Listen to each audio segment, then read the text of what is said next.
Chapter 1. Awakening of the Martial Soul. Holy Soul Village. Martial Soul Hall. A strikingly handsome young man, exuding a subtle air of pride, was guiding a group of children in awakening their martial souls. Your martial soul is a carrot. Innate soul power level 2. A carrot, not too shabby. After visiting so many villages, I finally discovered a child with soul power. Su Yuntao smiled at the boy before him. Hu Jiao? Although his martial soul was deemed useless, as long as he possessed soul power, he could cultivate and, with diligence, become a soul master. Thank you, esteemed soul master. Hu Jiao respectfully bent in a bow, a flicker of surprise flashing through his heart. Having arrived in this world 3 months ago, ever since he learned he was in Douluo Continent, he had been plagued with anxiety, fearing he would become an unfortunate soul with no power. Though second-level innate soul power was far from impressive, the mere ability to cultivate was enough. The rest, of course, would depend on the fabled golden finger. As a transmigrator, how could he possibly be without such a cheat? After stepping aside, Hu Jiao felt a twinge of confusion. Wasn't it said that Brother Tao would recruit any awakened individual with soul power into the Martial Soul Hall? Why did he seem so indifferent towards him? Was it disdain? Surely it was disdain. What of second-level soul power? Wasn't Su Yuntao himself also a second-level innate soul power user? Just a beast martial soul. What was there to look down upon with a tool martial soul? Would a blind Douluo truly blind? Hu Jiao glared indignantly at Su Yuntao, who was awakening the last child. Needless to say, the final child to awaken would undoubtedly be the protagonist. Typically, significant characters make their entrance last. In this world, the protagonist was Tang San, a prodigious being with dual martial souls and innate full soul power at level 10. At this moment, Tang San was awakening at a critical juncture. In his left hand, a small sprout of blue-silver grass materialized, and Hu Jiao noticed Tang San's left hand tightening, presumably grasping the illustrious Haotian hammer. Alas, that boy was hiding it too. Well, Hu Jiao couldn't even catch a glimpse of the Haotian hammer's appearance. Tang San's awakening was quite the spectacle, with more golden light points in the awakening formation compared to others. Su Yuntao's eyes sparkled at the sight, sensing he might have awakened an extraordinary genius. Yet, to his dismay, what appeared before him was merely blue silvergrass. Another useless martial soul. All right, you may leave now. Su Yuntao sighed, dismissing them with a wave of his hand, his expression one of disappointment. As the saying goes, the greater the expectation, the greater the disappointment. Seeing Tang San awaken blue silvergrass, Su Yuntao lost all interest in testing his soul power. Uncle, you haven't tested my soul power yet. Tang San, undeterred, earnestly requested the test. Without turning his head, Su Yuntao impatiently replied, "No need. I've never seen anyone with soul power awakening from a useless martial soul like blue silvergrass. Please, let me try." Tang San persisted. Eventually, Su Yuntao relented and tested his soul power. What? Innate full soul power. Brother Tao was taken aback. Then he felt as if he had gone blind. What a pity. What a pity innate full soul power appearing with blue silvergrass. What use is such a useless martial soul? In his mind, aside from beast martial souls and weapon martial souls, everything else was deemed useless. After testing Tang San's soul power, Su Yuntao left the wooden hut, his face clouded with disappointment, leaving behind a group of children staring at one another in bewilderment. As soon as Su Yuntao departed, Hu Jiao was surrounded by the other children. Being the grandson of the village chief, Old Jack, and having awakened a martial soul made him quite impressive in their eyes. All right, everyone calm down. Grandpa is still waiting for us outside. Let's head out. Hu Jiao waved his hand with a smile, feeling little enthusiasm in front of the gaggle of little ones. Exchanging a glance with Tang San, Hu Jiao took the lead in departing from this so-called martial soul hall. Having awakened his martial soul, he needed to return home and contemplate the path ahead. After all, his martial soul was nothing exceptional, a mere carrot. He needed to devise a plan for development. Outside the martial soul hall, Old Jack looked expectantly at Hu Jiao, who was approaching him. In his hands, he held the proof issued by Su Yuntao, with Hu Jio's name prominently displayed at the top. Hu Jio was his little grandson, and after years of anticipation, the village had finally produced another soul master, his very own grandson. He could hardly contain his joy. "Little Jio, let Grandpa see. Have you truly become a soul master?" Before Hu Jio could reach him, old Jack eagerly stepped forward to inquire. "Yes, Grandpa, I awakened it. Look." As he spoke, Hu Jio extended his right hand, revealing a small carrot floating in his palm. "Good, good, good." Old Jack grasped Hu Jio's hand, unable to release it, overwhelmed with emotion and momentarily speechless. After a considerable time, old Jack finally sent the other children home and, still holding Hu Jio's hand, accompanied him to return Tang San home. On the way, old Jack learned that Tang San's awakened martial soul was blue silvergrass, and that he was the child with innate full soul power. "Little San, would you like to attend a specialized school to learn the cultivation methods of soul masters? Only there can you find the most accurate knowledge regarding martial souls." "Grandpa Jack, I need to ask my father first." Tang San replied, standing to old Jack's right. "This kid is always so secretive." Seeing Tang San's sly response, Hu Jio silently mocked from beside old Jack. He and Tang San were not particularly close over the past 3 months. He had been absorbed in acclimating to his current identity, leaving little time for interactions with Tang San. "Very well, discuss it with your father at home." Old Jack merely asked out of politeness and truth. He had already decided to allocate the village's student quota to his own grandson. Although his family could afford tuition, why pay when there was a free opportunity? Wouldn't it be better for little Jio to have a better life with that money? Before long, the trio arrived at the blacksmith shop. Upon seeing Tang Hao, old Jack immediately began to berate him. He was exasperated by a man who couldn't even feed his own child, and he had no desire to associate with such a person. Watching his grandfather argue with the old man, Hu Jio couldn't help but feel a bit anxious for him. This was the legendary Hao Qian. Only his grandfather could dare to berate a powerful Douluo like this. After a few heated exchanges, old Jack stormed off, still grumbling about Tang Hao on the way home, only calming down after a while. "Little Jio, when we get home, I have a wonderful gift for you," old Jack said mysteriously to Hu Jio. "What is it, Grandpa?" "You'll find out if you follow me." Old Jack smiled, refusing to reveal any details. Fortunately, they weren't far from old Jack's home, and in just a few minutes, they arrived. Once home, old Jack lovingly produced a black box.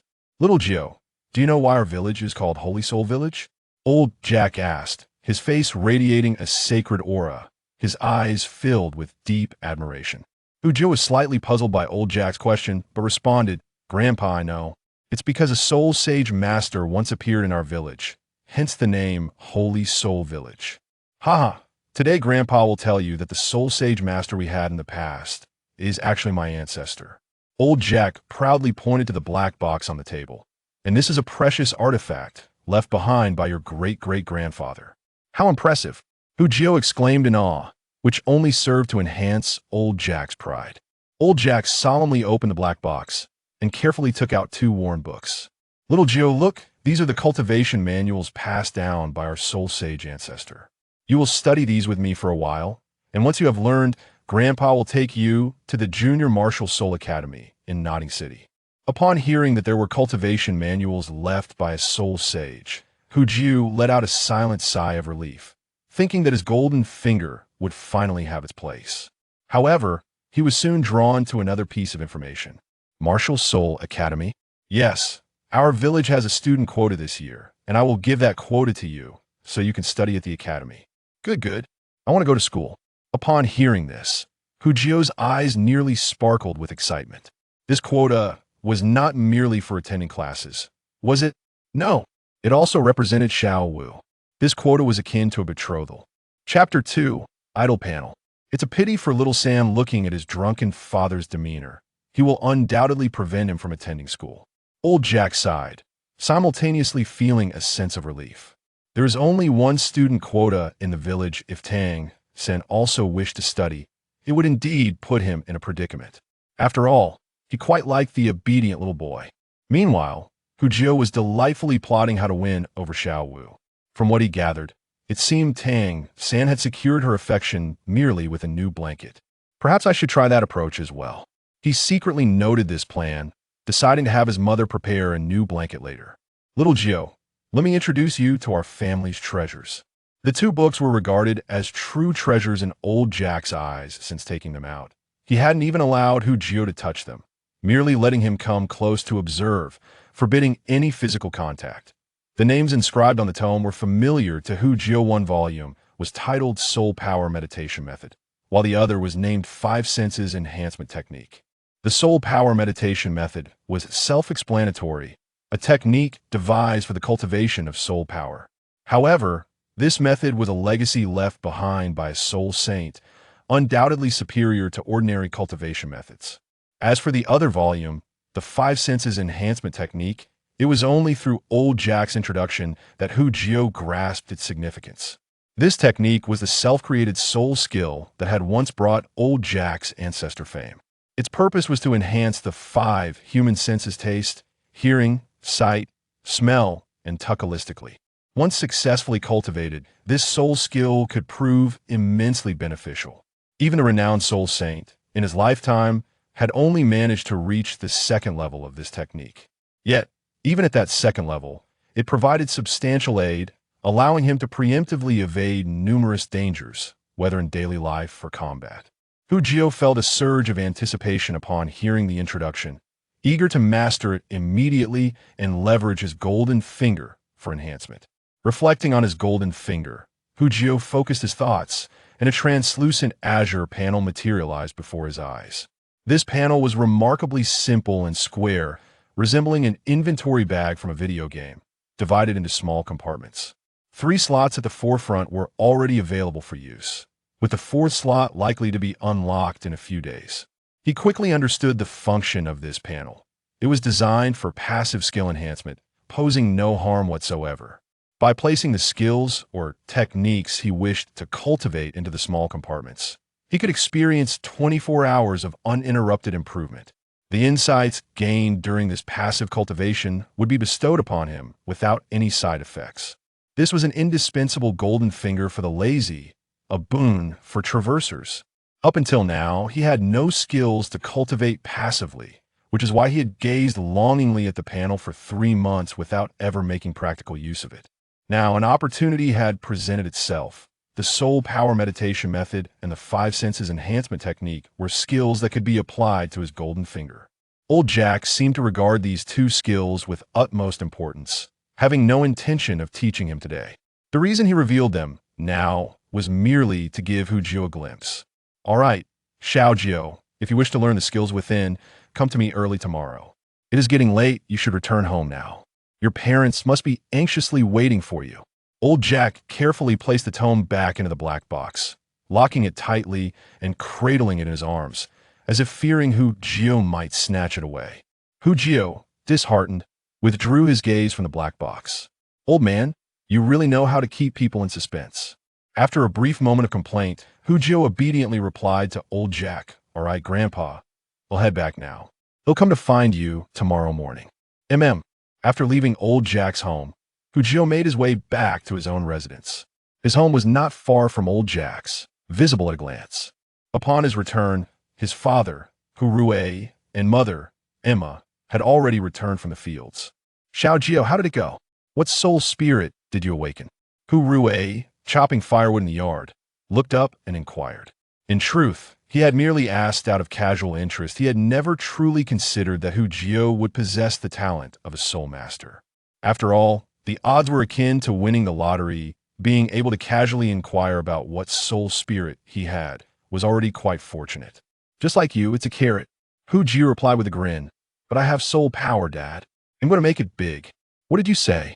I said my soul spirit is a carrot, and I have second-level innate soul power. Hu Jio reiterated. He understood his father's excitement. Possessing soul power meant wielding extraordinary strength. How could he not be thrilled? Did he not see how elated Old Jack had been at that moment? Second-level soul power? Really? How much? Tell Dad quickly. Upon hearing Hu Jio's words, Hu Rui could hardly believe his ears. He rushed over to Hu Jio, excitement radiating from him, causing Emma, who was cooking inside, to take notice. My soul spirit is a carrot. with innate soul power at the second level, Hu Jio patiently answered. "Ha, good son," Hu Rue exclaimed, lifting Hu Jio into the air in his joy, then turning to the equally stunned Emma. "Emma, did you hear? Our son possesses soul power. He is destined to become a soul master." The news of Hu Jio's soul power had caused both Hu Rue and Emma to beam with joy, and they spent the entire evening animatedly discussing his soul spirit and soul power over dinner. That night, Hu Jio lay alone in bed, summoning forth his carrot soul spirit under the gentle moonlight, staring at it in a daze. Extraordinary power, it was here at last. Even now, he remained somewhat bewildered. However, as time passed, his adult mindset gradually settled, allowing him to contemplate the future development of his soul spirit and life trajectory. A carrot, though a plant, was still a source of nourishment. Given his limited knowledge of soul spirits, it was unclear how best to develop it. Nonetheless, one thing was certain. His soul spirit possessed little combat potential. To gain any fighting ability, he would need to consider alternative strategies. After all, he possessed modern thinking, and his mind was brimming with innovative ideas. The fact that his auxiliary soul spirit lacked combat prowess was a trivial concern. However, one challenge remained. His innate soul power was only at the second level. Innate soul power determined one's cultivation aptitude, with the maximum being 10 levels, thus indicating that his cultivation aptitude was rather mediocre. Yet, where there is a will, there is a way. Since his cultivation aptitude was lacking, the first order of business was to address this issue. Increasing physical strength, refining soul power cultivation techniques, acquiring soul rings, and obtaining celestial herbs could all enhance his cultivation speed. In an instant, a myriad of ideas on how to accelerate his cultivation speed flashed through Hu Jio's mind. Such was the advantage of knowing the plot in advance. Chapter 3. Mastering Skills. Early the next morning, Hu Jio, sporting dark circles under his eyes, rose early, eager to learn the soul power meditation method from old Jack. He could hardly contain his excitement. After hastily finishing breakfast, Hu Jio quickly made his way to old Jack's home. "Grandpa, I'm here," he called out loudly before even stepping into the yard. "Haha, Xiao Jio has arrived. Come in. I never expected my little Xiao Jio to be up so early." In the yard, old Jack, holding a large bowl of porridge, beamed upon seeing Hu Jio. After quickly finishing his porridge, old Jack led Hu Jio into the room, where he reverently placed the soul power meditation method on the wooden table and began to explain it to Hu Jio word by word. Although old Jack had never cultivated the methods detailed in the tome himself, he had spent a lifetime studying and was well equipped to impart his knowledge to Hu Jio. Moreover, Hu Jio is not a mere child. The steps of the soul power meditation method inscribed in the manual are quite clear. As the morning passed, after Hu Jio had thoroughly studied the soul power meditation method, a translucent azure panel materialized before him, unseen by old Jack nearby. With a mere thought, the first small box on the panel was instantly filled, emblazoned with the 5 characters of soul power meditation. In the lower right corner of the box, a numerical level appeared, 0. Above the box, a transparent circular ring occupied the space, with a small segment of progress gradually ascending from its starting point. After activating the soul power meditation method, within mere seconds, Hu Jio sensed a sudden surge of comprehension regarding the meditation technique in his mind. This profound realization of nature felt as if it were inherently his own understanding. Remarkable. Indeed, it was astonishing. Hu Jio relished the convenience bestowed upon him by the external aid, as insights regarding the soul power meditation method emerged in his mind every few moments. Yet they did not disturb his contemplation. Truly remarkable.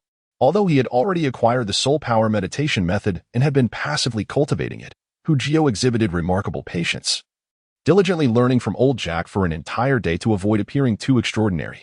By the following day, while old Jack was preparing lunch, he swiftly perused the sensory enhancement technique, placing it in the second slot of his passive cultivation interface. Thus, he had quietly mastered the 2 ancient tomes left by the ancestor, the Soul Sage. Time flew by, and 3 days elapsed. Throughout this period, he continued his daily studies of the soul power meditation method with old Jack. In his mentor's presence, his learning pace was commendable. He had already grasped more than half of the cultivation techniques, and in just 2 more days, he would complete his studies. On this particular day, The level of the soul power meditation method on his passive cultivation panel changed, ascending from level 0 to level 1. Instantly, a surge of insights regarding the cultivation of the soul power meditation method manifested in Hu Jiao's mind, as if they had always resided there. Simultaneously, he sensed a transformation within the soul power in his dantian, experiencing a subtle enhancement every few seconds. This augmentation was so faint that, had he not been meticulously attentive, he might have overlooked it entirely. What a wondrous sensation! Initially, he had assumed that the passive cultivation panel merely increased his comprehension of the soul power meditation method, leading him to believe that it could not directly elevate his cultivation level. To his surprise, the panel unexpectedly granted him such a delightful revelation at this moment. What an exhilarating experience! The sensation of incessantly augmenting one's soul power is truly exhilarating, evoking an addictive yearning. It was only at this moment that he realized that skills would only be enhanced once they reached level 1. Glancing at the circular progress indicator in the second idle slot, he estimated that it would take merely a day to level up. As he held the enhancement technique for the 5 senses in high regard, Xiao Jiao, do not lose focus. Pay close attention to my words. At that moment, the voice of old Jack jolted him from his reverie. Observing the unrelenting enthusiasm and escalating excitement of old Jack, Hu Jiao felt a sense of resignation. Fortunately, he was not the original Hu Jiao. Had he adhered to old Jack's instructional methods for cultivation, he would not have been consumed by madness, yet undoubtedly, the efforts would have proven fruitless. After all, old Jack himself lacked the innate talent for cultivation, and despite dedicating a lifetime to study, he had scarcely grasped the nuances. Thankfully, this monotonous and arduous phase finally drew to a close after a week. On this day, he finally completed his studies on the soul force meditation technique and the enhancement of the 5 senses before the venerable old Jack. Moreover, he even demonstrated what true meditative cultivation entailed. Through this period of diligent practice, Hu Jiao's understanding of the soul force meditation technique reached new heights. Although the level of the meditation technique did not ascend to the second tier, his insights had significantly deepened compared to the initial stages of his progression. Just yesterday, his soul force even elevated to a higher level, reaching the 3rd tier of soul force. At this moment, old Jack was thoroughly familiar with the art of meditation and cultivation. One could observe the subtle flow of spiritual energy surrounding him, imparting a luminous aura that enveloped his entire being. Additionally, a unique and formidable presence, typically associated with soul masters, emanated from him. However, it is important to note that these effects were intentionally showcased by Hu Jiao before old Jack. In reality, such phenomena did not manifest during genuine practice. All of this is merely to bring joy to the old gentleman. A genius, my little Jiao is truly a prodigy. Hu Jiao's remarkable display did not go unnoticed. Just the sight of him in deep meditation brought immense delight to old Jack, who incessantly proclaimed him a genius. In his eyes, of course, his own offspring is the most formidable. Grandfather, there is a matter upon which I seek your assistance. After concluding his meditation, Hu Jiao opened his eyes and began to articulate the plan he had contemplated for several days.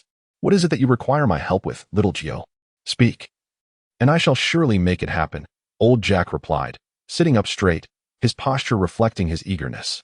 Grandfather must be aware that for those of us training our soul power, physical fitness significantly influences the pace of our cultivation. And my innate soul power is only at level 2. Therefore, to expedite my training, I must enhance my physical strength.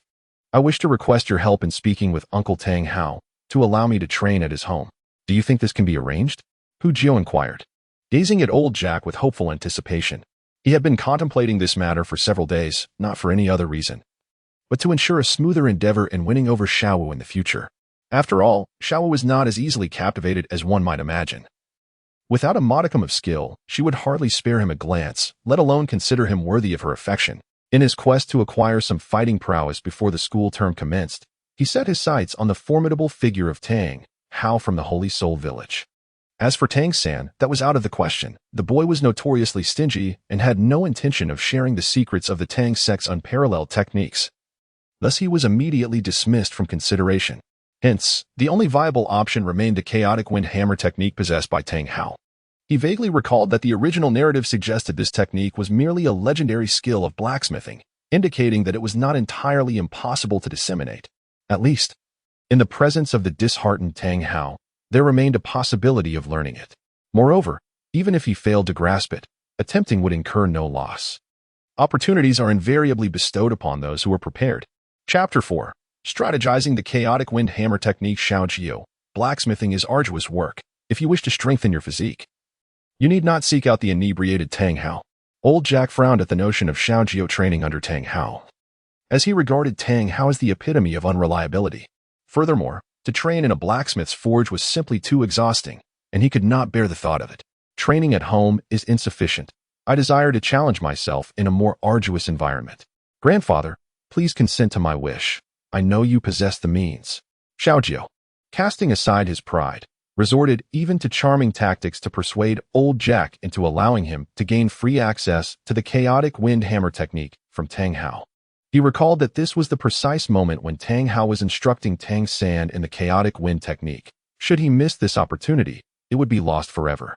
After all, Tang Hao was unlikely to impart the secrets of the Haotian sect specifically to him. Whether he could seize the chance depended largely on fortune. Very well. Very well, I shall grant your request. I will visit Tang Hao shortly. I trust that the old drunkard will acquiesce to this minor request. Old Jack relented, albeit reluctantly. He did not dwell on whether Tang Hao would agree, for in his mind, as the village chief of the Holy Soul Village, such trivial matters were hardly a cause for concern. Then I shall accompany you. It will demonstrate our sincerity. Upon hearing old Jack's agreement, Xiao Wu beamed with a foolish grin. All right, let us be off. To ensure success. Xiao Wu even returned home to procure 2 jars of fine wine from Hu Rui's collection, slinging the small basket over his shoulder before setting off with old Jack towards Tang Hao's residence. Tang Hao's home was situated on the western side of the Holy Soul Village, near the village entrance, and it was not far from Xiao Wu's abode. Within a mere 10 minutes, they arrived at Tang Hao's doorstep. It was indeed old Jack's slow pace that delayed them. Had Hu Jio walked on his own, he would have arrived in mere minutes. Tang Hao. Upon reaching the entrance, old Jack made no attempt at subtlety, calling out loudly before even stepping inside.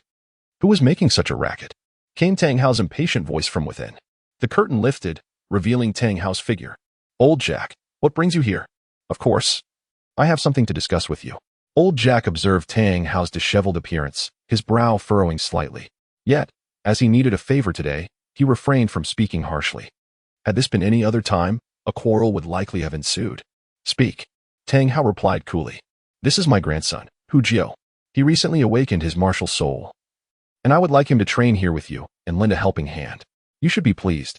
Old Jack proudly proclaimed as he raised his cane, almost as if he expected Tang Hao to express gratitude for sending Hu Jio to him.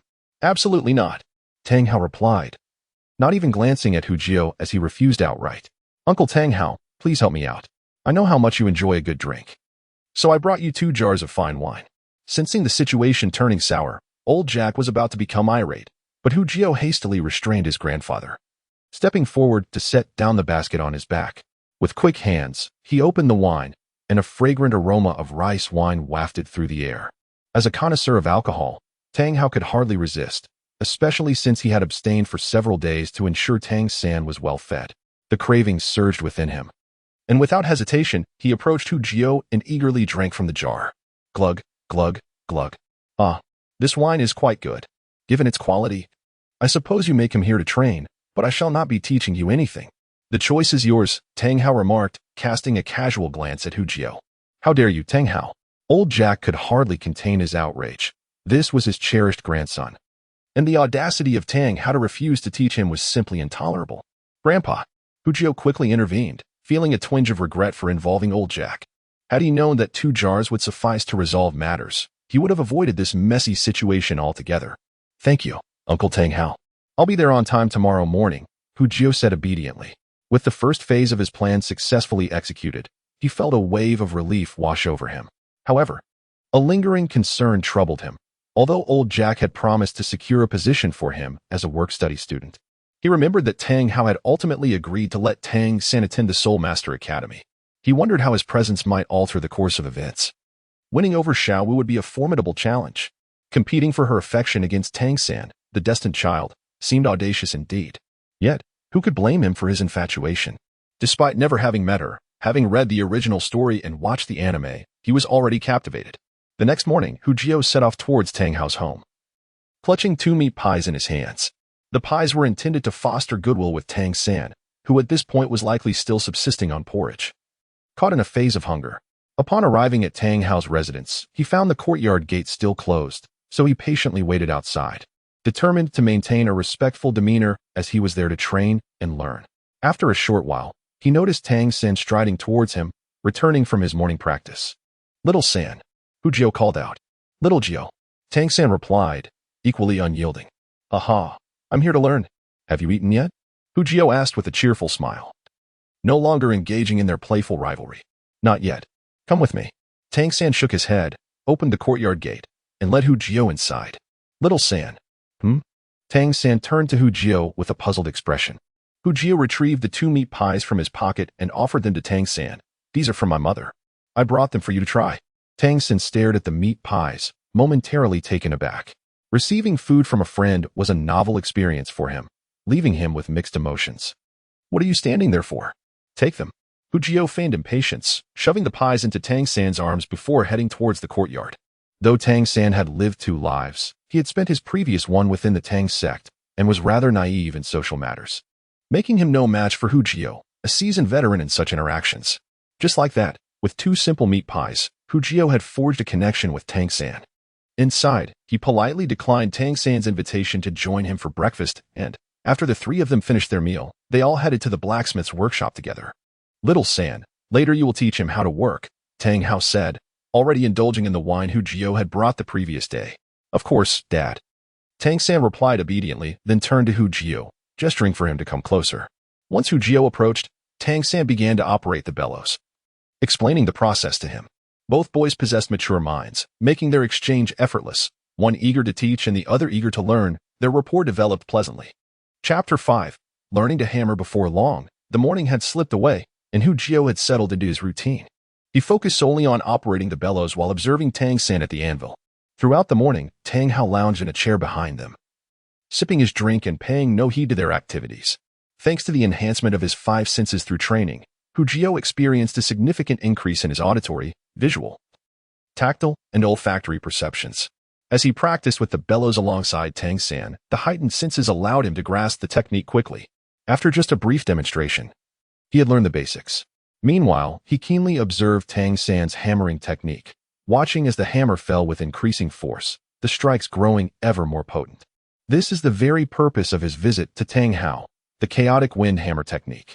On the surface, this technique appears devoid of any combat capabilities, merely serving as a means for the disciples of the Haoyan sect to enhance their physical fitness.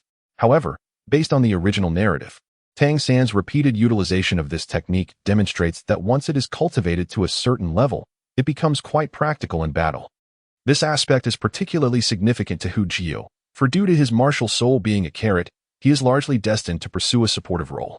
Typically, support-type soul masters possess minimal combat abilities. To augment his practical combat skills, he must devise a strategy concerning soul techniques. Mastering the chaotic wind hammer technique would enable him to leverage an automated panel, elevating his proficiency to impressive heights in a remarkably short period. At that point, making a favorable impression before Xiao Wu would likely pose no challenge. Furthermore, Hu Jiao made a sudden realization: his martial soul, being a carrot, is indeed consumable, categorizing it perfectly within the realm of food-type martial souls. Xiao Wu, being a rabbit, places him at a distinct advantage over Tang San in terms of innate capabilities. During midday, Hu Jiao returned home, and after a swift lunch, he hurried to Tang San's residence to continue his clandestine study of the hammer technique, as Tang San's home lacked provisions for his sustenance. Remarkably, within just half a day, Hu Jiao's rapport with Tang San escalated significantly. Given that Tang San had few friends in both his past and current life, Hu Jiao's sincere companionship fostered an increased fondness in Tang San towards him. It is worth noting that Tang San is an individual deeply attuned to emotions. At this juncture, he finds himself friendless, thus cherishing the presence of Hu Jiao, a peer of his age. Noticing Hu Jiao's interest in his blacksmithing techniques, Tang San refrained from directly imparting his knowledge before Tang Hao spoke. Yet he deliberately adjusted his forging angle to offer Hu Jiao a clearer view of his craft. This scene was naturally observed by Tang Hao, who remained oblivious, continuing to savor his drink. Hu Jiao, astute as he was, felt a surge of joy upon witnessing the reactions of Tang San and Tang Hao. It appeared his conjecture was correct. Tang Hao held little regard for the chaotic wind hammer. Although it was utterly impossible for him to learn the Haoyan 9 absolute techniques, Reserved solely for the true disciples of the Haotian sect, mastering the chaotic wind was not insurmountable. Nevertheless, Hu Jio could glean some understanding of the chaotic wind hammer from Tang San, albeit only possessing a superficial grasp of the techniques. 3 days later, Hu Jio's soul power meditation reached a new level, advancing to the second rank. Compared to the first rank, he distinctly sensed an enhancement in the proportion of soul power he gained while in idle mode, an increase of approximately 10%. His heightened senses contributed to this awareness. Otherwise, he would have been oblivious to such changes. Notably, on this very day, the 4th idle slot on his panel was finally unlocked, enabling him to simultaneously engage in 4 skills. Regrettably, he only possessed the soul power meditation and sensory enhancement techniques, leaving the remaining 2 slots unoccupied. This also provided him with considerable motivation. Over the course of 3 days, although he remained occupied with the bellows and had yet to lay his hands on a hammer, there were occasional moments when Tang Hao would approach Tang San and impart a few insights regarding the cultivation methods of the Chaos Wind Hammer technique. Moreover, Hu Jio noticed that Tang Hao seemed to possess a peculiar inclination whenever he indulged in a bit of wine and was in a jovial mood. His words would flow more freely, and he would elaborate further when offering guidance to Tang San. With this realization, Hu Jio decided to invest significantly, occasionally pilfering bottles from his father Hu Rui's cellar to present to Tang Hao, all in the hope of gleaning more knowledge about the cultivation techniques of the Chaos Wind. On the 4th day of learning the art of blacksmithing, his sensory enhancement technique was elevated to the 2nd level. Upon reaching this level, he discovered that his vision and hearing had sharpened considerably. Simply observing Tang San forge iron provided him with immense benefits. He estimated that if he were to remain here for another 2 months, he could effortlessly acquire the fundamentals of the Chaos Wind Hammer technique through mere observation, without the need for direct instruction. After all, at this juncture, Tang San was still in the early stages of learning, and the Chaos Wind Hammer technique was not overly complex, making it relatively easy to learn surreptitiously. "Young lad, do you wish to learn my blacksmithing techniques?" On that day, as Hu Jio was intently observing Tang San forging, he was suddenly startled by a voice from behind. The ghostly sound caught Hu Jio off guard. But he quickly regained his composure and explained, "I believe that Tang San's forging technique seems to be more beneficial for physical conditioning. Look, his arms are beginning to show muscle." He pointed at Tang San's sinewy muscles, expressing his admiration. In front of Tang Hao, lying was futile, and Hu Jio had never concealed his intentions, so his words flowed naturally.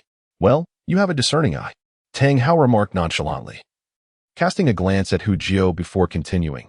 "Since you have been bringing me wine for several days, Tang San, teach him a thing or two later." "Yes, father." Tang San, who had been attentively listening to their conversation, immediately chimed in with delight. In truth, Tang San had longed to teach Hu Jio the forging technique, but without Tang Hao's prompting, he had refrained from doing so. Now that Tang Hao had spoken, Tang San felt a surge of joy for his companion. In merely a few days, Hu Jio had endeared himself to Tang San with simple breakfasts like meat pies and buns, establishing a bond of genuine friendship. Aware that Hu Jio's aim was to enhance his physical prowess and recognizing the effectiveness of the chaotic wind hammer technique, Tang San was naturally pleased for him. "Thank you, Uncle Tang Hao," Hu Jio exclaimed, filled with happiness. In such a short span of time, he was about to acquire the long-awaited hammer technique, and his joy was beyond words. Having already memorized the superficial aspects of Tang San's forging technique, he needed only the core methods. After just one demonstration, Hu Jio had grasped the fundamentals with remarkable proficiency. Chapter 6. Departure with a Thought. The panel appeared, and under Hu Jio's direction, the 3rd slot was instantly filled, officially commencing the chaotic wind hammer technique. Within mere seconds, Hu Jio's mind began to absorb the experience associated with the chaotic wind hammer technique. Despite having successfully activated, he did not forsake the opportunity for formal instruction from Tang San. He had previously experimented with the method for soul power meditation and sensory enhancement, discovering that if he continued to delve deeper into his studies he could indeed achieve simultaneous advancement. Thus, through his own study, combined with the insights gained from his idle training, he experienced a doubled rate of advancement. 2 days later, in the blacksmith shop, Hu Jio held a small hammer, his body taut like a bowstring, brimming with strength. With a rapid succession of strikes, he wielded the hammer with remarkable speed, completing 9 blows in a mere 2 seconds. In just 2 days, under Tang San's guidance and bolstered by the enhancements from the idle training interface, he had made considerable progress in mastering the chaotic wind hammer technique. The ability to unleash 9 consecutive charged strikes marked his official entry into the realm of this technique.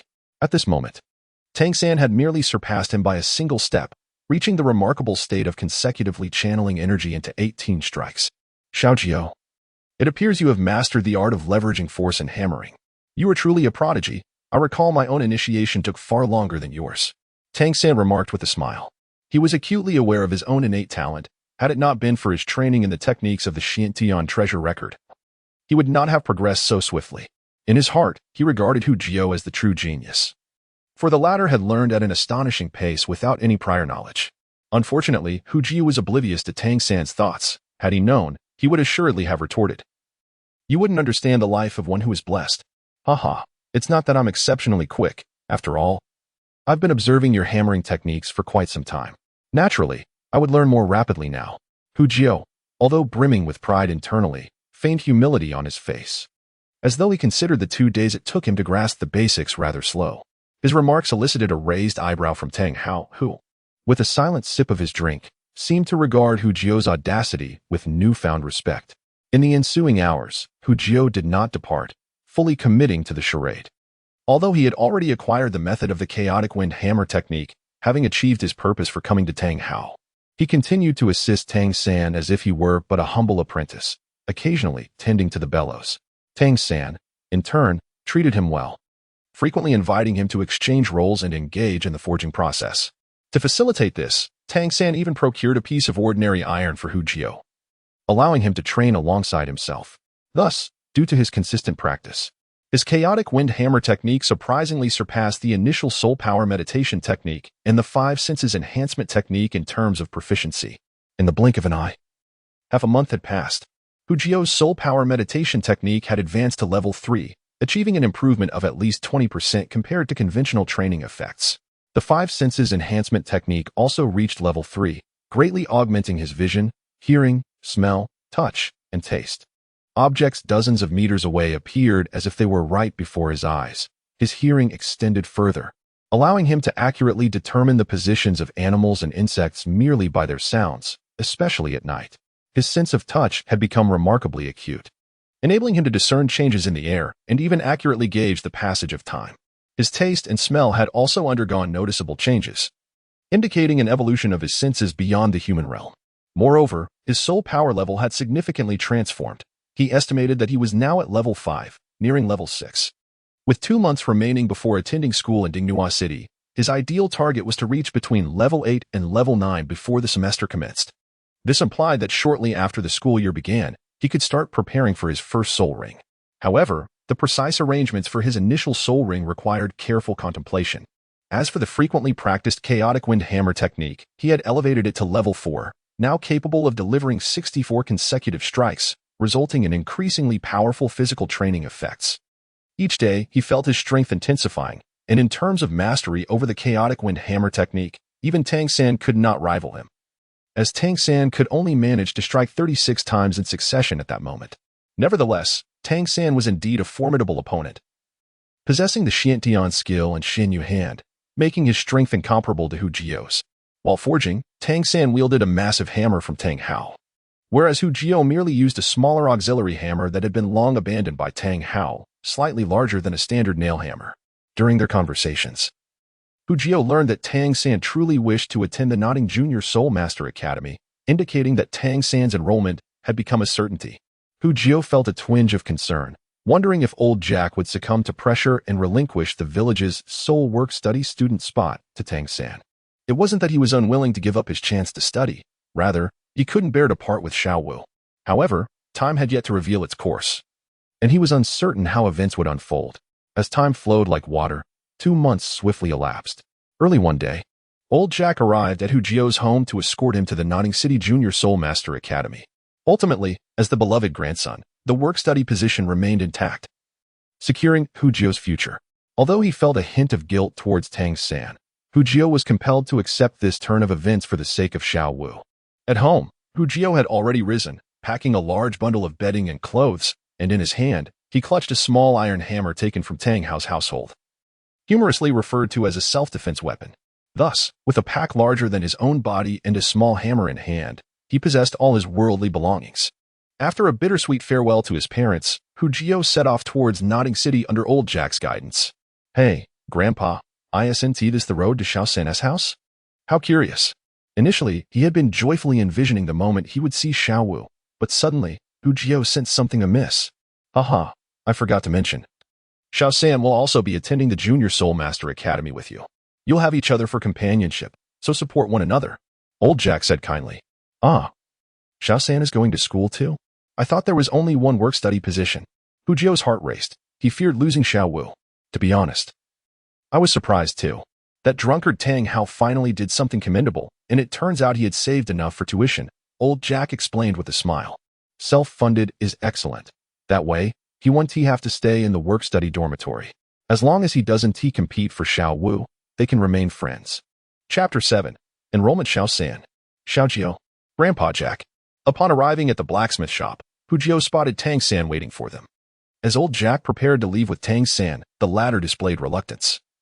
Glancing back at the dilapidated earthen house for a long while before etching a line of words on the ground and finally following them. Xiao San, don't worry. Uncle Tang Hao is a grown man. You needn't fret. Hu Jio comforted, patting Tang San's shoulder. No, I'm just reluctant to part, Tang San replied, shaking his head as he silently tucked away his emotions. Haha, it's nothing to fret over. If worst comes to worst, I'll have Grandpa check on you regularly. Hu Jio reassured, echoing Tang San's sentiments. Yes, the trio took half a day to traverse, arriving in Nodding City around noon. After asking for directions several times, they finally located the Junior Soul Master Academy. However, upon reaching the gate, they were halted by the gatekeeper. What do you want? Is this a place for you country folk? Seeing this interaction, Hu Jio refrained from intervening, as it pertained to Tang San's potential apprenticeship. Had it not been for Tang San, Hu Jio would have already struck the gatekeeper. Old Jack smiled amiably. Good sir, we hail from Shanghun Village. These two are our students for this year. Could you please inform us of the necessary procedures? Shanghun Village? That little hamlet hasn't seen anyone with soul master training talent in years. Can a phoenix truly rise from the ashes? The gatekeeper scoffed, furrowing his brow. Damn it. If you can't speak properly, don't say anything at all. Do you want me to strike you? At that moment, Hu Jio's ears perked up. A sly smile creeping across his face as he brandished the hammer, glaring menacingly at the gatekeeper. The doorkeeper, a cowardly figure, was instantly intimidated by the imposing presence of Hu Jio, who wielded a hammer. Though Hu Jio appeared to be merely 6 years old, the weapon in his grasp instilled fear in the heart of the ordinary doorkeeper. How dare you act so insolently? This is Nodding Academy, the doorkeeper exclaimed, his voice trembling with a facade of bravado. At this moment, he found himself too intimidated to approach as he did in the original narrative. If he were to incur Hu Jio's wrath, he might very well sustain an injury. What could be the matter? Just then, a hoarse and rigid voice reached their ears from a distance. Raising their heads, they beheld the master. Of medium stature and rather slender, the master appeared languid and disheveled. Master, you have returned. The doorman's expression shifted dramatically, as if he had found solace, and he stepped forward, eager to declare, he is the troublemaker. This young lad is causing a scene, and look, he wields a hammer intending to strike me. Humph. Hu Jio scoffed. Were it not for your narrow-mindedness as a gatekeeper, would I bother to lower myself to your level? The master's brow furrowed, silencing Hu Jio's retort. Esteemed teacher, we have come to enroll in the academy. This doorman not only barred our entry but also spoke unkindly. My companion was merely provoked into reacting. Tang San interjected from the side. The master cast a fleeting glance at the doorman, whose complaint now bore considerable weight. The doorman had not anticipated that these two youngsters would be so quick to articulate the events that had transpired. Do you possess proof from the spirit hall? The master inquired. If so, present it to me, and I shall assist you in reviewing it. He turned, his demeanor softening, before an elderly gentleman and 2 children. Even the master could not maintain a stern countenance. Here, master, please take a look. Old Jack, having served as village chief for many years, immediately recognized the master's distinguished standing within the academy and promptly produced the credentials for Hu Jio and Tang San. Spirit, Carrot, Innate Spirit Power, Level 2.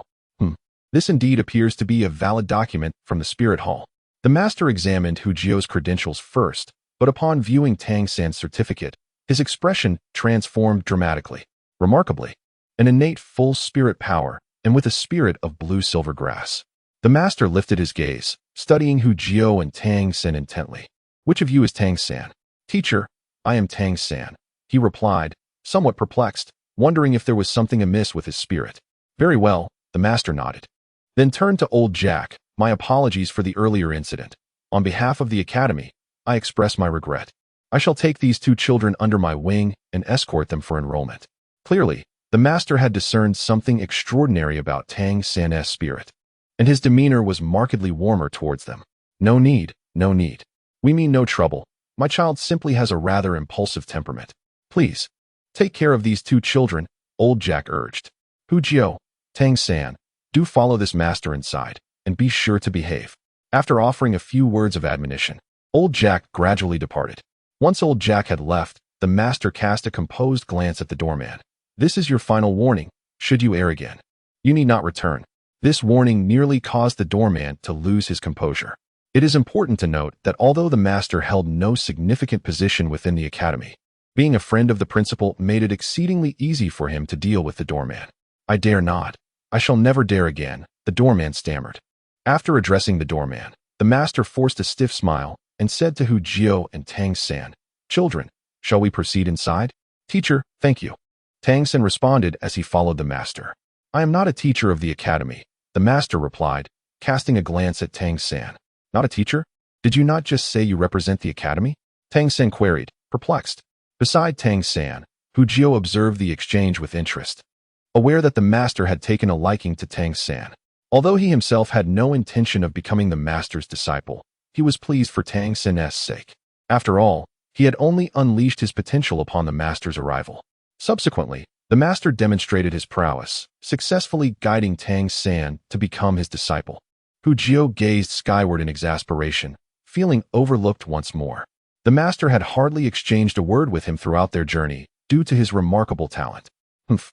Today you look down upon me, but in the future, I shall make you regret it, Hu Jio vowed silently.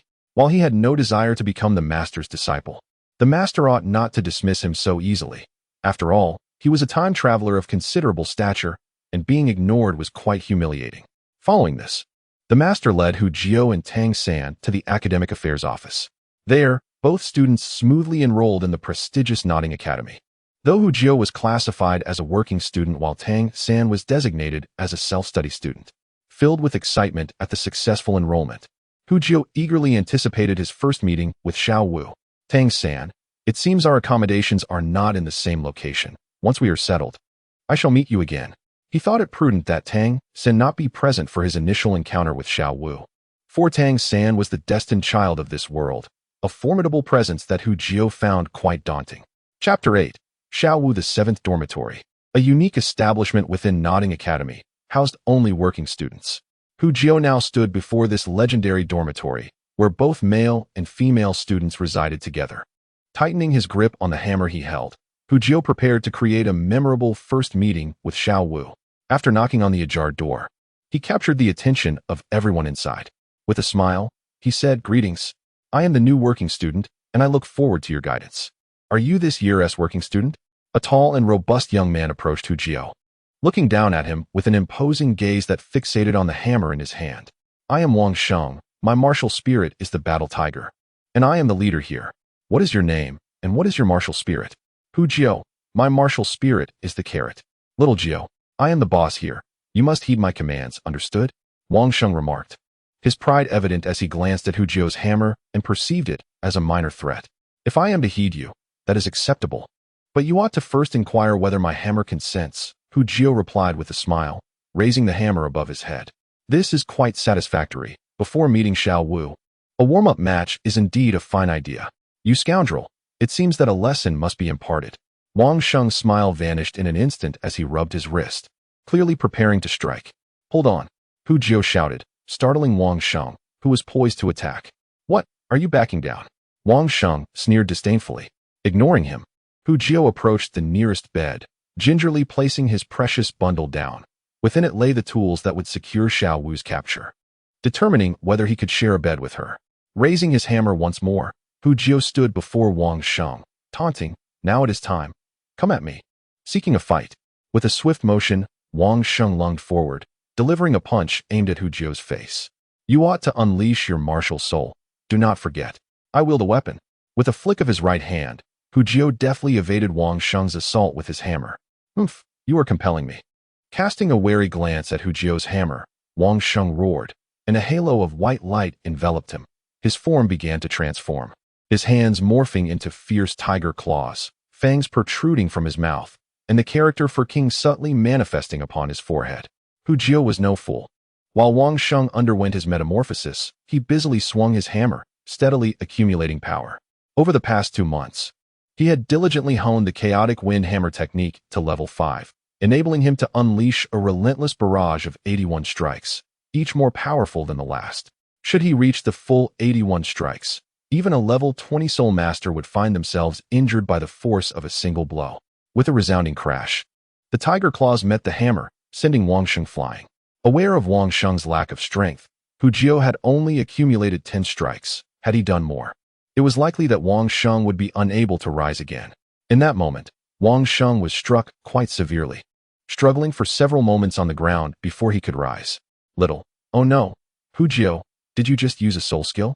Wang Sheng gulped, astonished that Hu Jio, with a mere auxiliary martial soul resembling a carrot, could outshine him, a battle soul master. It was utterly preposterous. No, it's merely a technique for blacksmithing, which I have adapted for combat, Hu Jio replied, turning to his bag. He lifted it and chose a vacant bed with a favorable position, opening the bag to reveal fresh bedding, while inwardly anticipating the arrival of Xiao Wu. What? This is also a technique for blacksmithing? Hu Jio's words left Wang Sheng and the surrounding classmates utterly astounded. Just moments ago, Hu Jio's hammer had sent Wang Sheng flying. Such a formidable soul skill was astonishingly downplayed as mere blacksmithing. Surely, he was not boasting. You are truly impressive, Hu Jio. You have bested me. So you shall be the leader of our dormitory from now on. We will heed your commands. Wang Sheng looked at Hu Jio with admiration, visibly relieved.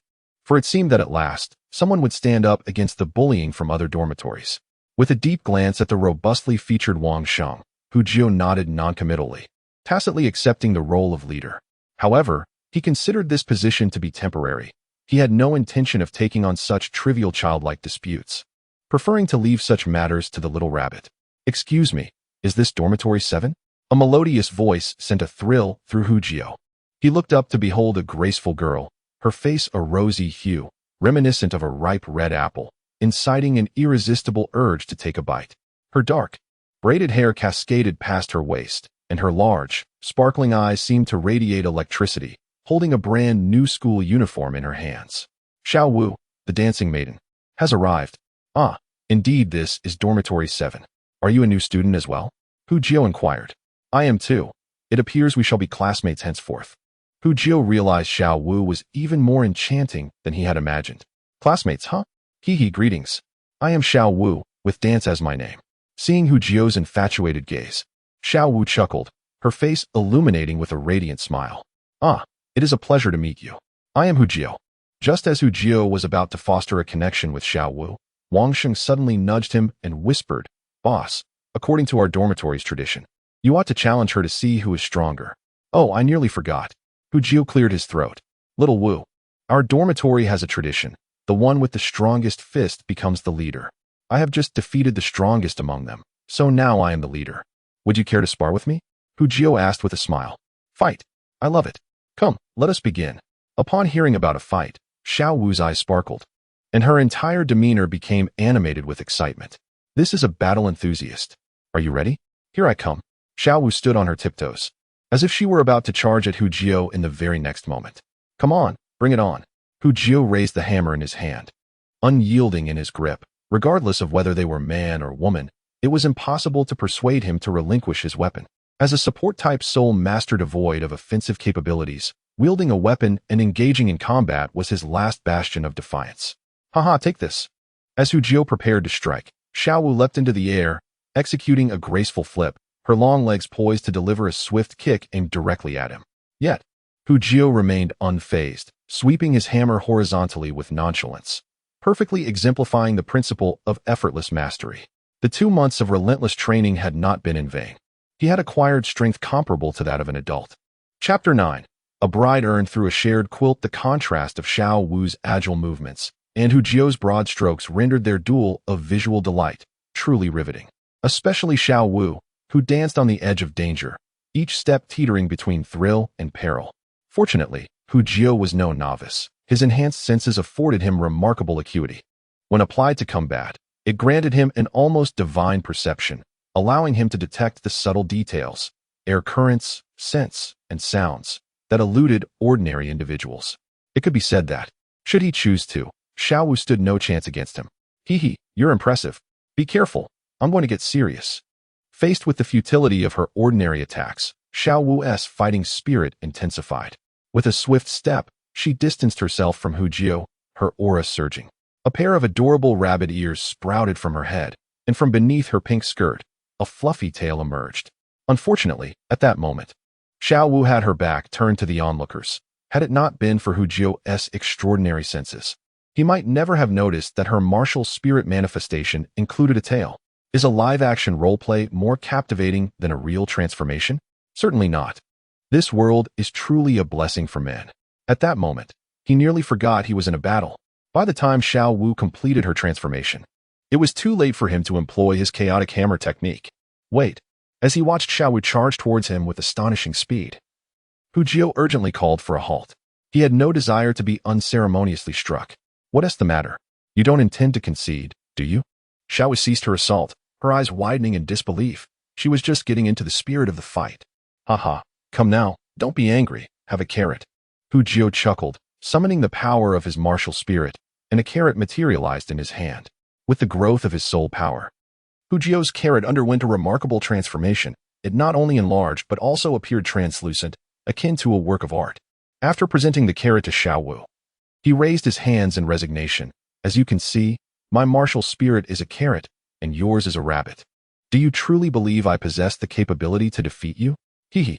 So your martial spirit is a carrot. How wonderful. I adore carrots.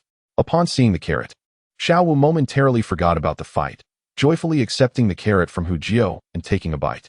Delicious, delicious. This is far tastier than the ones I dig from the ground. As she munched, Xiao Wu lavished praise on it. At that moment, Hu Jio, having summoned his martial spirit, suddenly paused, sensing that his spirit was conveying something to him. However, the sensation was so faint that he could not discern any concrete information. Could it be? Hu Jio, I suppose this means you've lost. Just as their conversation was heating up, Wang Sheng rudely interrupted. Lost.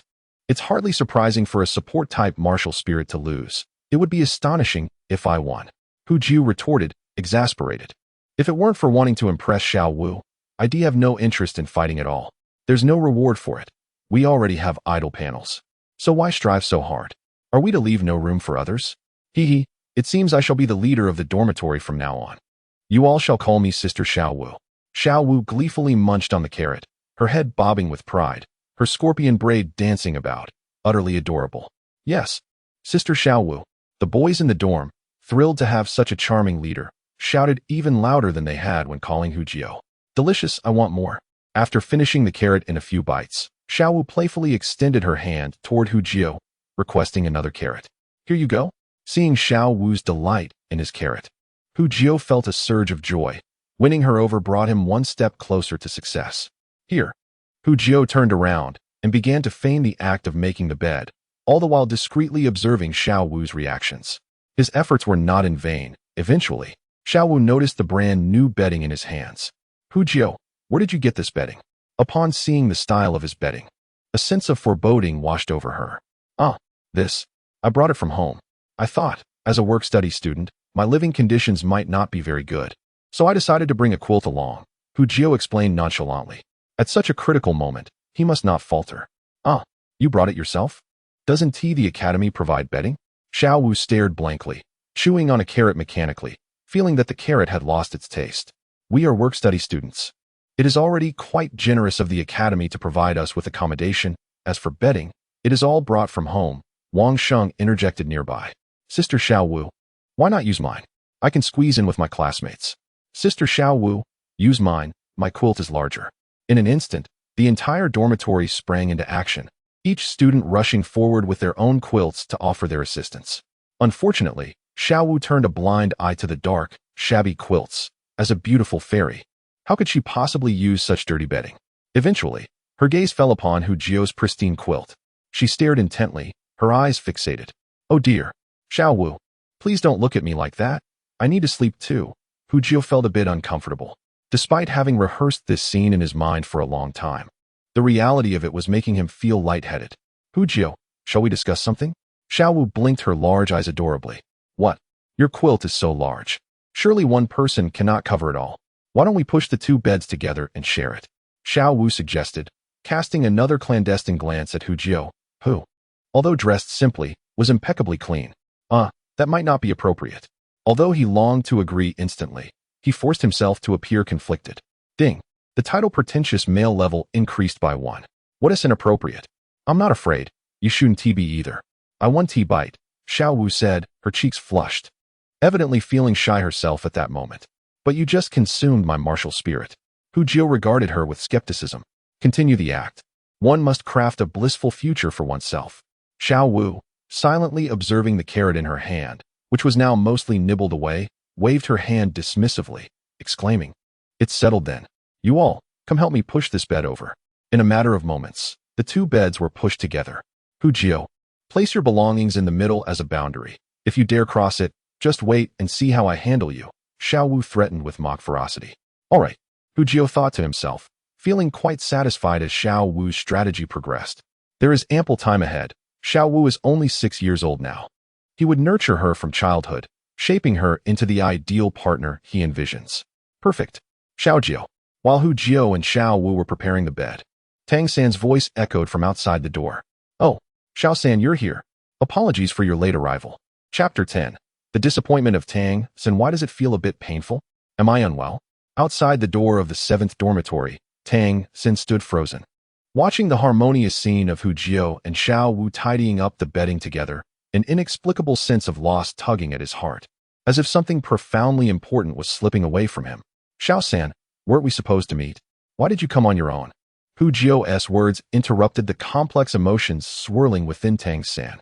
I noticed you hadn't come to find me for a long time, so I thought I'd come see what was going on. Tang San snapped back to reality and smiled at Hu Jio. In truth, he was slightly concerned that Hu Jio might be in some sort of trouble, only to find him happily playing with the little girl, which was quite infuriating. Oh, it's nothing. Come on, it's already noon. Let us go have lunch. Hu Jio clapped his hands, turning to Wang Sheng. Do you know where we can eat? Please tell me. Sure, let us go eat. I want to have some of your carrots, Xiao Wu exclaimed excitedly, feeling that the 2 carrots she had earlier had whetted her appetite. Well, since we're all going to eat, let us go together. Wang Sheng nodded and called for the other students to join. Xiao Jio, I want to go. You go alone. Tang San shook his head, having spent all his money on tuition, leaving him with no extra funds for meals. Besides, he had brought some dry rations, so he wasn't worried about going hungry. Let us go together. I'll treat you, Hu Jio said, sensing the situation and not allowing Tang San to refuse. He hooked his arm around Tang San's neck and walked along. Since you've taken my Xiao Wu, Tang San, you're my brother now. By the way, does eating require money? Like soul coins or something? Suddenly, Xiao Wu, who had been skipping along joyfully beside Hu Jio, paused, feeling a sense of dread creeping in again. It's fine, just follow along. I have money, Hu Jio waved reassuringly to Xiao Wu. As the grandson of the village chief, although his finances were limited, he had enough for meals as long as he didn't waste it. Thank you. Hu Jio's generosity instantly boosted Xiao Wu's fondness for him. Compared to Tang San, Hu Jio was slightly more handsome. Though dressed simply, he still exuded an aura of charm. This has resulted in Xiao Wu feeling no particular affection for Hu Jio, aside from a brief nod upon their encounters, during the rest of the time. She scarcely cast him a glance. Hu Jio, content with this arrangement, showed no inclination to introduce Tang San to Xiao Wu. Engaging in separate conversations with Tang San and Xiao Wu was effortless for him, as they each conversed without interference. Suddenly, an unpleasant voice broke through the atmosphere as they entered the dining hall. Upon looking up, they saw a group of upperclassmen standing on the staircase between the 1st and 2nd floors, gazing down at them with a sense of superiority. A boy, around 12 or 13 years old, pointed at Wang Sheng, who stood before Hu Jio, exclaiming, "A poor wretch is just a poor wretch. He will likely never ascend to the 2nd floor to dine." On their way to the cafeteria, Wang Sheng had already informed Xiao Wu of the senior's intention to assert dominance. Upon witnessing the provocation, Xiao Wu immediately stepped forward, challenging. Who do you think you are? What is so special about the second floor? As soon as Xiao Wu made her presence known, the boy on the upper floor's eyes brightened, and he nearly drooled at the sight of her, saying, what a beautiful little lowly. Heh, I'm off to have my meal now. Consider yourself lucky this time. Fuming, Hu Jio grasped his hammer, ready to confront the insolent boy. This presents a splendid opportunity for performance, and Hu Jio would certainly not let it slip away, even if he were to falter. He has Xiao Wu and Tang San by his side. He firmly believes they would not remain passive observers. Indeed, as soon as Hu Jio made his move, Xiao Wu instinctively followed suit, having discerned that the term old man was not a compliment. However, at a critical moment, Tang San faltered. He quickly stepped forward, turned, and positioned himself between Hu Jio and Xiao Wu, shaking his head. Enough, we are here to dine. Hey, why are you so afraid of trouble? Look at your brother. He is not scared. Xiao Wu expressed her discontent, casting a disdainful glance at Tang San. Tang San remained silent. Let it go. There will be plenty of opportunities to teach them a lesson in the future. Hu Jio waved his hand dismissively. The essence of the matter was not whether a fight ensued, but rather the attitude displayed. His earlier conduct would surely earn him points in Xiao Wu's eyes. Very well. We shall certainly teach them a lesson later. With that group of troublemakers now vanished, Xiao Wu lost her enthusiasm. Oh, Xiao San, your master has arrived. Hu Jio, with an astonishing sense of perception, suddenly sensed the familiar aura approaching. Tang San turned around, and indeed, it was the master. Master. Tang San hurried over and bowed respectfully. Have you tidied up your dormitory? The master inquired. Yes, it's all set. Then come with me to the second floor for a meal. Afterwards, I will show you around, the master replied. Tang San hesitated, feeling concerned about Hu Jio. He sensed that Hu Jio had become increasingly irritable since arriving at the academy and feared he might cause trouble. Master, I think I'll dine with my friends instead. After some thought, Tang San declined. Hey, are you foolish? The food upstairs is evidently superior. You should go. Hu Jio nudged Tang San, smiling at the master. Master, please take Xiao San to eat. He is quite naive. Although Tang San had lost much favor in Xiao Wu's eyes, Hu Jio decided it prudent to keep Tang San as far from Xiao Wu as possible. Ultimately, persuaded by Hu Jio, Tang San followed the master to the second floor for a meal. You seem quite fond of that Tang San. Xiao Wu curiously regarded Hu Jio, speculating about their relationship. Haha, of course. Xiao San is my brother. We grew up together. Hu Jio spoke sweetly, yet internally felt a pang of guilt, as if he were usurping Tang San's future wife. But, he reassured himself, how could one claim to have taken something that has yet to occur? Perhaps, in this world, Tang San's wife might not even be Xiao Wu. Hu Jio endeavored to liberate his thoughts from the confines of the original narrative. Has that Tang San become a disciple of the master? At that moment, Wang Sheng approached with a question. What is the matter? Hu Jio replied. No way. That master's abilities are rather unimpressive. I've heard he is over 50 yet remains at the 29th rank, unable to even break through to the Great Soul Master level. Your brother hasn't he been deceived, has he? Wang Sheng lamented as he watched Tang San and the master depart together. Enough. Why concern yourself with others' affairs? Just remember, don't speak of this in front of Xiao San in the future, or don't blame me for being unkind. Hu Jio waved his hand, unwilling to enlighten these ignorant fools. Although Hu Jio didn't rely heavily on the master's knowledge, he had to concede that the master possessed a wealth of theoretical information. While he might not match Hu Jio in innovative thinking, no one in the Douluo world surpassed him in understanding soul beasts. At the very least, he would likely seek the master's counsel through Tang San when selecting his first soul ring. Chapter 11. On the theory of the 10 core competencies, though he had anticipated it, upon witnessing the cafeteria's offerings, Hu Jio was still deeply disillusioned. While there was some meat, the overall quality left much to be desired. Xiao Jio, come have some of my carrots. Yours are far tastier. The cafeteria food is dreadful. Xiao Wu waved her delicate hand, having requested food from Hu Jio numerous times already. Due to the inedible nature of the cafeteria fare, Xiao Wu relied entirely on Hu Jio's carrots to satiate her hunger. Be careful, you're consuming my soul power at an alarming rate, Hu Jio remarked, half resigned and half amused. He realized he might have underestimated Xiao Wu's appetite. With his current soul power level, he could hardly fill this little rabbit who adored carrots. No way, I haven't eaten that much. By the way, Xiao Jio, what level is your soul power now? Xiao Wu asked shyly, realizing she had indeed devoured a significant amount of Hu Jio's carrots. It is not her fault. After all, who could resist the delectable carrots cultivated by Hu Jio? Regarding Xiao Wu's inquiry, Wang Sheng and his companions were equally intrigued. It is noteworthy that just moments ago, Hu Jio had triumphed over Wang Sheng, the strongest among their group. As an auxiliary soul master, to best a battle soul master like Wang Sheng is indeed an impressive feat. One might estimate his prowess to be at least at the 9th level. While consuming a rather unpalatable meal, Hu Jio casually responded, affirming that, after 3 months of diligent training, his soul power had indeed reached the 9th level.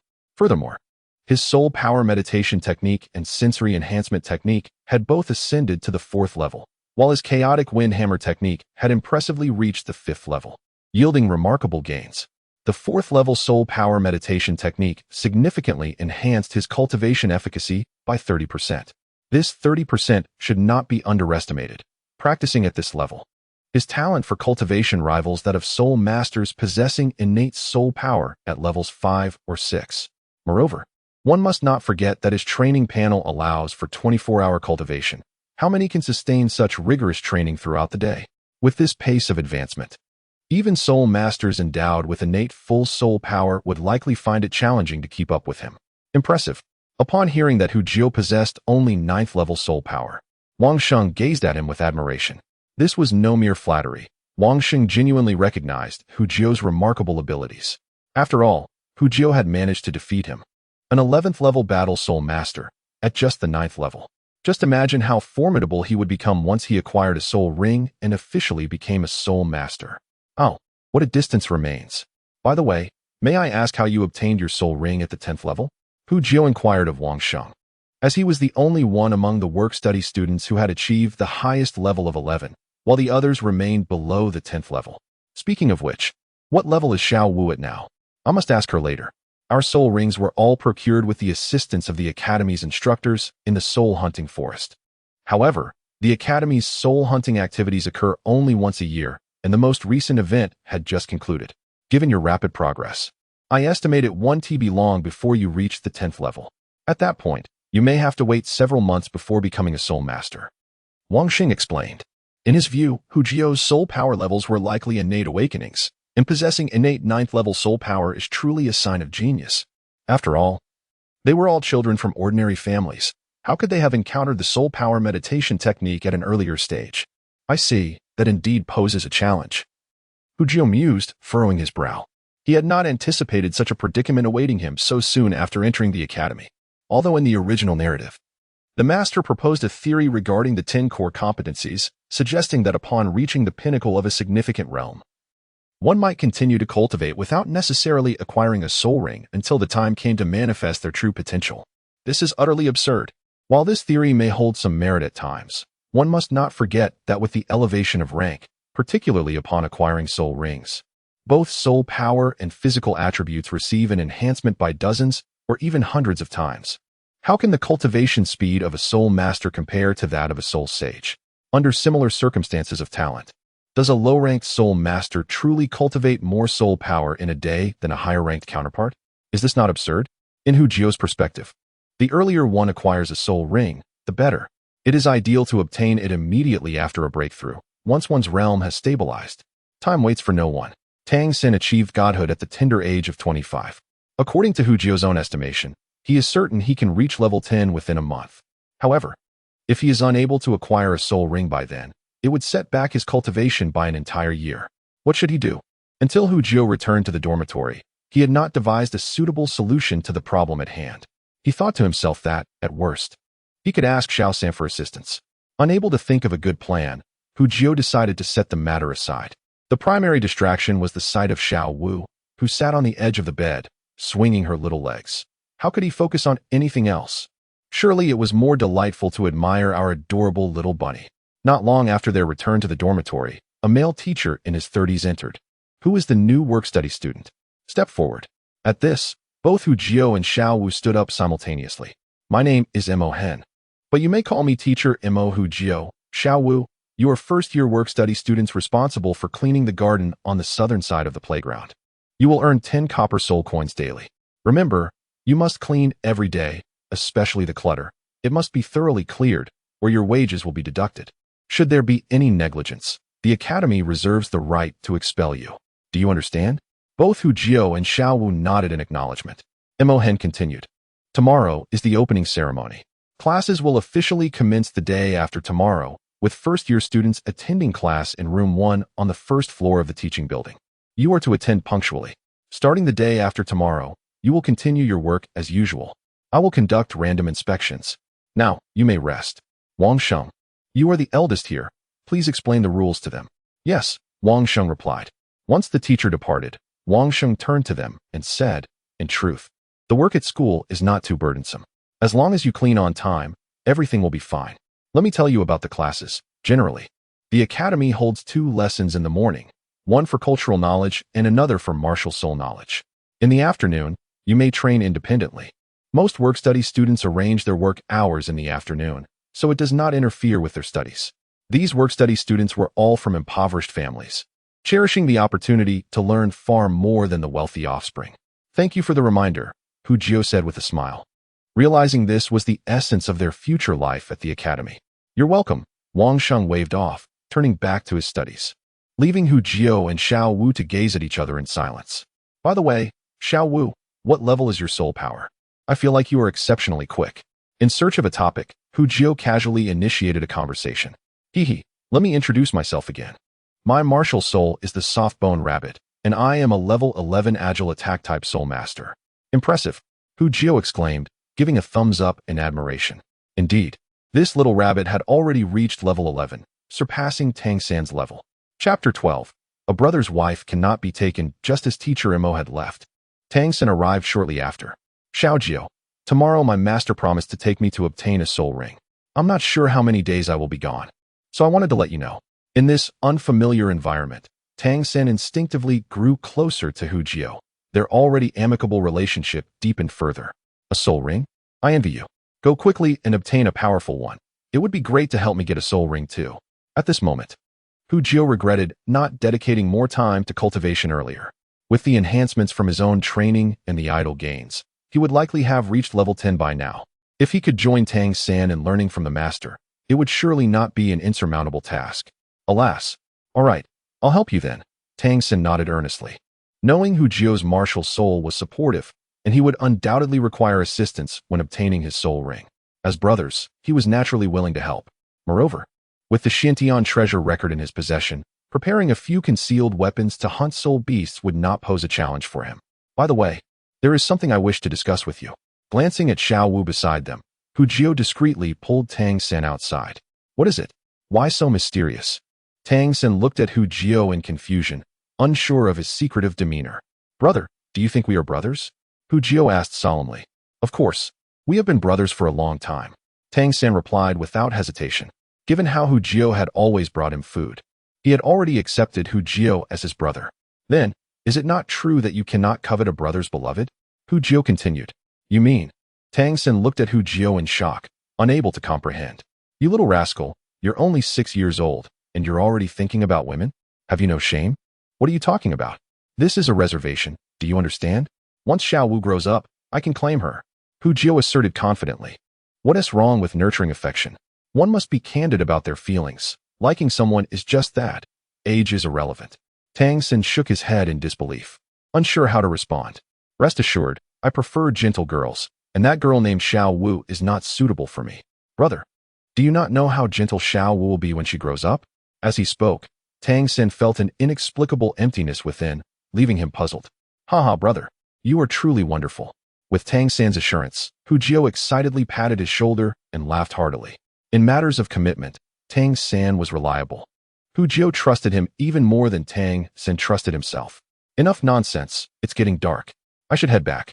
Looking up at the sky, Tang San waved his hand, sensing something peculiar about Hu Jio today. Perhaps it was the sudden change to a new environment that made him feel a bit out of sorts? Xiao Jio, do you have any carrots left? I'm feeling a bit hungry. As soon as they returned to the dormitory, Xiao Wu approached eagerly. All right, you are not worried about becoming chubby? Having resolved the issue with Tang San, Hu Jio felt elated and teased Xiao Wu while casually summoning a carrot and handing it to her. Hu Jio had tasted this carrot himself and found it not much different from those harvested from the field. If eaten raw, its flavor was rather unimpressive. The reason Xiao Wu enjoyed it so much might be due to her being a rabbit. As if, no matter how many carrots I consume, I shall never gain weight. Xiao Wu proudly tilted her head, wearing a triumphant expression. That night, Hu Jio succumbed to a peculiar mood and drifted into a deep slumber. The following day began with the opening ceremony, while the afternoon was left for personal arrangements. Their work-study program would not commence until tomorrow, thus leaving them with a sense of ennui. Are you not bored, Xiao Jio? In the afternoon, within the dormitory, Hu Jio lounged on his bed, legs crossed comfortably. Bored? Perhaps a little. Why don't we venture to Nottingham City? Let us see the little white rabbit. Enjoying the boosts from the idle panel, Hu Jio felt no boredom at all. Moreover, he was currently refining a new idea, which kept him thoroughly engaged. However, since he intended to pursue Xiao Wu, he thought it necessary to feign boredom, even if he was not truly bored. Nottingham City? Sounds great. Let us go. Hu Jio's suggestion sparked a gleam in Xiao Wu's eyes. She adored playing, and the prospect of visiting Nottingham City, with its delightful offerings, was irresistible. She could hardly contain her excitement. In her eagerness, she reached out and pulled Hu Jio up from the bed, revealing just how impatient she was. Her little hands were quite soft. With a smile, Hu Jio stepped out with Xiao Wu, pondering whether this could be considered a date, though they were quite young. It certainly felt like one. That afternoon, Xiao Wu was utterly exhilarated, indulging in acrobatics, shopping, and savoring delightful snacks. By the end of the day, Hu Jio found himself regretting his decision. Indeed, whether adult or child, females exhibited an astonishing and formidable vitality while shopping. Even his body, honed through the tumultuous wind hammer technique, struggled to withstand the experience. Xiao Jio, you simply can't keep up. Your physique is so feeble. Xiao Wu teased playfully upon their return to the academy. Pa, I am merely constrained by the laws of the universe.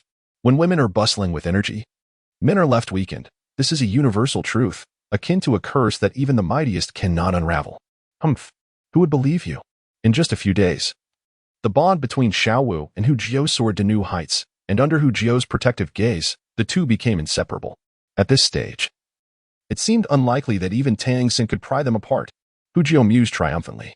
In recent days, he has been exceptionally attentive to Xiao Wu, providing her with an abundance of carrots and occasionally taking her outside the academy to indulge in delectable treats. As for cultivation, what is that? Everything is on autopilot. There is no need for such endeavors. The sole pursuit is to revel in joyous play. Having endured a life of hardship in his previous existence, he now seeks nothing more than a carefree and leisurely existence. However, the rapid depletion of his wallet seems rather alarming, although Hu Jio himself is not particularly extravagant. The issue lies in the fact that Xiao Wu has no money of her own.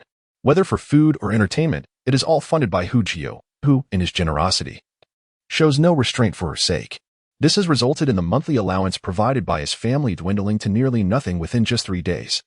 In order to support both himself and Xiao Wu, he resolved to seek employment. While there were alternative options available, one particularly stood out. He recalled that upon reaching the Soul Master level, one could receive a stipend from the Spirit Hall.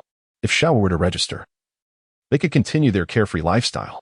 However, Hu Jio quickly dismissed this idea. Firstly, he would be reduced to living off others, which he deemed unacceptable as a man. Secondly, registering at the Spirit Hall would expose their personal information to the institution.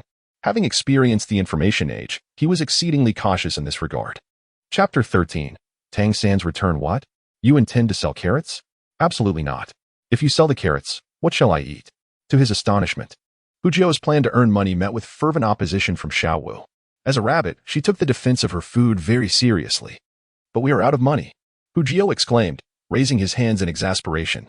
Fortunately, this was not his previous life. Had it been, they could have borrowed money and repaid it together after marriage. Alas, such options did not exist in this world. Then, I don't care. You simply cannot sell the carrots. At most, we will refrain from going out and stay at the academy, Xiao Wu pleaded with a sorrowful gaze, as if Hu Jio were on the verge of abandoning her.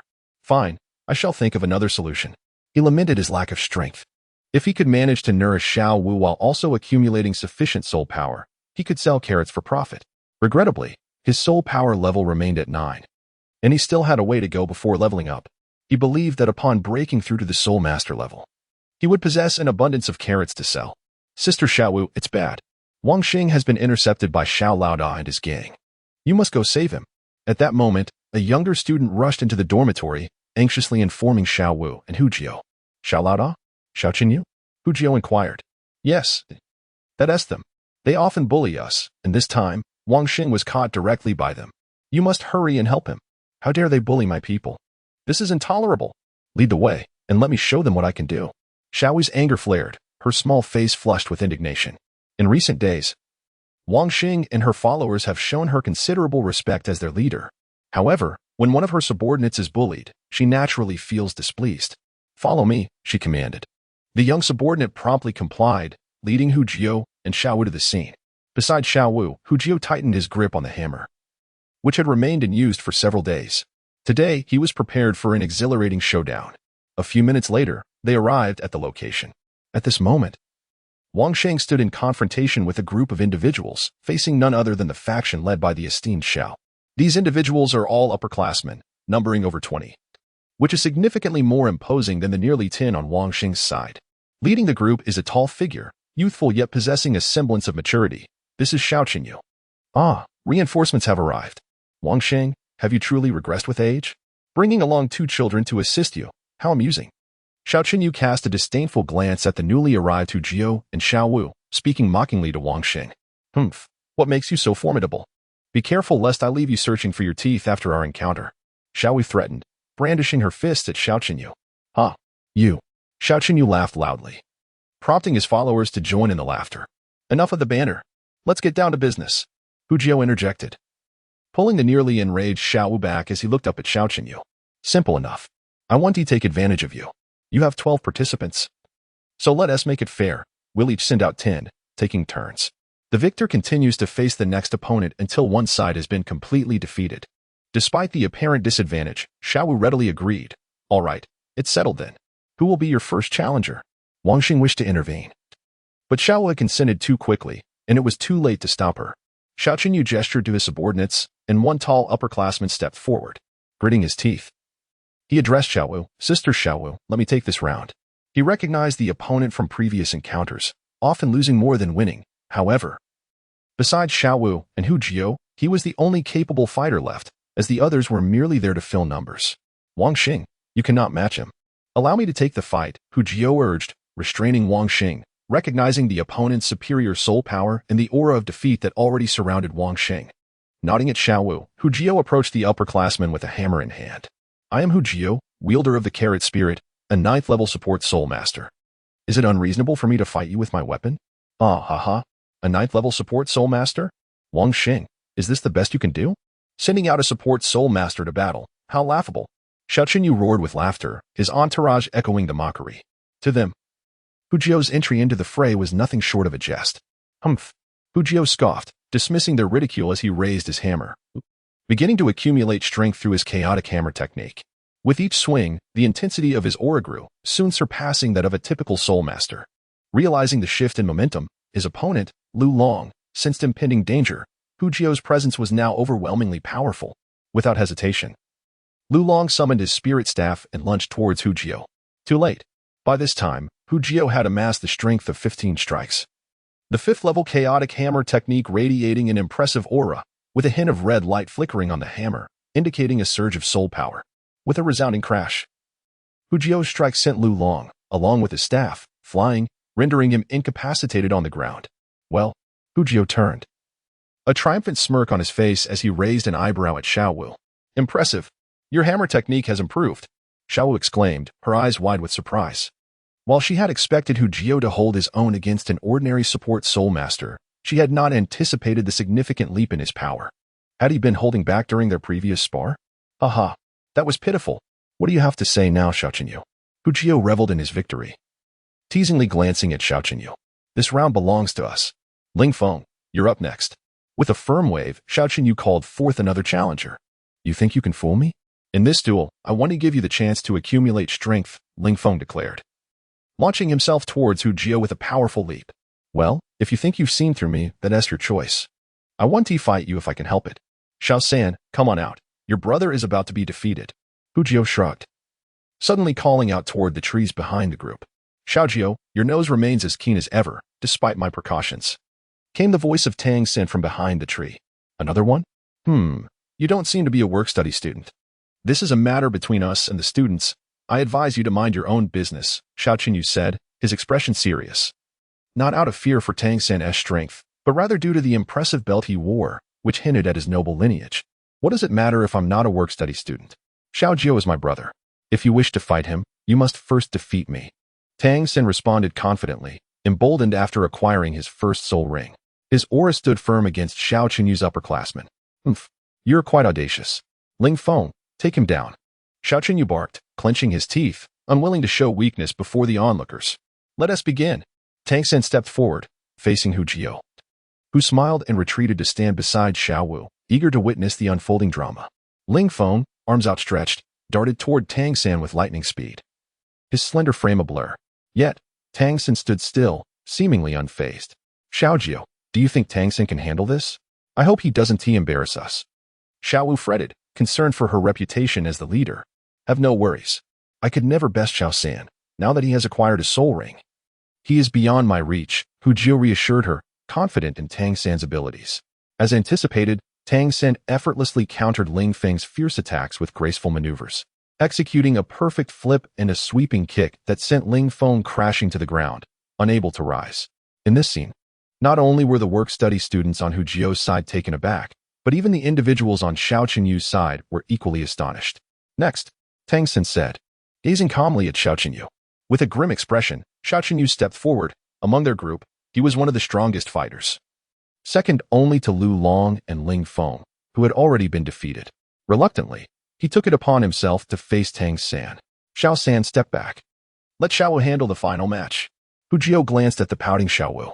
The spirited little rabbit was eager to fight, and it was evident that she felt slighted by not being allowed to take on their final formidable opponent, Xiao Chunyu. Can she really do it? Tang San asked, turning back with a hint of doubt. Who are you talking about? My sister Xiao Wu is more than capable. Do you want to have a duel later? Xiao Wu retorted, shaking her fists in frustration at Tang San's skepticism. If Tang San were not Hu Jiao's brother, she might have already taught him a lesson. Enough with the infighting. Xiao San, please step aside. Hu Jiao observed the tension between Tang San and Xiao Wu with amusement, feeling as if he was the orchestrator of this amusing drama. Xiao Chunyu, Wuhu and Wolf, level 11 Spirit Master, Xiao Chunyu coldly regarded them, feeling dismissed as they bickered amongst themselves. Xiao Wu, Wuhu and Rabbit, level 12 Spirit Master. Xiao Wu tossed her head, her scorpion braid swaying as she confidently faced Xiao Chunyu. What? You are actually a level 12 Spirit Master? Xiao Chunyu was astounded, staring incredulously at the adorable little girl before him. What kind of people are these?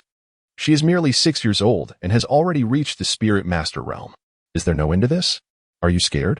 If you're afraid, just surrender. Xiao Wu declared, exuding an air of a seasoned fighter. Humph.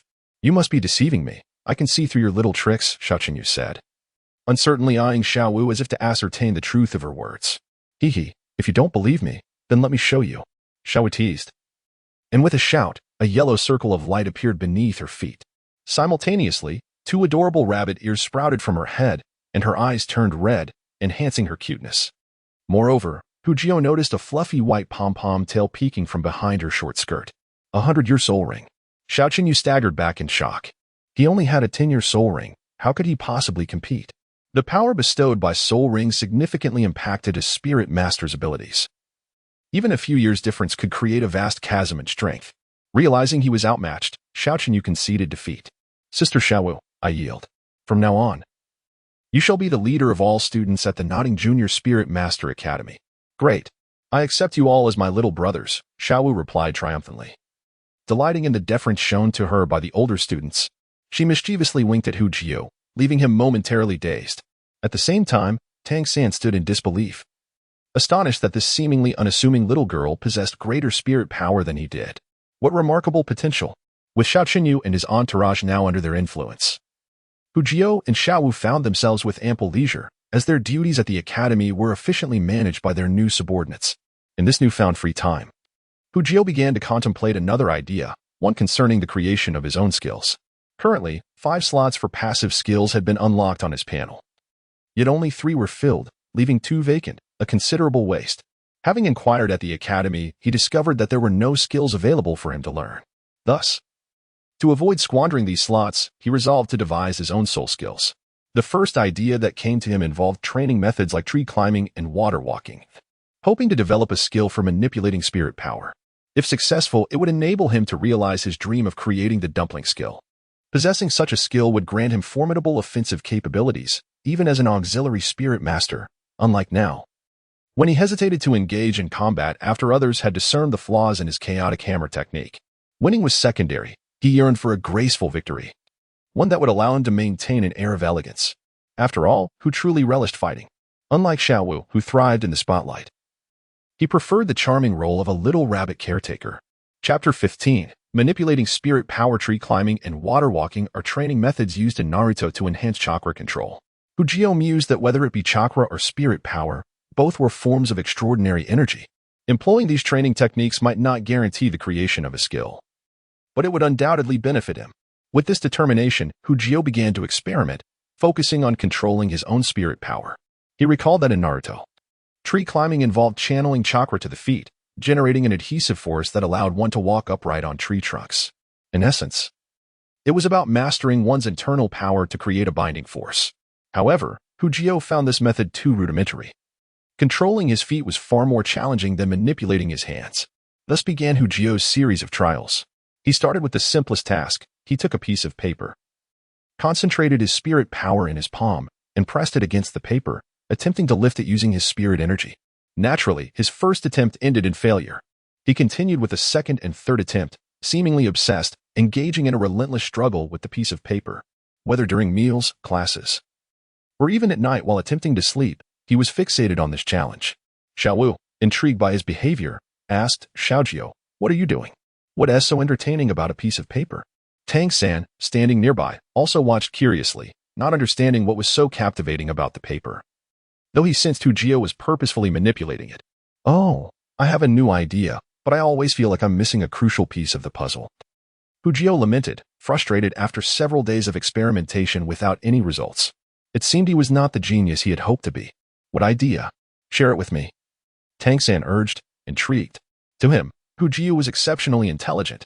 He had learned the chaotic hammer technique before Tang San. Yet now he found himself far behind in terms of mastery. Hearing Tang San's question, Hujio's eyes suddenly lit up. Though he struggled with this operation, he believed Tang San could certainly succeed. It is worth noting that this young man possesses a remarkable technique known as controlling the crane and capturing the dragon. For Tang San, the ability to adhere paper to his palm is hardly a challenge. With this thought in mind, Hujio articulated his ideas. The concept of adhering paper, stones, climbing trees, and treading water led Tang San to ponder Hujio's so-called soul power manipulation training method. After a moment of contemplation, he lifted his head, his gaze sharp as he looked at Hujio. "Xiaojio, you are truly a genius. I have thoroughly considered your training method, and in principle, it is feasible. However, achieving such a goal may prove to be quite challenging." "But what?" Hujio interrupted, somewhat exasperated by Tang San's hesitance. "You are being quite indecisive. Just speak plainly." Beside them, Xiao Wu wore an expression of discontent, regarding Tang San with disappointment. "Come on, we are brothers. Why are you being so hesitant over something trivial?" Coincidentally, I have grasped a few small tricks within this technique." Ignoring Xiao Wu's dissatisfaction, Tang San smiled calmly and reached for the paper in Hujio's hand. He deftly placed the paper in his palm, executing a graceful flip that turned his palm downward, allowing the paper to rotate beneath without any grasping mechanism.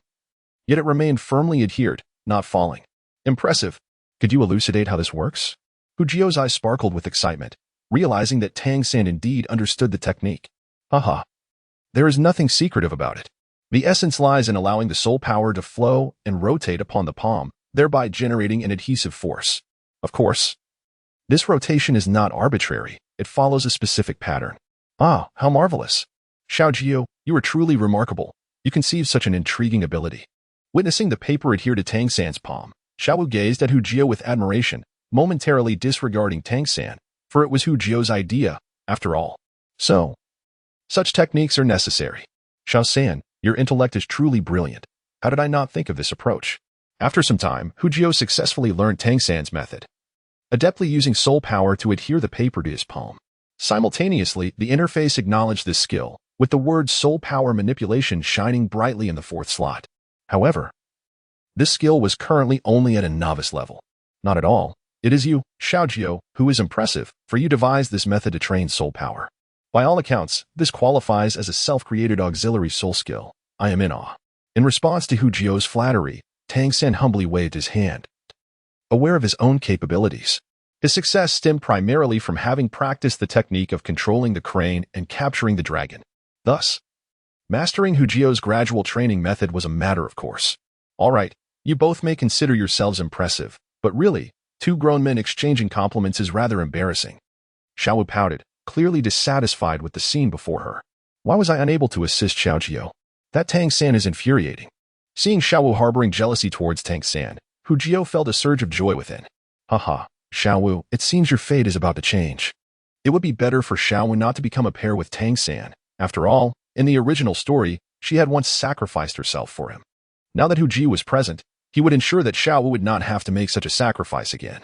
3 days later, Hu Jio's soul power manipulation skill advanced to level 1, finally transitioning from mere theory to practical application. At level 1, he was able to adhere small stones to his hand. While this did not serve much purpose at the moment, Hu Jio had begun to experience the benefits of this skill in terms of soul power manipulation. Previously, he had not found controlling soul power to be nearly as effortless. 10 days later, upon reaching level 2 in soul power manipulation, Hu Jio decided to test his abilities against a tree. Although it was somewhat challenging, he managed to climb it. Likewise, Tang San, who often accompanied him, performed even better. He nimbly ascended a large tree with ease, a feat Hu Jio could not replicate.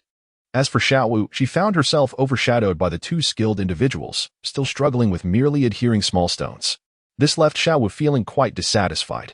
While it was understandable that Hu Jio made rapid progress, after all, he was the creator of the method, they were training together. However, why was this little San progressing so swiftly as well? It seemed utterly unfair. Xiao Jio, she demanded, are you hiding something? Do you have a secret you haven't shared? That evening, in the dormitory, Xiao Wu leaned forward, her little head close to Hu Jio's, threateningly brandishing her claws. Oh, no, not at all. Hu Jio was startled by her expression. What was happening? Had he inadvertently revealed something? When did that happen? Could it be that he had spoken in his sleep? Oh heavens! In an instant, Hu Jio's face turned pale, cold sweat pouring down his brow. Wait, you must have some techniques you're not teaching me. Otherwise, how could I possibly lag behind Tang San? Xiao Wu declared confidently, her expression indicating that Hu Jio was hiding secrets from her. Phew, I assure you, that's not the case. You seem to be progressing quite smoothly. Perhaps you've been too playful and not focused enough. After this false alarm, Hu Jio wiped the cold sweat from his brow, reminding himself to be cautious. He must not speak of anything inappropriate in his dreams. I believe I've been quite diligent. Xiao Wu suddenly felt a twinge of guilt.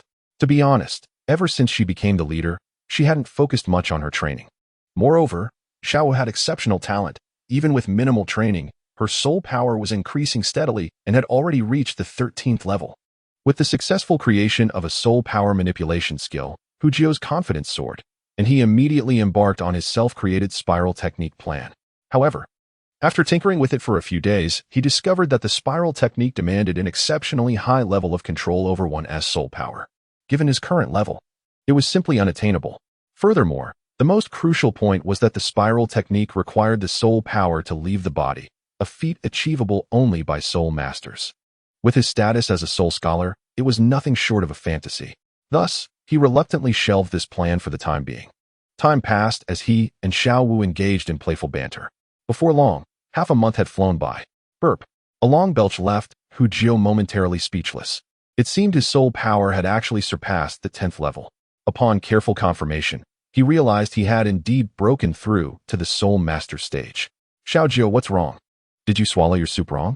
Xiao Wu chuckled as she observed Hu Jio's expression in the cafeteria. Haha, no. I've broken through to the 10th level. Hu Jio, ever astute, seized the opportunity and joyfully embraced Xiao Wu, overwhelmed with excitement. It felt as if he were hugging a doll. Yay, this is fantastic. Does that mean your carrots will taste even better now? Xiao Wu exclaimed, equally thrilled. Hu Jio's martial soul was of the food type, and as its level increased, the flavor would become increasingly delightful. As a little rabbit, Xiao Wu was delighted at the thought of the deliciousness awaiting her. Hey, why are you hugging me? Let go. After a moment, once Hu Jio had taken full advantage of the situation, Xiao Wu finally reacted, her cheeks flushing a deep pink. Oh, I'm sorry. I didn't mean to. Hu Jio feigned innocence, wearing an expression of utter bewilderment as if he had committed a grave error. Fine. Just don't hug me casually in the future, or I'll make you pay. Xiao Wu threatened, raising her fist, though her bravado was a fade. Thus, It was clear that as long as it wasn't casual, hugging was permissible. Xiao Jio, congratulations on becoming a soul master. Tang San smiled as he offered his congratulations. Hiki. Hu Jio mischievously grinned, leaning in to wrap his arm around Tang San's neck. Xiao San, it's time for you to step up. I've decided to solidify my cultivation first, and then take a leave to hunt for soul rings in the soul hunting forest. Absolutely, Tang San nodded earnestly. Touching the 24 bridges bright moon night at his waist, a glimmer of confidence in his eyes. I'll join you. Don't worry. With my sister Xiao Wu helping you, we'll definitely find you a good soul ring. All right, then the three of us will go together. Hu Jio cheerfully draped his left arm around Tang San and placed his right hand on Xiao Wu's shoulder. By the way, do you have any particular thoughts on the effect of your soul ring? If not, I can ask my master for you, Tang San inquired. Honestly, I'm not quite sure. I have some ideas, but nothing definitive. How about you mention it to the master? I'll visit him tomorrow, Hu Jio replied. When it came to knowledge about soul rings and soul beasts, the master was the true expert. To ensure his first soul ring achieved the desired effect, he decided to consult the master. With Tang San's connection, it would be no issue. Moreover, he recalled that the soul hunting forest was maintained by the Empire and the Spirit Hall, and without a token from the Spirit Hall, entry was impossible. If he could borrow a token from the master, he wouldn't need to report to the Spirit Hall. He had always been careful with his information, especially now that he and Xiao Wu stood together, making them natural adversaries to the Spirit Hall. All right, I'll talk to my master this afternoon, Tang San nodded. He was deeply aware of his master's theoretical knowledge, and if Hu Jio could receive some guidance, it would save him from many detours. After classes the following day, Hu Jio carried a bag of fruit and, alongside Tang San, made his way to the master's residence. Master, I apologize for the intrusion. Upon seeing the master, Hu Jio respectfully bowed. Regardless of the master's character, he was there seeking assistance, and he needed to display the proper demeanor. Please, have a seat. Xiao San has mentioned your situation to me. To be honest, I am quite surprised. After all this time researching martial souls, I have never encountered someone with merely a second-level innate soul power, especially in the notoriously difficult food category, who managed to reach the soul master stage in just a month. It's truly incredible. The master seemed to have misunderstood. In reality, Hu Jio had been training for a full 4 months. His ancestors had produced soul masters, and relying on their legacy made his progress to the soul master level unsurprising. Hu Jio had prepared a well-thought-out explanation for this moment. 4 months is still quite impressive. The master regarded Hu Jio with a penetrating gaze, speaking mildly. Well, everyone has their secrets. Now, let us discuss the purpose of your visit today.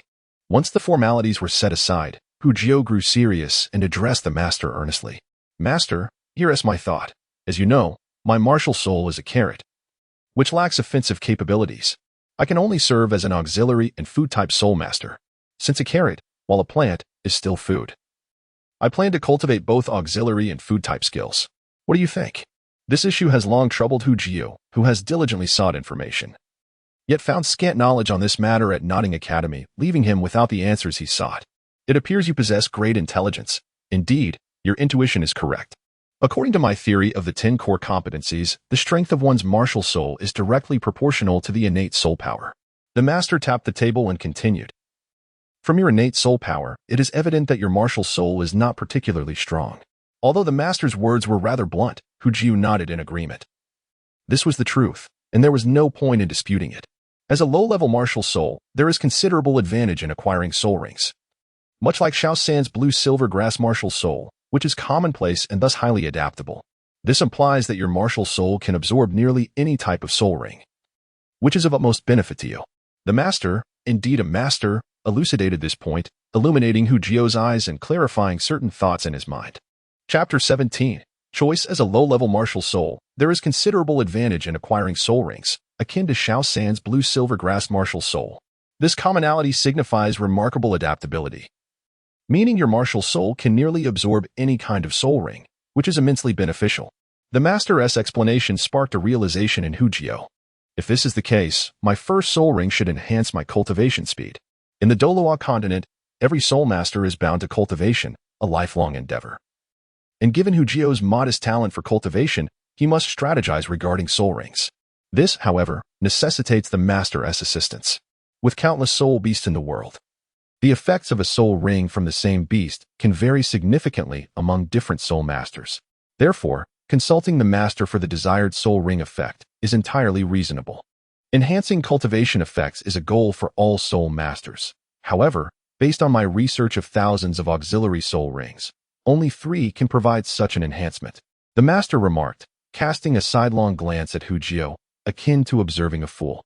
Nevertheless, he continued, the first is the moonlight beast, which is found exclusively in the Stardow forest and is exceedingly rare. Unless one is willing to pay a hefty price, it is unlikely you will find it. What about the other 2? Hu Jio had already dismissed the moonlight beast, as he lacked both wealth and influence. Such a rare and elusive soul beast was beyond his reach. The second is the sunflower, a plant-type soul beast that is not particularly difficult to locate, as it can be found in the soul-hunting forest. However, using it as a soul ring yields only a 1 in 10 chance of enhancing cultivation effects, or even lower. This is something you must ponder carefully. The master kindly offered this insight, considering Hu Jio was a friend and a fellow villager of Tang San. A 1 in 10 chance. That's akin to a lottery. I won't choose that. Hu Jio looked expectantly at the master, eager for the mention of the final option. As for the last option, do not hold out much hope. It is called the devouring toad. While it indeed increases the speed of soul power cultivation, the enhancement is merely 1%, or even less. Such an effect is hardly worth considering. After his explanation, the master fell silent, allowing Hu Jio to ponder in deep thought. To gamble or not? Hu Jio was deeply conflicted. He wished to use the devouring toad as his soul ring. Although the percentage of increased cultivation speed was indeed low, he kept in mind his idle panel. If the skills attached to the soul ring could also be enhanced through idling, then there would be no reason for hesitation.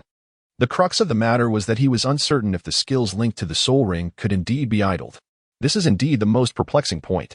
Xiao Jio, perhaps you should reconsider the necessity of such a soul ring effect. With the multitude of spirit beasts in the world, why must one prioritize the acceleration of cultivation? Observing Hu Jio in his state of indecision, Tang San could no longer suppress his urge to offer a word of caution. Typically, he would refrain from interjecting in matters as consequential as the selection of a soul ring, which could influence a soul master's entire life. Yet Hu Jio's dilemma compelled him to speak up. Tang San's words jolted Hu Jio back to clarity. He nodded and turned to the master, saying, Master, I have made my decision. I wish to choose the swallowing heaven toad. Could you please elaborate on the spirit beast? It was a gamble. After all, it was merely a soul ring, albeit a low-level one. Its effects could hardly be extraordinary. Yet, should his gamble prove successful, it could indeed be revolutionary. Even if the enhancement of his skills were merely doubled, it would still be a triumph. All right, let me introduce you to the swallowing heaven toad, the master began. Moments later, Hu Jio emerged from the master's abode, a serene expression on his face, holding a token, the master's identity badge from the spirit hall. Xiao Jio, are you truly set on selecting the swallowing heaven toad as your first soul ring? That evening, after attending class with the master, Tang San hurried over to Hu Jio. Yes, Hu Jio nodded, as if deciding on dinner options. Did you not grasp the master's earlier admonitions?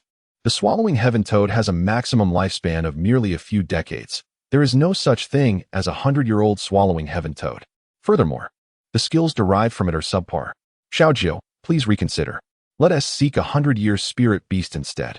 If you are concerned for our safety, rest assured. While I cannot guarantee everything, I can manage a 100-year soul ring. Faced with Tang San's earnest entreaties, Hu Jio felt a warmth in his heart. Tang San's charisma was indeed compelling. Initially, Hu Jio had harbored some utilitarian thoughts regarding Tang San, yet through their interactions, he had gradually come to regard him as a true brother. Worry not, Xiao San. My choice of the swallowing heaven toad as my first soul ring has been made after careful consideration. Allow me to clarify. Oh no, I mean explain. Tang San composed himself. Proceed. Well, how should I put it? In our studies, we have learned that the lifespan of a soul ring cannot be altered, correct? Hu Jio inquired. Looking at Tang San. Indeed, that is common knowledge, Tang San affirmed with a nod. Then allow me to tell you that I do not subscribe to this common knowledge. Hu Jio declared earnestly. At times, Tang San wished he could pry open Hu Jio's mind to uncover what thoughts resided within. Was it not an established fact that the lifespan of a soul ring could not be enhanced? How could someone of his age dare to question such a principle? Listen to me. In my view, both soul power and soul rings are manifestations of our own strength. There is nothing debatable about that. Indeed, both soul power and soul rings are our own strengths. Tang San concurred. Then, if they are our own strengths, why can't a soul ring be cultivated and enhanced like soul power? Hu Jio countered. Tang San fell silent. Hu Jio's assertion, though seemingly absurd, carried an underlying logic. If soul rings were indeed a form of one's strength, why could they not be enhanced through cultivation? I believe there are two reasons why people assert that soul rings cannot be enhanced, Hu Jio stated, raising a finger. First, those who claim this may not truly control their own soul rings. By control, I do not mean merely summoning or retracting them. I refer to mastering the power of the soul ring, essentially treating it as an extension of one's own body, manipulating its size and strength. And the second? Tang San, intrigued by Hu Jio's reasoning, eagerly awaited further elaboration. Though Hu Jio's perspective seemed outlandish, upon reflection, it bore a semblance of truth. If what Hu Jio proposed were indeed accurate, then the entire Douluo Continent could potentially be transformed by his insights. Regarding the second point, it is quite simple.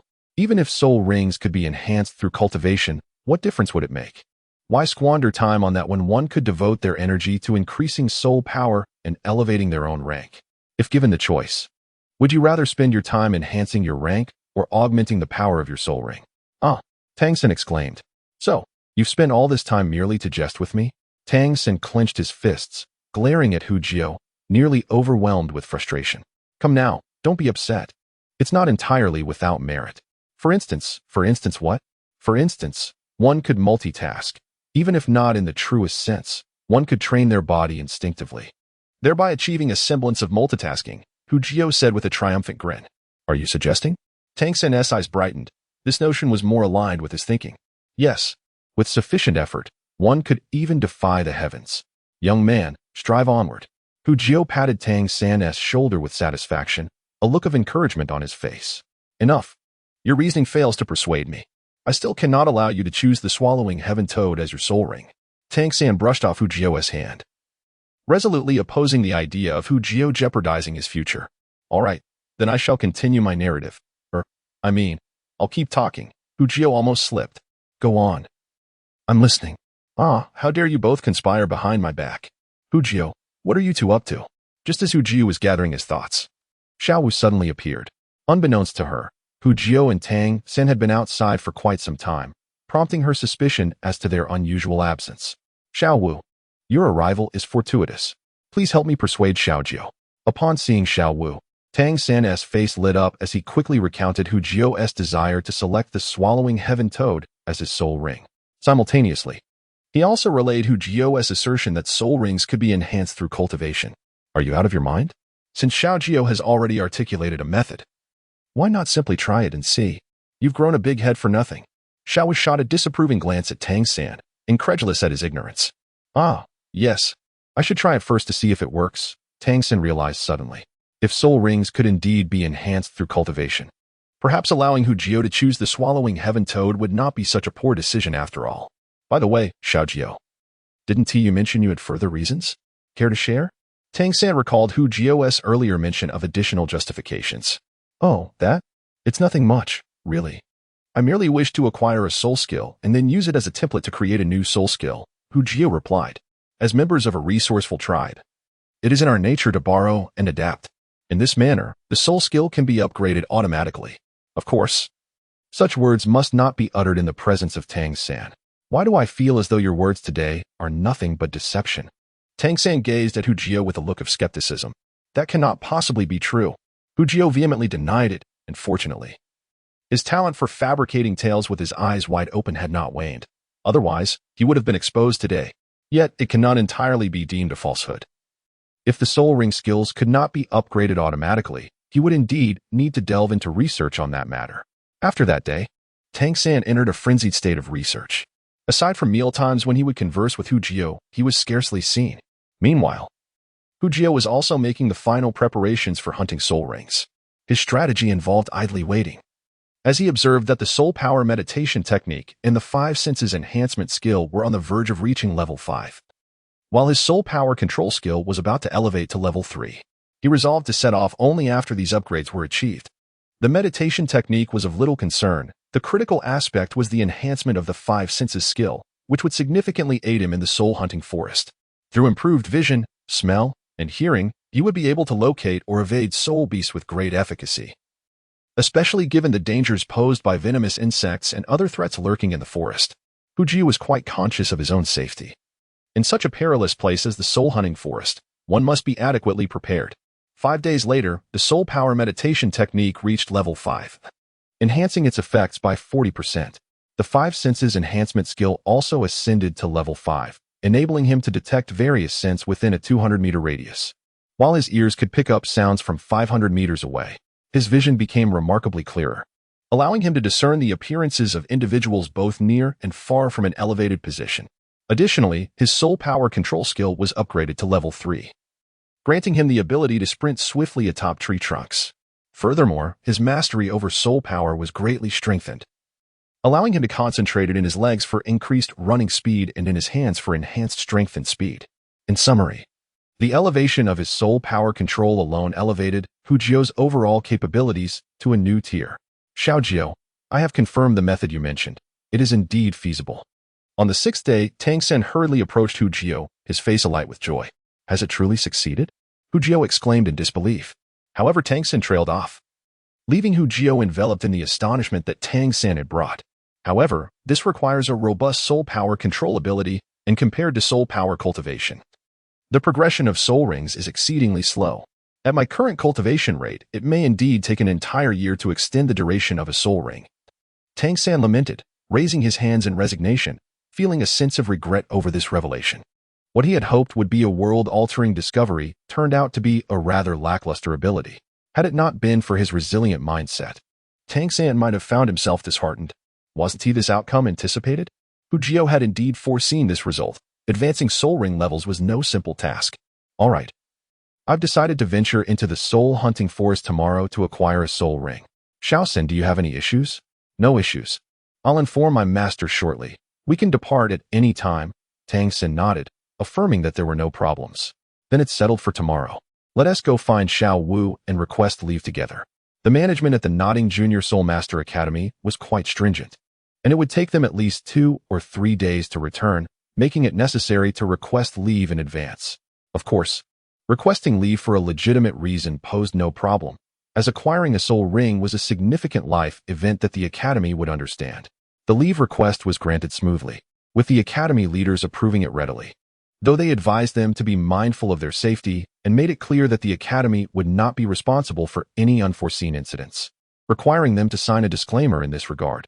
That night, lulled by the excited voice of Xiao Wu, Hu Jio gradually drifted into slumber, his heart brimming with anticipation. The following morning, after a brief preparation, Hu Jio, Xiao Wu, and Tang San set forth on their journey. The soul-hunting forest lay approximately 400 miles from Nodding City. Having visited once before, Tang San navigated the route with ease. They procured water, food, and a tent for overnight accommodations, and once all was in order, they hired a carriage to embark toward the soul-hunting forest. Chapter 19. The soul hunt. By midday on the following day, the trio finally arrived at the soul-hunting forest. At last, the journey was quite tedious, exclaimed Xiao Wu as she leapt from the carriage, stretching luxuriously. Well done, well done. Here, have a carrot. Hu Jio, who followed her down, stood beside her with a smile. I can hardly muster the courage. This expedition is solely for the purpose of obtaining a soul ring for me, while Xiao Wu and Tang San are merely assisting out of goodwill. Xiao San, would you like a carrot as well? Hu Jio offered another carrot to Tang San. Do have one. I must say, your carrots are crisp and delightful, quenching thirst and satiating hunger, and most importantly, they never leave one wanting for food. Truly marvelous. Tang San, having experienced hunger under Tang House care throughout his childhood, resonated deeply with this sentiment. Enough of this chit-chat. Hurry and help Xiao Jio find a soul beast. Up ahead, Xiao Wu was skipping merrily, beckoning them to follow. The two exchanged a knowing smile and hastened to catch up. Upon reaching the entrance of the soul-hunting forest, Hu Jio produced the Spirit Hall token from the master, allowing him to effortlessly escort Tang San and Xiao Wu inside. Xiao Wu, slow down and be cautious of dangers, Hu Jio cautioned, as the myriad sounds of soul beasts and a faint aura of peril filled the air. A wave of apprehension washed over him. Initially, he believed that with 2 battle spirit masters by his side, fear would elude him. Yet, he seemed to have overestimated his own composure. Traversing such a treacherous place was an experience he had never encountered in this life, or even in his past, especially now. With his heightened senses, he could detect various ominous presences lurking within the forest, akin to a lamb traversing through a den of wolves, filled with trepidation. Hee, Xiao, are you frightened? Xiao Wu turned to him, her eyes sparkling with newfound realization. Fear not, Sister Xiao Wu will protect you. Tang San, trailing behind, understood her reaction. After all, Hujio was merely 6 years old, and it was natural for him to feel fear in such a perilous environment. Xiao Wu, however, exhibited a rather audacious demeanor. I shall lead the way. Xiao Jio, you stay in the middle, and Xiao Wu will bring up the rear. Together, we shall safeguard you. With an air of authority, Tang San naturally assumed command of their group. All right. Once the matter of seriousness arose, Xiao Wu adopted a more earnest demeanor, obediently falling into line behind Hujio, keen to avert any mishap. Do not make the atmosphere so tense. Although I am a support-type spirit master, I possess combat capabilities as well. At the very least, I can ensure my own safety, Hujio asserted, raising the iron hammer in his hand with a hint of discontent. While he may not compare favorably to Xiao Wu, who was at the 13th level, or Tang San, at the 14th, he was far from helpless. Behold the 5th level chaotic cloak hammer technique. In this realm, Hujio's chaotic wind hammer technique has reached a level where he can unleash a staggering 81 successive strikes, with the final blow possessing an incredible force of 500 pounds, an accomplishment even Tang San cannot achieve at present. He is no longer considered a weakling, merely exercising caution. As they walked ahead, Tang San, perhaps fearing Hujio's emotional state, took the liberty to explain. No need for explanations, I am well aware, Hujio replied. By now, he had acclimated to the atmosphere of the soul-hunting forest, his spirits considerably calmed. Let us proceed to the left. The right seems to harbor the presence of a century-old soul beast, he suggested. As they continued, Hujio abruptly tugged at Tang San, guiding him to change direction. Very well, Tang San complied without questioning how Hujio had discerned this, moving left without hesitation. Meanwhile, Xiao Wu, trailing behind, expressed her curiosity. How did you know there is a century-old soul beast on the right? It's simple. One is the aura, the other is the scent. Both indicate that troublesome entities lurk in that direction. At that moment, Hujio realized that his most valuable asset in the soul-hunting forest was indeed his sense of touch. It was akin to a premonition as they approached danger. His body would react instinctively, much like an animal's bristling fur, signaling the peril that lay ahead. Coupled with the foul odor wafting from his nostrils, Hujio, had he possessed more extensive knowledge, could have identified the specific type of soul beast lurking nearby. Your sensory abilities are remarkably keen, allowing you to detect the presence of soul beasts in advance. With such a capability, our soul-hunting endeavor will undoubtedly be much simpler, remarked Xiao Wu, her expression one of astonishment. The greatest peril in the soul-hunting forest arises from encountering soul beasts stronger than oneself. Yet Hujio's abilities afford them the advantage of early detection. Haha, this is a talent passed down from my ancestors, a soul technique that, regrettably, cannot be shared outside my family. Otherwise, I would teach you, Hujio declared. It can only be transmitted internally. This is also something I learned from Tang San. After all, that lad keeps Tang Sect's martial arts tightly guarded. With Hujio's perceptive abilities at play, the subsequent events became straightforward. Once they sensed the presence of a century-old soul beast, the group could easily steer clear of danger. This time, Hujio's objective is to capture the sky-devouring toad, a small soul beast that can only grow to a maximum age of just over 90 years. Their lifespan is relatively short, and living for several decades is considered a mark of longevity for them. Moreover, the sky-devouring toad is not particularly strong, occupying a low position within the food chain of the soul-hunting forest. The master once mentioned that these toads prefer dark and damp habitats. Consequently, while at the academy, Hujio began to research the soul-hunting forest and ultimately discovered that only the southwestern edge of the forest suited the living conditions of the sky-devouring toads. This area is low-lying, filled with numerous small puddles, and thanks to the water sources, the vegetation is lush, making it an ideal habitat for the toads. Currently, they find themselves in the northwest direction, and reaching their destination will require a considerable detour. Fortunately, Hujio possesses sharp senses, allowing him to detect the presence of soul beasts and carefully avoid them. Throughout their journey, they encountered not a single soul beast, as if they were traversing a serene garden rather than the perilous soul-hunting forest. Xiao San, veer to the left, Hujio instructed, prompting Tang San, who was leading the way, to alter their course. Behind them, Xiao Wu pouted in dissatisfaction, thinking Hujio was being overly cautious. It's merely the soul-hunting forest. Is such vigilance truly necessary? Suddenly, Hu Jio furrowed his brow, realizing they had been detected, as a soul beast was rapidly approaching them. As soon as Hu Jio spoke, Tang San and Xiao Wu halted immediately, on high alert in the direction Hu Jio was watching. Xiao Jio, can you sense the specifics? Tang San calmly inquired. Yes. The aura isn't particularly strong. They aren't century-old soul beasts, but there are quite a few, 8 in total. They appear to be a pack of soul beasts, Hu Jio replied. Having gathered this information through his enhanced sensory abilities, 8 soul beasts, this could be troublesome, Tang San remarked, furrowing his brow. Wait. I will use my martial spirit to control them. Xiao Jio, Xiao Wu, seized the opportunity to attack. Understood. Both Hu Jio and Xiao Wu nodded in agreement. Gripping his iron hammer tightly, Hu Jio continued to sense the position of the approaching soul beasts. As they drew near, he began to swing the hammer vigorously, unleashing the chaotic style of the hammer technique. This time, he was determined to unleash a formidable strike. Ever since the chaotic wind hammer technique had reached the 5th level, he had yet to fully unleash its power. Now was the perfect opportunity to gauge its effectiveness. Here it comes.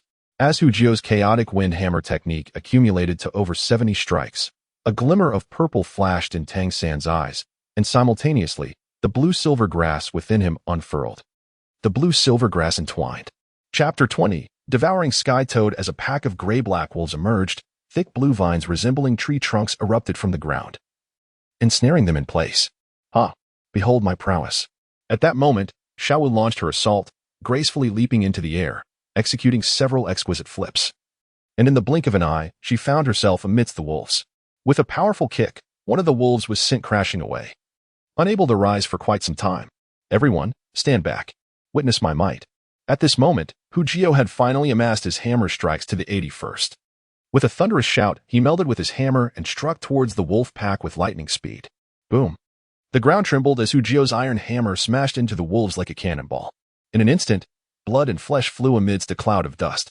Once the dust settled, a vast pit lay before Tang San and Xiao Wu, and the wolf pack was no more, leaving only scattered remnants of limbs and flesh in the soil. Xiao Wu, standing at the edge of the pit, swallowed hard, reflecting on whether she had ever bullied Hu Jio during their time together. After some contemplation, she realized she might have been in a precarious position. Haha, fret not. You are so adorable. How could I ever strike you? Hu Jio chuckled at the fearful expression on Xiao Wu's face, wondering if she was unaware that even if he wished to strike her, he would never have the opportunity to execute the chaotic wind hammer technique against her.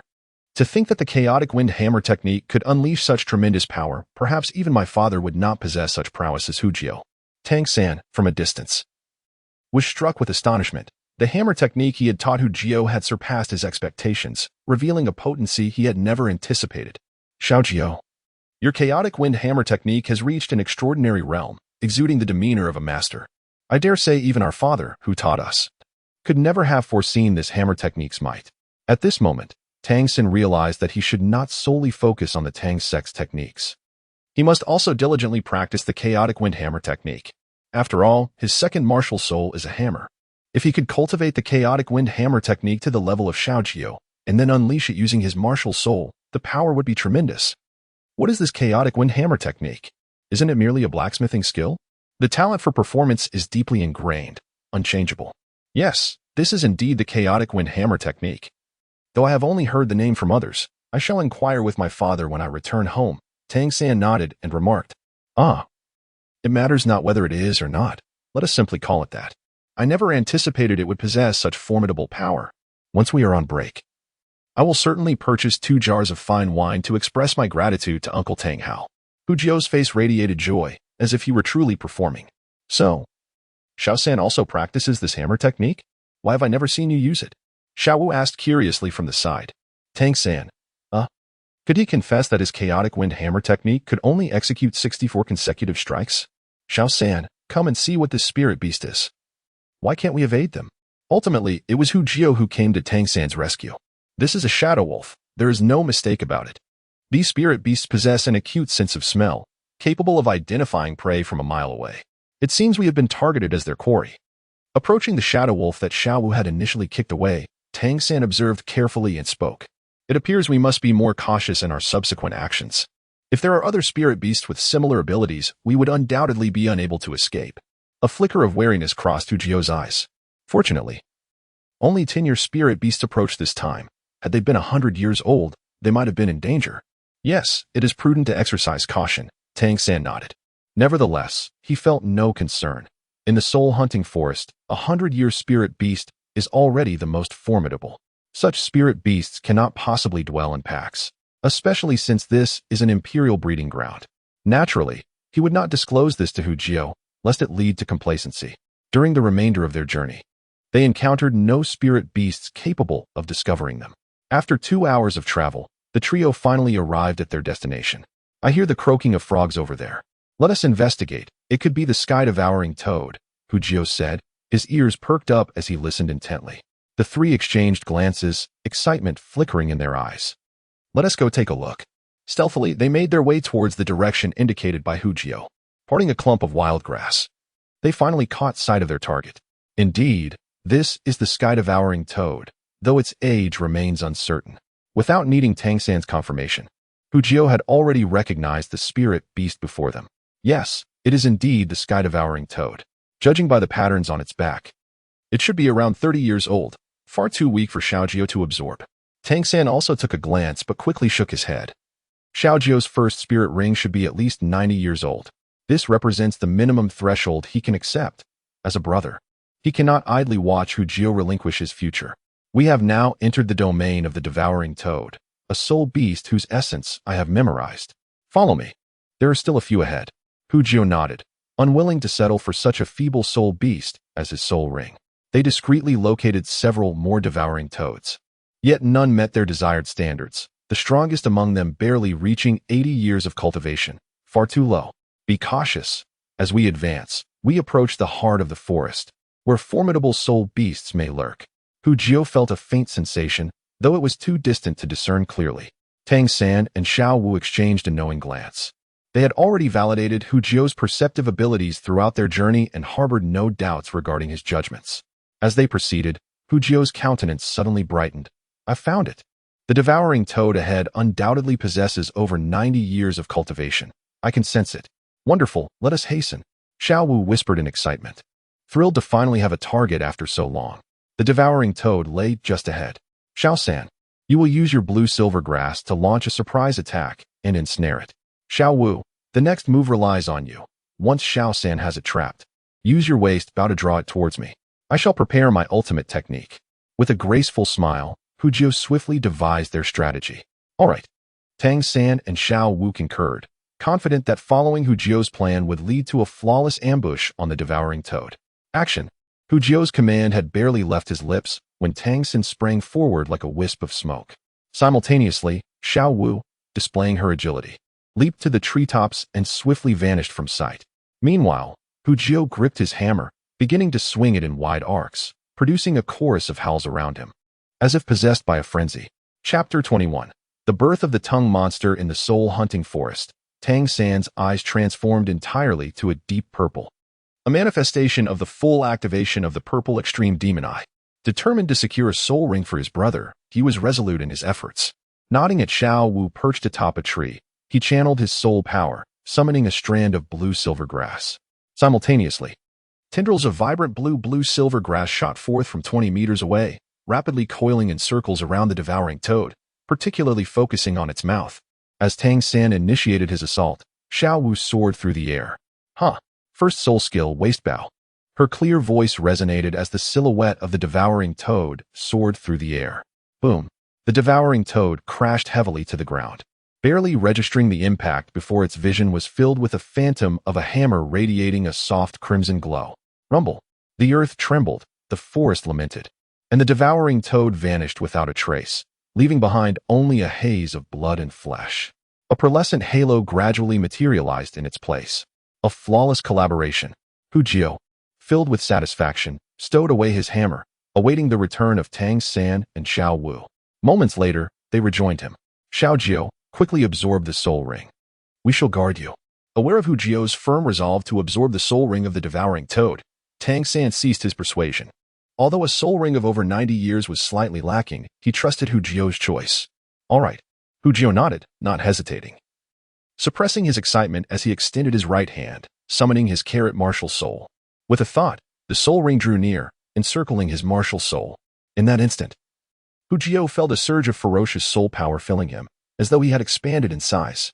Without delay, he initiated the 5th-level soul power meditation technique to swiftly refine the soul ring of the devouring toad. Nearby, Tang San and Xiao Wu stood vigilantly beside Hu Jio, ever mindful of their surroundings. Though Hu Jio had previously assured them that no other soul beasts were present, the ruckus created by his earlier hammer technique could easily attract unwanted attention. 2 hours passed in anticipation until dusk approached, and finally, a change flickered across Hu Jio's expression. Just as he was filled with joy, ready to open his eyes and rise, he suddenly noticed a shift in his vision. An entity with blood-red eyes, radiating a ferocious aura, charged towards him. What is this? Hu Jio was momentarily perplexed, but he quickly grasped the situation.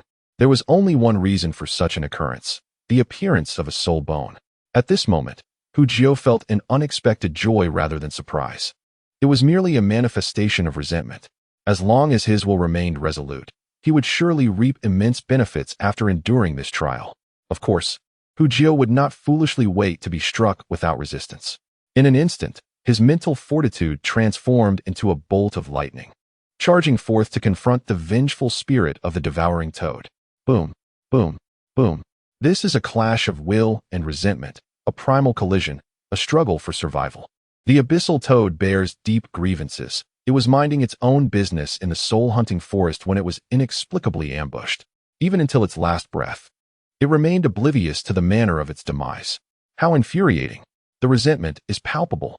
Perhaps it was this very resentment that moved the heavens, finally granting it a chance to confront its nemesis. It seeks vengeance. Opposite it stands Hu Jio, his face twisted with ferocity. He refuses to succumb to death. Some individuals, though typically gentle and kind-hearted, can unleash tremendous energy when faced with the specter of mortality. Hu Jio is one such person. Die. At this moment, a singular thought consumes him: to slay the creature before him. Every limb, every appendage, every part of him becomes a weapon in this desperate fight for survival. This realm belongs to Hu Jio's spiritual sea, for he is its sovereign. As time elapses, the figures of both parties begin to fade. Yet Hu Jio is buoyed by an inexhaustible source of strength. This is the innate spiritual power of his body. Meanwhile, the resentment of the devouring toad dissipates rapidly, as it lacks the support of physical strength. In this ebb and flow, the devouring toad's resentment is ultimately vanquished by Hu Jio, transforming into a wisp of green smoke that vanishes into the ether. At the very moment of the devouring toad's disappearance, Hu Jio feels a surge of power, compelling him to hasten his alchemical process. Unbeknownst to him, outside, Xiao Wu and Tang San, who stand guard over him, are consumed by anxiety. How could this happen? Wasn't he everything fine just moments ago? Observing Hu Jio's furrowed brows and anguished expression, Xiao Wu feels utterly helpless. It is only at this moment that she realizes Hu Jio has unwittingly occupied a significant place in her heart. What's happening? Tang San is equally bewildered. This scenario was never mentioned by Master. Wasn't it said that the limit for a soul master's first spirit ring is 423 years? Why does Xiao Jio encounter an issue upon absorbing a mere 90-year spirit ring? You often boast of your master's vast knowledge. How can he not know such a simple matter? In my opinion, your master is nothing but a charlatan. Xiao Wu, in her frenzy, lashes out at anyone within reach, redirecting her frustration towards Tang San, who stands helplessly by. You, Tang San, in a fit of anger, points an accusing finger at Xiao Wu, but after a moment's contemplation, rationality prevails over fury, tempered by concern for Hu Jio's safety, allowing him to regain his composure. Women are truly incomprehensible. This fleeting thought crosses his mind. Meanwhile, Hu Jio, seated in meditation, suddenly experiences a peculiar transformation. This soul bone does not belong to his limbs, nor to the trunk or head. It is an external soul bone. The rarity of external soul bones is self-evident. Unlike the standard 6, these can evolve alongside their master's growing strength. Logically, Hu Jio should feel elated upon acquiring such a precious soul bone. However, pondering the most distinctive ability of a frog, he realizes he has gained a similar external soul bone. The tongue of the strange creature awakens. The peculiar, tingling pain in his tongue signals its metamorphosis. Hu Jio numbly senses his tongue becoming formidable. This strange ability is best kept a secret, known only to him, unless in a life-or-death situation. A quarter of an hour later, the absorption of the external soul bone is complete. Hu Jio opens his eyes to find Xiao Wu gazing at him with deep concern. Is this close enough? Ahem. Xiao Jiao, are you all right? Are you hurt? Faced with Xiao Wu's frantic worry, Hu Jiao feels a wave of shame wash over him. Just as he prepares to speak, the expression on his face shifts once more. This time, it is the panel that has encountered an issue. Originally, Hu Jiao's panel was always simple and pristine, featuring only a series of small squares, one of which was occupied by a skill in operation, leaving the fifth square vacant, while the others remained in a state of muted gray confinement. However, now the entire panel radiates a soft golden glow. Chapter 22. The Soul Ring. Regardless of whether the slots have been unsealed or remain sealed, all squares are now aglow with shimmering golden specks. The luminous dots gradually converged above them, slowly forming a golden square. Is this yet another? Hu Jiao speculated. The wait was always interminable. Dividing his attention, Hu Jiao comforted Xiao Wu while keeping a watchful eye on the visible only to him. Moments later, a new finally stabilized, a solitary golden slot hovering above the panel, exuding an air of dominance and uniqueness. Before Hu Jiao could investigate the function of this newly emerged, the panel automatically provided an answer. Suddenly, his martial soul, a carrot, uncontrollably manifested in his hand, while a milky white soul ring began to slowly rotate around his feet. As soon as the soul ring appeared, he felt a sudden pull from the new, directly drawing his soul ring into the panel. Wait, my soul ring? Hu Jiao involuntarily shouted. What soul ring? Isn't it just a 10-year soul ring? I told you I could find you a 100-year soul ring, but you wouldn't let me, Tang San remarked, looking at Hu Jiao with annoyance. Following Tang San's gaze, Hu Jiao was astonished to discover that his soul ring remained beneath him. Upon glancing up, he saw a soul ring-shaped pattern took root atop the golden, displaying the value of 92 in its center, with a transparent coil slowly being filled along the edges. Soul rings can also. An excited smile spread across Hu Jiao's face. He never anticipated that to be so advanced. Initially, he had hoped to see if he could soul ring skills, but it turned out the panel directly soul rings, a leap forward. How splendid it is to soul rings. Once the soul ring's age is enhanced, not only will the soul ring grow stronger, but its accompanying skills will also become increasingly potent. In a moment of elation, Hu Jiao began to chuckle foolishly. Hey, snap out of it. It's just a soul ring. Is it really that exciting? Xiao Wu chided, nudging the grinning Hu Jiao. Moments prior, she had been inquiring about the changes in his martial soul after absorbing the soul ring, only to find Hu Jiao lost in joy. Hee. It's just that I'm thrilled to have obtained a soul ring. Hu Jiao replied with a sheepish grin, extending his arms as his carrot martial soul manifested. I have a carrot for absorption. After uttering the incantation, a radiant, translucent carrot appeared in his hand. Here, Xiao Wu, try my new carrot and see how it tastes. A single carrot would suffice to placate the irked Xiao Wu. If one didn't work, he could always offer another. Oh, this carrot is glowing. Let me taste it. With a swift motion, the carrot was in Xiao Wu's hands. Crisp and sweet, even better than the previous carrots. Like a little hamster, Xiao Wu munched on the carrot, her cheeks puffing out adorably. Hee, if you like it, I'll make sure you have one every day, Hu Jiao said with a smile, resembling a devoted caretaker. The taste is not the main concern. The effect is what truly matters. Xiao Jiao, what effect does your soul ring impart to the carrot? Tang San expressed his frustration while observing the two. Is it useful? Being delicious doesn't make one stronger. It merely accelerates the cultivation effect by a small margin. Perhaps about 1%, better than nothing, Hu Jiao waved dismissively. His soul ring was merely of 10-year caliber, and such an effect was already commendable. However, casting a glance at the soul ring, a flicker of confidence crossed Hu Jiao's mind. He would soon experience a remarkable surge in his cultivation speed. It is well known that for the same soul beast, the age difference leads to significant variations in skill effects. The disparities between 10, 100, and 1,000 years are unfathomable. Sighing, Tang San expressed his concern. What a blunder. With such a weak effect, how will things fare in the future? He then advised Hu Jiao, Xiao Jiao, you should dedicate more time to your soul ring. Since your theory has proven successful, strive to cultivate diligently and elevate your soul ring to the 100-year level as soon as possible. Only then will your ability see substantial enhancement. Tang San felt fortunate that Hu Jiao was intelligent enough to devise a method for cultivating soul rings. Otherwise, merely relying on a 10-year white soul ring would pose a significant hindrance to his growth. Rest assured, when have you seen me undertake something without confidence? Hu Jiao comforted Tang San, patting him on the shoulder. He was acutely aware of Tang San's concern, yet everyone harbored their own secrets. Hu Jiao possessed the secret of the, while Tang San had the secret of the Tang sect martial arts, and even the ever-munching Xiao Wu surely had her own secrets. Xiao, don't listen to him, Xiao Wu said calmly, patting Hu Jio's shoulder with a sisterly tone. You can count on me, Xiao Wu, to protect you from anyone who dares to bully you. Watch as I send them flying. Haha. Knowing how formidable Sister Xiao Wu is, shall I fetch you another carrot? Yes. Yes. Yes.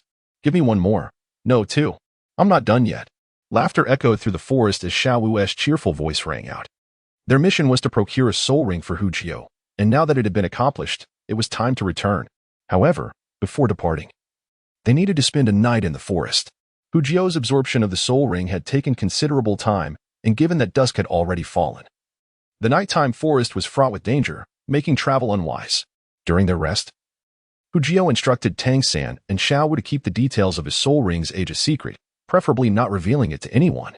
Both Xiao Wu and Tang San agreed, understanding that Hu Jio's caution was to prepare for future enhancements of his soul ring.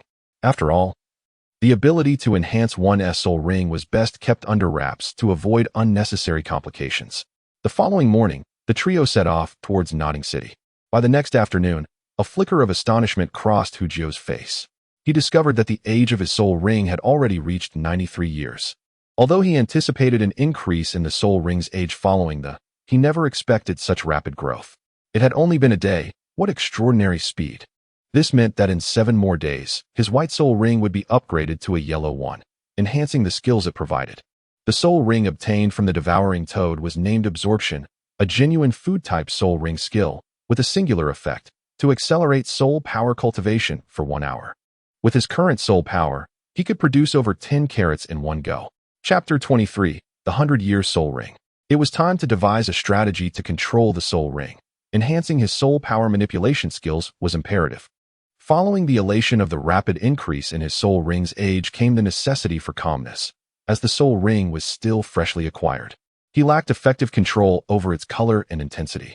An experienced soul master could discern the age of his soul ring at a glance. With such a swift transformation in his soul ring's age, concealing his secret from others would be a daunting task. The only option left for him was to hide or disguise it. Those steeped in the culture of moderation inherently possess a tendency to conceal their flaws. In this way, the significance of mastering one's soul power becomes evident. As long as one's control over soul power reaches a certain level, one can effortlessly alter the color and intensity of their soul rings. Although it is temporarily impossible to elevate the color of the soul rings to a higher grade, reducing it is certainly feasible. From this day forth, Hu Jio commenced his diligent efforts to master the manipulation of his soul rings, striving for a seamless connection between intention and action. Concurrently, he reflected upon the transformations that occurred before and after acquiring the soul rings. Through heightened perception, he discerned that the enhancement brought about by the soul rings was immensely profound. Firstly, his internal soul power had increased by several dozen times compared to before he obtained the soul rings. Secondly, while the augmentation of his physical strength was relatively modest, about 5-fold, this was primarily due to the inherent limitations faced by auxiliary soul masters. Had he been a battle soul master, the enhancement would have been far more substantial, which is one of the reasons auxiliary soul masters are often outmatched by their combat-oriented counterparts. However, Hu Ji was unlike others. With his level 5 whirlwind hammer technique, his physique grew stronger each passing day. Although he currently could not rival Tang San and Xiao Wu, he was indeed more formidable than soul masters of similar rank. This implies that as long as his advancement in levels was sufficiently rapid, even battle soul masters would find it challenging to surpass his physical prowess. Furthermore, he discovered that his first soul skill, the carrot technique, functioned akin to an automatic accelerator. Since obtaining the soul ring, the enhancement it provided had subtly intensified, and this effect was permanent, unlike the temporary boosts available to others. Realizing this, Hu Jio felt immensely fortunate for selecting the soul skill that amplified his training efficacy. Contemplating the soul rings, he recognized that although he could currently enhance the lifespan of his soul rings through passive training at an impressive rate, 1 year of advancement each day, akin to a divine speed, he also pondered the future. The levels of soul ring lifespan stretched into tens, hundreds, thousands, tens of thousands, hundreds of thousands, and even millions of years. While the first 3 tiers seemed manageable, as even a 1,000-year lifespan could be achieved in roughly 3 years. The prospect of reaching 10,000 years posed a daunting challenge, requiring over 10,000 days, equivalent to more than 20 years. By that time, Tang San would have ascended to godhood. The thought of the subsequent levels, 100,000 years and million years, was exhausting to contemplate. Upon returning to the academy, life resumed its familiar cadence. Tang San continued his relentless training, while Hu Jio and Xiao Wu frolicked together, occasionally squeezing in moments for cultivation. Despite this, both Hu Jio and Xiao Wu advanced their soul power at a pace no slower than Tang San's, often evoking envy in him. Alongside a sense of frustration towards Hu Jio, he believed that it was the presence of a woman, Xiao Wu, that had led his dear friend astray. This has resulted in Tang San's perception of Xiao Wu not being particularly favorable. A week later, Hu Jio joyfully summoned his martial spirit, and a pale yellow soul ring materialized beneath his feet, slowly rotating. A century-old soul ring achieved.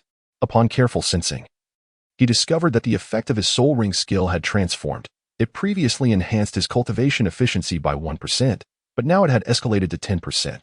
Although a 10% increase may not be categorized as extraordinary, it is certainly commendable. It is essential to note that this is not merely a state enhancement like speed or strength, but a genuine improvement in cultivation effectiveness. Such advancement is far more substantial than mere temporary boosts. With his soul ring enhanced, it was only fitting to share this wonderful news with his close friends. He called Tang San and Xiao Wu together, summoned the upgraded carrots, and handed one to each of them, silently smiling as he observed them. Xiao Wu, indifferent to his intentions, immediately began to nibble on her carrot, prioritizing her meal over any other matters. In contrast, Tang San's eyes sparkled with realization. He quickly took the carrot, consumed it in a few bites, and then closed his eyes to sense his changes. Moments later, a glimmer of joy appeared in Tang San's eyes as he looked up and excitedly inquired, "Xiao Jio, is your soul ring?" "Haha, I knew I couldn't keep it from you," Hu Jio replied with a hearty laugh, explaining, "It's just luck. The last time we hunted that sky-devouring beast, it had already reached its growth limit. I barely trained for a few days before breaking through. Isn't that a stroke of luck?" Hu Jio was certainly embellishing the tale, though without any malicious intent. He simply wished to keep a modicum of mystery, as the notion of a day's progress equating to a year's worth of advancement was astonishing enough to elicit surprise. As for future enhancements of his soul ring, he would devise a suitable excuse when the time came. For now, he wished to focus on the present. How much has the skill effect increased? Tang San had sensed the improvement in cultivation efficiency, but had not gauged the exact increase. 10%, Hu Jio declared with pride. "Really? That means your cultivation speed will be even faster." Tang San expressed his delight for Hu Jio. Hu Jio clapped Tang San on the shoulder, saying, "Little San, you're mistaken. It's not just me. It's us. With me around, your future cultivation is covered." An increase of 10% in cultivation effectiveness is indeed impressive. "Xiao Jio, you." Tang San was deeply moved and found himself unable to voice a refusal. He understood that this would deplete Hu Jio's soul power. Yet the benefits of Hu Jio's skill were too enticing. This was an enhancement of 10% in cultivation speed. Over time, what a significant increase in soul power that would yield. Brothers Shunti exchanged words of thanks. "Remember, I am a support-type soul master, lacking in combatability, and I will rely on you to protect me in the future," Hu Jio jested, waving his hand. Tang San, however, appeared grave as he assured him, "Xiao Jio, rest assured, I will protect you. Anyone who dares to harm you must first step over my corpse." "And me?" Xiao Wu chimed in, raising her hand defiantly. "With me, Sister Xiao Wu around, no one will harm you." "Haha, then I shall eagerly await your protection," Hu Jio smiled, glancing at the interface, which had reached 1/3 of level 5 for his chaotic cloak hammering technique. Chapter 24. Earning Money. Xiao Wu, it is time for us to make some money. After reaching the century level for his soul ring, Hu Jio began contemplating ways to earn. Due to not registering Xiao Wu at the Martial Spirit Hall, their recent days had been somewhat impoverished. Had it not been for their status as work-study students, providing them with a modest income, they might have faced starvation by now. Both were rather free with their spending, and as of now, they owed Tang San several silver soul coins. "Xiao Jio, if you're short on money, just tell me. I have a little here. You can use it first," Tang San offered, pulling a handful of soul coins from his belt. Among the three, Tang San currently had the most wealth, in addition to receiving a gold soul coin monthly from the Martial Spirit Hall. He also earned money working part-time at a blacksmith shop, leaving him relatively well off. "Haha, no need. What use is that little bit of money? It wouldn't last long." Hu Jio refused without a second thought. "I have a grand idea for making money. Xiao Wu, do you know about the backgrounds of Xiao Qinyu and his group?" Xiao Wu pondered while tapping her lips, then replied, "Xiao Qinyu is the son of the Lord of Nodding City. Lu Long is the son of the city guard captain. and Ling Feng is the son of a mercenary group leader. Hu Jiao had previously hinted at the idea of selling carrots, but at that time, his soul ring had yet to be upgraded, and he could hardly sell them for a decent price.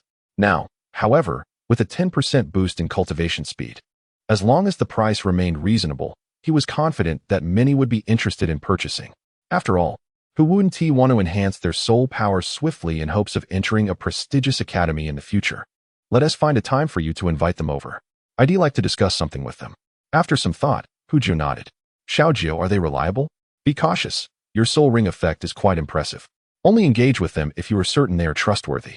Tang San was inherently cautious, always preferring to keep some cards close to his chest, so he expressed concern upon hearing Hu Jiao's plan to sell carrots. Don't worry. Hu Jiao waved his hand dismissively. I'm confident in those boys. They won't cause any trouble.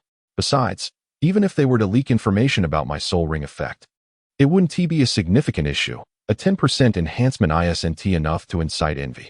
After hearing Hu Jiao's reasoning, Tang San felt reassured, saying, as long as you understand this principle, that's good.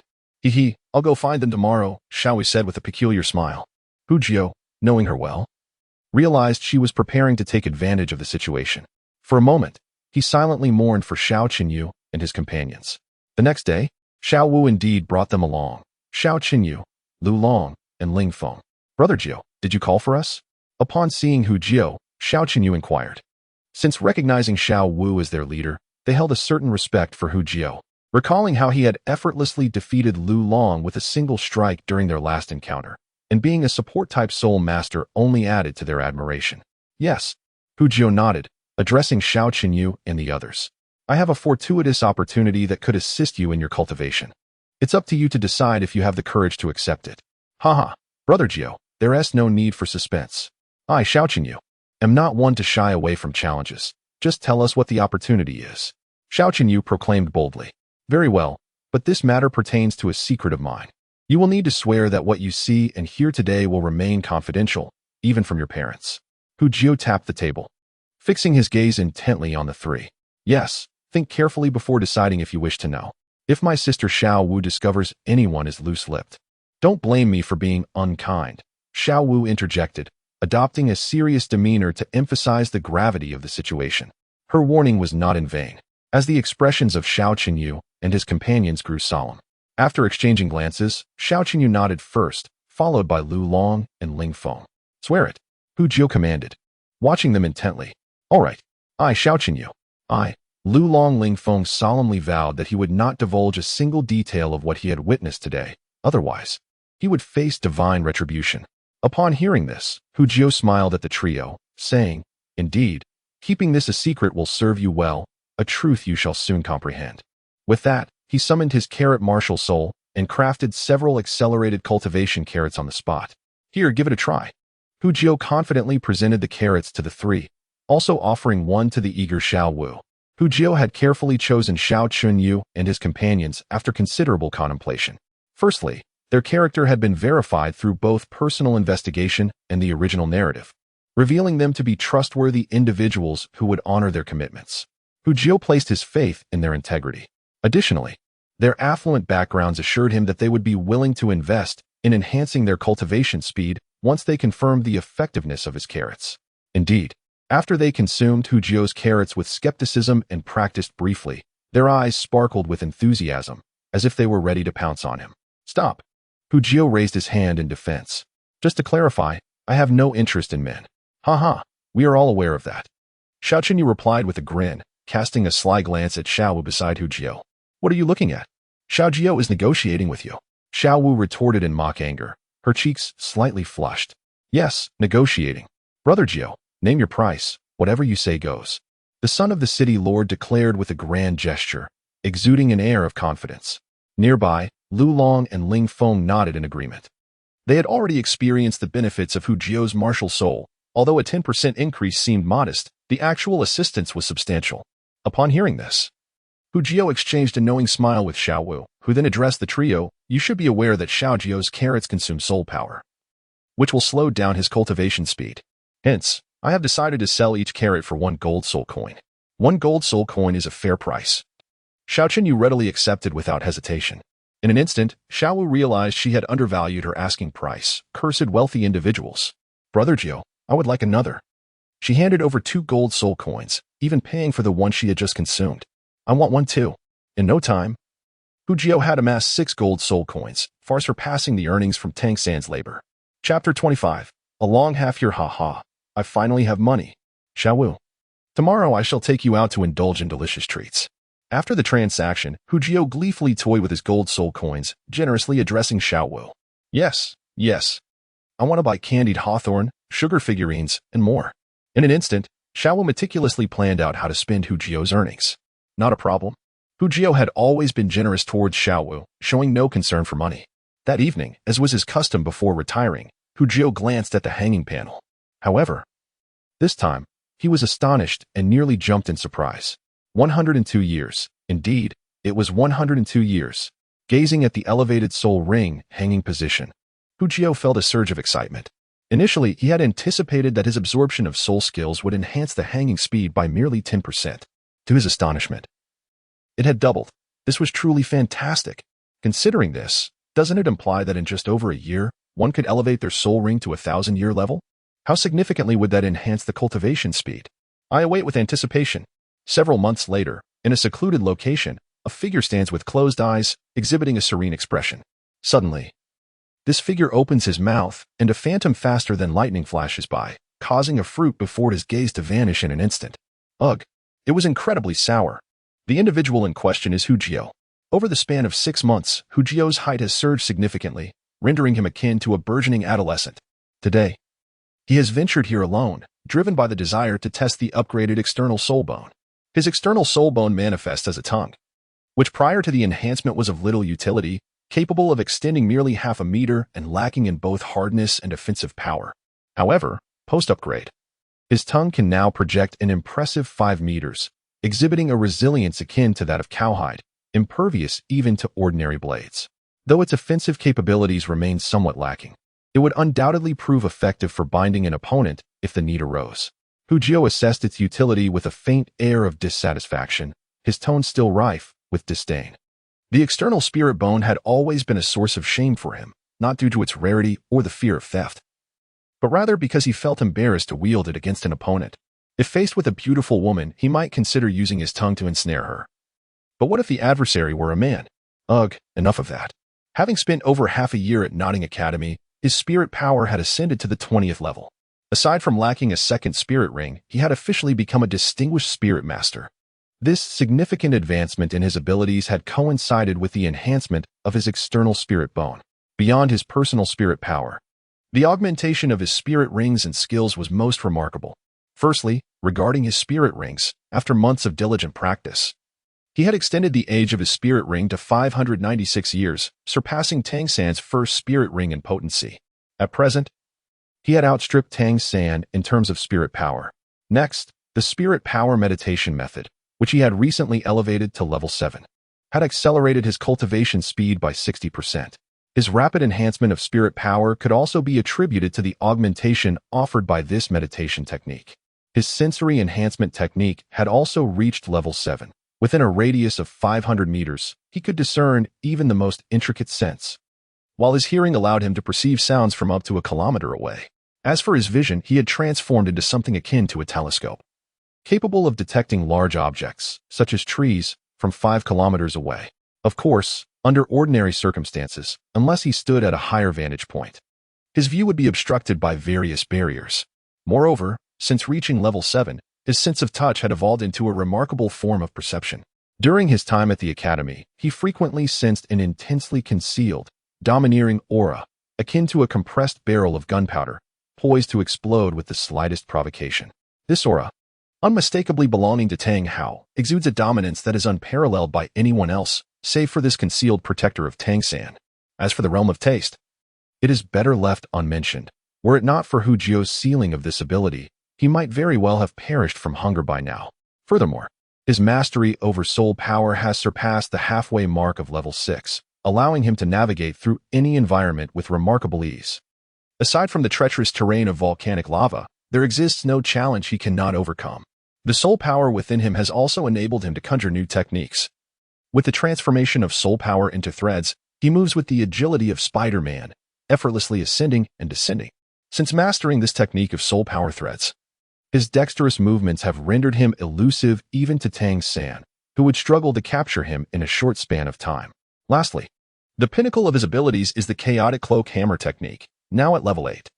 The final strike following the series of 81 consecutive blows boasts an astounding increase in force, enhancing his strength by 5,000 pounds. The extent of this increase instilled a sense of trepidation in Hu Jie, rendering him hesitant to unleash it. It is essential to recognize that the forces at play are reciprocal. He feared that, after delivering his final strike, he might inadvertently obliterate himself. Moreover, the Golden Fingers idol panel had been activated to the 6th idol slot over the past 6 months. Regrettably, there were no skills available for idling, leaving 2 slots vacant, a considerable waste indeed. Consequently, during this time, he had been preoccupied with balloons, striving to manifest the spiral pill. Alas, it seemed his control over spiritual energy was still lacking, as he had yet to bring it to fruition. Upon stealthily returning to the academy, he fortuitously encountered Tang San and Xiao Wu awaiting him. "Quickly, where have you been? We've searched high and low for you." Upon their first meeting, Xiao Wu shot him a fierce glare, as if he had abandoned her. I merely went to procure some delightful treats for you," Hu Jie said with a nervous chuckle, producing a bag of candies. "Is that so?" Xiao Wu regarded him with skepticism, her trust wavering. "By the way, Xiao San, do you have something to discuss with me?" He signaled to Tang San, knowing that he would require the support of his comrades at such a juncture. "Indeed. After months of training, the 3 of us have ascended to level 20. It is now time to deliberate on the matter of our second spirit rings. I sought you out to confer on this topic," Tang San replied with a smile, subtly aiding Hu Jie in the process. "What are your thoughts?" Hu Jie inquired. "I have already consulted with my master regarding the spirit rings. I have resolved to primarily enhance the resilience of my blue-silver grass, and will seek spirit beasts that align with that goal," Tang San elucidated. "I came to inquire if you have made a decision regarding your second spirit ring." "The second spirit ring, you say?" Hu Jie cast a fond glance at Xiao Wu, who was blissfully savoring her candies, and responded with a serene smile. "I intend to choose the Ditto as my second spirit ring." "What? Are you out of your mind?" Even the typically composed Tang San was taken aback by Hu Jie's declaration. "What is Ditto?" "It is considered one of the most ineffectual spirit beasts in the Spirit Master realm, with a decade of cultivation merely placing it among the royal class of Dittos. Some even argue that Ditto should not be classified as a spirit beast at all and should be excluded from such ranks. Such a soul beast. Even the most talentless soul master would not consider it as a soul ring. Not only is its age exceedingly young, but more importantly, upon absorbing the chameleon, one could only acquire a skill known as transformation, which merely allows for a superficial alteration of appearance, rendering it utterly useless." Chapter 26. Hu Jie's contemplation upon hearing that Hu Jie intended to select the chameleon, a seemingly worthless soul beast, as his second soul ring. Tang San thought he had lost his mind. Although Hu Jie had validated his theory, proving that the age of a soul ring could indeed be enhanced through cultivation, it was of no avail. He had already attempted it, and after 6 months, his first soul ring had scarcely improved, barely reaching a year's worth of age. If Hu Jie planned to elevate the age of his soul ring after acquiring it, Tang San was resolute in his intention to intervene. "I recall the master once stating, 'There are no worthless martial souls, only worthless martial soul masters.'" Despite not being particularly fond of the master, this quote served as a perfect shield in this moment. "Xiao Jie, you must listen. This time it's simply unacceptable. I cannot stand by and watch you leap into the abyss." Tang San, filled with fervor, gestured emphatically, interrupting Hu Jie's explanation. "For this soul ring hunting expedition, our teacher has arranged for the dean to personally oversee the matter. I have assured him that you will accompany us, and your second soul ring must be over 500 years old. This is non-negotiable." As he spoke, Tang San's tone grew unusually intense. In his heart, Hu Jie was his dear brother, and he, the protective elder sibling. He could not allow his beloved brother to plunge into danger. He must pull him back. "Xiao San, you must hear me." Hu Jie gazed at Tang San, feeling as if Tang San had strayed from his senses. Perhaps henceforth he should be referred to as Tang San Zhang. "I will not listen. I will not listen. There is no room for discussion." Tang San shook his head vehemently, granting Hu Jie no opportunity for explanation. "Damn it! Xiao San, don't do this." Faced with Tang San's obstinacy, Hu Jie, in desperation, resorted to his trump card. Summoning his martial soul, Hu Jie declared loudly, "Xiao San, first take a look at my soul ring." Tang San was momentarily taken aback. What was so remarkable about a soul ring? Following Hu Jie's gaze, He beheld the vibrant yellow soul ring shimmering beneath his feet. Vibrant? Wait, how can Xiao Jiu's soul ring be so luminous? Its brilliance surpasses even my own. In an instant, Tang San felt as though he had been momentarily blinded by Hu Jiu's soul ring. Haha, Xiao San. Surely now you want to try to dissuade me from choosing any soul beast as my soul ring. Hu Jiu beamed with triumph as he observed Tang San's astonishment. Xiao Jiu, you ought to refrain from revealing the age of your soul ring too readily. Otherwise, it may bring you unnecessary troubles. After a moment of dazed silence, Tang San finally regained his composure and offered a warning. Rest assured, I'm not that foolish. Only you and Xiao Wu are aware of my soul ring's age. Hu Jiu replied dismissively.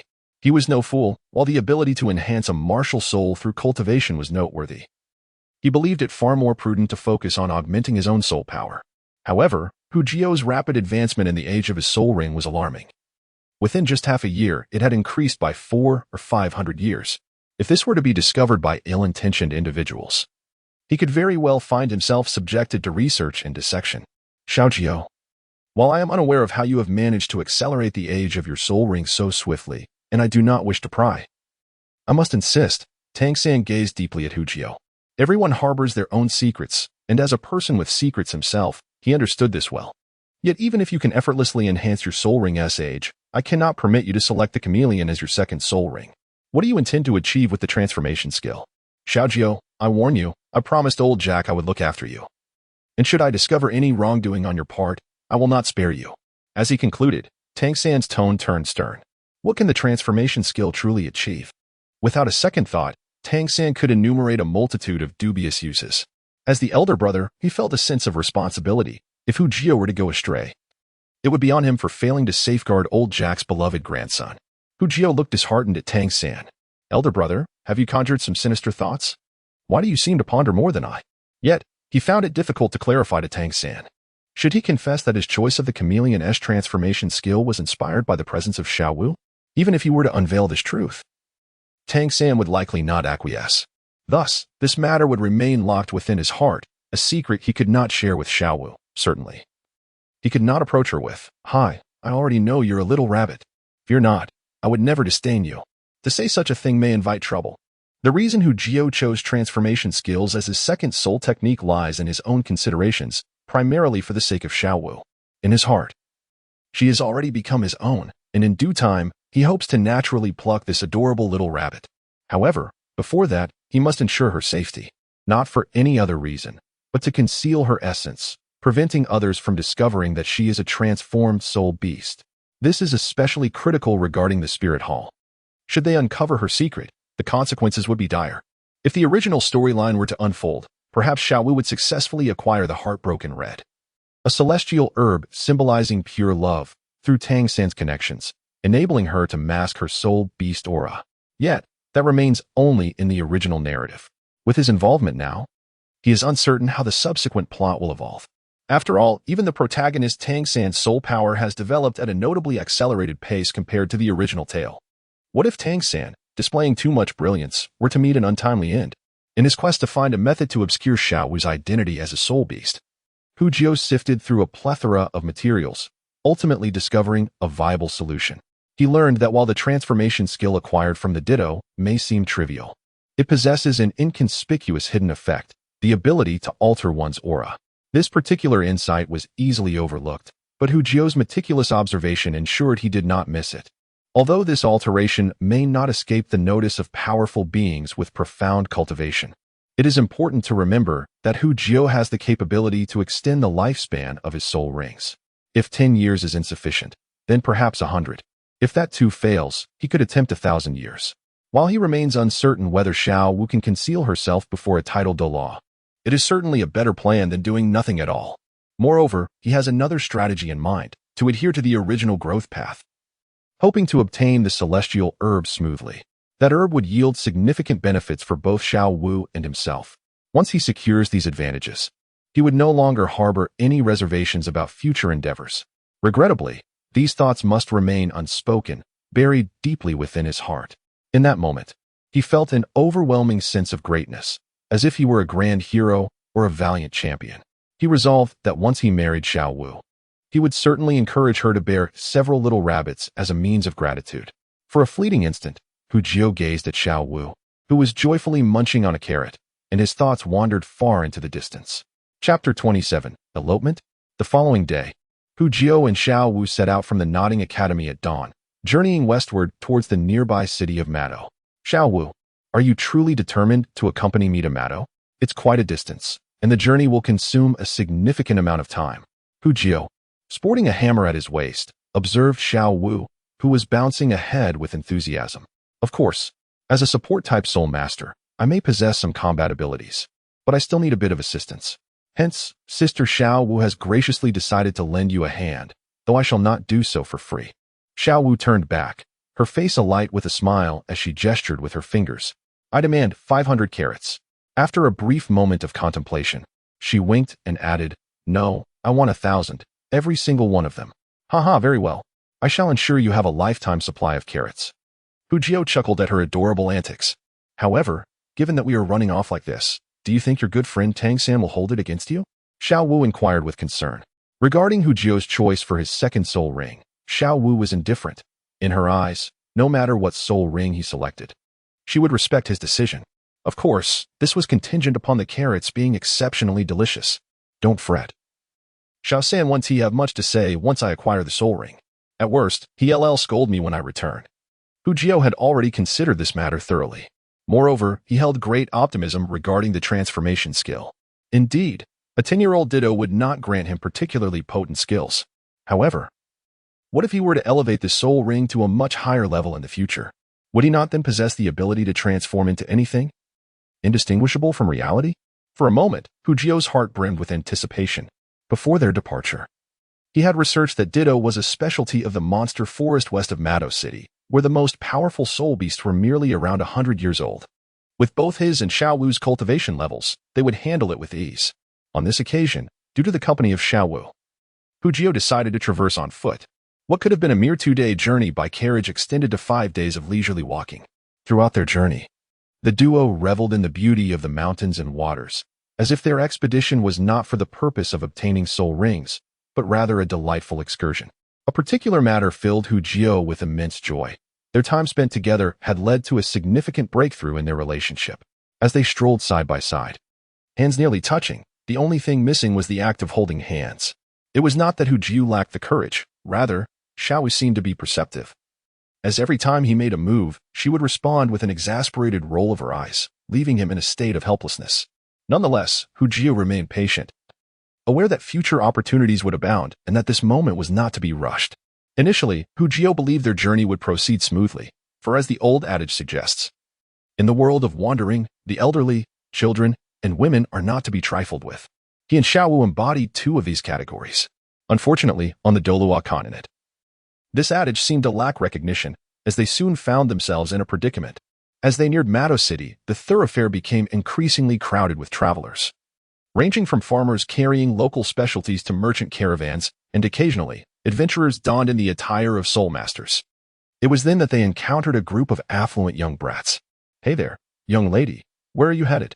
Today, I am in a splendid mood and would be delighted to offer you a free ride. A pale-faced youth, seemingly around 17 or 18 years of age, blocked Hu Jio and Xiao Wu's path. On the surface, he presented a facade of goodwill, yet the lascivious glint in his eyes was impossible to conceal. The brute has set his sights on Little Dance. Observing the young man conversing with her, Hu Jio lowered his head to conceal the ferocity gleaming in his eyes. Simultaneously, he discreetly sensed the 2 guards flanking the youth. One was at the 25th level, judging by his light and agile steps. He was undoubtedly a master soul master of the agility type. The other appeared to be around the 26th level, with his large hands and robust physique clearly indicating he was a master soul master of the strength type.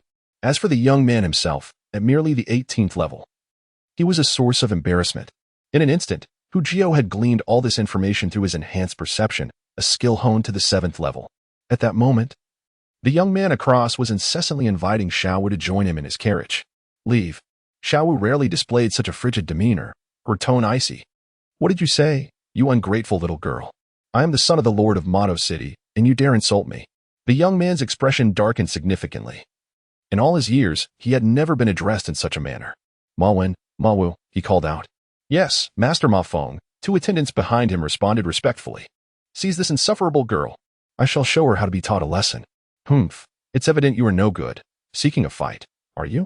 I relish the challenge. Xiao Wu clenched her fists, and in an instant, she leaped forward to strike first. Behind her, Hu Jio had already unsheathed his hammer. A sinister grin curling at the corner of his mouth. Chaotic Gale Hammer technique, he began to gather strength. Xiao Wu engaged in combat with the two attendants. While Hu Jio did not intervene, rather, he quietly retreated to the side, whirling the hammer in circles to accumulate power. The essence of the Chaotic Gale Hammer technique remained unchanged, even at its heightened level of 8. It still required a gradual buildup of strength with each swing. However, with each strike, the increase in power was not merely incremental. It surged exponentially 1, 2 for times the strength. In just 10 strikes, he amassed 500 pounds of force. This amount was more than sufficient. Casting a glance at Xiao Wu, who was skillfully evading the two attendants with her agility, Hu Jio shouted, "Xiao Wu, get back." Upon hearing Hu Jio's call, Xiao Wu instinctively understood his intention. She swiftly executed several aerial flips, darting aside with remarkable speed. "Oh, I nearly forgot about you." Child capture him too. Young Master Ma Feng was drawn by Hu Jio's shout, yet he regarded Hu Jio with disdain. To him, the presence of an agile Xiao Wu was already astonishing. It was inconceivable that two such talents could coexist. Alas, it seemed he had miscalculated. In this moment, Hu Jio's soul power enveloped him, and his body transformed into a wisp of azure smoke, swiftly appearing before the two guards. With a small iron hammer raised high, an overwhelming force, colossal enough to stifle breath, surged forth, rendering them oblivious to their fate. Boom.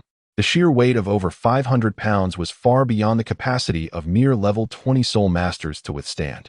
They were sent sprawling like tattered rags, their survival unknown. With a fierce resolve, Hu Jio, having dispatched the two guards, did not linger. His gaze, imbued with a tangible murderous intent, targeted the wasp. Xiao Wu was his possession, regarded as a precious treasure, and the audacity of anyone to covet her was tantamount to courting death. "No, please don't come any closer." The intensity of Hu Jio's murderous aura paralyzed the wasp, who, in sheer fright, stumbled backward, his feet scrambling in retreat. Clearly overwhelmed by Hu Jio's methods and too terrified to unleash his martial spirit, Hu Jio was not one to show mercy. He had no intention of holding back, and with a decisive strike, he concluded the conflict. Indeed, it is said that women can bring calamity. Chapter 28. 10 years of soul rings. How unfortunate it was that upon arriving in Mado City, they had unwittingly slain the son of the city lord. It remained uncertain whether the city lord had but one son. If he were the sole heir, this vendetta would undoubtedly escalate. By the fire, Hu Jio absent-mindedly poked at the branches while speaking. It had been over half a day since the confrontation with the wasp, and recalling the number of onlookers present, he knew he could not eliminate all witnesses.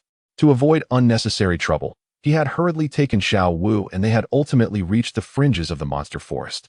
According to their itinerary, they should have been resting in Mado City by this time. Alas, plans often falter against the whims of fate. "It's all my fault. If it weren't for me, perhaps you would have safely reached your destination by now." Xiao Wu gazed at Hu Jio with a sense of guilt. "Do not speak such foolishness. I am delighted to have you accompany me in the hunt for soul rings. How could I possibly blame you?" Hu Jio chuckled, ruffling her hair. "By the way, do temper that expression of yours. When you feel wronged, please do not feign it so dramatically." "Humph, you're a terrible person. Hu Jio, always teasing me." Xiao Wu retorted, her demeanor shifting to a mock-fierce expression as she playfully swung her fists. "On a serious note, do you think our killing of the city lord's son will invite unnecessary trouble for you?" Suddenly, Xiao Wu appeared somewhat despondent, as if struck by a thought. "Haha. It's hardly a significant issue. We shall rest tonight, and tomorrow we will head directly into the monster forest. After securing the soul rings, we will depart without delay. Thus, even if that so-called toilet city lord wishes to find us, it would not be an easy feat." Little Dance nodded emphatically, her heart steeling with determination. If they truly came searching, she would ensure Little Nine's safety at all costs. After resting for a night, the two set out early the next morning towards the monster forest. As they journeyed forth, the occasional sighting of animals became apparent. Indeed, due to the low-tier nature of the monster forest, it was inhabited by numerous creatures that were not even spirit beasts. "Wow, Little Nine, look over there. There's a monster with human hands." Little Dance exclaimed in astonishment. "That is a transforming monster. Perhaps it has encountered humans at some point, leading it to manifest human-like hands." Hu Jio chuckled. "This transforming monster is rather mischievous." Subsequently, they encountered even more transforming monsters, some with branches sprouting from their heads, others with feline faces or foxtails. An array of bizarre forms emerged from these creatures. Unfortunately, the transforming monsters they encountered were exceedingly weak, lacking the merit of being spirit beasts and thus holding little practical value. The transforming monster was a soft-bodied creature, akin to a large jelly. Soft and coated in a greasy slime, with its insides filled with acidic fluid, rendering it inedible, causing other animals to steer clear of them. Gradually, they arrived at the core gathering place of the transforming monsters. How curious that there is a tiger among the transforming monsters, Little Dance pondered from a distance. Observing the tiger amidst a throng of transforming monsters. Little Dance, that is our target. Did you not recognize it? It too is a transforming monster. And a 10th grade spirit beast at that, Xiao Wu replied with delight, his gaze fixed on the distant tiger, as his second spirit ring depended on it. Raising his hammer and channeling his soul power, Xiao Wu surged forward, a flurry of phantoms trailing in his wake as he charged at the tiger transforming monster. Facing a 10th grade spirit beast, no intricate techniques were necessary, sheer force would suffice. Presently, Xiao Wu's physical prowess was at level 20. Although he could not match the strength of a soul master of the same rank, he could easily overpower those weaker than himself. Perish. Xiao Wu's arrival incited chaos among the throng of transforming monsters, many of the weaker ones fleeing in panic from his imposing presence. Only the transforming monster king, having already evolved into a spirit beast, crouched low, emitting a warning growl as Xiao Wu charged towards it. However, Xiao Wu, ever ruthless in battle, would not hold back once he identified an enemy. With a resounding whoosh, the hammer struck towards the transforming monster king's head. Roar. In response, the transforming monster king let out a furious roar, propelling itself backward with a powerful leap, narrowly evading Xiao Wu's assault. Almost instantaneously, it began to shrink and transform, its head becoming diminutive and feathers of an unknown bird appearing on its body. Not good, it intends to escape. Little Dance, restrain it.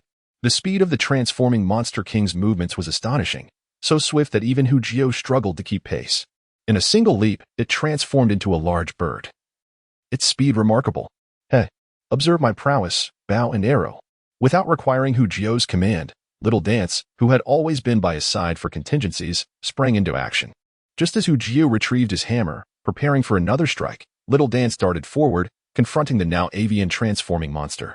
With merely a decade of cultivation, the transforming monster was no match for Little Dance. With a swift motion, she grasped the bird's neck within moments. Splendid job, Little Dance. At that moment, Xiao Wu arrived at her side, swinging his hammer down decisively, swiftly ending the life of the transforming monster that had begun to morph into a serpentine form in a desperate bid to escape. I am Little Dance, of course. I excel. She proudly lifted her chin, casting a charming smile at Xiao Wu. However, the transforming monster possessed an intriguing ability. If one could acquire such power, it would be marvelous. Little Dance felt a twinge of envy towards the transforming monster's transformative prowess, although this particular creature was weak. Its capacity to adapt had proven itself to be exceptional in the recent encounter. Regrettably, while soul masters could acquire transformation skills from the transforming monsters, the results were rather feeble, merely allowing for slight alterations in facial features, failing to achieve a complete metamorphosis into another individual. Merely a trivial skill. Little Dance. Have you forgotten? My spirit ring evolves rapidly. Who knows, perhaps one day, I could attain the ability of a transforming monster with centuries or even millennia of cultivation. At that time, I might even allow you to transform into other creatures, though aware that such possibilities were slim. The thought of millennia or even tens of millennia held a glimmer of hope. Just the transformative capability of the transforming monster held the potential for boundless playfulness in Xiao Wu's hands. At that moment, a pale white soul ring emerged from the body of the transformation creature, its faint hue indicative of a mere 10-year lifespan. Xiao Wu gazed at the soul ring with disdain and hesitantly inquired, Xiao, have you thought this through? Are you truly going to use it as your second soul ring? Although Xiao Wu had anticipated this situation and believed she was mentally prepared, the sight of such a lowly soul ring still filled her with aversion. Isn't this what we agreed upon? Let's not linger. You guard me while I absorb the soul ring, Xiao Wu replied nonchalantly, a hint of delight gracing his features. Xiao Wu, I am sacrificing my second soul ring for your safety. Chapter 29, Transformation Skill. The 10-year soul ring was effortlessly absorbed by Xiao Wu, completing the process in a mere 5 minutes. Indeed, the 10-year lifespan of the transformation creature's soul skill proved to be rather trivial. It seemed that he would need to await an upgrade to the.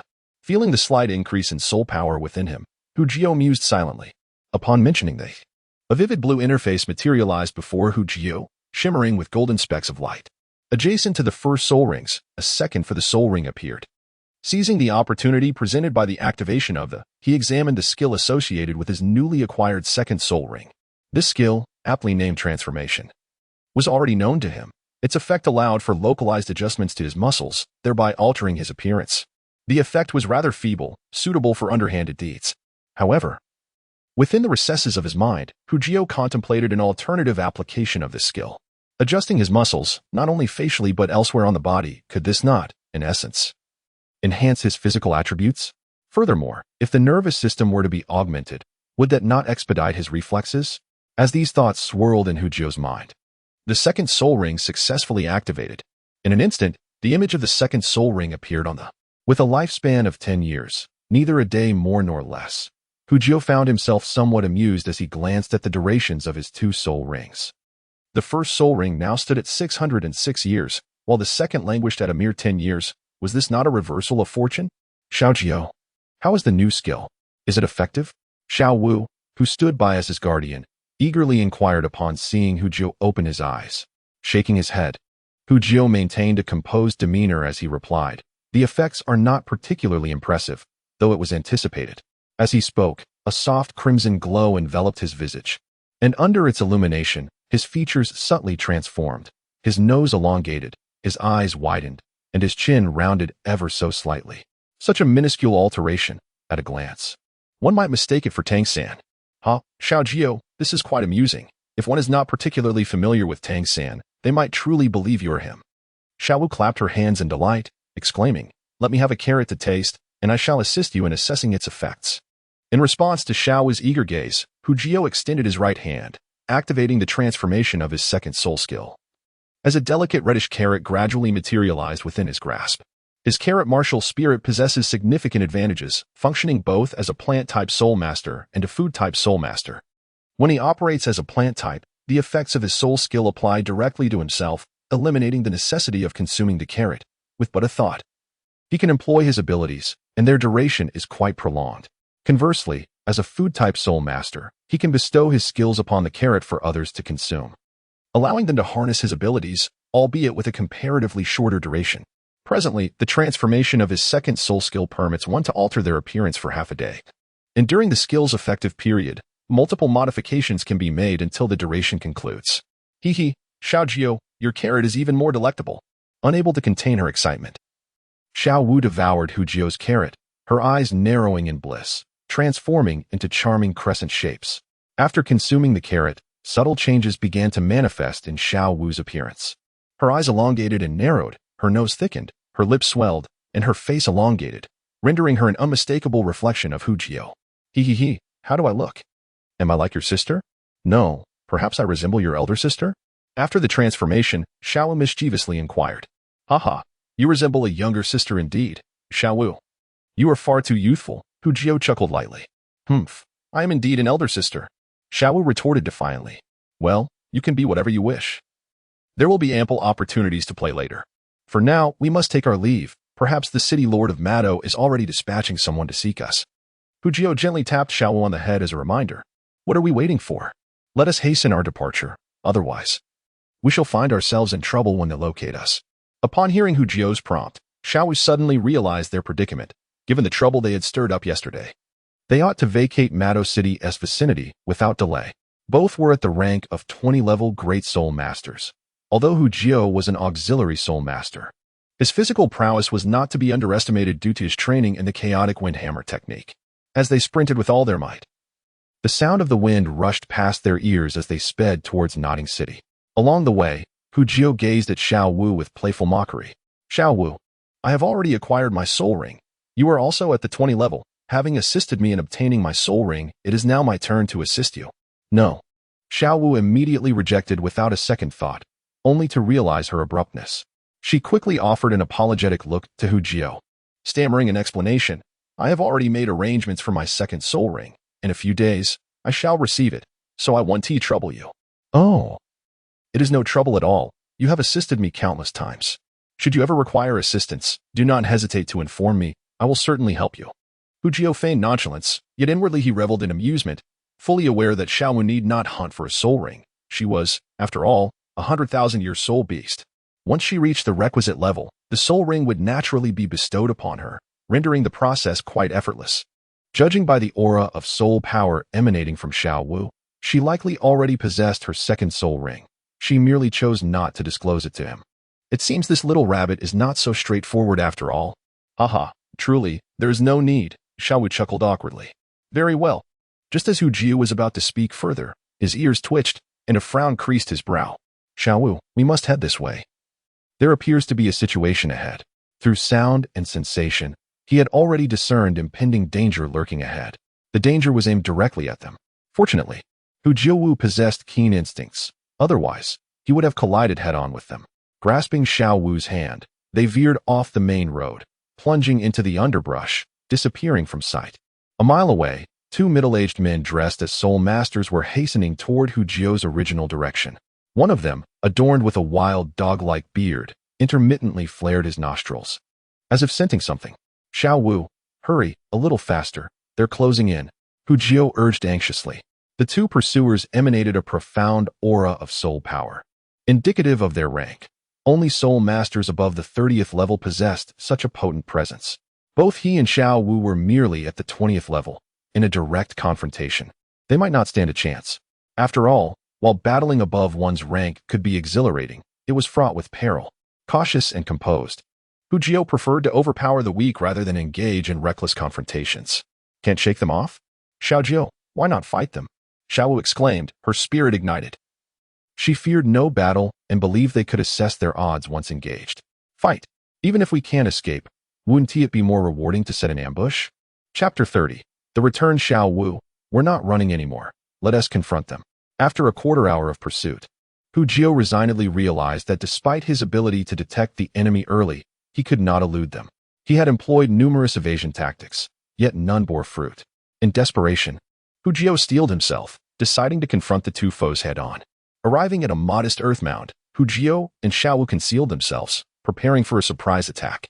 Xiao Wu, we'll employ our old strategy. You draw their attention while I wait for the opportune moment to strike from the side, aiming to take them down swiftly. A murderous glint flickered in Hu Jio's eyes. He had never shown mercy to his adversaries. All right, just watch me. Xiao Wu responded confidently, her fighting spirit ignited. Evading was never her style. Combat was her forte. Had she not been concerned for Hu Jio's safety, she would have already turned back to engage the foes in a life-or-death struggle. Attention, they're coming. A few minutes later, Hu Jio's gaze sharpened, his grip tightening around the iron hammer, ready to unleash the chaotic wind hammer technique at a moment's notice. In the distance, two figures emerged, advancing toward their hiding spot. Damn, are these kids rabbits? They can run so fast. Upon hearing the comparison to rabbits, Hu Jio glanced at Xiao Wu, who was poised and ready to spring into action. Now that was a true rabbit. As the two men quickly approached their concealed mound, Xiao Wu propelled herself forward like a bolt of lightning, charging directly at the soul master with the wild dog beard. The soul master before them was evidently of the reconnaissance type, lacking in direct combat prowess. It was precisely due to his presence that they remained unable to shake off their pursuers. Thus, he was the first to be eliminated. Bold indeed. Behind the wild dog soul master, another soul master suddenly turned as Xiao Wu approached, letting out a thunderous shout. With his martial spirit activated, he revealed two sharp fangs, accompanied by grunting sounds. His martial spirit was that of a wild boar. However, undeterred by the boar soul master's roar, Xiao Wu executed a flip, her long legs slicing towards the enemy's neck. Simultaneously, Hu Jio, hidden behind a small mound, disregarded the risk of exposure and wielded his iron hammer with fierce determination, accumulating power in swirling motions. The chaotic cloak hammer technique gained strength with each consecutive strike. The more he swung, the greater the amassed force. Given sufficient time, he feared no foe, not even a soul sect master, let alone two soul venerables. With the boar martial spirit soul master providing support, Xiao's ambush was thwarted. But her agility allowed her to successfully entangle the enemy. Now, it was Hu Jio's moment to shine. The sudden ambush left the two middle-aged soul masters no time to contemplate other strategies, rendering them oblivious to Hu Jio, who was building his strength behind the small hill. Strike after strike. Within less than half a minute, Hu Jio had amassed power from over 50 blows, and he continued undeterred. 58, 59, 60, Hu Jio moved incessantly, silently counting the cycles of the chaotic cloak hammer technique. By the time he reached 60 strikes, he began to sweat, his muscles bulging. He was no longer merely a support soul master, but one who could be mistaken for a battle soul master. Xiao Wu. At the 75th strike, Hu Jio finally reached his limit, unable to maintain the accumulated power any longer. The 8th level of the chaotic cloak hammer technique, when perfected at 81 strikes, would yield a force of 5,000 pounds. His current physique could scarcely withstand such might. Nevertheless, the 75th strike was formidable in its own right, delivering over 2,000 pounds of power. The enemies had erred gravely by failing to interrupt his ultimate technique in time. With the hammer poised, a tempestuous roar erupted, the ground trembling under the sheer ferocity of his energy. Die. With a mighty strike, Hu Jio did not even glance at his adversary. Once he confirmed that Xiao Wu had departed, he unleashed his attack. The earth trembled beneath the force of his blow, leaving a path of devastation in its wake. The foes who had previously oppressed Xiao Wu were now unrecognizable. Hu Jio was indifferent to their fate. "Wow, little Jio, your hammer technique has grown even more formidable," exclaimed Xiao Wu, her expression one of astonishment. Given such offensive power, it could rival that of a soul sect master. "We should leave. The commotion here could attract unwanted attention. Let us hurry." Feeling the emptiness of his soul power, Hu Jio harbored a sense of unease. Without strength, he felt vulnerable. Yet, despite the depletion of his soul power, his physicality remained intact, allowing him to run swiftly. 2 hours later, he and Xiao Wu had exited the territory of Mata City and entered the realm of Nodding City. "We're safe now, Xiao Wu.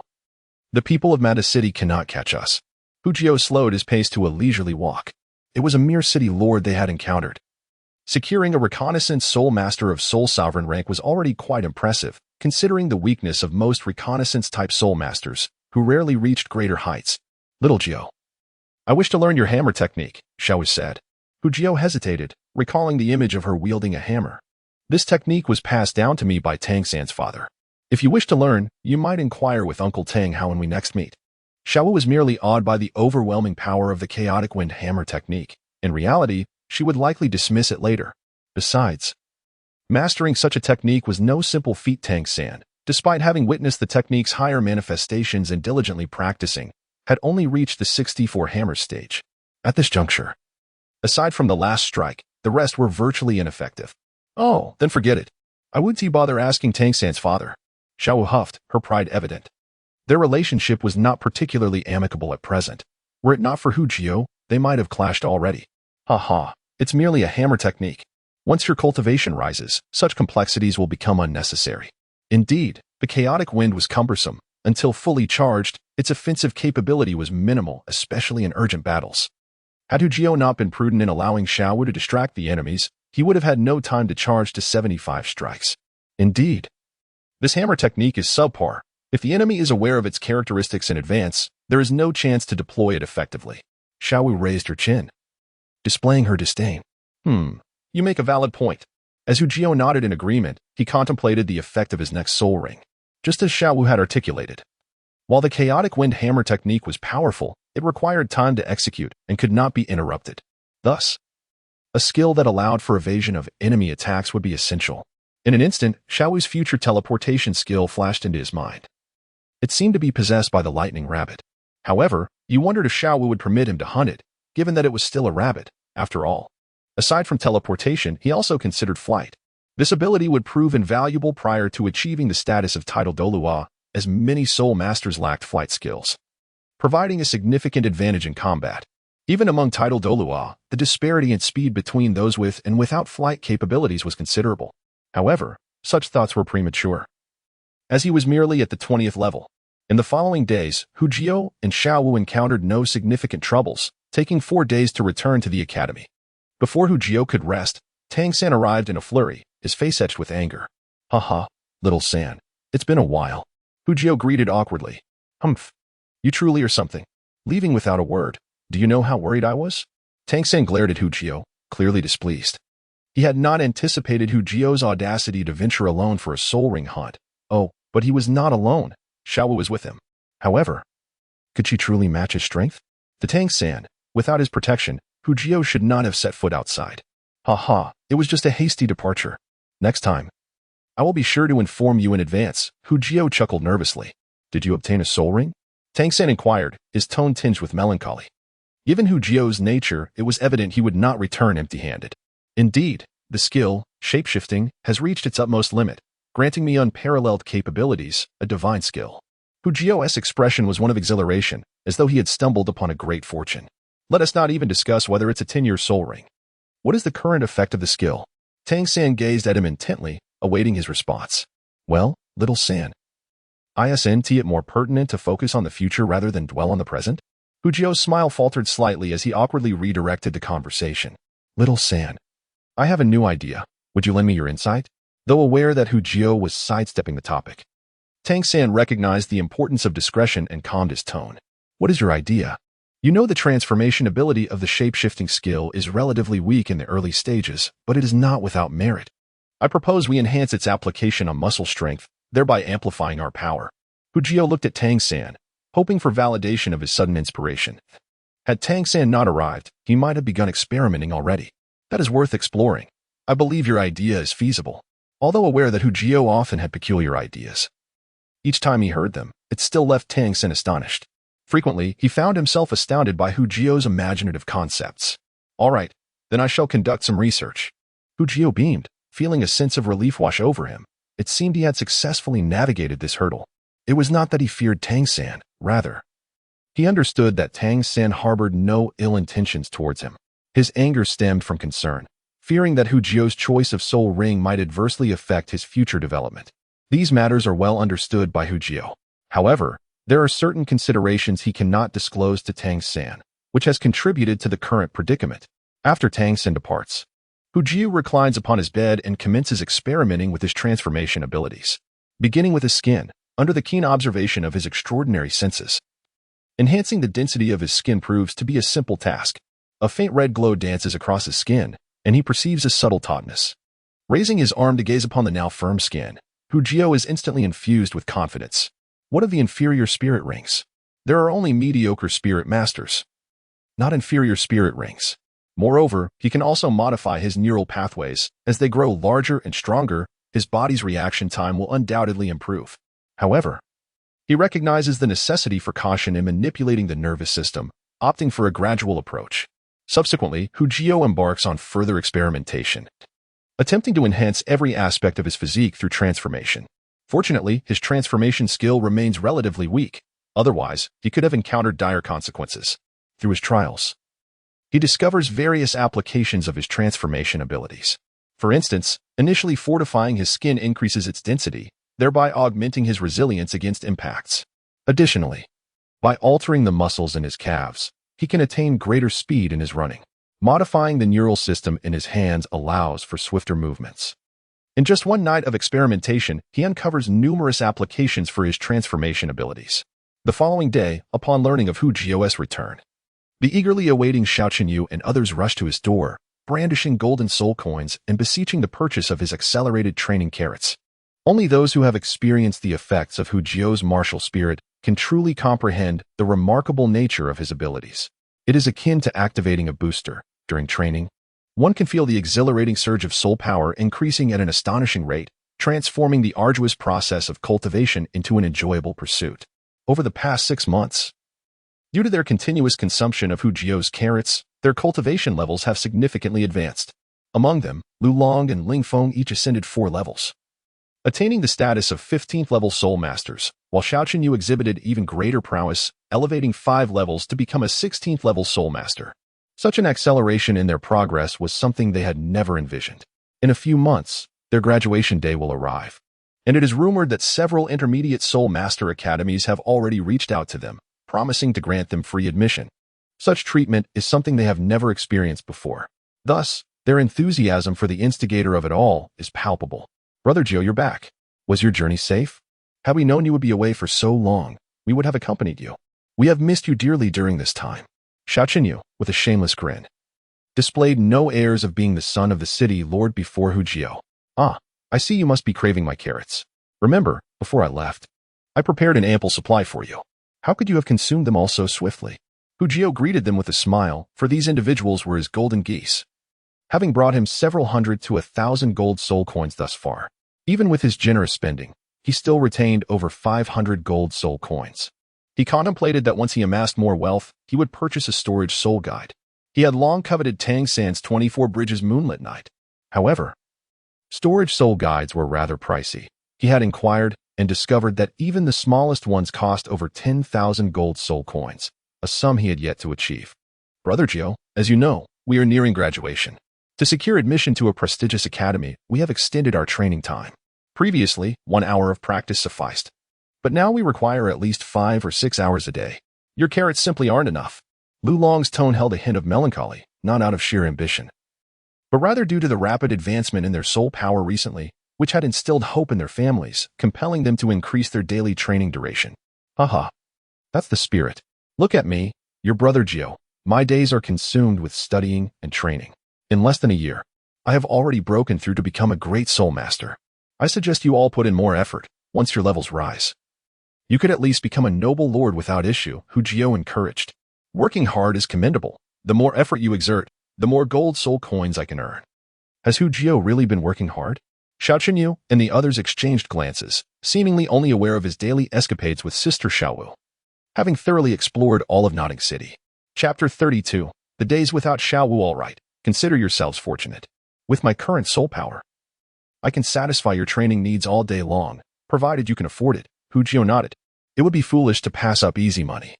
As a level 20 Great Soul Master, he could produce nearly 100 speed-enhancing carrots at once. Creating 1,000 in a day would be no challenge at all. When it comes to quick profits, nothing surpasses a food-type Soul Master. Were it not for the fear of attracting unwanted attention, he would have already expanded his clientele. We have money. We all have money, Xiao Chenyu declared, pulling out a pouch of gold soul coins and handing it directly to Hu Jiao. We have some too. This is mine. Lu Long and Ling Feng followed suit, not willing to be outdone. Although they felt a slight sting parting with their wealth, they accepted it for the sake of accelerating their training. After all, the trio were affluent second-generation heirs, and purchasing carrots was no trouble for them. Very well. 30 carrots each. Come back for more when you run out.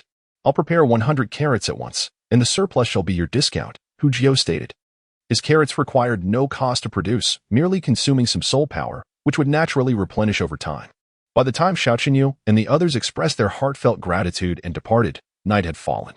In the dormitory, Wang Xing and the others had returned from their classes. Upon reuniting, casual chatter ensued. In the 7th dormitory for work-study students, his status was somewhat unique. These individuals are now all subordinates of Xiao Wu, and he shares a close bond with her, enhancing his own combat prowess, subtly embodying the demeanor of a second-in-command. One could also assert that he is leveraging Xiao Wu's influence. The soft meal was quite disheartening. The following day, Xiao Wu approached him with a pitiful expression. Xiao Jiao, I am about to venture out to hunt for soul rings. This time, I will be gone for approximately half a month. You wouldn't let me starve, would you? Quickly, hand me some carrots. Why must it take so long? With your appetite, even if you bring some, it won't last long. Xiao Jiao thought, bemused. Honestly, you could fabricate a reason for taking half a day to create your own soul ring, yet you insist on being away for such an extended period. Suddenly, Hu Jiao realized he felt a twinge of reluctance at the thought of her absence. Why don't I accompany you? With me around. You can eat as much as you desire, even to the point of excess. The thought crossed his mind, and he tentatively suggested it. It was evident that Xiao Wu's prolonged absence indicated she was heading to the Star-Do Forest. Should she allow him to accompany her, he would have a legitimate opportunity to uncover her true identity. After her confession, he would generously express indifference towards her background, thus deepening the bond between them. Regrettably, despite his noble intentions, Xiao Wu declined. With a look of distress, she replied, No, Xiao Jiao. This time, I am returning home to enlist my family's assistance in hunting soul beasts. They do not take kindly to outsiders, and I fear they may be displeased to see you. As expected, the notion of meeting her family dissipated. Hu Jiao did not press the matter further, truth be told. He felt a tad apprehensive about meeting Deming and Erming. Very well, wait for me a moment. I shall prepare more carrots for you. But do make sure to ration them. As Xiao Wu departed, Hu Jiao found himself unaccustomed to her absence. After spending over half a year together, the sudden silence felt hollow without her cheerful chatter. Nevertheless, her reluctant expression upon leaving brought him a sense of satisfaction. Clearly, he held a significant place in her heart. Indeed, the role of a work-study student in the Holy Soul Village came with its own perks. After a tedious morning of classes, Hu Jio reunited with Tang San. Tang San, come on. It has been ages since we last sparred. Let us have a match. Previously, Hu Jio had little interest in combat, preferring to crush his foes effortlessly.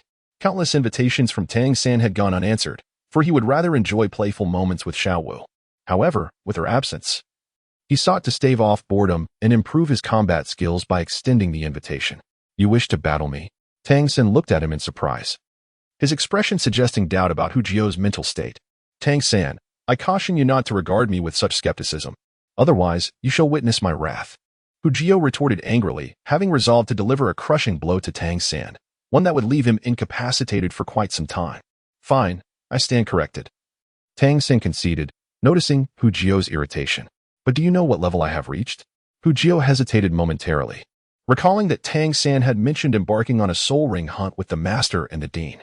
Given the timeline, it seemed he had acquired his second soul ring even more swiftly than Hu Jio. After keenly sensing Tang San's soul power, Hu Jio noted a significant increase. He was now at level 21, nearing level 22. Fight? I shall show you how I will have you searching for your teeth on the ground.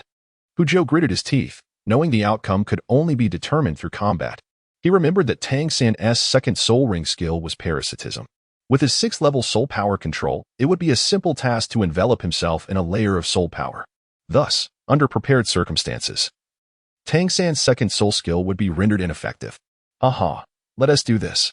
Xiao Jio, don't you dare shed tears afterward. Tang San laughed heartily. Deep down, he felt a sense of competition, despite having trained in the same chaotic wind hammer technique. Hu Jio had already reached the Grandmaster level while he struggled to perfect all 81 hammer strikes. Moreover, in terms of soul power control, they had both trained together. Yet Hu Jio had refined his control to an exquisite level, while Tang San was merely beginning to master the foundational techniques. If that were all, it would be one thing, but considering their training routines, it was hard for Tang San to accept. He dedicated his time to relentless training, while Hu Jio seemed to frolic with Xiao Wu, seldom seen honing his skills. Under these circumstances, how could Tang San reconcile his feelings of inadequacy? Is Hu Jio favored by the heavens while I am not? Am I not also born with innate full soul power? Confusion clouded Tang San's mind. On the hillside behind the academy, Hu Jio and Tang San stood facing each other, one with hands clasped behind his back, the other gripping a hammer tightly, like two unparalleled masters poised for a duel, exuding an air of grandeur. Xiao Jio, enough already. We have been standing here for ages. Make your move, Tang San urged, exasperated. A crow cawed overhead, seemingly mocking their foolishness. Why rush? Youngsters must learn to be patient, Hu Jio replied leisurely. Yet his hammer was already swinging in rapid circles, initiating the chaotic wind hammer technique. Chapter 33, The Duel. Upon witnessing Hu Jio's adept circular motions, Tang San instinctively activated his binding skill. He dared not let Hu Jio unleash his chaotic wind hammer technique. Even he felt a sense of trepidation towards Hu Jio's mastery in hammer techniques. Tang San was familiar with Hu Jio's moves, and Hu Jio was no stranger to Tang San's. As soon as he noticed Tang San's actions, Hu Jio channeled his soul power into his legs and swiftly dodged the blue-silver grass vines that sprang forth from the ground. Simultaneously, he activated his second soul skill to enhance his lower leg strength. In an instant, Hu Jio's form began to flicker, creating multiple illusory images on the grass. Dazzling to behold. However, Tang San was not an ordinary opponent. Activating his purple extreme magic eyes rendered Hu Jio's images visible to him. As he employed the ghost shadow misty steps, his own figure became equally elusive. Hey, Xiao San, that has 5 strikes already, Hu Jio called out, unperturbed by Tang San's approach, quickening his movements to accumulate his hammer strikes to 6. Hu Jio's proclamation merely caused Tang San to furrow his brow. Yet he continued to advance without hesitation. Gradually, Tang San's hands transformed into a translucent white jade hue, radiating a crystalline brilliance. Come, let me witness your capacity. Hu Jio squinted, feeling the power he had accumulated surpassing 300 jin, brimming with confidence. Xiao San, do you think my hammer technique requires 81 strikes to reach 300 jin? How naive. With a thunderous boom, Tang San was sent flying, landing far from the impact, unable to rise for quite some time. What? Xiao Jio, your hammer technique? Tang San exclaimed, unable to rise from the ground. At this moment, his heart was filled with astonishment. He was well aware of Xiao Jio's strength. At merely the level of 6 strikes, it was inconceivable that he could not withstand it. Yet, the reality was laid bare before him. He had indeed failed to endure, and moreover, he had lost utterly. This situation can be explained by only one thing. His hammer technique has improved once again. Haha, can you see it? Recently, I've had a small epiphany.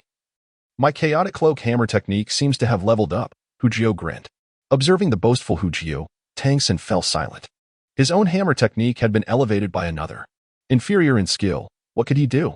It appears that your transformation skill has been successfully tested. I can sense your speed has increased. Tang San gazed at Hu Jio, feeling as though he was a dullard in comparison. Well, the experiment is nearly complete. I have discovered numerous methods of application.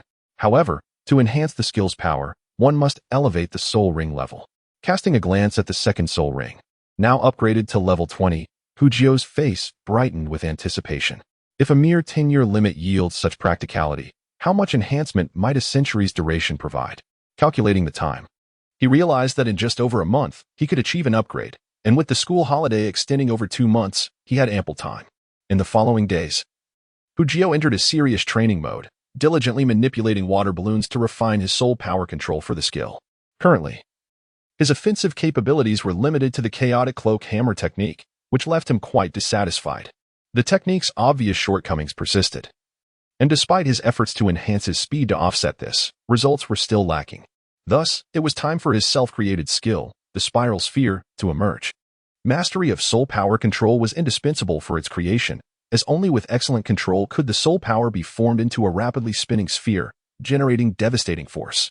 During Xiao Wu's absence, he found himself with little to occupy his time, allowing him to focus intently on his training.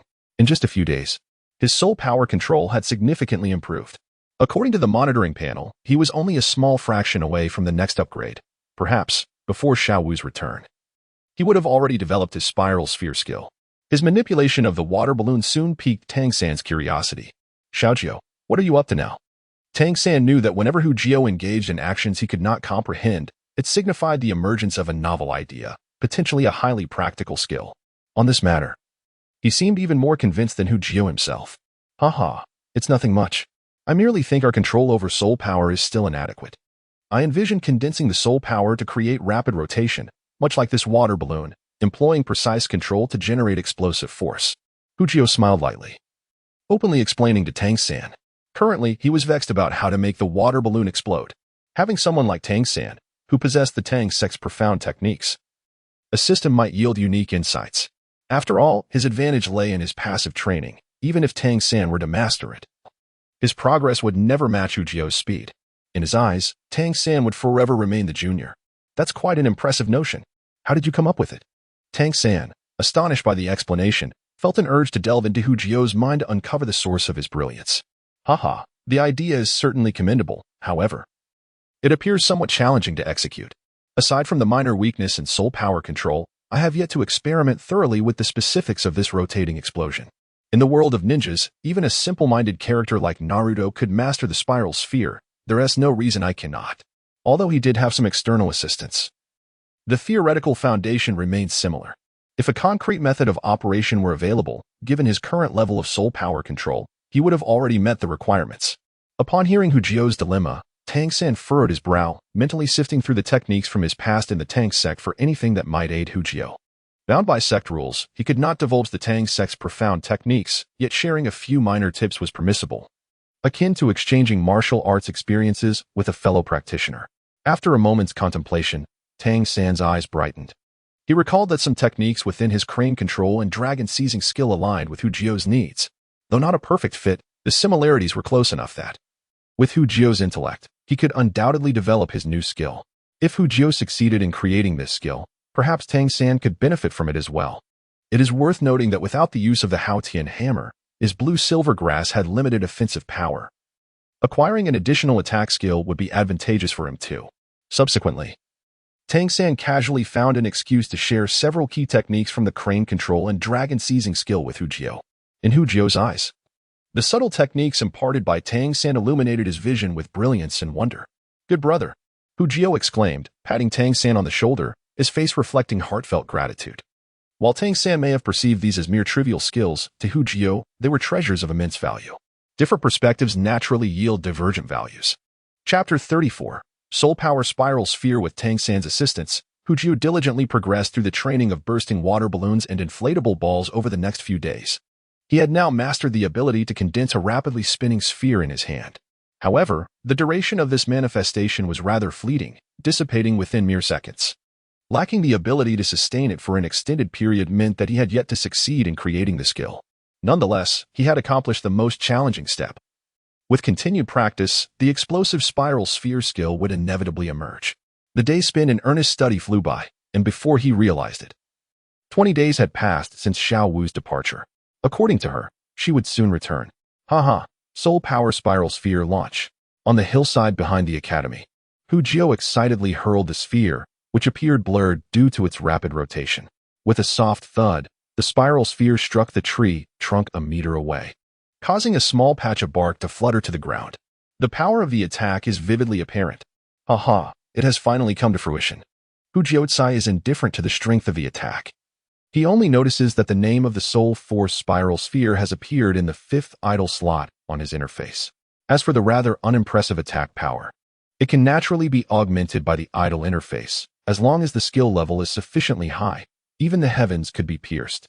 At the very moment the Soul Force Spiral Sphere was successfully created, his Soul Force manipulation skill ascended to level 7, filling his mind with profound insights into energy control, enabling him to condense the Soul Force Spiral Sphere with greater finesse. These two skills appear to complement each other quite harmoniously. Hu Jiu, deeply immersed in this moment, etched it firmly in his memory as a significant discovery that might prove useful in the future. Having successfully created the spiral sphere, he felt compelled to showcase his achievement, though it was a pity that Xiao Wu was not present. Thus, he decided to seek out Tang San, who had greatly assisted him in the creation of this skill. Without Tang San's invaluable tips, although Hu Jiu could have developed the skill himself, it would have taken far longer than the mere 20 days he had spent. Therefore, in gratitude, he was determined to let Tang San witness his new ability, albeit he would never admit that he was eager to flaunt it before him. Watch out. Tang San. With practiced ease, Hu Jiu pushed open Tang San's dormitory door and, without a moment's hesitation, launched a spiral sphere toward him. Startled, Tang San swiftly assumed a defensive stance, his eyes gleaming with violet light, his hands transforming to a jade-like hue as they crossed protectively over his chest. With a whoosh, the rapidly spinning soul force enveloped Tang San, akin to a refreshing breeze brushing against his face. Xiao Jiu, Tang San exclaimed in anger. Not because he was upset with Hu Jiu's sudden attack, but rather out of concern for the hidden weapons that might inadvertently strike him. Had he not heard Hu Jiu's warning, he might have found himself on the receiving end of a barrage of concealed projectiles. In that instant, Hu Jiu froze in place. Realizing that Tang San was not Xiao Wu, he was a master of concealed weaponry, and should any of those deadly devices come into contact with him, it could spell disaster. Cold sweat began to bead on his forehead. It was the first time he recognized his own audacity in daring to befriend someone so well-armed. What bravery! Just kidding. You wouldn't take it too seriously, would you, Xiao San? Hu Jiu feigned nonchalance, secretly vowing never to act so foolishly again. Now it was Tang San's turn to feel vexed. He certainly could not confide in his dear friend that he had nearly been assaulted by a hail of hidden weapons moments ago. What was that soul force sphere you just created? Tang San inquired, maintaining an air of casual curiosity. Oh, I merely wanted to inform you that I successfully developed a new skill. Since you've already witnessed it, I shall take my leave now.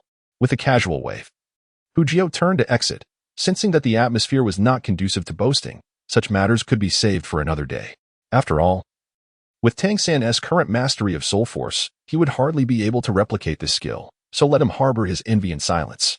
Upon returning to Dormitory 7, Hu Jiu found Xiao Qinyu and the others waiting for him. Have you finished eating already? This isn't the first time.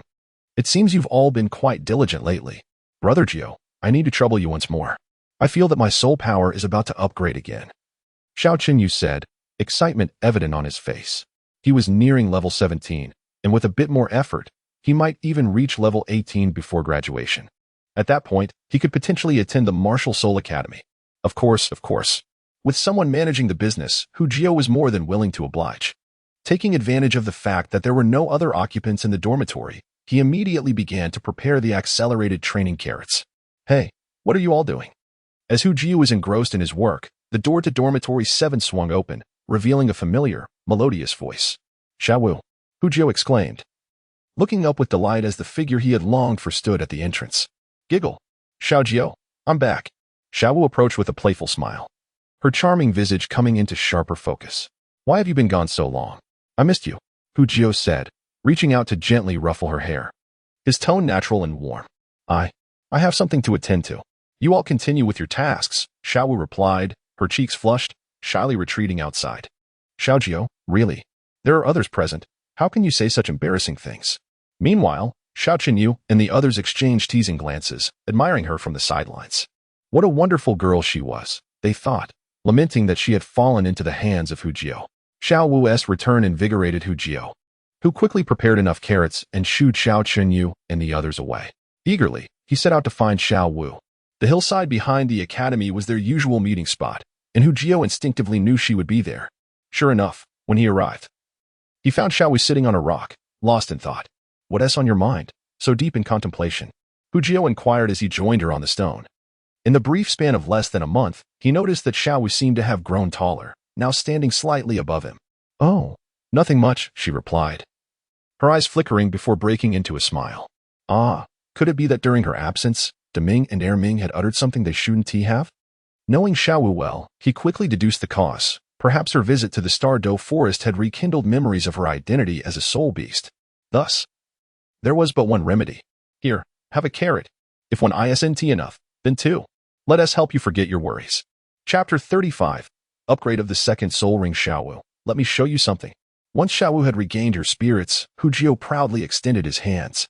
From nothing to something, a sphere of pure soul force materialized, spinning rapidly in his grasp, the currents of air swirling around him. Spiral sphere. Go. The condensed soul force sphere, after being compressed and set into motion, struck the ground, creating a small crater as dirt flew in all directions. The power was already comparable to that of fireworks. This is merely a novice state, after a few days of advancement. It is anticipated that it will be applicable in combat. Have you ever witnessed the spiral sphere? At that time, I shall unleash it with both hands. Targeting anyone in my path, my offensive capabilities will rival those of a battle spirit master. Ah, little Gio, has your skill creation come to fruition? Little Wu's eyes sparkled with surprise and pride, for this was a skill of her own invention. Ordinary spirit masters are confined to the few skills bestowed by their spirit rings throughout their lives, yet little Gio possesses a prodigious talent, creating one useful skill after another. Therefore, I must learn, little Wu exclaimed. Hee, go ahead and learn. This skill will indeed enhance your combat style, Hu nodded with a smile. However, to master my spiral sphere, your current ability to control spirit power still falls short. Strive hard. Once you meet the requirements, I shall teach you. This spiral sphere skill is considered an advanced technique of spirit power manipulation and can only be learned once one's control reaches a certain level. Presently, it appears that a minimum level of 6 in spirit power manipulation is necessary to learn the spiral sphere. This condition is such that neither Little Wu nor Tang San has attained it. Tang San's control of spirit power hovers around level 5, while Little Wu is slightly lower at level 4, thus making the path to learning the spiral sphere rather arduous. Improving spirit power control is exceedingly challenging. Little Wu expressed her discontent. Hu skills are notoriously difficult to master. Merely the series of training exercises for treading water is enough to leave one feeling overwhelmed. That is because you have been rather lazy, spending your time in play. Look at Little San. He is nearly meeting the requirements. You must strive harder. It is not difficult to inspire Little Wu to train earnestly. It suffices to ignite her competitive spirit, and Tang San serves as an excellent benchmark, especially since Little Wu has always been reluctant to concede to him. Indeed, upon hearing that Tang San's control of spirit power exceeds hers, Little Wu was quite dissatisfied. Without hesitation, she commenced her training. At her current level, she requires assistance to train her spirit power control. She has already mastered walking on water, and the next step is to train for combat upon the water's surface. In this training, Hu expressed his willingness to assist. The newly acquired skill, Spiral Sphere, had just been completed, and in order to apply it in combat, practice was essential, making it an opportune moment to train alongside Xiao Wu. Hu training focus was quite straightforward, primarily aimed at enhancing the release speed and cohesiveness of the Spiral Sphere. The swifter the skill was unleashed, the smaller the condensed Spiral Sphere would be, consequently amplifying its potency. With the experience provided through the idle panel, it took merely a little over a day for the Spiral Sphere to reach level 1. At this stage, the Spiral Sphere had been compressed to the size of a grapefruit, capable of being cast in approximately 1 second. Subsequently, after about 10 more days of rigorous training, the spiral sphere advanced to level 2, resembling the size of an apple and requiring half a second to release. It was on this very day that the second spirit ring was upgraded to a century, becoming his second yellow spirit ring. As for the effects of the yellow spirit ring, "Hey, Tang San, why are you following me? Do you wish to fight?" In the evening, Xiao Wu was walking along the path when she suddenly turned around, confronting Tang San, who was trailing behind her. "Do you even know who I am?" The person behind Xiao Wu stepped forward, asking with a serious expression. "Tang San, are you out of your mind? You are Tang San, right? Have you lost your senses?" In response to Xiao Wu's candid remarks, the person standing before her could not help but smile, the corners of his mouth twitching before he erupted into laughter. This little dance truly harbors no kindness towards Tang San. "Little dance, why not take another look at who I am?"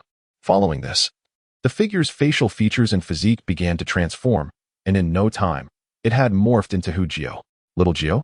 Little Dance gazed at this scene in confusion, quickly realizing that she had been outwitted by Hu Jio. However, in the past, Little Jio's transformation skills were not so flawless. Not only did the facial features bear an uncanny resemblance, but the physique had also changed. "How is it that you could discern the difference between me and Tang San just now?" Hu Jio inquired with a beaming smile. He discovered that the transformation skills, having matured over a century, had become significantly more potent. They could now flawlessly replicate anyone's appearance, with not a trace of difference in aura. This skill would allow him to impersonate others without issue, provided he refrained from revealing his martial soul. At present, these transformation skills could not alter the martial soul. "I cannot discern the difference. Not only the visage and physique, but even the aura is identical. How marvelous!" Little Dance exclaimed. "Marvelous indeed." Yet it remains uncertain whether the century-old transformation can conceal Little Dance's soul beast aura. This point is beyond his verification. After all, when not reaching the level of a title, Douluo cannot uncover the true identity of Xiao Wu, regardless of whether concealment is possible. He is resolved to have Xiao Wu consume one of his transformative carrots daily, just in case it might work. Besides the ability to transform into others, this skill also significantly enhances his own capabilities. The century-old soul ring elevates his soul power to the 21st level, while its application to his own body fortifies his muscles and nervous system, yielding results that exceed 5-fold improvement. With the current effects, he knows he has made the right choice. This soul ring skill is indeed worthwhile. He also eagerly anticipates the transformations that will come with upgrading the soul ring to a millennium level. Will he be able to perfectly replicate another soul ring? Or perhaps transform into different animals, much like a ditto? A month later, as the Academy holiday approaches, his spiral sphere has reached level 3. With the condensed sphere only the size of an egg, creating astonishing fluctuations in his soul power that are evident to the discerning eye. Over this period of training, Xiao Wu has made considerable progress, mastering soul power manipulation to the extent required for learning the spiral sphere, currently engaged in its initial training, bursting water balloons. Tang San, too, has not lagged behind, although his advancements are slower due to his additional focus on the techniques from the Xiantian treasure record. He has nonetheless reached level 6 and is also beginning his training with the spiral sphere. When it comes to innate talent for cultivation, Tang San seems to be outshone by Xiao Wu. However, Xiao Wu's playful nature detracts from her focus on training, making her talent appear comparable to Tang San's. In the blink of an eye, Hu Jio has spent a year at the academy, during which old Jack, Hu Rui, and Emma have visited several times. Now, the time for the Academy's holiday has arrived. Chapter 36. Returning home. Xiao Wu, the Academy is about to break for vacation. What are your plans? Hu Jio inquired. Gazing at Xiao Wu. This break extends for a month, and to avoid the sorrow of parting with Xiao Wu, he has decided to coax her into coming to his home. As for me, I'll probably stay at the Academy. The holiday isn't very long anyway. Xiao Wu replied, tapping her pink lips thoughtfully. You're not going home? Hu Jio feigned surprise, channeling his inner dramatist. I want to be returning this time. I don't have any family, and there is nothing fun about going back, Xiao Wu said, her mood visibly dampened. Xiao Wu is quite the actress herself.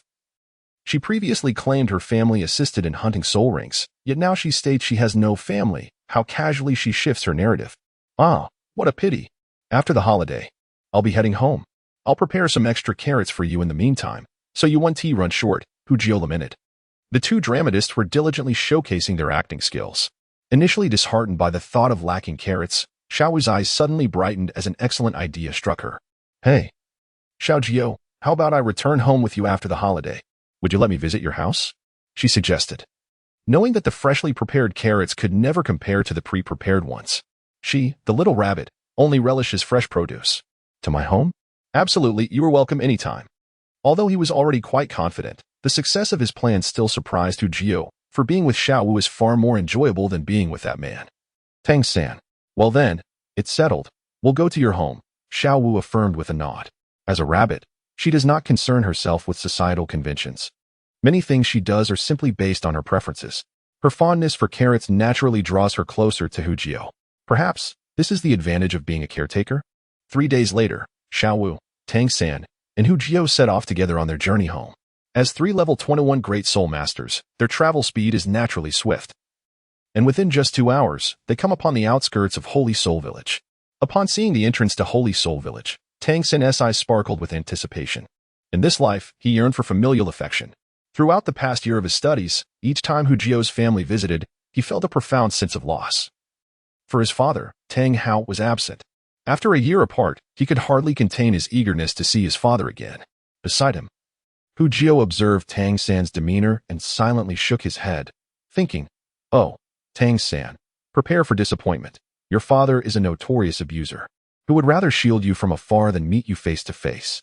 Ever since the enhancement of his sensory abilities to level 7, he had frequently sensed Tang Hao's presence, perhaps unbeknownst to Tang Hao that within this small primary soul master's academy, someone possessed such acute sensitivity.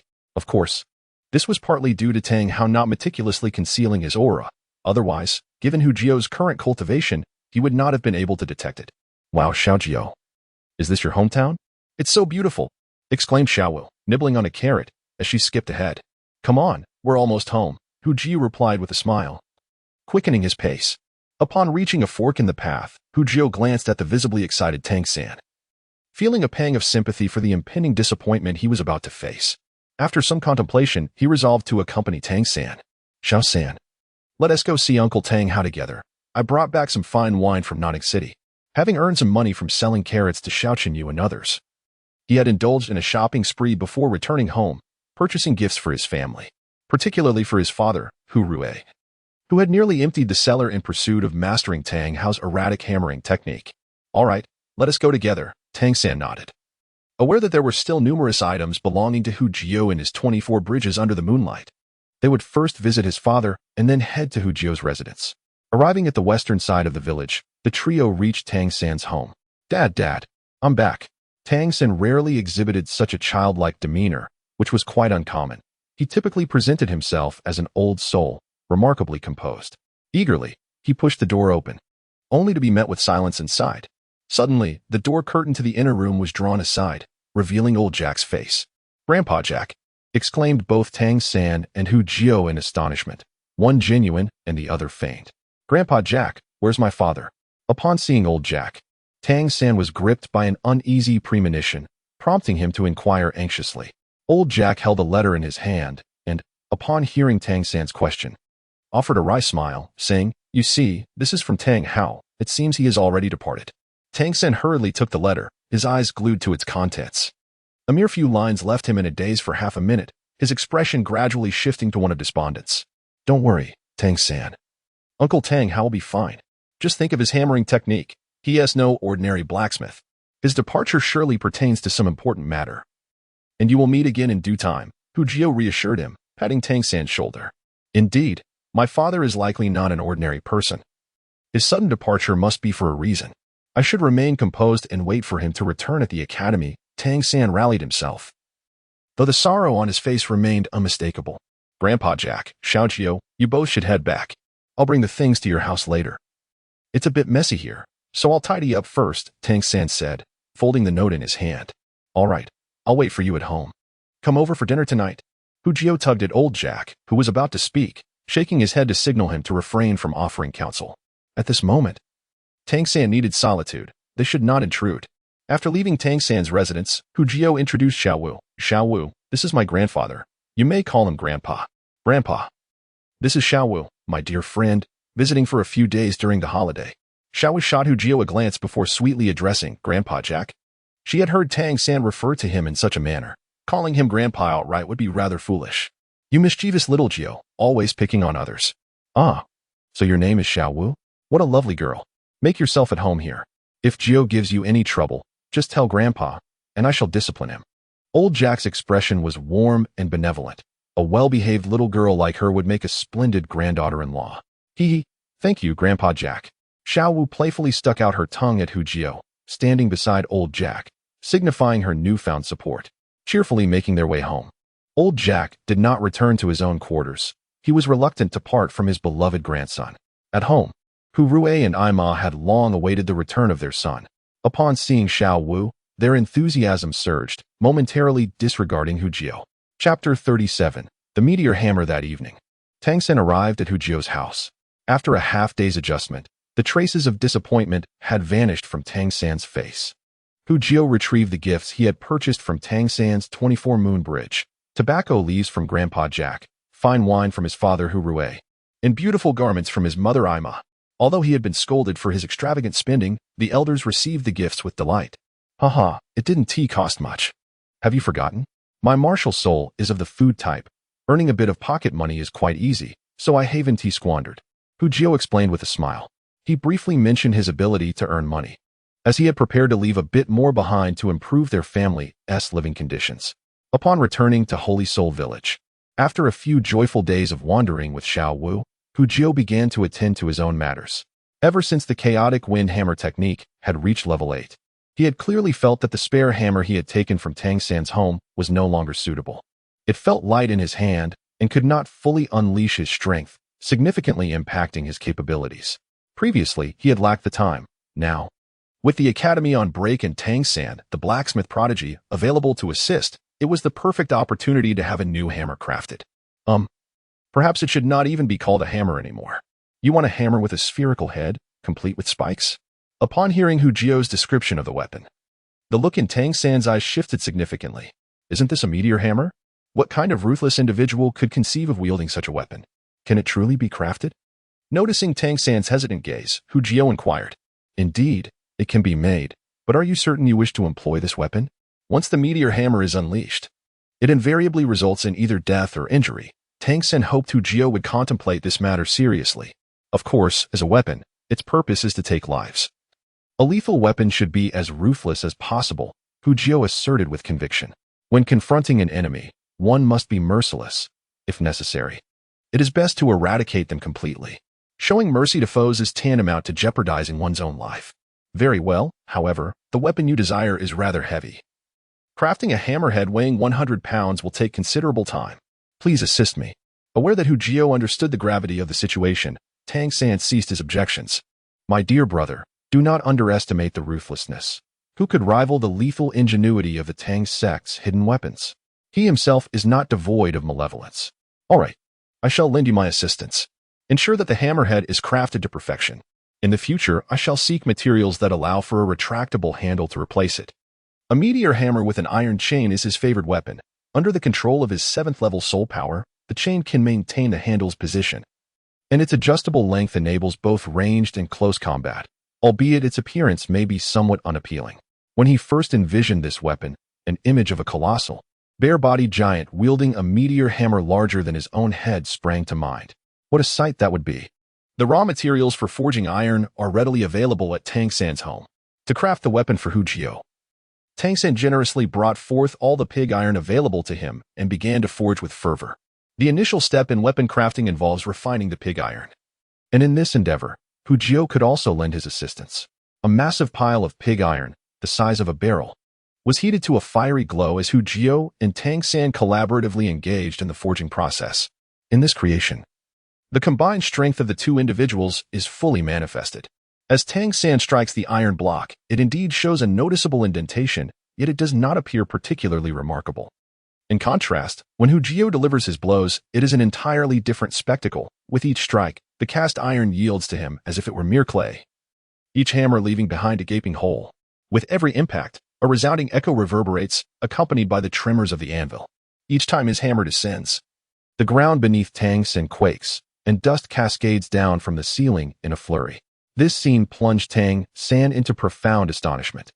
Each strike from Hu Jio likely exceeded 500 pounds of force, and as time progressed, Hu Jio's strength only intensified. This caused Tang San to worry whether Hu Jio might inadvertently collapse his home. Xiao Jio, do be gentle. Don't dismantle my house. Oh, very well, Xiao San. How about you tend to the bellows? I can manage the refining of pig iron on my own. Hu Jio flashed a grin. This was precisely the outcome he desired. He remembered how, in his eagerness to learn the chaotic wind hammer technique, he would watch Tang San diligently forging metal while he stood off to the side, begrudgingly pulling the bellows. Now, the tables had turned, and it was finally Tang San's turn to assist him with the bellows. All right. I shall tend to the bellows for you. Tang San had no objections to this arrangement. With Hu Jio's remarkable skills, he felt he could contribute little, and besides, he had items of his own to forge. Having Hu Jio as a source of free labor would certainly lighten his burden. The two of them were busy working fervently, while Xiao Wu felt somewhat disheartened without Hu Jio's company. Fortunately, Emma was there. Upon noticing the situation, Mother Emma took her along for farm work, allowing her to experience the rural lifestyle. Of course, even while accompanying her, she did not require her to labor, effectively turning it into a playful outing. In this manner, Hu Jio could rest assured while forging his own weapon within the Tang family residence.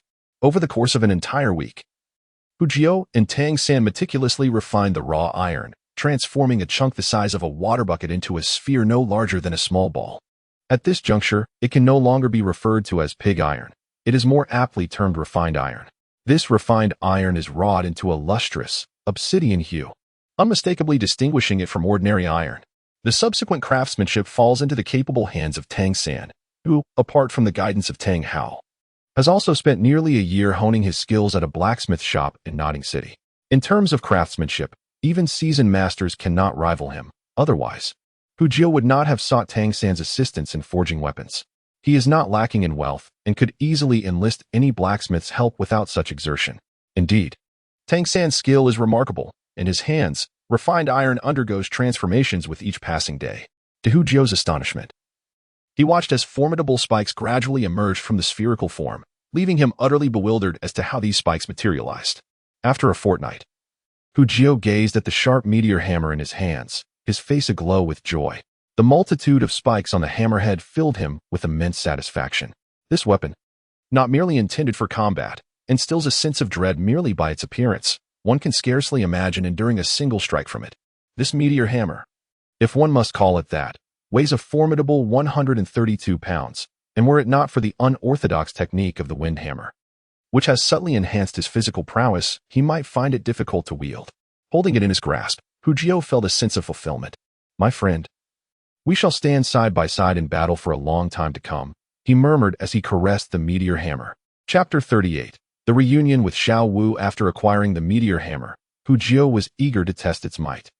So he sought out Tang San and Xiao Wu for a friendly spar. Unfortunately, upon seeing the fearsome appearance of the meteor hammer, both instinctively declined, resolutely refusing to engage in combat. Just the sight of the spikes on the hammer sent chills down their spines. Although they trusted Hu Jio would not harm them, their apprehension left them uncertain of victory in battle.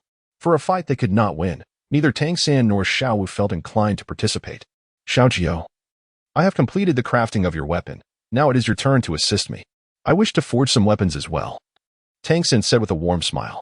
With Hu Jio's assistance as a free laborer, he hoped to produce at least a few simple yet effective concealed weapons in the coming fortnight.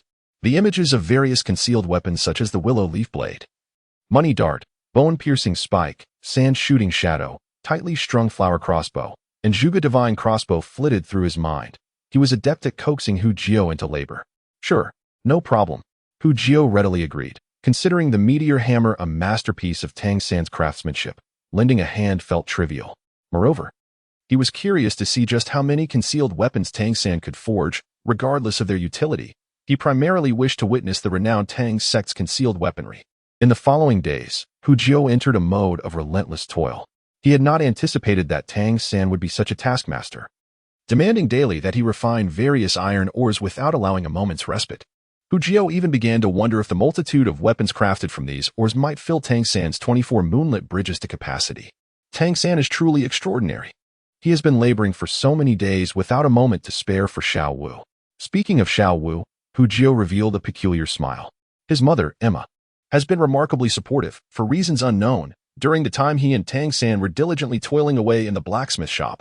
Emma spent her days accompanying Xiao Wu, eventually adopting her as a goddaughter. Hujio was quite taken aback upon learning this news. Xiao Wu had suddenly transitioned from being a mere ward to a cherished younger sister, leaving him somewhat flabbergasted. He immediately posed a question that had Emma laughing for quite a while. "Mother, now that Xiao Wu is my godsister, can we still get married in the future?" The word slipped out before he could think, and despite Hujio's belief in his own fortitude, he felt a flush of embarrassment. Emma's laughter nearly had Hujio crawling under the table. However, he soon received an explanation. "I knew you were a naughty one. Don't worry, I'm helping you out. Consider this. Although you are both attending the same academy now, who can predict what the future holds? What if, in a few years, you both go your separate ways? You would be the one left lamenting." Thus, she had preemptively acknowledged Xiao Wu as her goddaughter, establishing a bond that would ensure they remained connected regardless of where life may lead them. Hujio could only smile wryly at Emma's foresight. Ah, this is the bond of a mother and son, both thinking along the same lines. Although Hujio hadn't contemplated it as deeply as Emma, he had already resolved to cling to Xiao Wu. With him around, she wouldn't be able to escape, for after all, a caretaker is not merely a title. Indeed, from now on, you can rest assured, Xiao Wu will eventually be yours, Emma declared triumphantly, proud of her clever strategy. "Well done, mother. You truly are impressive," Hujio exclaimed, raising his thumb in admiration, feeling that his cunning must have been inherited from Emma, for with his innocent and benevolent nature, it seemed improbable for him to concoct such schemes. Emma's family had welcomed a delightful little girl as their goddaughter, a significant event in the village, rivaling the excitement of Hujio's own awakening of his martial soul. In the village of over 300 households, aside from those who were away, they hosted more than 100 banquet tables. As he watched Xiao Wu shyly call him brother, Hujio felt a sweetness in his heart. What does brother even mean?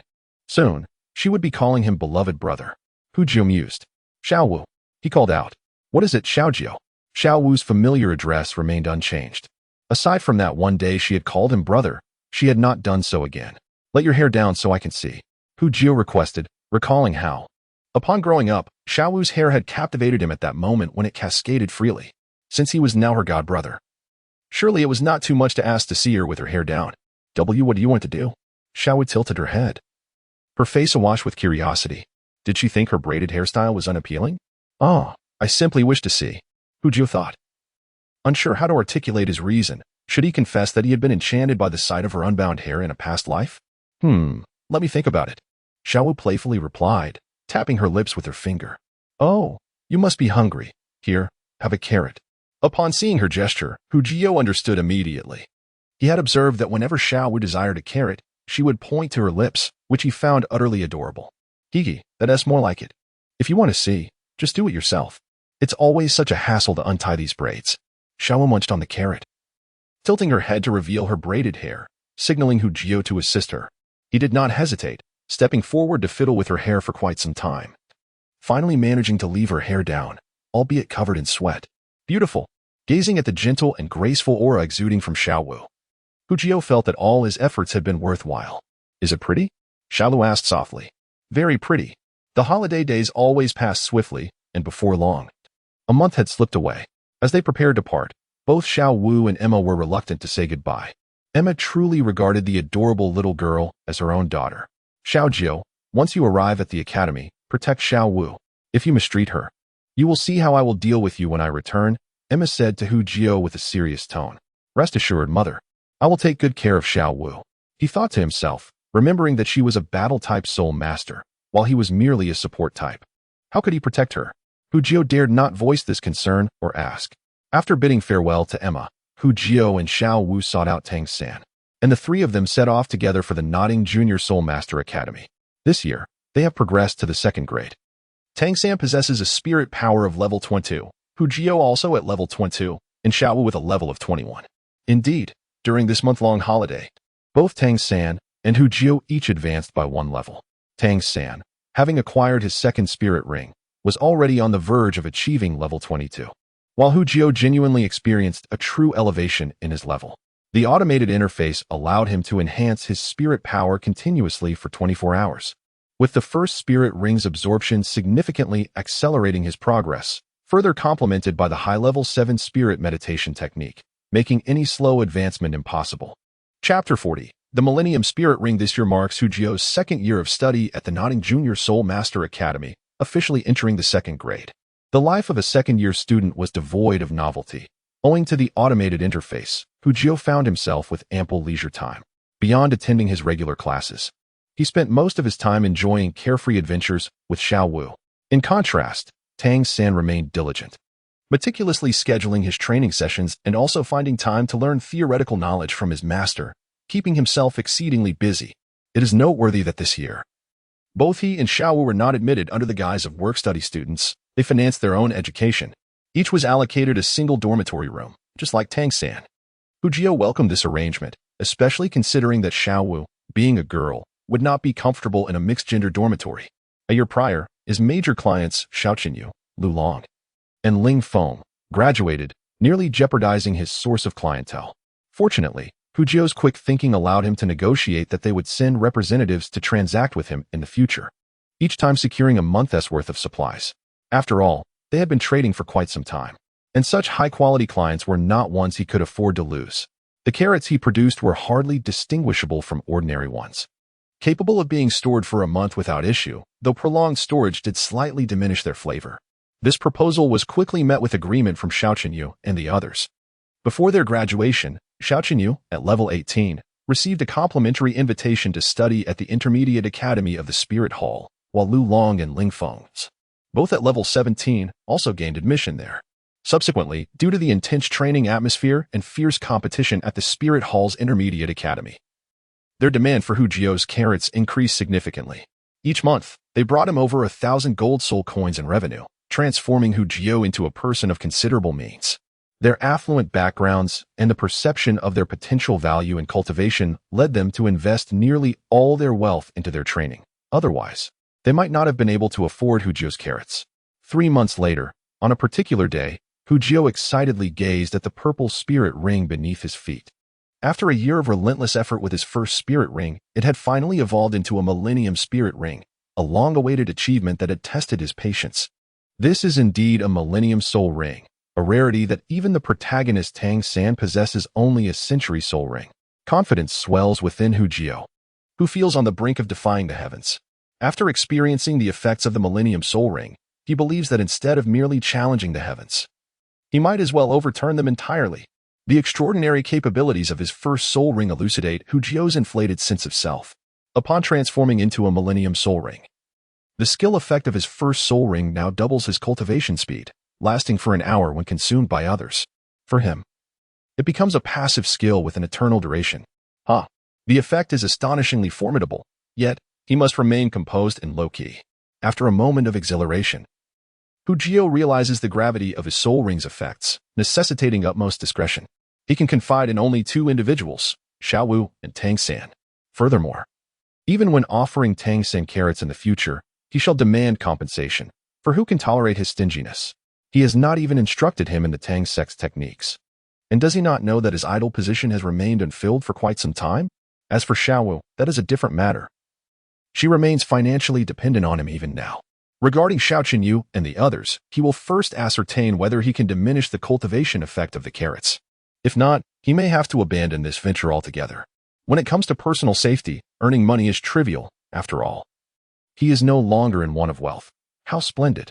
The advancement of the Soul Ring, coupled with the benefits of the idle cultivation interface, has propelled Hu Jio's Soul Ring to unprecedented heights, allowing him to enhance his Soul Ring level by 5 years in just 1 day of idling, leaving him in a state of uncontainable joy. Such an accelerated pace of advancement, even a 10,000-year Soul Ring would require only a few years. By that time, the effects of the 10,000-year Soul Ring would begin to reciprocate, augmenting his daily cultivation duration. In this harmonious interplay, he would continuously experience enhancement. This is the rhythm of transcending the ordinary. Moreover, the appearance of his carrots has undergone a transformation. Previously, they were merely a pale red. Now, they have evolved into a deep crimson, rendering them far more appetizing. The flavor has also experienced a metamorphosis, becoming even more delectable. This outcome directly resulted in Xiao Wu abstaining from meals, as she consumed nothing but carrots, and it was never observed that she ceased this habit. This is indeed an addiction to consuming carrots. At this moment, Hu Jio felt a profound sense of relief. Very well. I officially declare that we have captured one dancing little rabbit. Tang San, Transfer the funds. The Millennium Soul Ring has inflated Hu Jio's aspirations immensely. Selling a single carat to Tang San for a silver soul coin is indeed a bargain. After all, he had previously sold a carat that merely enhanced cultivation by 10% for a gold soul coin. This one, which doubles the cultivation speed, is being sold for just one silver soul coin, a price Tang San himself deemed too low. Xiao Jio, allow me to write an IOU. I truly have no money at present. Tang San felt a twinge of shame. Aside from the 10 gold soul coins he received monthly from the Spirit Hall, his income from the blacksmith shop was meager. Initially, he earned 1 silver soul coin per month there, but as his skills improved, his earnings increased to 2 silver soul coins. Thus, even if Tang San abstained from eating and drinking, his monthly salary would only suffice to purchase around 100 carats. He needed at least 8 per day, which meant his salary would only cover about 10 days of cultivation before he would find himself out of funds. Reluctant to part with the carat that would double his cultivation effect, Hu Jio officially became Tang San's creditor. Haha, what are you saying, Xiao San? Hu Jio laughed triumphantly. Take it, eat to your heart's content. If you run out, I still have more. Let us not sully our friendship with talk of money. Remember to repay me when you achieve success in the future. Thus, the matter of money became trivial. Hu Jio primarily desired to be recognized as Tang San's creditor. Once Tang San acquired the celestial herbs, would he not feel obliged to reserve one for himself? Vaguely recalling from the original narrative, Tang San had only received a limited quantity of celestial herbs, just enough for the Shrek's 7 devils to consume. Now, with his presence, one spot would inevitably be displaced. Hence he sought to secure a position for himself first. Oh, and for Xiao Wu as well. 2 positions were indeed warranted. All right, I shall remember this. Tang San nodded earnestly, understanding that Hu Jio's insistence on receiving payment stemmed from a desire to avoid hurting his pride or his feelings, wishing for him not to go hungry. Thus, he framed it as a transaction to spare Tang San the burden of owing him a favor. Alas, Hu Jio's perceptiveness saw through this ruse. Xiao Jio, just wait. I will repay you in the future, Tang San silently vowed. With the doubled cultivation effect, the cultivation speed of Hu Jio, Tang San, and Xiao Wu surged dramatically, akin to riding a speeding vehicle, with noticeable changes occurring daily. The rapid enhancement of their spiritual energy instilled a profound sense of fear within them. Chapter 41. An Invitation from the Master. In the blink of an eye, 3 months have elapsed. At this moment, due to the daily enhancement of his soul ring's longevity by the Hu Jio's 2nd soul ring skill transformed, subsequently becoming a Millennium Soul Ring. All soul rings, upon reaching the Millennium mark, experience a significant amplification of their skill effects, and this transformation was no exception. Before Xiao Wu, Hu Jio's appearance gradually altered. His skin became smooth, his head shrank, his cheeks flushed with a rosy hue, and 2 pink rabbit ears sprouted atop his head. Following this, his clothing, physique, and tail underwent a metamorphosis. Within mere seconds, the room was graced with 2 versions of Xiao Wu, one in a martial spirit transformation state and the other unchanged. Oh dear, Xiao Jio. You can even transform into my martial spirit, exclaimed Xiao Wu, who approached Hu Jio and playfully tugged at his rabbit ears. Ah, Xiao Wu, please don't play with my ears. It tickles. The sound was crisp and alluring. Hu Jio's gaze became dreamy. He had not anticipated that Xiao Wu's rabbit ears would be so sensitive, nor did he expect that his transformation skill could replicate such nuances. Oh dear, I almost forgot. Xiao Wu hurriedly released her grip. Knowing just how sensitive her own rabbit ears were, she felt her cheeks flush crimson, unable to lift her head in embarrassment. After a moment, Xiao Wu raised her head nonchalantly and asked, So, Xiao Jio, can you use my soul ring skills? The reason for her inquiry was that, upon lowering her head earlier, she had noticed 2 yellow soul rings beneath Hu Jio's feet, identical in level to her own. Upon hearing her question, Hu Jio pondered deeply, closing his eyes to sense the energy within. After a considerable time, he lifted his head, furrowing his brow and shaking his head. It seems not. It's merely a change in appearance without any actual efficacy. Disappointment washed over him. If he could also transform other soul skills, he would truly be prosperous. Notably, within his ordinary, there remained an empty slot, and the 7th position was on the verge of activation. If he could simulate soul skills, he could infiltrate those powerful factions and freely acquire their unique abilities. Merely imagining it was delightful. Just then, the door to Hu Jio's dormitory swung open abruptly. You too. Tang San stood in shock, staring at the 2 Xiao Wu figures, utterly bewildered. Can I say I was merely testing a new skill? Hu Jio quickly explained, though the words sounded peculiar coming from Xiao Wu's voice. You are Xiao Jio? Tang San questioned the Xiao Wu in a martial spirit state, a look of confusion crossing his face. He remembered that Hu Jio's transformation skill could not replicate martial spirits. Indeed, I am merely experimenting with my skills. As he spoke, Hu Jio's appearance began to shift once more, and in the blink of an eye, he transformed into Tang San. Not only did he resemble Tang San, but his attire was also identical. Blue silvergrass, arise, he proclaimed, extending his right hand, and a sprig of blue silver grass materialized in his grasp. What do you think? Hu Jio beamed at Tang San. Impressive. The distinction is indistinguishable, a true challenge to discern. Tang San remarked. Is this the advanced effect of your second soul ring? Having grown accustomed to Hu Jio's rapid progress in soul ring cultivation, Tang San felt that the theoretical limitations on soul rings were negligible in Hu Jio's presence. The speed of his enhancements was astonishing, surpassing even the pace of soul power cultivation. What about my skills? Can my entanglement and parasite be utilized? Tang San inquired, echoing Xiao Wu's earlier question. Hu Jio shook his head calmly, explaining, currently, I cannot replicate soul ring skills, but there is no need for concern. The soul rings have only just reached the millennium mark. When they achieve 10,000 years, it may be a different story. After all, it's merely a 10,000-year soul ring. In a few years, it will be attainable. Even if I cannot replicate the skills, other effects will undoubtedly manifest. Thus, Hu Jio remained unperturbed. That's true. Your soul rings are indeed progressing swiftly. Tang San nodded in agreement, acknowledging that Hu Jio was a prodigy not to be measured by ordinary standards. Oh, by the way, I came to inform you that my master is quite interested in your first soul ring skill and wishes to meet you. It was only then that Tang San recalled the purpose of his visit to Hu Jio. The master wishes to see me? Then let us go? Hu Jio had anticipated this day would come, though he had not expected it to arrive so late. Indeed, his master's response was rather slow. Since meeting the master was inevitable, he saw no reason to decline, especially given that the successful acquisition of his first soul ring had relied on the master's guidance. Thus, it was only right to return the favor. When shall we go? Hu Jio inquired. Right now, to prevent the master from growing impatient, Tang San replied, holding great respect for his teacher and ensuring that he fulfilled every task assigned to him without fail. Very well, let us depart. Hu Jio had some understanding of the master's character, rigid, obstinate, and inflexible. This encapsulates the impression that the master leaves in the heart of Hu Jio. This individual possesses no adaptability whatsoever, perpetually wearing a stern expression as if the entire world owes him a debt. Hu Jio harbors no interest in engaging with such a person. Moreover, Hu Jio holds a certain disdain for his handling of Lu Erlong's emotional matters. If he had merely lowered his standards a tad or acted with decisiveness, the situation would not have spiraled into its current state. Evading resolution for decades, such behavior is unbecoming of a person. Upon returning to the master's residence, everything remained as it was a year prior, with books scattered throughout the room and an aroma of literature permeating the air. Master, it has been a long time. Hu Jio initiated the conversation. I truly did not expect you to have grown to this extent. I must say, achieving such a level with second-tier innate soul power is quite remarkable. Upon seeing Hu Jio again, the master remarked with a sense of awe. His impression of Hu Jio was rather faint. Had it not been for Tang San, he might have forgotten him entirely. However, in recent months, he noticed an unusual acceleration in Tang San's soul power cultivation.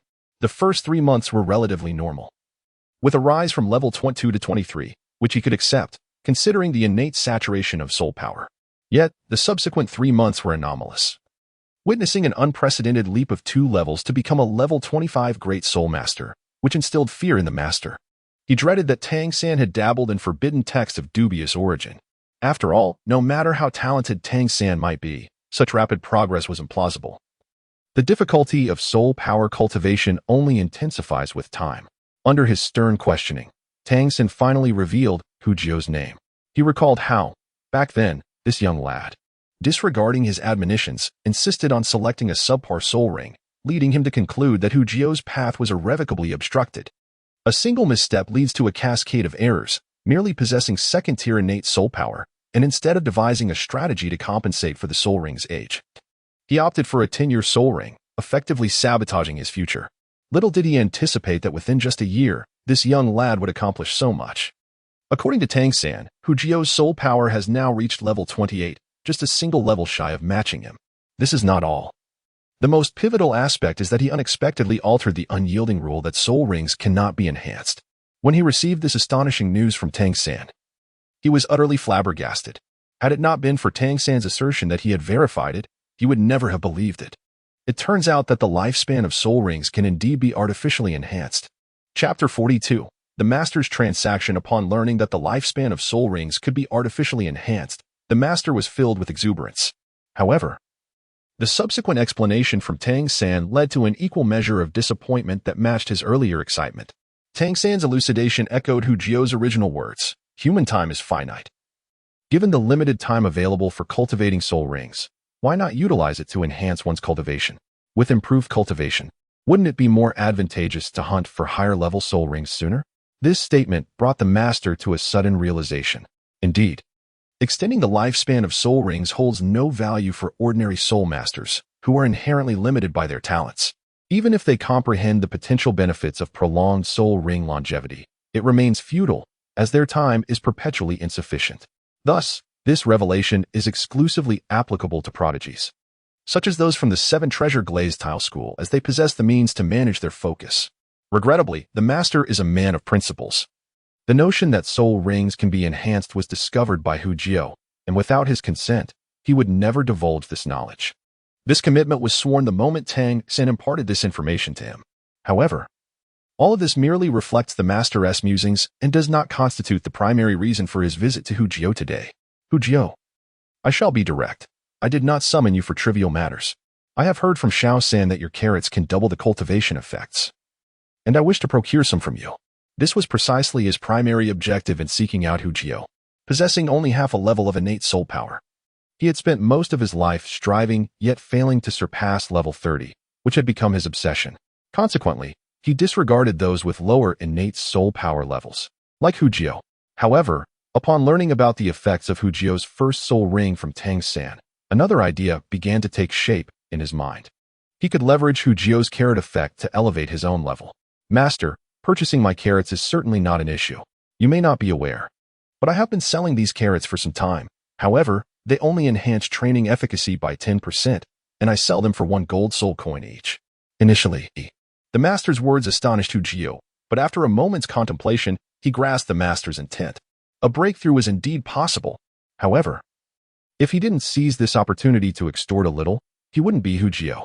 In any case, providing the Master with the opportunity to purchase carrots would suffice to repay his past kindness. From that point onward, business would be business, devoid of personal sentiment. So, what are you implying? The Master gazed at Hu Jio with a calm demeanor. Having resolved to make a purchase, he was prepared to spend a considerable sum. For Hu Jio's soul skill effects were akin to rare treasures, and as long as the price wasn't exorbitant, he could accept it. You are Xiao San's teacher. I cannot set the price too high, so let it be 10 gold soul coins each, Hu Jio replied with a smile. 10, you say? The Master pondered for a moment before slowly nodding. That price is quite reasonable. No problem. I shall take 10. 10 gold soul coins each was precisely at the limit of his psychological price point. Not because Hu Jio's carrots weren't worth more, but rather because he simply lacked the funds. If those from powerful factions were to discover the effects of Hu Jio's carrots, they would not only be willing to pay 100 gold soul coins each, but might also resort to imprisoning him to exploit his abilities endlessly. Master, 10 may not suffice. 1 carrot lasts only an hour, and 10 wouldn't even last a day. Its efficacy is rather limited. Gazing at the pouch of coins before him, Hu Jio refrained from taking it. He sensed that today might yield unexpected rewards.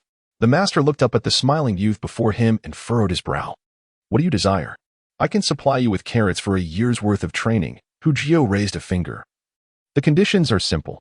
I require a soul skill of my own creation that is useful to me. Indeed, this was what Hu Jio truly sought. He had not forgotten that the Master hailed from the Blue Lightning Tyrant Dragon lineage, one of the upper 3 sects. He could not believe there were no formidable soul skills at his disposal. Ah, so you wish to learn a soul skill? Do you understand how precious self-created soul skills are in this world? Do you truly believe you can exchange them so easily for your carrots? The Master regarded Hu Jio with a hint of contempt. He felt that Hu Jio was becoming rather presumptuous. Self-created soul skills were incredibly valuable. Some rare soul skills alone could sustain an entire family. Yet Hu Jio sought to acquire one merely through a handful of carrots. His appetite was indeed insatiable. Ah, Are they truly that precious? I have already created two myself and found it quite simple. If you don't believe me, you may ask Xiao San, Hu Jio innocently shrugged. It appeared he had underestimated the situation. People in this world were far more protective of their treasures than he had imagined. You. The master nearly choked on Hu Jio's words, rendered momentarily speechless. Just tell me if you are selling or not. Acquiring a soul skill is utterly impossible. Sell? How could I refuse such an opportunity for business? Hu Jio extended his hands, and in mere moments, he had crafted 10 carats, arranging them neatly on the table. He casually grabbed the pouch of coins, stuffing it into his pocket without counting. If there is nothing else, I shall take my leave, master. I hope for another opportunity to collaborate. Hu Jio smiled slightly, rising to depart. Wait. Just as Hu Jio was about to leave, the master raised a hand to stop him. What is it? Do you have further matters to discuss, master? Hu Jio inquired curiously. The master hesitated, and after a moment of silence, he could not refrain from asking, could you enlighten me on how your soul ring has improved so rapidly?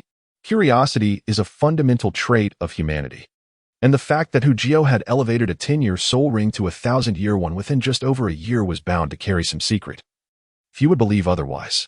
Moreover, for a theoretical expert like the master, the method Hu Jio employed to enhance his soul ring was akin to a persistent itch, igniting an insatiable curiosity within him. Information withheld. Hu Jio's expression turned cold. He had encountered shamelessness before, but never to this extent. When he had sought to exchange soul skills, the master had been unwilling. Now, however, he dared to pry into Hu Jio's secrets. Was he courting death? The methodology was his absolute taboo. Anyone who dared to tread upon it would meet with dire consequences.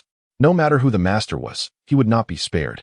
At this moment, Hu Jio felt a heightened sense of vigilance. One must always be wary of others. Regardless of the master's character, one must remain cautious. It appears that the forthcoming period will demand greater effort. After departing from the master's residence, Hu Jio's senses sharpened, allowing him to perceive the master's abode from a distance. At that moment, the master's every action was under his watchful scrutiny, all movements captured by his heightened awareness. Chapter 43. Slaying the rabbit to validate the path. Not long after leaving the master's residence, Tang San followed suit. Xiao Jio, I apologize. I never anticipated the master would pose such a question to you.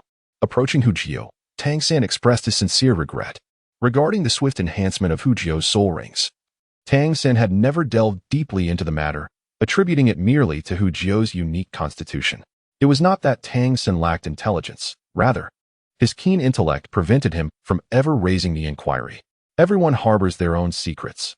Hu Jio has his, and so does Tang San. Yet, he understands that every individual has their boundaries, which must not be crossed, regardless of the closeness of their relationship. Frankly speaking, when he heard the master utter that question, Tang San felt that the master had overstepped his bounds. After attentively listening to Tang San's apology, Hu Jio replied calmly, Little San, the human heart is difficult to fathom. This incident serves as a lesson, and I do not hold it against you. However, the root of this matter lies with you. Your loose tongue. Your belief that the master is your teacher, and your inability to lie in the face of his inquiries have led to his agitation, prompting him to pose questions that should not have been directed at me. Thus, the responsibility rests with you. Rarely shedding his carefree, youthful demeanor, Hu Jio's gaze reflected the depth of an adult, akin to an unfathomable spring. The maturity from his previous life allowed him to see through all matters. For in this life, he wished to live without burdens, seeking only joy and happiness. This desire for a lighter existence often led him to exhibit childish behavior. In terms of emotional maturity, Hu Jio surpassed Tang San. Having spent his previous life confined within the Tang sect, Tang San had never ventured outside. And in a world steeped in antiquity, he could not compare to the vibrant experiences Hu Jio had encountered. The differences in perspective, information, and emotional depth elevated Hu Jio to a vantage point from which he could gaze down upon Tang San. The weight of Hu Jio's words, combined with the transcendent aura he exuded, left Tang San in a state of cold sweat. At this moment, Tang San felt an overwhelming pressure from Hu Jio that was even greater than when he faced his father. Such a little Jio is truly frightening. Tang San is filled with reverence. Indeed, the responsibility lies with me. Lowering his head, Tang San acquiesced to the admonishment, akin to a junior addressing a senior. However, do not take it too seriously. Committing a mistake is not terrifying. What is truly alarming is the lack of self-awareness following the error. In this regard, Xiao San, you have done well. With a playful pat on Tang San's shoulder, Hu Jio jested. Amidst Hu Jio's laughter, Tang San felt the weight upon him lighten, as if everything that had transpired was but an illusion. A smile graced Tang San's face. Rest assured, Xiao Jio, such incidents shall not occur again in the future. The bond between them remained unaffected by today's events, allowing Tang San to exhale deeply, as he had previously feared losing Hu Jio, this brother of his, due to the day's occurrences. After that day, on the surface, Hu Jio seemed to have forgotten his encounter with the master, continuing to frolic carefree with Xiao Wu each day. However, in reality, a part of his mind remained vigilant, constantly attuned to the master's condition. At the slightest sign of any disturbance, he would be ready to act decisively. Fortunately, the master appeared incapable of malevolence, lacking even the ability to be truly ruthless. And for a considerable time, there were no unusual occurrences, making Hu Jio feel as if he had waited in vain. Thus, 4 months passed once more. After these 4 months, Hu Jio's soul power level finally reached 30. Remarkably, he had achieved this milestone in less than 2 years of cultivation, an astonishing rate of progress. This could be attributed to the enhancements in the benefits of passive training. The 8th level soul power meditation method provided a 70% acceleration in his cultivation speed, while the first soul ring skill doubled his training efficiency. Additionally, the perpetual training panel allowed him to cultivate continuously for 24 hours, making any stagnation in soul power growth nearly impossible. At this juncture, it was time to contemplate his 3rd soul ring. Hu Jio had long considered what he desired for this new addition, specifically the teleportation skill possessed by the lightning rabbit. He recalled that the original text mentioned this skill was inherent to the creature. Currently, his primary offensive techniques consisted of the chaotic wind hammer technique and the soul power spiral sphere. However, the chaotic wind hammer technique had a significant flaw. It could not be interrupted during its charging phase, which posed a grave disadvantage in battle. The soul power spiral sphere, on the other hand, relied on a monotonous linear attack, making it easy for foes to evade. With the teleportation skill, however, everything would change. The combination of chaotic wind and teleportation would prevent enemies from seizing his movements, allowing him to charge with confidence. Likewise, the soul power spiral sphere paired with teleportation would enable him to strike at close range unexpectedly, adopting a ghostly approach to his attacks. Thus, the question arose, should he hunt the rabbit? Pondering this, Hu Jio made his way to Xiao Wu's dormitory. After much internal conflict there, he ultimately frustrated Xiao Wu with his indecisiveness. Hey, Xiao Jio, I never noticed you could be so wishy-washy. Just spit it out, Xiao Wu remarked, munching on a carrot while casting a sidelong glance at Hu Jio. Hu Jio nervously raised his gaze, speaking cautiously, Xiao Wu, I've reached level 30. Really? That's fantastic. Why do you look so glum then? Xiao Wu exclaimed with delight. Although she had suspected Hu Jio would soon level up, hearing the news directly filled her with joy. This means you can now select your 3rd soul ring. I have some ideas for your next one. Observing Xiao Wu's expression, Hu Jio slowly continued. I have conceived a soul ring skill that could compensate for the flaws in the chaotic wind hammer technique, but it can only be obtained from the lightning rabbit. You seek the teleportation skill? Xiao Wu's knowledge of rabbits was impressive. Merely hearing a name allowed her to deduce Hu Jio's desired skill. Indeed, the teleportation skill would suit your combat style perfectly, but the lightning rabbit is exceedingly rare and quite difficult to capture. Xiao Wu's tone suggested no hint of concern, even as Hu Jio scrutinized her for any signs of apprehension. Such a reaction left Hu Jio uncertain whether it was good or bad. Since he could not discern, he decided to inquire. He turned to Xiao Wu and asked, Aren't you angry? I intend to hunt the lightning rabbit. Why should I be?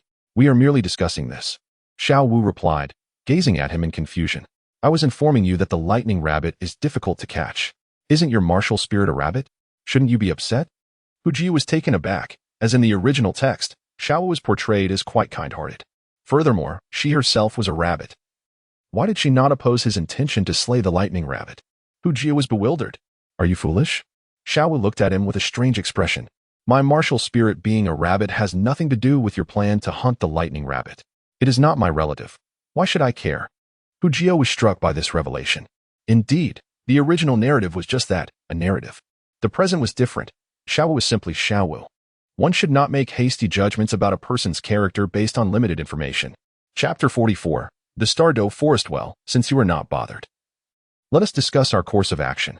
After dismissing his earlier concerns, Hu Jio readily began to strategize with Xiao Wu about hunting the lightning rabbit. In a few days, the academy would be on break.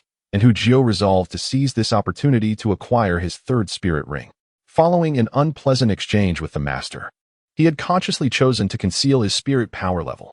Thus far, the Academy was only aware that he was a great spirit master, without any specifics regarding his actual rank. For this spirit ring acquisition endeavor, he did not intend to inform the Academy, nor did he wish to let the master know. After all, the Academy could offer little assistance in this matter. Let us venture to the Douluo Forest, Xiao Wu suddenly interjected. Noticing Hu Jio's puzzled expression, she averted her gaze, lowering her head to conceal her emotions. I haven't mentioned it before, but I am an orphan. I was raised in the Douluo Forest by a gorilla and a cow python. To me, the Douluo Forest is home. I am familiar with everything there, including where to find the lightning rabbit. Xiao Wu's words evoked a sense of compassion in Hu Jio's eyes. He gazed at her tenderly. Xiao Wu, no, sister. You are not alone. My mother is your mother. My father is your father, and I am your brother. It was a revelation to Hu Jio that Xiao Wu was an orphan. He took a deep breath, silently committing this knowledge to memory. Brother. Xiao Wu lifted her head, her voice soft and delicate. The atmosphere thickened with emotion. Days later, the annual holiday arrived. Hu Jio, Xiao Wu, and Tang San departed from the academy. Returning to Shahan village, Xiao Wu's presence brought immense joy to Ima, who secretly gave Hu Jio a thumbs up. However, just a few days later, Ima's mood soured. What did you say? You wish to leave with Xiao Wu for a while? Without a moment's hesitation, Ima firmly rejected the idea. No, you are still young. You cannot go anywhere. You must stay at home and behave. In that year, Hu Jio and Xiao Wu were barely over 8 years old. Due to their status as soul masters, their physical development was remarkably rapid, transforming them into young adolescents. However, from Emma's perspective, this was still inadequate, regardless of their appearances. They were merely 8 years of age. At such a tender age, they ought to diligently attend school and engage in their training, rather than gallivanting about. Moreover, she could not bear the thought of their absence. Reluctantly, upon witnessing her resolute demeanor, Hu Jio was compelled to reveal the truth. Mother, it is not our desire to leave, but rather a necessity. I have encountered a bottleneck in my training, and I must hunt for soul rings to continue my advancement. The matter of cultivation was paramount, and departure was unavoidable. After much persuasion, he ultimately managed to convince Emma, ensuring she kept his soul power level a secret. At 8 years old, possessing a soul power level of 30 was exceedingly conspicuous, necessitating constant discretion. Once Emma was persuaded, the subsequent matters became straightforward. Without bidding farewell to Tang San, early the next morning, Hu Jio and Xiao Wu quietly departed from the Holy Soul Village, making their way towards the Douluo Forest. On this occasion, Xiao Wu declared that she would take full charge of the soul ring arrangements, allowing Hu Jio to do nothing but accompany her. Furthermore, she insisted that Tang San could not join them. In her words, the more people there are, the greater the danger. The Douluo Forest is unlike any other place, and even she, having grown up there, must tread carefully. However, Hu Jio suspected that Xiao Wu was deceiving him, yearning for a private moment together. A world just for the two of them. Unfortunately, he dared not voice such thoughts. As they traveled swiftly, both Hu Jio and Xiao Wu employed transformation skills to alter their appearances, rendering themselves unremarkable. Thus, it was indeed the case that no troubling matters arose thereafter. After 10 days of hurried travel, they arrived at the outskirts of the starry forest. Xiao Jio, remain vigilant of our surroundings. We shall first venture into the heart of the starry forest, and then I will summon Air Ming to meet us. Upon entering the starry forest, Xiao Wu felt as though she had returned to her own home. Her spirit lifted as if this place were indeed her abode. Rest assured, with my heightened perceptive abilities, no creature, save for a few adept at concealment, can escape my awareness. The enhancement of his 5 senses to level 8 enabled Hu Jio to detect the presence of soul beasts in advance, particularly in such a complex environment, where he thrived as if in water. This marks Hu Jio's inaugural visit to the Douluo Forest. In contrast to the previously visited soul hunting forest, the distribution of soul beasts here is markedly denser, and their strength far surpasses that of the creatures found in the latter. Within the Douluo Forest, century-old soul beasts are ubiquitous, and those that are a millennium old are not in short supply. It can be aptly said that millennium beasts are as plentiful as weeds. While century-old ones are hardly worth mentioning, this analogy is by no means an exaggeration. As Hu Jio and Xiao Wu delve deeper, more formidable soul beasts begin to emerge. Within just half a day's time, sporadic appearances of 10,000-year soul beasts have already entered Hu Jio's perceptive range. The aura emanating from these creatures sends a chill down Hu Jio's spine, given his current strength. Encountering a 10,000-year soul beast would spell certain doom. You would have no chance to escape. Xiao Wu, should we continue? It's perilously dangerous here, Hu Jio said. Casting a nervous glance at Xiao Wu, who seemed blissfully unaware of the lurking threats. These soul beasts were not stationary. Many roamed freely, especially the 10,000-year ones, whose every move left Hu Jio in a state of dread, fearing they might possess the ability to sense their presence and preemptively strike. Rest assured, Xiao Jio. With me. Your sister Xiao Wu, you can consider this place your home. Fear not. I will protect you, Xiao Wu reassured him, finding amusement in Hu Jio's anxious demeanor. For such a sight was a rarity. Quit teasing and swiftly contact your good friend Ming. Hu Jio retorted, casting a disapproving glance at Xiao Wu. The remarkable efficacy of his heightened senses was indeed a double-edged sword. He was incessantly aware of the threats to his life. Akin to a sheep wandering into the territory of wolves, terrified of being devoured at any moment. Hee. All right, I won't tease you anymore. I've already notified Ming, and I trust he is hastening our way. Rest easy. With him around, our safety will soon be assured, Xiao Wu comforted, giving Hu Jio's shoulder a reassuring pat. Fine. Let us find a place to rest for a while, Hu Jio suggested, feeling fatigued after a day of arduous travel. The primary burden lay in the immense psychological pressure. He desperately needed a respite. Yes, I'm famished. I crave carrots, Xiao Wu lamented, patting her stomach in a pitiful manner. Refrain from overindulging, lest you gain weight. Hu Jio chuckled, crafting a carrot with his hands and tossing it to Xiao Wu. This rabbit, always gluttonous, was not truly hungry. She simply relished the act of eating for pleasure. They sought out a secluded spot, where Hu Jio and Xiao Wu could rest while awaiting Ming's arrival. In the course of their idle chatter, Xiao Wu began to introduce Hu Jio to Ming and Ming. However, Hu Jio was acutely aware that only 9/10 of Xiao Wu's introduction was genuine. The remaining 1/10 was a guise to conceal her true identity. Chapter 45. A tragic origin. From a young age, I was abandoned by my parents in the Douluo Forest, making it my home. I had no friends, no family. My only companions growing up were Ming and Ming. They, however, lacked the ability to care for me, leaving me in a pitiable state. Xiao Wu stammered as she recounted her past. Hu Jio listened intently, knowing he must maintain his composure to avoid bursting into laughter. The rabbit was cunning, always scheming to deceive him. However, as he listened further, he felt a genuine pang of sympathy for a girl who had spent her childhood in the desolate core of the Douluo Forest. How pitiful. Yet, one detail puzzled Hu Jio, prompting him to inquire, how did you come to Notting Academy? Ah, that requires a tale of its own. Xiao Wu took a bite of a carrot and continued. When I was nearly 6 years old, a severely injured man arrived at my home. I saved him.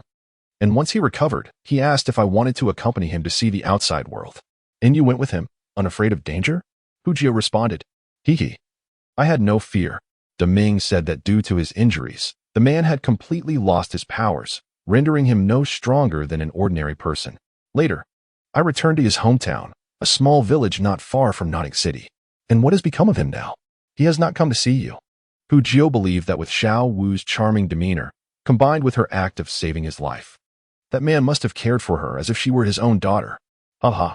Xiao Wu erupted into a series of derisive laughs. After a while, she ceased her laughter, her expression turning serious. He died, and I killed him. Upon saying this, Xiao Wu gazed at Hu Jio with an inscrutable expression, her eyes betraying a hint of anxiety and tension. However, Hu Jio's reaction was entirely unexpected to her. He slapped his thigh and exclaimed, Good riddance. Xiao Wu, remember? Some people are truly wicked. Therefore, never trust others lightly. Regarding the man Xiao Wu mentioned, Hu Jio was convinced he had indeed existed, which also explained how Xiao Wu had gained admission to Notting Academy as a work-study student. Do you not think I am a bad girl? I killed him. Xiao Wu exclaimed incredulously, unable to believe Hu Jio's response, yet beneath her disbelief lay a trace of relief. Dear Xiao Wu, the world is filled with all kinds of people, good and bad alike. Even someone as lovely as you could not help but take his life. He deserved to die. I believe in you. Hu Jio remained unfazed by Xiao Wu's reaction, having witnessed the depths of human nature in his past life. His heart had long become impervious to such matters. As for Xiao Wu's act of killing, what could he say? This was the Douluo Continent, where taking a life was hardly remarkable. Then, won't you inquire about the reason? Xiao Wu pressed, seemingly determined to have Hu Jio clarify the matter. With a sigh, Hu Jio spread his hands and replied, What is there to ask? It's all just unpleasant memories. The past is past, Xiao Wu. Let us look ahead and not dwell on distressing matters. No, I must clarify this with you because you are Xiao. If it were someone else, I wouldn't care how they viewed it. Xiao Wu retorted angrily, her lips moving animatedly as she recounted the details. It turned out that the man who took Xiao Wu away had undergone a significant change in character due to his loss of power. Upon returning to the village, he fell into a life of heavy drinking, neglecting Xiao Wu entirely. It was only the kind old neighbor who occasionally brought her food, lest she starve. Eventually, when the drunkard ran out of money, he even contemplated selling Xiao Wu to procure funds for alcohol. However, Xiao Wu inadvertently discovered this plan, and, as one might expect, finding the drunkard unrepentant and insistent on selling her, she was driven to kill him in a fit of rage. See, I knew you must have suffered a grievance. Fear not. With me around, no one shall dare to bully you, Hu Jio assured, thumping his chest confidently. Xiao Wu nodded earnestly. After such an extensive conversation, darkness had fallen, especially within the forest. As night descended, nocturnal soul beasts began to emerge, bringing a lively atmosphere to the woods. Hu Jio could hear the sounds of soul beasts all around, hunting, fighting, revealing the brutal reality of survival within the forest. As Hu Jio prepared to ask why Deming had not yet arrived, he suddenly sensed a massive energy approaching from 5 miles away. The aura was filled with wildness and ferocity, its overwhelming presence causing Hu Jio to involuntarily tremble for a moment. Without a doubt, this energy belonged to Deming. Aside from 10,000-year soul beasts, no other entity could exude such a formidable aura, especially not near the core of the Stardow forest. It was clear he was coming for them. Xiao Wu, it seems Deming has arrived, Hu Jio said with excitement. Really? That's wonderful, Xiao Wu exclaimed, leaping with joy. With Deming around, she felt invincible within the Stardow forest. Deming's speed was remarkable. In just 5 minutes, he appeared before Hu Jio and Xiao Wu. How immense! Hu Jio couldn't help but marvel as Deming loomed before them like a small mountain. In this position, with his limbs grounded, if he were to stand upright, he would surely appear even more imposing. Deming's entire form was shrouded in darkness, particularly now that dusk had fallen. Had it not been for Hu Jio's extraordinary eyesight, he might have remained unnoticed. Deming, where have you been? We have been waiting for you for quite some time, Xiao Wu exclaimed, springing up from the ground and expressing her annoyance. With a sigh, Deming exhaled, his lantern-sized eyes gazing innocently at Xiao Wu, as if he were oblivious to her complaints. Well, let me introduce you. This is the Xiao Jio I mentioned to you. You must not harm him, Xiao Wu asserted sternly, pointing at Hu Jio. She worried that Deming, in his playful nature, might inadvertently hurt Hu Jio, hence her caution. The Titan giant ape rotated his eyes, his amber gaze fixed intently on Hu Jio, causing an immediate surge of pressure on Hu Jio, making him break into a cold sweat, nearly collapsing under the weight of the moment. Damn it, this wretched creature is doing this on purpose, Hu Jio cursed inwardly, wishing he could retaliate with a couple of slaps to teach Deming a lesson in courtesy if he weren't so outmatched. Transformation. With a flicker of thought, Hu Jio began to radiate a deep crimson glow. In an instant, his muscles bulged, straining against his clothing, and he transformed from a delicate youth into a towering figure over 2 meters tall. Chapter 46. Feeding. The pressure had finally subsided. Hu Jio, his expression unchanged, glared at the Titan giant ape, thinking, "You wretched beast, just wait until later. I shall deal with you then. I am getting angry." Xiao Wu observed the shift in the atmosphere and quickly dashed in front of Hu Jio, shielding him from the Titan giant ape's oppressive aura. Upon seeing Xiao Wu, Deming instantly retracted his intimidating presence, his gaze becoming vacant as if he were unaware of the preceding events. How infuriating. Deming, you better watch out. I will definitely tell Deming that you bullied me, Xiao Wu declared, hands on her hips, glaring at Deming, yet feeling unsatisfied. She approached him and delivered a few frustrated kicks. In response to Xiao Wu's playful assault, the Titan giant ape slightly crouched, allowing her a more comfortable angle to strike. Enough, Xiao Wu, Deming is just playing around. Hu Jio finally stepped forward to mediate after a while. Isn't that right, Deming?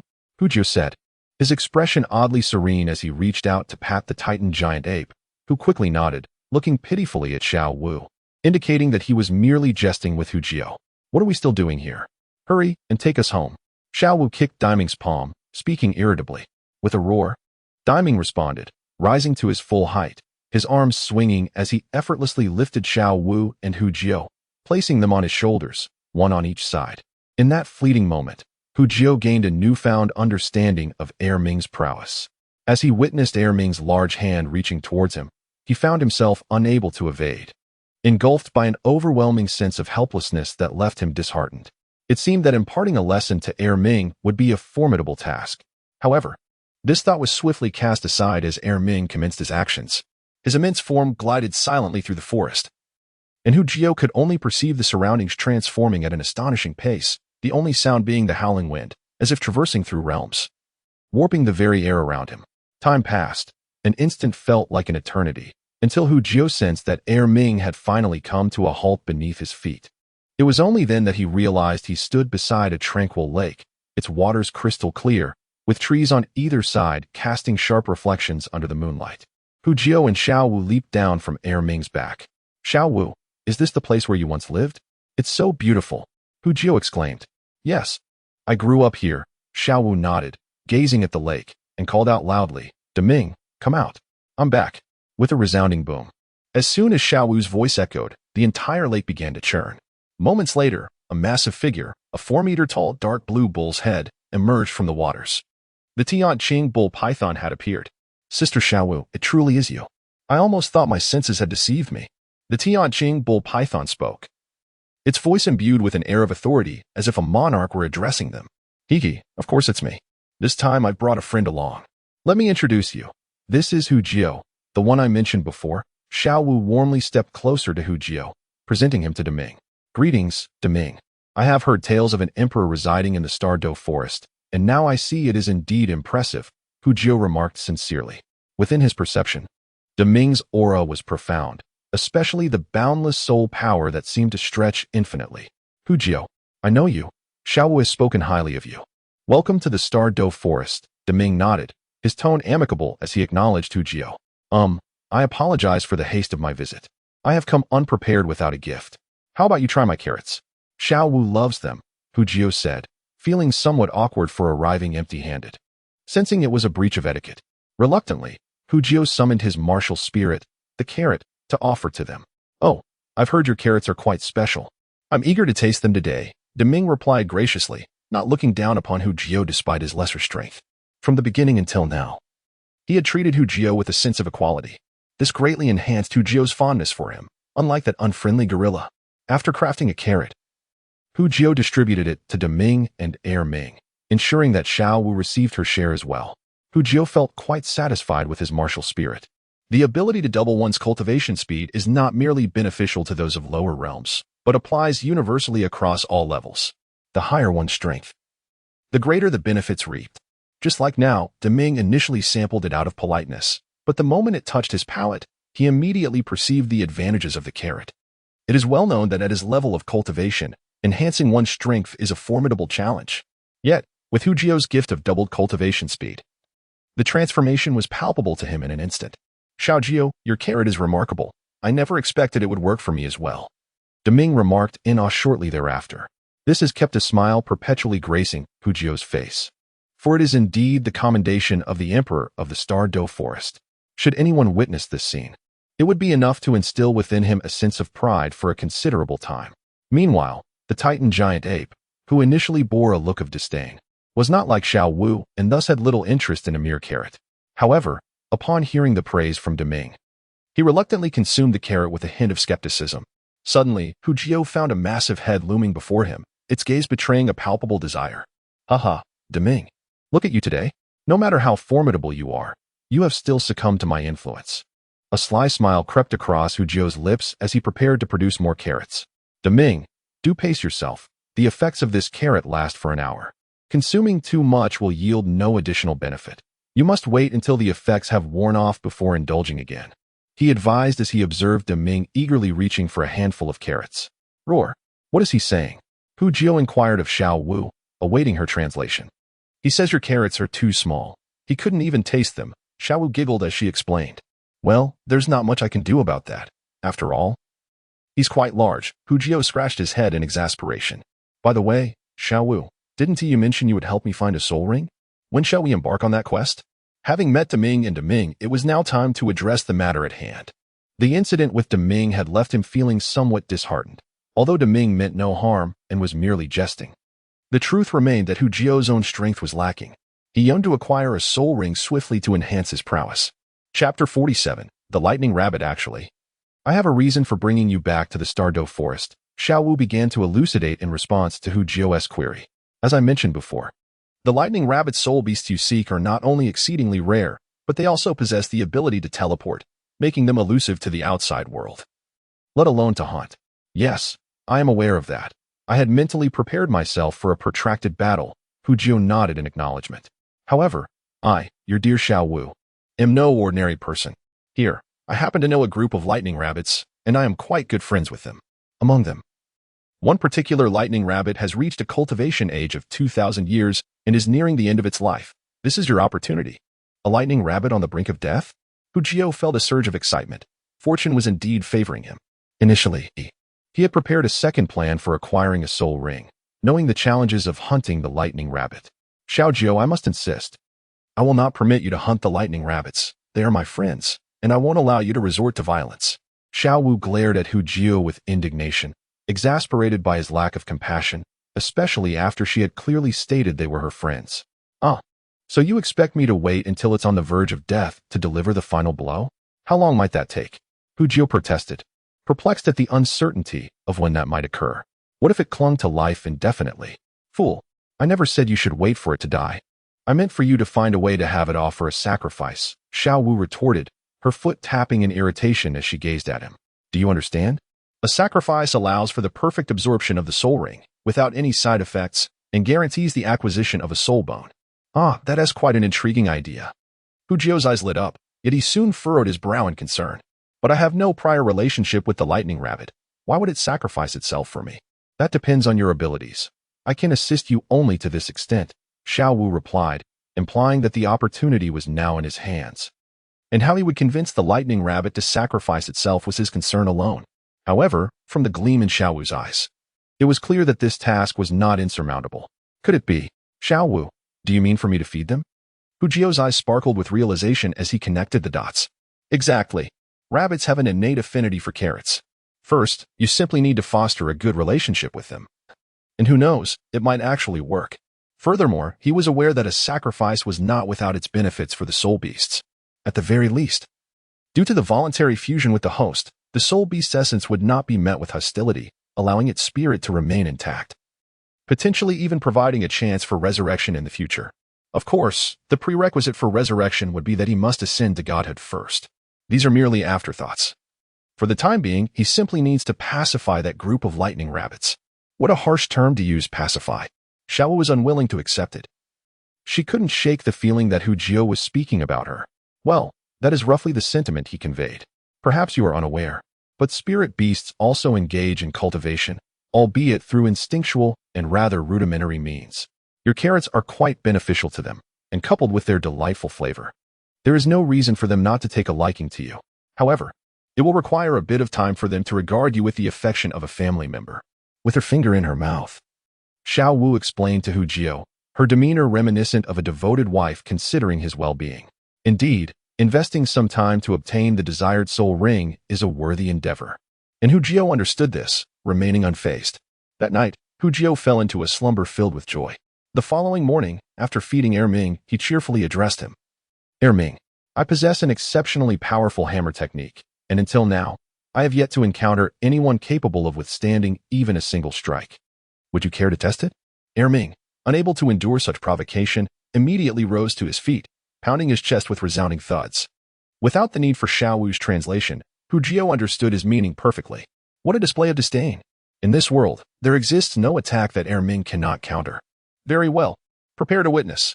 Hu Jiu exclaimed with gleeful anticipation, gripping his meteor hammer tightly. A gentleman avenges not his grievances overnight. Having been toyed with by this great ape the day prior, he was determined to return the favor. Activating the transformation skill, Hu Jiu instantly morphed into a towering figure, muscles bulging, nearly bursting through his attire, embodying the essence of a brawny man. Channeling his soul power throughout his body for protection, he aimed to prevent being overwhelmed by the ferocity of his own strength. Presently, Hu Jiu's chaotic wind hammer technique had reached the 9th level. The final strike of the 81 hammers accumulating an astounding 8,000 pounds of force within him. Yet, he was apprehensive about executing this final blow. His body could scarcely endure it, and he feared that he might be overwhelmed before the attack even left his hand. Come, watch closely. he swung the meteor hammer, the head of the weapon swirling around him in a mesmerizing dance. With each rotation, his strength intensified. After merely 30 swings, his aura had already surpassed that of a soul master, and it continued to escalate. On the 49th swing, he finally reached the threshold of what his body could withstand. Should he accumulate any more power, he would surely be unable to bear it. Ming, brace yourself, Hu Jio roared, his body propelled by the meteor hammer like a bolt of lightning. Roar. This strike from Hu Jio neared the pinnacle of the soul sect. While it might not inflict severe harm upon Ming, it was certainly capable of delivering a painful blow. Hu Jio wielded a weapon of treachery, adorned with a multitude of sharp spikes.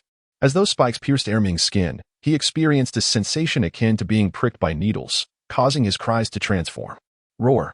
Ming huffed through his nostrils, his gaze burning with resentment as he fixed it upon Hu Jio. That strike had indeed inflicted pain upon him. Ming, are you all right? Did you sustain any injuries? Hu Jio inquired with apparent urgency, though a hint of schadenfreude lingered in his demeanor. At last, vengeance had been served. Bang, bang, bang. Ming patted his chest, signaling that he was unscathed.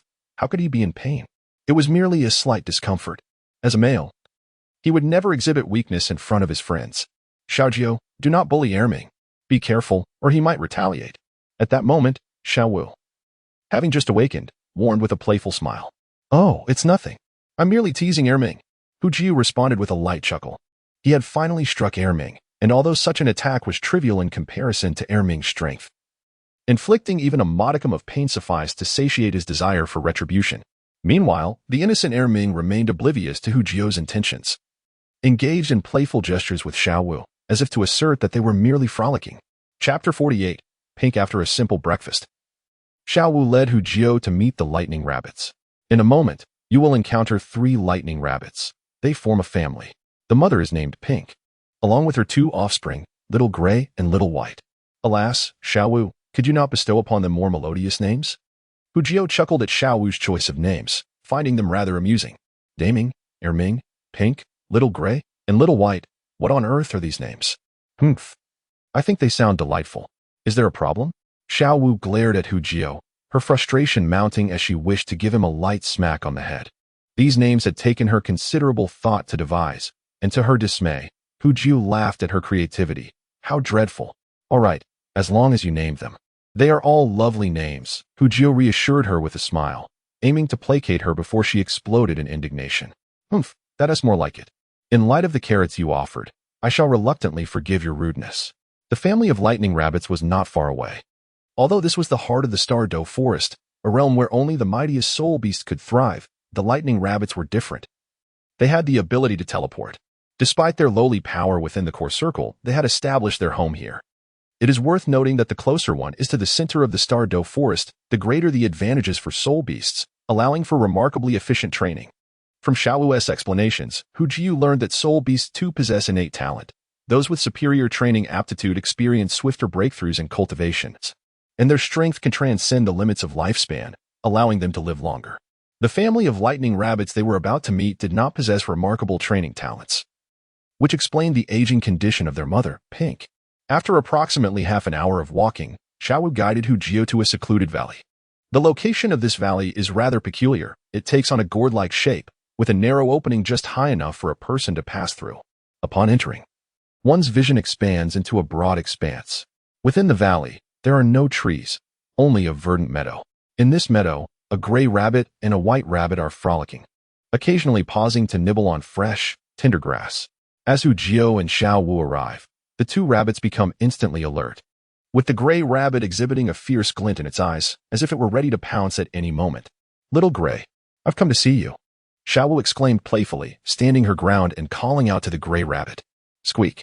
Upon hearing Xiao Wu's voice, the rabbit's eyes sparkled with surprise, and they vanished in an instant, only to reappear at Xiao Wu's side moments later. The 2 rabbits are approximately half a meter long, slightly larger than the average rabbit. Yet this does not diminish their charm. Observing the 2 rabbits rolling playfully by Xiao Wu, Hu Jio's gaze softened. Indeed, rabbits are undeniably adorable. Hee hee. In response to the enthusiastic rabbits, Xiao Wu's laughter echoed throughout the little valley. After playing for a while, she remembered to introduce Hu Jio to them. Little Gray, Little White, allow me to introduce my companion, who has come specifically to see you today. Oh, and he has brought you gifts as well. With that, Xiao Wu cast a knowing glance at Hu Jio, signaling that it was his turn to perform. Understanding her cue, Hu Jio conjured a dazzling array of carrots that materialized before the two rabbits. Hello, this is my spirit, the carrot. It is quite delectable. Please, to give it a try. Hu Jio gestured invitingly, speaking in a friendly manner. The two rabbits glanced up at Xiao Wu, and upon seeing her nod, cautiously approached Hu Jio, sniffing the carrots with their noses. In the next moment, as if they had encountered an exquisite delicacy, they began to devour the carrots voraciously, each rabbit taking one in its mouth and gobbling it down. Haha, take your time. I have plenty more. Hu Jio chuckled, eager for the rabbits to indulge. If he could feed to Ming and Air Ming, surely he could satisfy these two rabbits as well. Hu Jio was determined for them to feast, exerting considerable effort to continuously create carrots, nearly exhausting his spirit energy in the process. Just as Hu Jio joyfully fed the two rabbits, a massive pink rabbit appeared at the end of the valley. This rabbit was nearly 2 meters long, its fur fluffy and soft, irresistibly adorable. Xiao Jio, look, there is Pink. Xiao Wu nudged Hu Jio, who was diligently crafting carrots, indicating to him. Oh, Hu Jio looked up just in time to lock eyes with Pink, reading warmth and friendliness in its gaze. In that fleeting moment, Hu Jio felt that Pink was like a gentle and kind-hearted confidant, enveloping him in a sense of warmth and familiarity. Hello, Pink. My name is Xiao Jio, a friend of Xiao Wu. Would you care to have some of my carrots? They are quite delectable. Hu Jio smiled faintly, raising the carrot in his hand. In the blink of an eye, Pink appeared before him.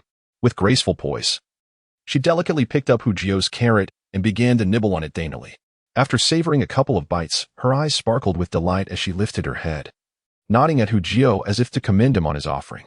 After indulging in the carrot, a gentle voice resonated within Hu Jio's heart. Xiao Jio, your carrot is truly delightful. I adore it. Surprised, Hu Jio never anticipated that Pink could engage in conversation. Xiao Jio, isn't it curious? Pink possesses a unique mental prowess that allows her to communicate with others, Xiao Wu explained nearby. You are indeed fortunate. It seems Pink has taken a liking to you. Typically, she does not converse so freely. Sister Xiao Wu, why do you say such things?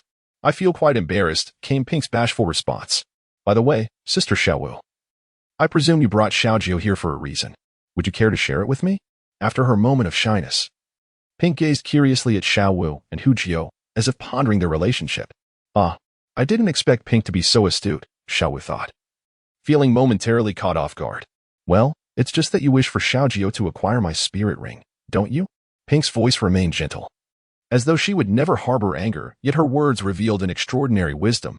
Xiao Wu felt a wave of embarrassment wash over her, lowering her head, momentarily at a loss for words. The truth was undeniable. She had selfish motives for Hu Jio's spirit ring.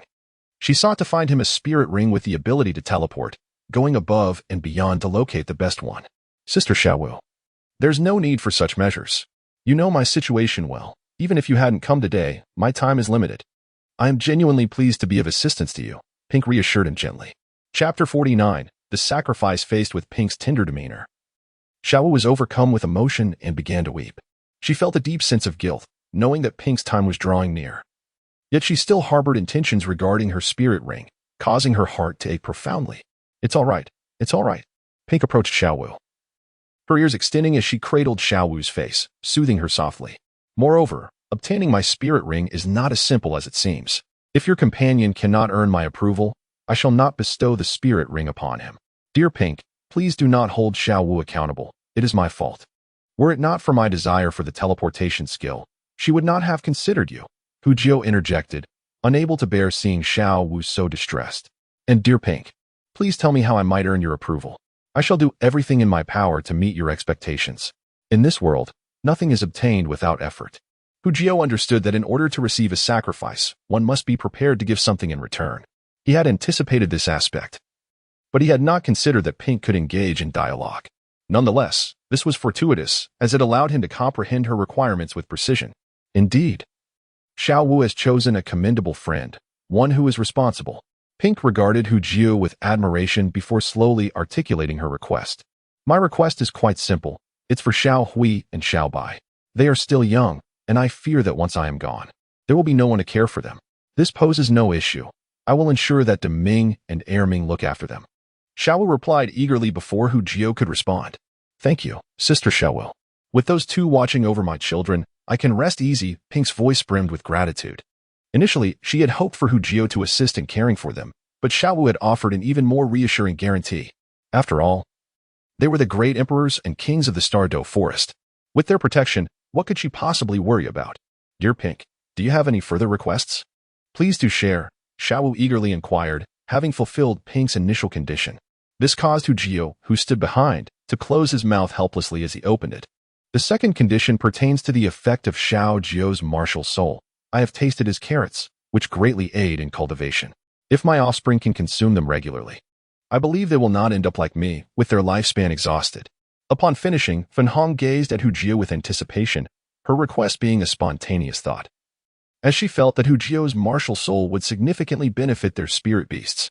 After all, since Xiao Wu had brought this individual here, she had little room to refuse. Xiao Wu is the supreme ruler of the rabbit clan, and had previously saved her life. Being able to assist Xiao Wu before her demise filled her with joy. Well, this matter is not difficult for me. However, as a human, I cannot remain in the Douluo Forest indefinitely, so I may not be able to fulfill your request. Hu Jio did not wish to deceive. Agreeing to something impossible would serve no purpose. Xiao Jio, you may have misunderstood. It is not about you staying here permanently. I simply wish for you to visit more often when you have the time, and leave them some carrots. Upon seeing Hu Jio's misunderstanding, Fan Hong hastily clarified. Haha, that poses no problem. To say the least, I could visit 3 to 5 times a year. Fan Hong, does this seem satisfactory to you? Hu Jio breathed a sigh of relief, glad that he would not be tethered here indefinitely. Splendid. Thank you, Xiao Jio. Hu Jio's assurance brought joy to Fan Hong, who believed that with his carrots, her children would thrive swiftly. With the terms settled, the remaining matters were straightforward. Due to Fan Hong's reluctance to part with Xiao Hui and Xiao Bai, they agreed that the sacrificial ceremony would take place in 5 days. During the remaining days, Hu Jio and Xiao Wu stayed in the small valley, watching Fan Hong cherish her last moments with her children. Meanwhile, Hu Jio also sought to bond with Xiao Hui and Xiao Bai, as he would soon become the caretaker of the 2 rabbits, necessitating a good relationship. 5 days later, in the nameless little valley, Hu Jio, Xiao Wu, Fan Hong, and the 2 rabbits, Xiao Hui and Xiao Bai, could barely be counted as 2 beings and 3 beasts. Fan Hong stood elegantly opposite Hu Jio, while around them, Xiao Wu and the 2 rabbits had tear-filled eyes, filled with reluctance. Such a scene stirred a sense of discomfort within Hu Jio, who had always considered himself a man of iron and stone. To his surprise, he found himself experiencing moments of melancholy. Though his time spent with Pink was brief, she treated him with the warmth of a dear elder sister, never casting a cold gaze upon him despite his desire to obtain her soul ring. Of course, Hu Jio understood that this kindness was closely tied to Xiao Wu. Had it not been for her, the family of lightning rabbits would likely have attacked him on sight. Let us begin, Xiao Jio. You need only focus on absorbing the soul power, and I shall handle the rest. Even as the moment of sacrifice approached, Pink's voice remained gentle, as if this were merely a simple meal rather than a ritual. Rest assured, Sister Pink, I will take good care of Xiao Hui and Xiao Bai from now on, Hu Jio solemnly assured Pink. At that moment, the only course of action he could take was to ensure Pink could depart in peace. After all, even if he had not appeared today, it would not be long before Pink would inevitably succumb to her fate. With a final glance at her 2 children, Pink nodded gently at Xiao Wu, then peacefully closed her eyes. In the next instant, a radiant light began to emanate from Pink, illuminating the entire valley with her rosy hue. Within this brilliance, Hu Jio felt a surge of warm spiritual energy suddenly infuse his being. Effortlessly, that energy merged harmoniously with his own. At this moment, Hu Jio's soul power level began to ascend rapidly, swiftly surpassing the 30th level to reach 31. Almost immediately, he advanced from 31 to 32. It was only when he crossed the midpoint of 32 that this surge of soul power finally dissipated. After absorbing the soul energy, the soul rings beneath Hu Jio's feet naturally manifested. Initially, he possessed 2 purple soul rings, but now a third was coalescing at an astonishing pace. In a short while, the 3rd soul ring took shape, marking Hu Jio's official transformation into a 32-level soul master of the food system. However, the transformation was not yet complete. It must be noted that any act of sacrifice inevitably leads to the emergence of a soul bone. The pink offering made to Hu Jio would undoubtedly result in the appearance of a soul bone. Suddenly, after absorbing the soul power, Hu Jio felt an excruciating pain in his head, as if it were being forcibly thrust into something. In the next moment, his mental prowess began to ascend dramatically. In just a brief period, his perceptive range expanded by more than tenfold. Outside, fragmented images flickered before him, depicting scenes beyond the valley. Chapter 50. The Fusion Technique of Martial Spirits. This is a head spirit bone. A faint understanding dawned upon Hu Jio, revealing the essence of the spirit bone bestowed upon him by Pink. Simultaneously, he discovered the emergence of a skill within his mind, aptly named mental impact. In this moment, the mystery of why Pink could communicate through mental abilities was unveiled. Indeed, the mind was Pink's most formidable asset. Under the enhancement of 2 millennia of soul bones, Hu Jio's mental power surged dramatically, manifesting within his consciousness like a tangible force, constantly reminding him of the immense strength within. Following the absorption of the soul bone, Hu Jio's interface underwent a transformation, unlocking the 3rd soul ring slot. As Hu Jio awaited the activation of this new slot, Xiao Wu suddenly sensed an unusual presence emanating from him. What was happening? Why did I feel such a strange connection to Xiao Jio? Xiao Wu gazed curiously at Hu Jio, contemplating that the source of this sensation might lie within his martial soul. Xiao Wu, unleash your martial soul, Hu Jio exclaimed suddenly, his eyes alight with intensity as he looked up at her. Ah, all right. After a brief moment of hesitation, Xiao Wu obediently released her martial soul. In this state, 2 adorable white ears sprang forth from her head, and her eyes transformed into a delicate shade of red, unseen by most. A fluffy white tail emerged beneath her short skirt. Concurrently, Hu Jio revealed his own carrot martial soul. With the acquisition of the 3rd soul ring, his carrot appeared even more vibrant, resembling a crystal of bloodstone, suffused with a soft red glow that enveloped the martial soul, lending it an air of exquisite rarity and emanating a subtle fragrance that made Xiao Wu involuntarily swallow. Go! Hu Jio hurled the carrot towards Xiao Wu. She reached out to catch it, but it vanished like an apparition, enveloping her in a stream of red light. Once this light enveloped her, astonishing changes began to unfold. Her braided hair, seemingly stirred by an unseen wind, unfurled gracefully, while her pink attire transformed into a flowing white gown, illuminated by a gentle moonlight that made her appear ethereal. The youthful essence of Xiao Wu matured into a serene elegance, her subtle smile akin to a gentle breeze, her fleeting glance rendering Hu Jio momentarily entranced.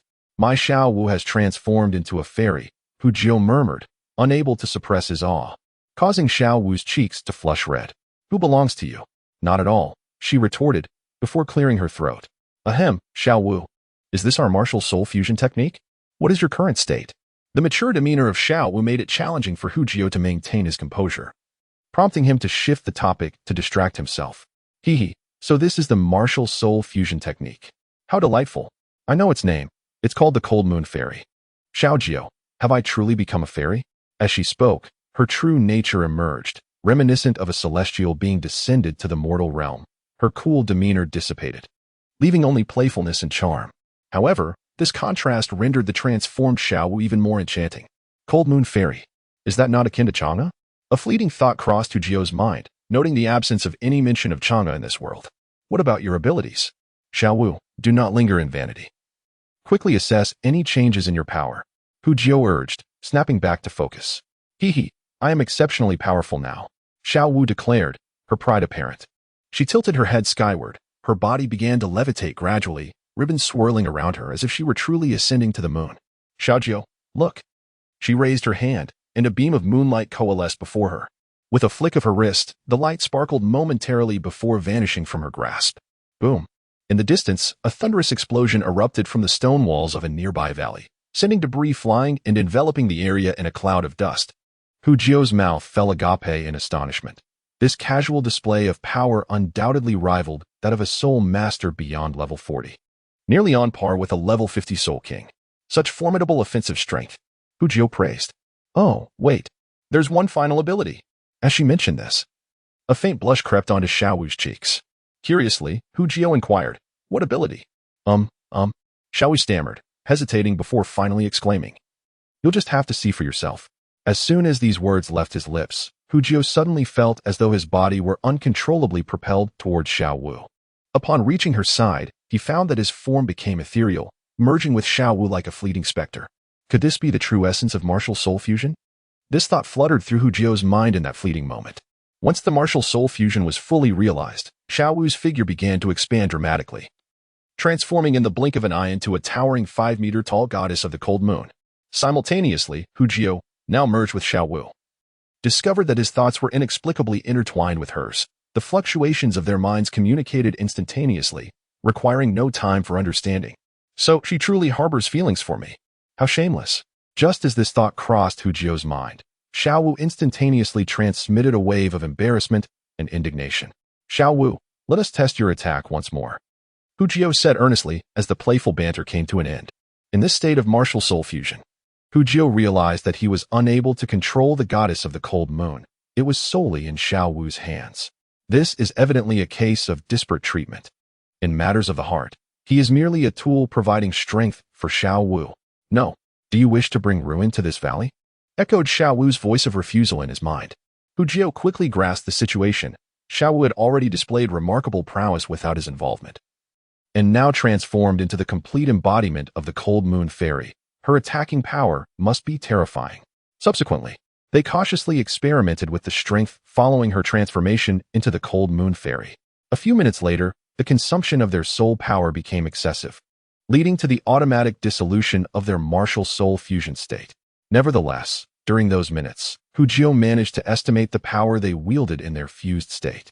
With their current strengths combined, they reached nearly the pinnacle of Soul King, rendering ordinary Soul Kings utterly powerless. This is our trump card, Xiao Wu, from now on. This skill will serve as our concealed strategy.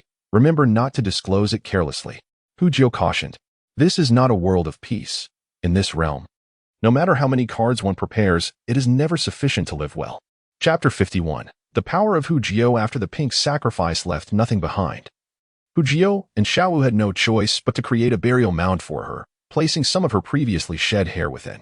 Subsequently, they returned to the heart of the Star Dough Forest with Xiao Hui and Xiao Bai. Xiao Hui and Xiao Bai, a pair of siblings, had just reached a millennium in their cultivation as soul beasts. They were extremely fond of Xiao Wu and, by extension, were quite friendly towards Hu Jio, the human who could prepare delectable carrots. Moreover, after the pink sacrifice, Hu Jio carried the sin of their mother, further endearing him to them. On the journey, Hu Jio reflected upon his own strength. Name: Hu Jio cultivation level 32 Soul Master. First Soul Ring, 2,195 years Soul Ring skill. Absorption, doubles cultivation speed. Second Soul Ring, 1,695 years Soul Ring skill. Transformation, capable of assuming the appearance of any individual, including attire and martial soul, though it cannot replicate soul skills. Accompanied by the ability to alter one's musculature and nerves, temporarily enhancing physical strength. Third Soul Ring, 2,200 years Soul Ring skill. Teleportation, can appear freely within a 100-meter radius. Self-created soul skills. Soul skill meditation method. Level 8, enhances cultivation effects by 70%. Enhanced senses technique. Level 8, significantly boosts vision, hearing, touch, smell, and taste. Chaotic cloak hammer technique. Level 9, 81 strikes combined into one, with the final strike increasing power by 8,000 pounds. Soul skill manipulation. Level 8, soul power transformed into threads with hardness comparable to steel, allowing for meticulous control. Spiral sphere. Level 7, a basketball-sized soul power sphere that spins rapidly upon formation. Its attack power increases with level, currently matching that of a similarly ranked offensive soul master. External soul bone. Tongue can extend at light speed to bind prey, possesses remarkable flexibility, making it difficult to escape from general attacks, with a maximum range of 10 meters. Head soul bone greatly amplifies the host's mental strength, additionally granting the soul skill mental shock. This encapsulates Hu Jio's current prowess. In terms of present capabilities, although he is a food-type soul master, with the acquisition of his third soul ring ability, it is uncertain whether he can engage in battles beyond his rank. However, when compared to soul masters of the same level, he is undoubtedly formidable. Furthermore, there exists the soul fusion technique he shares with Xiao Wu. I recall the first time he encountered Xiao Wu, his soul had a slight resonance with hers, though he disregarded it due to his lower rank. Now, having attained his third soul ring, his carrot soul has undergone a notable evolution, finally meeting the prerequisites for the soul fusion technique. The fully merged incarnation of the cold moon goddess possesses strength equivalent to that of a soul king at over level 50, serving as an immensely powerful trump card. Currently, he is at level 32, while Xiao Wu is at level 24. I believe that as their strengths continue to grow, this soul fusion technique will become even more formidable. In the heart of the starry forest, a group arrived. where Deming, Ming, and Xiao Wu were joyfully tending to their surroundings. Xiao Wu, are you leaving? Deming inquired, having already sensed the fluctuation in Hu Jiao's energy level. Yes, we must depart, but before we go, I require your assistance with a matter. Xiao Wu replied. What is it, Xiao Wu? Deming and Ming simultaneously turned their attention to her. Whatever Xiao Wu needed was of utmost importance to them, and they would not hesitate to comply. Well, it concerns these two little ones, Xiao Wu said, pointing at the small gray and white rabbits. Their mother has departed, leaving them without care. I would like you to help me look after them. Rest assured, we shall take good care of these two rabbits, Deming affirmed. Nodding his head, we will ensure their well-being. Thank you, Xiao Wu said as she brought the rabbits closer to Ming, giving his arm a gentle pat. Roaring with determination, Ming thumped his chest twice, signaling his commitment to protect them. Subsequently, Hu Jio began to fervently produce carrots. Not only for the two rabbits, but also for Deming and Ming. The endeavor lasted 2 full days. Once his soul power was depleted, he would fully restore it and continue the task, exhausting Hu Jio considerably. However, the rewards were substantial. In just 2 days, they accumulated over 5,000 accelerated cultivation carrots, sufficient to sustain their training for more than 2 months. On the 3rd day, accompanied by Ming, they departed from the core area of the Douluo Forest. After bidding farewell to Ming, they hastened towards Nodding City. With the school opening just a few days away, they anticipated arriving at the perfect moment. Upon leaving the Douluo Forest, Hu Jio began to meticulously maintain his soul power manipulation skill, reducing the fluctuations of his 2 soul rings to a minimal level, which also altered their colors to the optimal configuration of 2 yellow and 1 purple. The presence of 3 purple soul rings was undeniably striking. To avoid drawing attention, he concealed his soul power fluctuations to the level of approximately 20. Subsequently, to enhance secrecy, he employed a transformation skill, creating a double layer of protection. With his current concealment techniques, it was nearly impossible for anyone below the rank of Soul Douluo to discern his true strength. 7 days later, Hu Jio and Xiao Wu arrived at the entrance of Nodding Academy, their faces etched with exhaustion. In their eagerness to return to the academy, they made no delays along the way.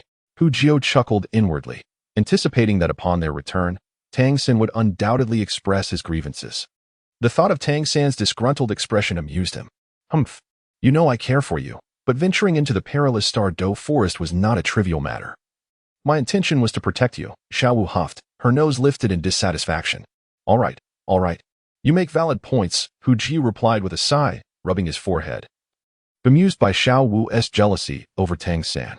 Once back at the academy, Hu Jio felt an immense sense of relief. Finally, he was free from the overwhelming powerful auras that had surrounded him. When one's strength is insufficient, remaining in the Douluo Forest is nothing short of torment. And he wished never to experience that oppressive feeling again. Xiao Jio, you're finally back. I was worried you would miss the enrollment. As Hu Jio and Xiao Wu stood at the academy's entrance, soaking in the scenery, Tang San's voice rang out with surprise. Having pondered over Hu Jio's unexplained absence for nearly a month, Tang San was the only one who had correctly surmised their activities. As a close friend, Hu Jio had never intended to conceal his strength from them. Therefore, upon deducing that Hu Jio had likely ventured to hunt for his 3rd soul ring, Tang San had felt a degree of concern. Now that he saw Hu Jio had returned safely, he felt a mix of relief and mild annoyance. What is this? I, Tang San, am a 25-level control system soul master, and yet I am disregarded in favor of a mere auxiliary soul master. Why was I not included in your adventures? Where is the brotherly bond we promised? Come on, let us go inside and talk. I must tell you, I have discovered a remarkably powerful soul ring skill that will undoubtedly astonish you, Hu Jio exclaimed, laughing as he draped an arm over Tang San's shoulders and urged him toward the academy. Very well, I shall await this revelation with great anticipation, Tang San replied, his tone tinged with a hint of resentment over being left behind. Hu Jio could only feign ignorance, for it was Xiao Wu who had insisted on their solitary excursion. A precious moment for the two of them that he could not overlook. I'll find a time to show you my soul skill, and you'll see for yourself, Hu Jio confidently declared. After completing their enrollment procedures at the academy, they officially became 3rd-year students. That night, as Hu Jio lay alone on his dormitory bed, a sudden flash of inspiration nearly propelled him to his feet in excitement. He realized that if his panel could enhance skills, could the mental impact from his soul bone also be improved? If the skills from the soul bone could be enhanced through the panel, would that mean the soul bone's age could also increase? With eager anticipation, he sprang up to experiment. A thought led to the manifestation of the panel before his eyes. At the top were 3 golden slots filled with his soul rings, enhancing their longevity. Below were 7 ordinary slots, 5 of which were occupied, leaving 2 vacant. Focusing his mind, he recalled the usage method of the mental impact skill that came with his soul bone. In the next moment, the 6th slot began to fill, and the characters for mental impact appeared within it. The progress from the first level gradually increased, and before long, a small increment was achieved. Indeed, it appeared that the skills associated with soul bones could also be enhanced. However, he was uncertain if the age of the soul bone would similarly increase. Regarding the soul bone he had procured, he felt a mix of satisfaction and indifference. After all, it was a relic of a pink sacrifice, its sentimental value far outweighing its practical utility. Moreover, since the soul bone could only be considered a supplementary gain from his 3rd soul ring, he was content with acquiring an additional skill. Beware, Xiao San, you might find yourself searching for your teeth after our encounter. On this day, seizing the opportunity while Tang San was absent from the blacksmith shop, Hujio and Tang San engaged in a friendly match. The sole spectator, of course, was Xiao Wu. Hujio, do not hold back. Make sure to turn that arrogant Tang San into a fool, Xiao Wu exclaimed, waving her small fists and bouncing around to cheer for Hujio. It seemed that Hujio had indeed acquired a formidable soul skill this time. A flicker of caution crossed Tang San's eyes. He understood Hujio's temperament all too well. If he did not possess complete confidence, he would not utter such bold words. Nevertheless, Tang San had never been one to be outdone. Regardless of Hujio's prowess, the outcome would be determined through their contest. Currently, Hujio had attained the rank of Soul Sovereign, while Tang San remained a mere Great Soul Master. Confronted with Hujio, who was a whole rank above him, Tang San initiated the attack. He unleashed his signature soul skill, Bind. Wow, little San, you dare to strike first against a food-type soul master? How unchivalrous, Hujio exclaimed, deftly dodging while simultaneously brandishing his spiked hammer, launching into the whirlwind hammer technique. Faced with the perilous spikes of Hujio's meteor hammer, Tang San had no intention of engaging him directly. Humph, Hujio, you underestimate me too much. Do you truly believe you can evade my bind? Tang San declared, as he summoned the blue silver grass. Rise. In a bid to disrupt Hujio's whirlwind, Tang San expended a considerable amount of soul power to cover the entire arena in blue silver grass vines. Observing the rapid emergence of the vines from the ground, Hujio chuckled lightly, activating his teleportation skill and instantly appearing 100 meters away. At this moment, Tang San stood frozen. In the distance, observing Tang San's bewildered expression, Hujio leisurely began to draw circles, unleashing his chaotic wind hammer technique once more. To Tang San's astonishment, it was a teleportation. He had expended a vast amount of soul power to restrict Hujio's chaotic wind hammer technique. Yet, what was the outcome? Hujio had managed to teleport. The moment this skill manifested, Tang San realized that he had lost this contest. However, surrendering without a fight was not in his nature. Unyielding, Tang San activated the Ghost Shadow Misty Steps, his body darting towards Hujio like a phantom. But Hujio was not so easily caught. With the manipulation of his soul power enhancing his legs, he altered his calf muscles, achieving a speed that surpassed even Tang San's lightness skill. Xiaojio, if you have the guts, don't run, Tang San shouted in frustration. Haha, if I don't run, then I won T. Just wait for me to gather my strength for 2 more rounds, and we'll settle this with a single blow, Hujio laughed, teleporting once more. Ah, cursed Xiaojio, I'm not playing anymore. You can play by yourself. Tang San despondently fumbled at the 24 moonlit bridges at his waist, ultimately resigning to let go. His hidden weapons were never intended for friends, especially not for someone he considered a brother. Even in defeat, he would not resort to using them. Haha, little San. You have finally been bested in a direct confrontation, Hujio taunted. What direct confrontation is that? Is teleportation a legitimate combat method? Tang San retorted, exasperated. Of course it is. What does that even matter? Once teleportation is upgraded, I could charge my chaotic wind from 1,000 miles away and then teleport right next to the enemy for a lethal strike. Now that is a true advanced killing technique. Hujio indulged in his delightful fantasies. His victory over Tang San in a fair duel signified Hujio's ascendance to a new level of strength. The subsequent days at the academy unfolded in monotony. During this time, Hujio caught wind of a piece of news that made him scoff. According to Tang San, it seemed that the master had experienced a slight increase in soul power after attempting to cultivate with his accelerated carrots. Unfortunately, he had neither the money nor the face to approach Hujio again. After all, he had once firmly rejected Hujio's proposal. vowing never to exchange his self-created soul power for Hu Jio's carrots. Thus, upon learning of the master's display of regret in front of Tang San, Hu Jio could not help but smirk. He, Hu Jio, would never offer the master his precious carrots, even if it meant forsaking soul techniques or money. To this end, he sternly warned Tang San not to share his carrots with the master. Such a request, although quite challenging for Tang San, was nonetheless the prerogative of Hu Jio regarding the carrot. Even if he wished to bestow it upon the master, he would not do so unilaterally. Fortunately, the master retained a semblance of dignity, merely mentioning it a few times in Tang San's presence. Observing Tang San's lack of significant reaction, he subsequently ceased to bring it up. Time flows like water, and the years pass swiftly. In the blink of an eye, 2 years have elapsed. Throughout this year, Tang San has attained a soul power level of 30, while Xiao Wu has achieved the same. In contrast, Hu Jio has reached a formidable level of 40, establishing himself as a soul master devoid of soul rings. In Chapter 53, Journey to Shrek, it is not the case that Tang San has only progressed 5 levels over the span of 2 years. Such a pace would indeed be rather sluggish. Moreover, with Hu Jio's carrot-enhanced training, such a modest advancement would hardly match Hu Jio's stature. In fact, Tang San had already reached level 36 months prior. However, he harbored grand aspirations and refused to accept anything less than an exceptional soul ring. Especially after his defeat to Hu Jio, he intensified his efforts, longing to acquire a powerful soul ring to surpass him in combat prowess.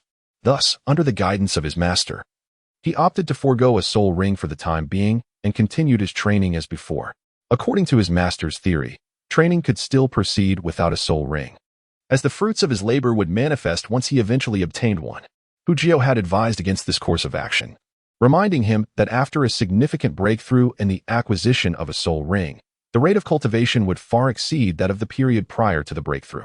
Regrettably, Tang San, ever obedient to his master, chose this misguided method of training.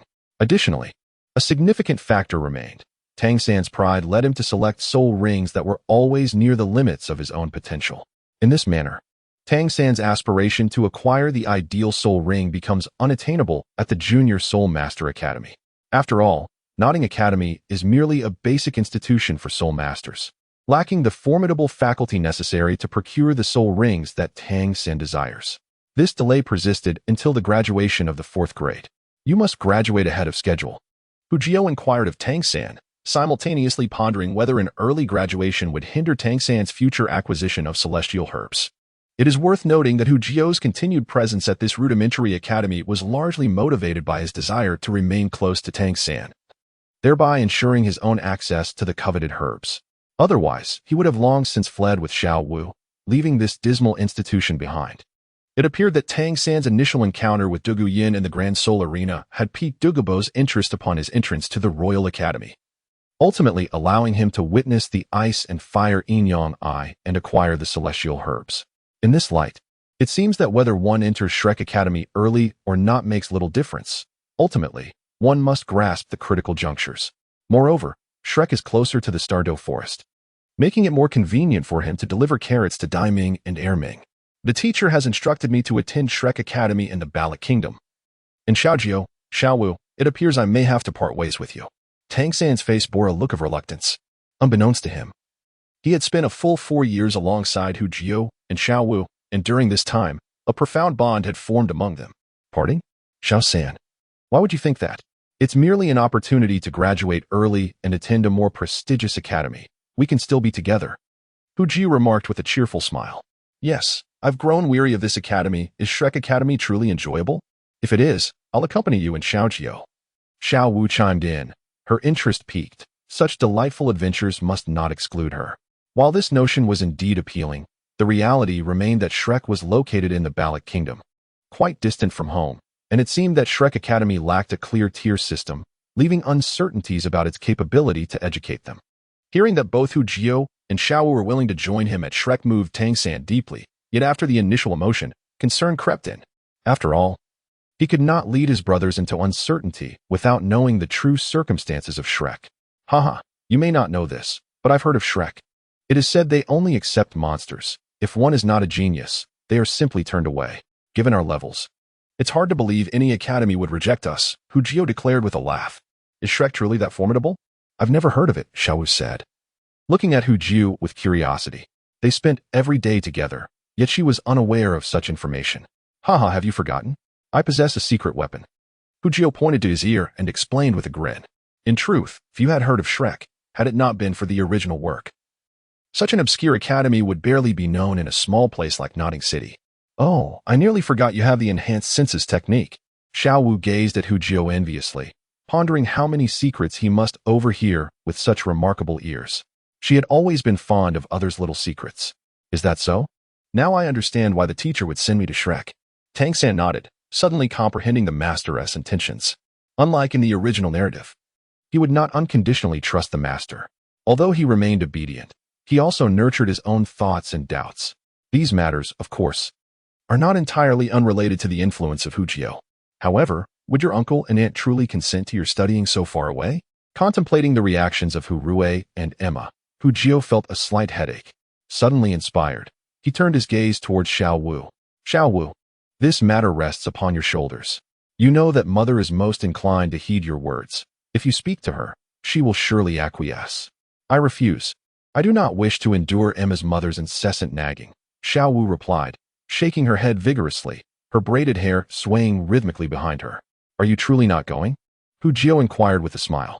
I am not going, no matter what, Xiao Wu declared resolutely, exuding an air of determination that suggested she would not be swayed. Oh, Xiao San, I have heard that Shrek Academy is located in Soto City, one of the two most renowned cities in the Barak Kingdom, celebrated as a granary. It is said that there is also a Grand Soul Arena there. How lively it must be. Alas, I cannot accompany you. Hu Jiu lamented with a wistful expression, casting a wink at Tang San. Indeed, such a pity.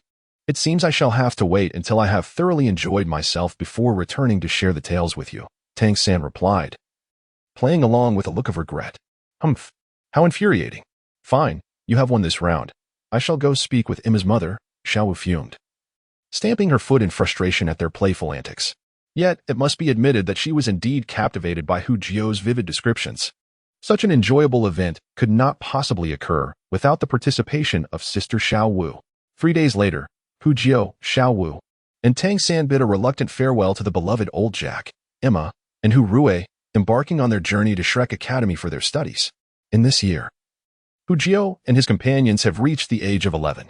Hu Jiu's delicate features have blossomed into those of a handsome young lad, characterized by his striking eyebrows and bright eyes. As for Xiao Wu, words fail to capture her allure, standing at an impressive height of 1.70 meters. With a waist delicate enough to be clasped in a hand and a charmingly exquisite visage, she attracts the gaze of all around her. Regarding Tang San, well, he has grown rather awkwardly. Perhaps it is true that one's appearance reflects one's inner self. As the heir of the Tang sect, he naturally hopes to remain as inconspicuous and unremarkable as possible. Thus, alongside Hu Jiu and Xiao Wu, Tang San resembles a mere attendant. If not for the extraordinary 24 moonlit bridges at his waist, one might hardly notice his presence. Chapter 54, Daimu Bai. Half a month later, the trio's figures appeared on the bustling streets of Soto City in the Barak Kingdom.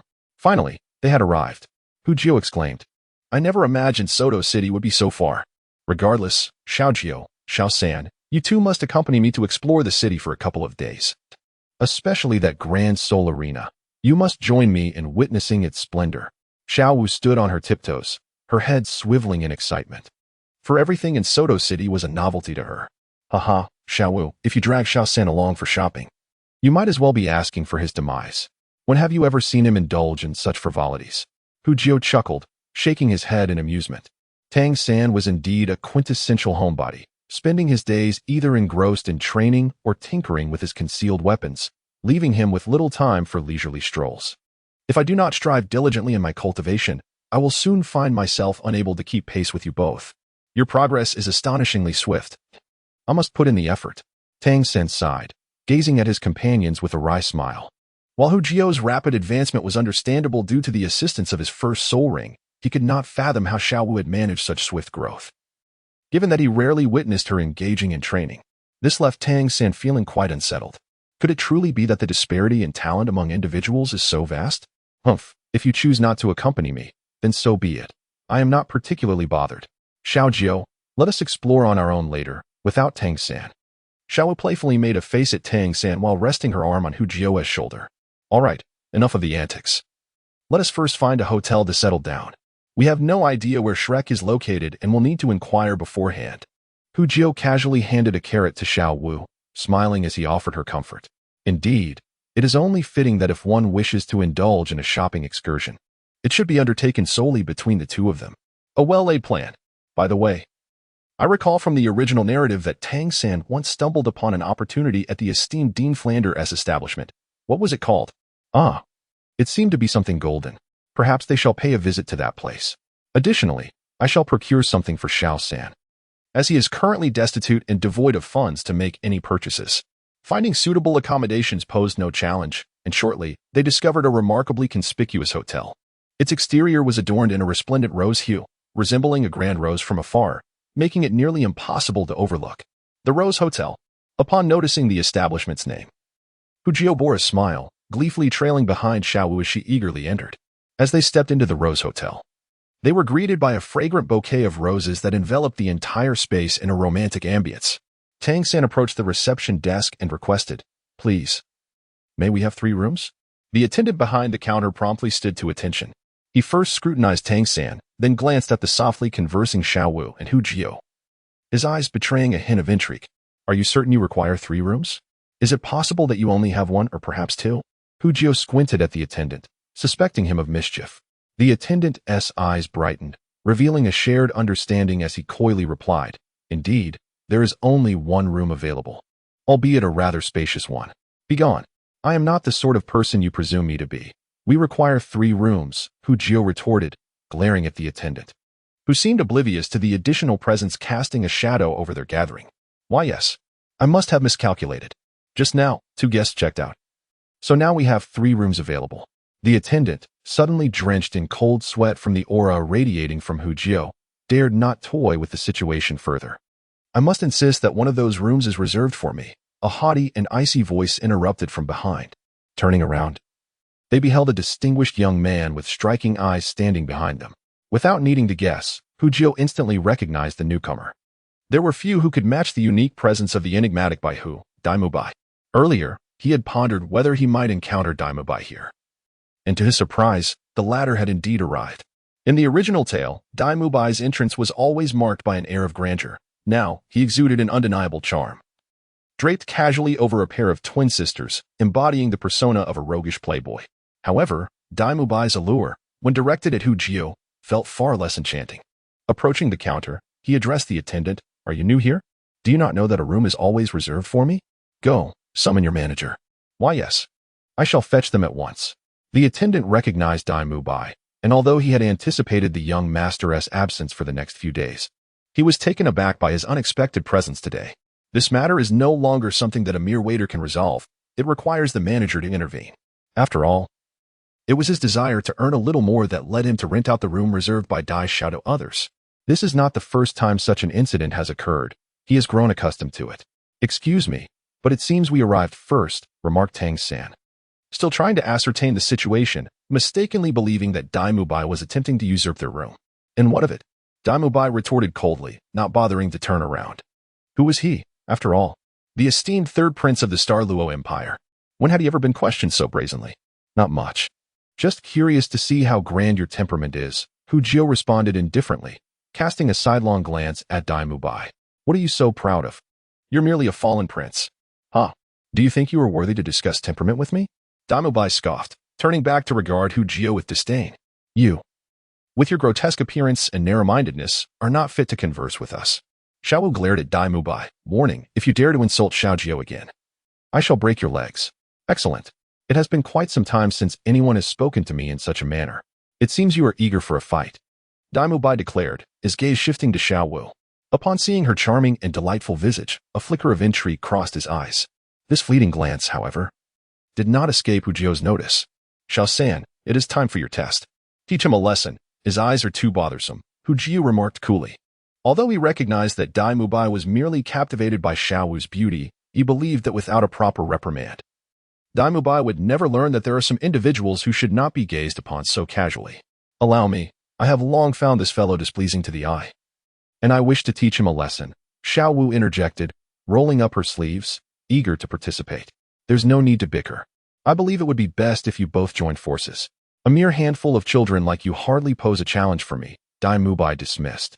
His words provoking laughter from the two young women beside him, one of whom blew him a playful kiss before stepping aside. Come at me. Just as the confrontation was about to escalate, the previous waiter appeared, hurriedly escorting a middle-aged man, drenched in sweat. Let us talk this through. Please, do not fight here. Dai Mubai cast a sidelong glance at him, coldly stating, Manager Wang, your business acumen seems to be improving. Manager Wang wiped away his cold sweat and forced a smile. Young Master Dai, please do not say such things. It is merely my subordinate's ignorance. This lad just arrived yesterday and is unfamiliar with the rules. I will ensure he is properly disciplined. Are you here to chat? Let's take this outside. No one can stop me when I, Hu Jiao, wish to fight. Hu Jiao interjected impatiently, interrupting their conversation. Upon hearing this, a sharp glint flashed in Dai Mubai's eyes. No need to go outside. Let us fight right here. Any damage incurred will be my responsibility. To avoid trouble is the mark of a coward. Little did he expect that before he could instigate any conflict, others would bring it upon him first. Chapter 55. Dai Mubai is knocked down Xiao Wu. Let me handle this battle. Tang San's expression grew serious as he regarded Dai Mubai. From his aura, Tang San sensed a formidable and domineering presence. Even he was uncertain of his chances against such an opponent. Why must you fight? He clearly looks down upon me. Xiao Wu expressed her discontent, feeling slighted. Enough of this bickering. I already said that you should both join forces. Dai Mubai's gaze turned icier as he observed the two still squabbling over who would engage him, clearly regarding him with disdain. As the atmosphere thickened with tension, Hu Jiao shot a knowing glance at Tang San, understanding immediately. Tang San shifted his stance and propelled himself towards Dai Mubai. Please, show me your skills. Humph. It is about time. Take this punch. Dai Mubai coldly huffed, his eyes glinting with mischief. Without any embellishment, he unleashed a straightforward punch aimed directly at Tang San. Tang San, undeterred by the approaching fist, summoned his full strength in the Xian Tian Gong, his hands transforming to a lustrous white jade hue, a manifestation of the Xian Yuhan technique. Bang! Their fists collided, and both retreated 2 steps, neither gaining the upper hand. This peculiar fellow possesses remarkable strength, rivaling Tang San. Xiao Wu, who had been displeased with Tang San's actions, was now astonished. She knew well the power of Tang San's punches, and given his cultivation level, he had long surpassed the Soul Master realm. She hadn't anticipated that he would find himself at a disadvantage against Dai Mubai. This individual is more complex than he appears. Do not be fooled by his refined attire. He is not much older than us and could indeed be considered a genius, Hu Jiao explained with a grin. Really? Him? A genius? Xiao's eyes widened in disbelief as she regarded Dai Mubai. Hu Jiao nodded earnestly, of course. Just look at his face. He hasn't even grown facial hair yet. Proof of his youth. No wonder he carries himself with such arrogance.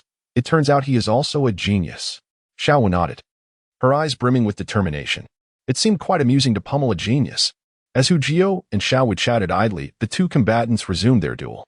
Tang San, employing his ghost shadow perplexing track alongside the Xian Yuhan technique, darted around Dai Mubai with agility, launching swift attacks that left Dai Mubai on the defensive. Yet, Dai Mubai was no slouch. Though his speed could not match Tang San's, he defended himself with the ferocity of a great bear. However, prolonged defense often leads to vulnerability. As Tang San's relentless assault continued, Dai Mubai made a misstep and was momentarily off balance, allowing Tang San to seize the opportunity and land a solid punch to his abdomen. Dai Mubai, quick to react, executed a backflip, retreating 5 meters to evade Tang San's follow-up strikes. His expression soured. How could he, a prince, be bested by a youth younger than himself? How embarrassing. Do you wish to continue? Tang San inquired nonchalantly. If the battle escalated further, it could potentially lead to disastrous consequences for the hotel. Certainly. Dai Mubai wiped his lips and declared, in terms of brute force, I concede this round. You may have the hotel room, but as fellow soul masters, I refuse to depart without a full-fledged battle. In that moment, Dai Mubai's gaze transformed, and an overwhelming aura enveloped him, exuding an air of wild dominance. The white tiger manifested. As his martial soul emerged, a spectral image of a white tiger materialized, causing Dai Mubai's physique to swell, his muscles bulging, and his hands enlarging, extending claws that shimmered with a chilling light. His eyes morphed into slitted pupils, reminiscent of a beast. Beneath him, 3 soul rings appeared, 2 yellow and 1 purple. Dai Mubai, martial soul white tiger, 34th level battle soul master, at your service, he declared, his voice resonating with an extraordinary might. A millennium soul ring. Xiao Wu exclaimed in astonishment, never expecting this seemingly mischievous fellow to possess such formidable strength. Tang San, can you handle this? Let me assist you. Xiao Wu cheerfully called out, leaping forward before Tang San could respond, her martial soul activated. Beside them, Hu Jio wore a look of exasperation. If one wished to engage in battle, they should simply say so, as Tang San was more than capable of managing on his own. Here, Tang San wore a look of exasperation. After all, this was a battle among men. And what was a girl doing here? However, he refrained from voicing his discontent, for he could not dictate to Xiao Wu. Take this, the waist bow. Xiao Wu leaped gracefully, her agile form darting beside Dai Mubai, and with a twist of her body, her legs swiftly coiled around his neck. You little imp. Do you really think you can overturn me? Dai Mubai activated his first soul skill, White Tiger Avatar, as the first soul ring beneath his feet expanded, enveloping him in a luminous sphere. Yet, Xiao Wu's waist bow was not so easily countered. Despite the sphere's relentless pressure, her legs remained steadfastly clasped around his neck. With a powerful thrust, she arched her body into a remarkable curve, propelling Dai Mubai into the air. Thud! His body crashed heavily onto the floor, creating a gaping hole in the hotel's foundation. After the dust settled, a disheveled Dai Mubai rose from the ground, wiping his lips only to find traces of blood. I was careless this time. I didn't evade. Next time, it won't be so easy for you to get close, he said. A scowl etched upon his face, feeling a sense of humiliation after being bested by a mere girl. Oh really? Then let us have another go. Xiao Wu replied with a radiant smile, her eyes suddenly shimmering with a pink glow. Second soul skill, charm. Like a stealthy strike, her enchanting skill caught Dai Mubai off guard, ensnaring him once more. Seizing the opportunity, Xiao Wu leaped beside him, her waist bow re-emerging with a resounding crash, once again creating a large hole in the hotel's floor. Dai Mubai, after a moment of silence, wiped his face and feigned nonchalance. From the looks of you, I presume you wish to enter Shrek Academy. I am your senior. Today's incident was merely a playful jest. We shall meet again shortly. Upon uttering these words, Dai Mubai swiftly turned on his heel and dashed out of the hotel, disregarding even his two female companions. The manner of his departure appeared utterly chaotic. Only Hu Jio and the other two remained, stunned in place. They had not anticipated that the haughty and domineering Dai Mubai would escape in such a fashion. Was the once proud figure now reduced to a mere comic? Hu Jio felt as though his understanding of reality was being upended. Now you recognize the prowess of my sister, Xiao Wu. Xiao Wu turned back triumphantly, her neck held high as if she had ascended from the head of Nodding Academy to the Queen of Soto City. Chapter 56, Seizing Opportunity. Xiao Wu. Your waist technique is remarkable. Tang San gazed at Xiao Wu in astonishment. He had not expected that the formidable Dai Mubai would be sent flying by her not once, but twice. The mere thought of that scene was painful. You might not be aware, but my waist technique can instantly double the strength of my waist and enhance my overall resilience by 50%. Moreover, after reaching level 10, each subsequent level grants a 1% increase. Currently, I am at level 30, which means my waist strength can increase by 120%. Impressive, isn't it? Xiao Wu explained proudly. Impressive. Tang San gave a thumbs up, firmly resolved to remain vigilant around Xiao Wu in the future, determined to keep her at bay. The sensation of face-planting was enough to send shivers down his spine. Now then, Manager Wong, you may come out. The room is ours now, so please make arrangements. Hu Jio tapped the table, summoning the two individuals who had been hiding beneath the counter. Yes, we will attend to you right away. Manager Wong nodded and bowed, then slapped the server on the back of the head. Hurry and assist our esteemed guests with the check-in process. 3 rooms in total, of which the finest was naturally chosen by Xiao Wu, who was delighted by the fragrance of roses that filled the space. In the afternoon, Tang San focused intently on his training, reluctant to venture outside, leaving only Hu Jio and Xiao Wu to explore Soto City. Hu Jio, equipped with his automatic training panel, found that his own training speed was not as swift as that of the automated system. He typically only engaged in training when he felt inspired. As for Xiao Wu, her very essence was training. As she claimed, her breathing itself constituted her practice. Perhaps this was the difference inherent in being a soul beast. Cultivation had become her instinct, which explained why she seldom trained visibly. Soto City was even larger than Hu Jio had imagined. As one of the most significant cities in the Kingdom of Balak, Its level of prosperity is incomparable to that of the modest nodding city. There are abundant dining options, entertainment, and a myriad of exquisite goods. Along the way, Xiao Wu was eager to explore everything she came across. Had it not been for Hu Jio's formidable spiritual power, she might have been overwhelmed. Furthermore, Hu Jio, being ever generous, purchased whatever caught Xiao Wu's fancy without hesitation. It is worth noting that he had amassed considerable wealth over the past few years alongside Xiao Qinyu and others, with limited opportunities to spend in Nanning City, thus accumulating quite a fortune. Soon, however, Hu Jio regretted not bringing Tang San along. This was not merely for companionship, but primarily for his 24-bridge Mingwen night. Unbeknownst to them, Hu Jio had accumulated a substantial collection of items, to the extent that even Xiao Wu was laden with several bags. It seems we've bought too much. Xiao Jio, perhaps we should call it a day and explore further another time, Xiao Wu said shyly, glancing at Hu Jio's numerous bags, coming to a halt. All right, but it appears that the shop ahead sells Soul Master supplies. Let us take a look. Fixating on the sign resembling that of the Wuhuan Temple, Hu Jio smiled slightly, recognizing the opportunity to find a bargain. Upon entering the dimly lit shop, he frowned, realizing that Frand, the miserly owner, was even reluctant to turn on the lights, explaining the lack of customers. At first glance, he spotted Frand lounging in a recliner, a man in his 50s, sporting black-rimmed glasses and a face resembling a shoehorn, a quintessential image of a shrewd merchant. Xiao Jio, are these the soul tools used by soul masters? Why do they appear so shabby? I remember Tang San's 24-bridge Mingwen night was not like this, Xiao Wu remarked, her eyes filled with disdain as she surveyed the dilapidated items. No worries, we can just take a look and leave. Excuse me, do you have any storage soul tools? Hu Jio inquired, directing his attention to the drowsy Frand. Storage soul tools. Of course, I have them. Frand sat up, his eyes narrowing, a big business opportunity.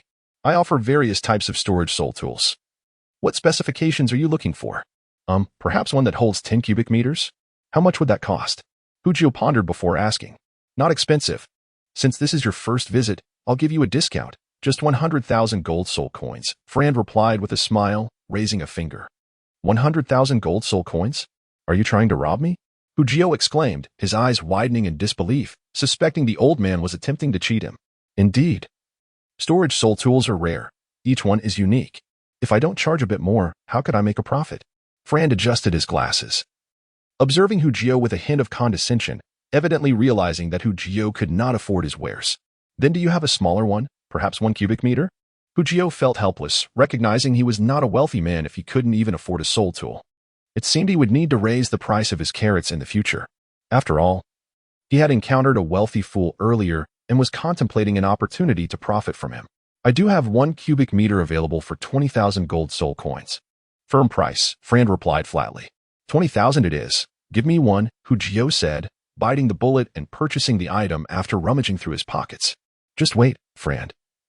Today, you made a profit off me, but one day I shall reclaim it, he thought. What style would you prefer? We have rings, bracelets, necklaces, and belts, pretty much everything. A ring, Hu Jio declared. All right, just a moment while I fetch it. Frand hurried off and soon returned with an antiquated bronze ring, which, despite being labeled as such, looked merely like a dull metal circle. Hu Jio, unfazed by its appearance, took the ring, examined it briefly, and slipped it onto his finger. Just as he was about to hand over the payment, he suddenly paused. Boss, for such a significant transaction, won't you throw in a little extra? He pointed to an inconspicuous, murky crystal by the wall. How about that? I have a companion who has a fondness for such things. As soon as Hu Jio spoke, he noticed Frand's eyes sharpen, as if attempting to discern Hu Jio's true intentions. Frand had spent a lifetime scavenging others' leftovers, and the idea of someone trying to bargain with him was simply unacceptable. 100 gold soul coins, Frand stated decisively. Huh, you, the boss, are hardly generous. Forget it. I won't quibble over it. I'll take it, Hu Jio said, and with a swipe of his hand across the bronze ring, the crystal vanished from sight. Once the transaction was settled, Hu Jio finally wore a smile, but that very smile caused Frand to feel a sudden unease. Did you just take advantage of me? Yes. Hu Jio replied enigmatically, pulling Xiao Wu along as they departed, leaving Frand with a conflicted expression. Chapter 57. The Hidden Weapon, Dragon Whisker Needle. Xiao Jio. Why did you buy that worthless crystal? Is it truly a valuable item? Once outside the shop, Xiao Wu inquired curiously. Typically, Hu Jio would not even glance at such items, and this unusual behavior surely had a reason behind it. Whether it's valuable or not, I cannot say for certain. However, I sensed something within that crystal, so I figured it couldn't be a loss, Hu Jio replied vaguely, unwilling to disclose that he had intercepted Tang San's treasure. What could possibly be inside that shabby crystal? Are you sure you didn't misinterpret? Xiao Wu regarded Hu Jio skeptically. Yet, she didn't press further. As 100 gold soul coins was not a significant amount for Hu Jio, even if he had made a mistake, the loss would be minimal. Upon returning to their hotel, Hu Jio casually placed the purchased crystal on the table. In the evening, when Tang San and Xiao Wu visited his room for a chat, the crystal instantly captivated Tang San's attention. Is that a board crystal? Tang San rushed to the table, gazing at the crystal with fascination. Observing this, Hu Jio smiled faintly, realizing he had made a wise purchase. Tang San, is this crystal indeed called a board crystal? I sensed something hidden within. Xiao Wu stepped closer, scrutinizing the crystal, eager to discern its secrets. Something hidden? Tang San paused, then enlightened. That makes sense. There is indeed something within. Xiao Jio, you've struck gold. The contents within could be worth a fortune. Tang San looked at Hu Jio with envy, lamenting that the treasure was not his own. Indeed. Let us open it and see. Hu Jio encouraged with a smile. All right. Tang San, not one to hold back, drew a hefty forging hammer from his waist. With a slight bend of his knees, he channeled all his strength into the Xiantian skill, executing the chaotic wind hammering technique with a sweeping arc, bringing the hammer down with force upon the crystal. Boom! The ground trembled, as if the entire hotel were shaking. A crisp cracking sound filled the air as the crystal shattered into countless pieces. Simultaneously, a multitude of golden specks erupted from the shattered crystal, bathing the room in a mesmerizing golden glow. As the golden light slowly descended, the shimmering particles filled the room, creating an enchanting spectacle. Hey, Tang San, how could you be so reckless? Look at the mess you've made of my room. Hu Jio complained to Tang San, failing to recall who had instigated Tang San to act in the first place. Yet, Tang San was too preoccupied to dwell on such matters, eagerly collecting the scattered golden particles from the ground. Xiao Jio, Xiao Wu, hurry and gather these particles. I will explain everything later, he urged. Tang San was aware that he had indeed acted a bit recklessly this time. However, upon encountering such a remarkable treasure for the first time, he could not contain his excitement. After all, hidden weapons had always held a special place in his heart. Nothing surpassed their significance in his eyes. With a shrug, Hu Jio joined in, extending his palm and channeling his soul power to manipulate the particles. In an instant, the golden particles seemed to be drawn together by invisible threads, converging into Hu Jio's palm. Meanwhile, Xiao Wu attempted to emulate Hu Jio's technique, but her proficiency in soul power manipulation was not as refined, resulting in a meager collection of golden particles. Frustration mounted as she hastened her movements, yet haste did not equate to efficiency. The more anxious she became, the less she was able to grasp, nearly stamping her foot in exasperation.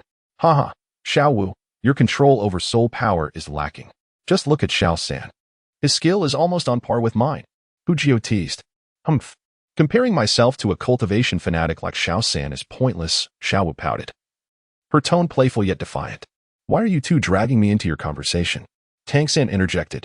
Just then, a series of knocks echoed from outside the door.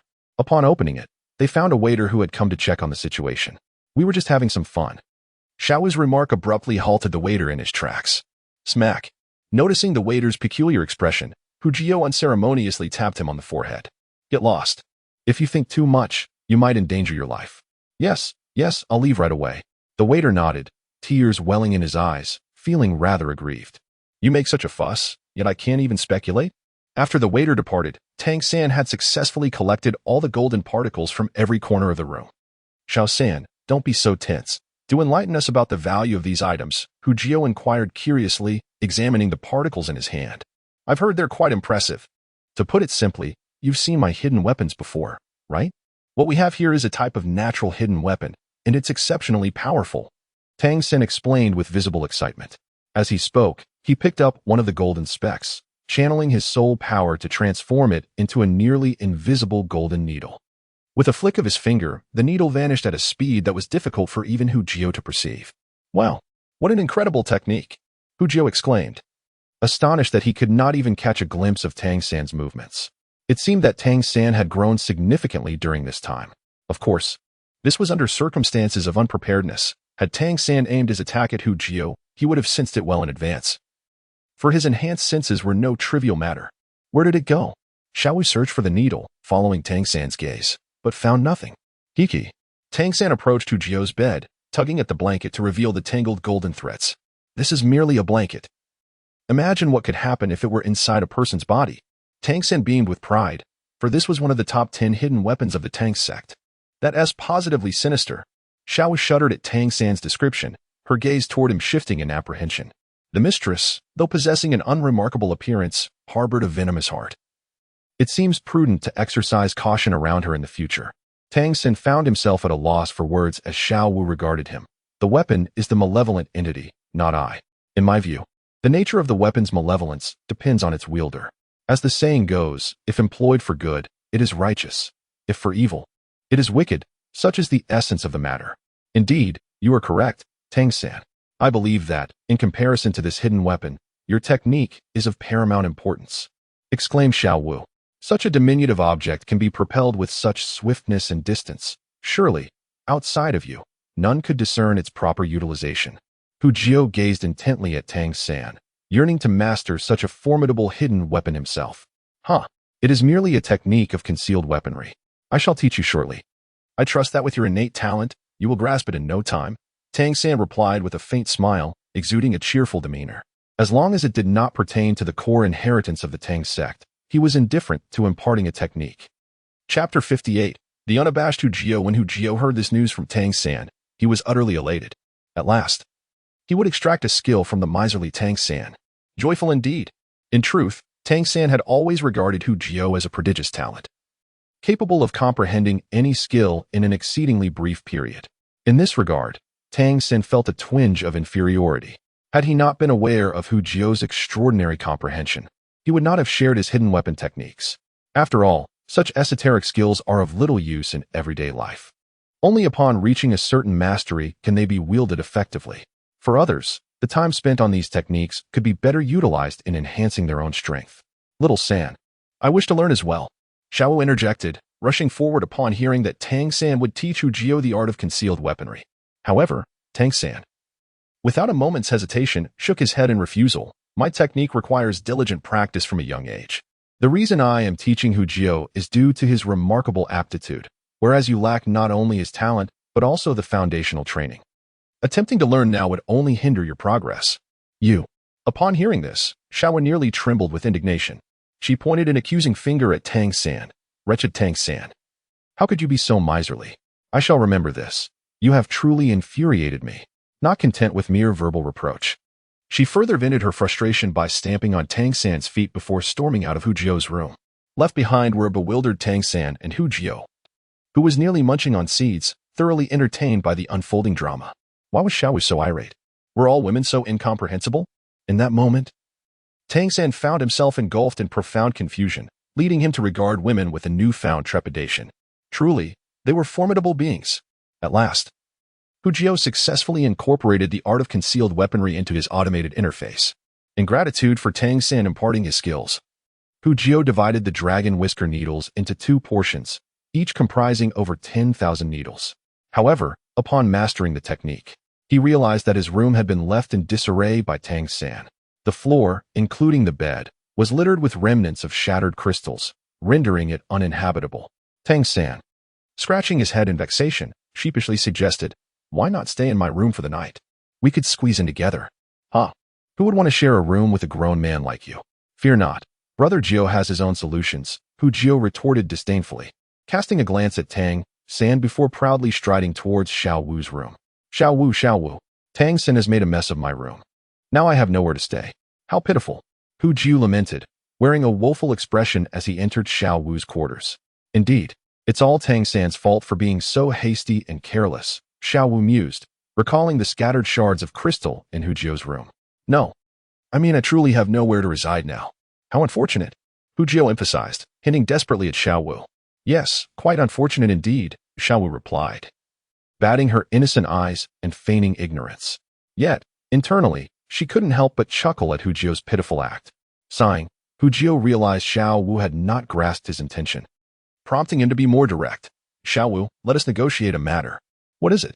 Xiao Wu stifled a laugh. Well, your bed is quite spacious, isn't it? How about we divide it as we used to, with a line between us? Hu Jio proposed, looking at her with anticipation. If Xiao Wu didn't agree today, how would he face Tang San later? Ah, but we have grown up now. Wouldn't that be inappropriate? Xiao Wu said, touching her lips. A mix of temptation and shyness in her demeanor.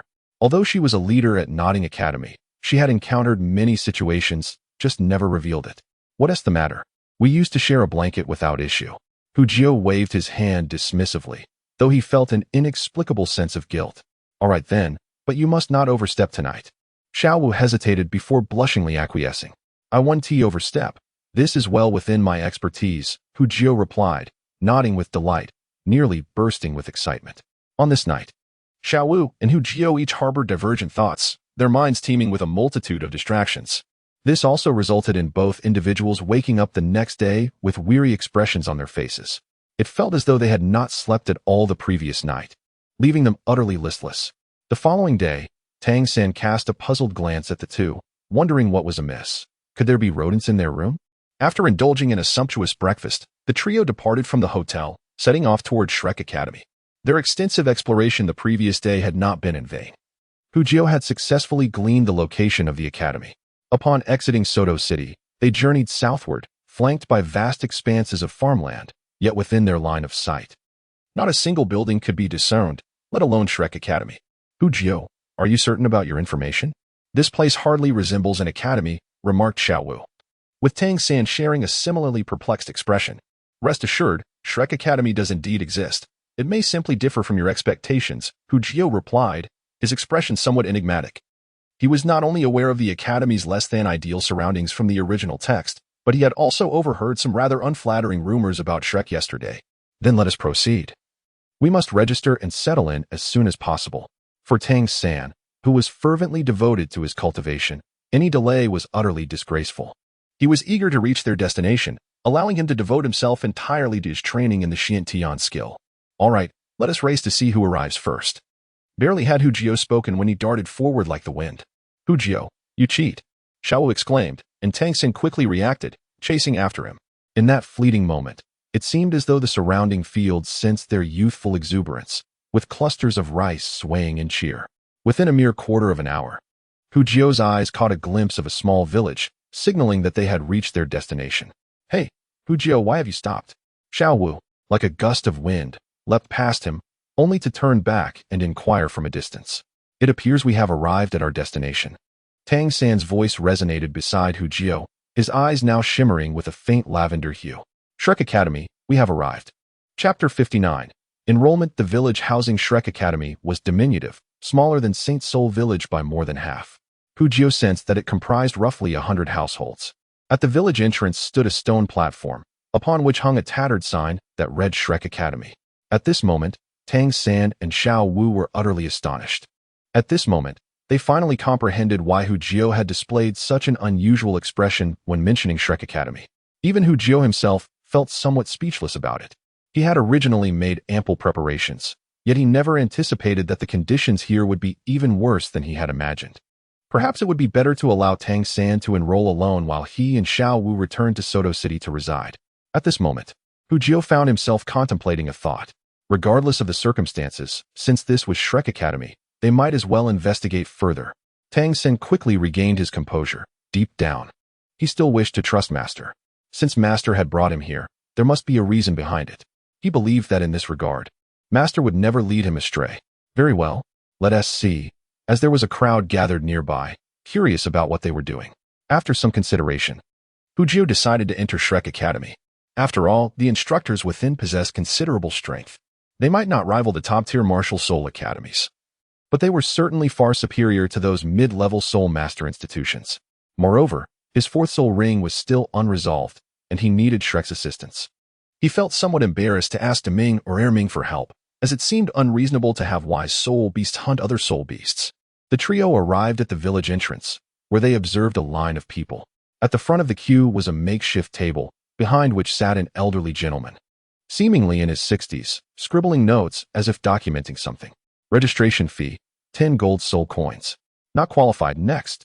Upon entering, Hu Jio and his companions heard such announcements. It appeared that Shrek had stringent admission standards. Tang San remarked thoughtfully from the side. Just moments ago, he had clearly seen a student around his age with a soul power nearing 20, being rejected. What does it matter? With our current levels, if Shrek doesn't accept us, it would be blind. If this is the kind of academy Shrek is, then perhaps it's best not to enroll, Hu Jio stated, looking up casually. The three of them were all 11 years old, with 2 at level 30 and 1 at level 40. They would be treasures anywhere else. Attending Shrek was a privilege for them. Indeed, if even our capabilities fall short of admission, then this academy must surely be blind, Xiao Wu chimed in, her neck held high with pride. If she and Tang San were deemed ordinary geniuses, then Hu Jio was undoubtedly an extraordinary prodigy, being a level 40 soul master. Perhaps there was no one on the continent who could cultivate as rapidly as he did. Soon, it was their turn in line, but they noticed that thus far, not a single individual had been deemed qualified. Hurry up, 10 gold soul coins for the registration fee, came the elderly man's impatient voice from the front. Here, Hu Jio handed over 30 gold soul coins, covering both Xiao Wu and Tang San's fees as well. Xiao Wu accepted this as a matter of course, while Tang San was indifferent, as he had no money. Whatever he earned either went back to Hu Jio or was used for crafting hidden weapons, leaving his pockets emptier than his face. Hand it over, the old man said, glancing at Hu Jio with a neutral expression. Here, Hu Jio squinted, eager to see if the old man would leap from his seat. You.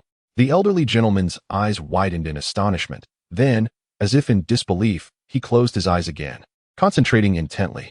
However, the slight tremor of his hands revealed his inner turmoil. After a prolonged moment, the old man abruptly stood up from the table, grasping Hu Jio's hand firmly. Come, let us meet the principal. Elder, please don't be alarmed. I have 2 companions. Hu Jio stood his ground, resisting the old man's pull. Oh, you have companions, do you? Then let them join us, as long as their levels are not too lacking. I have some standing in the academy and can ensure their admission, the old man replied, momentarily taken aback, but soon spoke cheerfully. Thank you. But that won't be necessary. I believe their levels will astonish you, Hu Jio teased with a smile. Haha, what storms has this old man not weathered?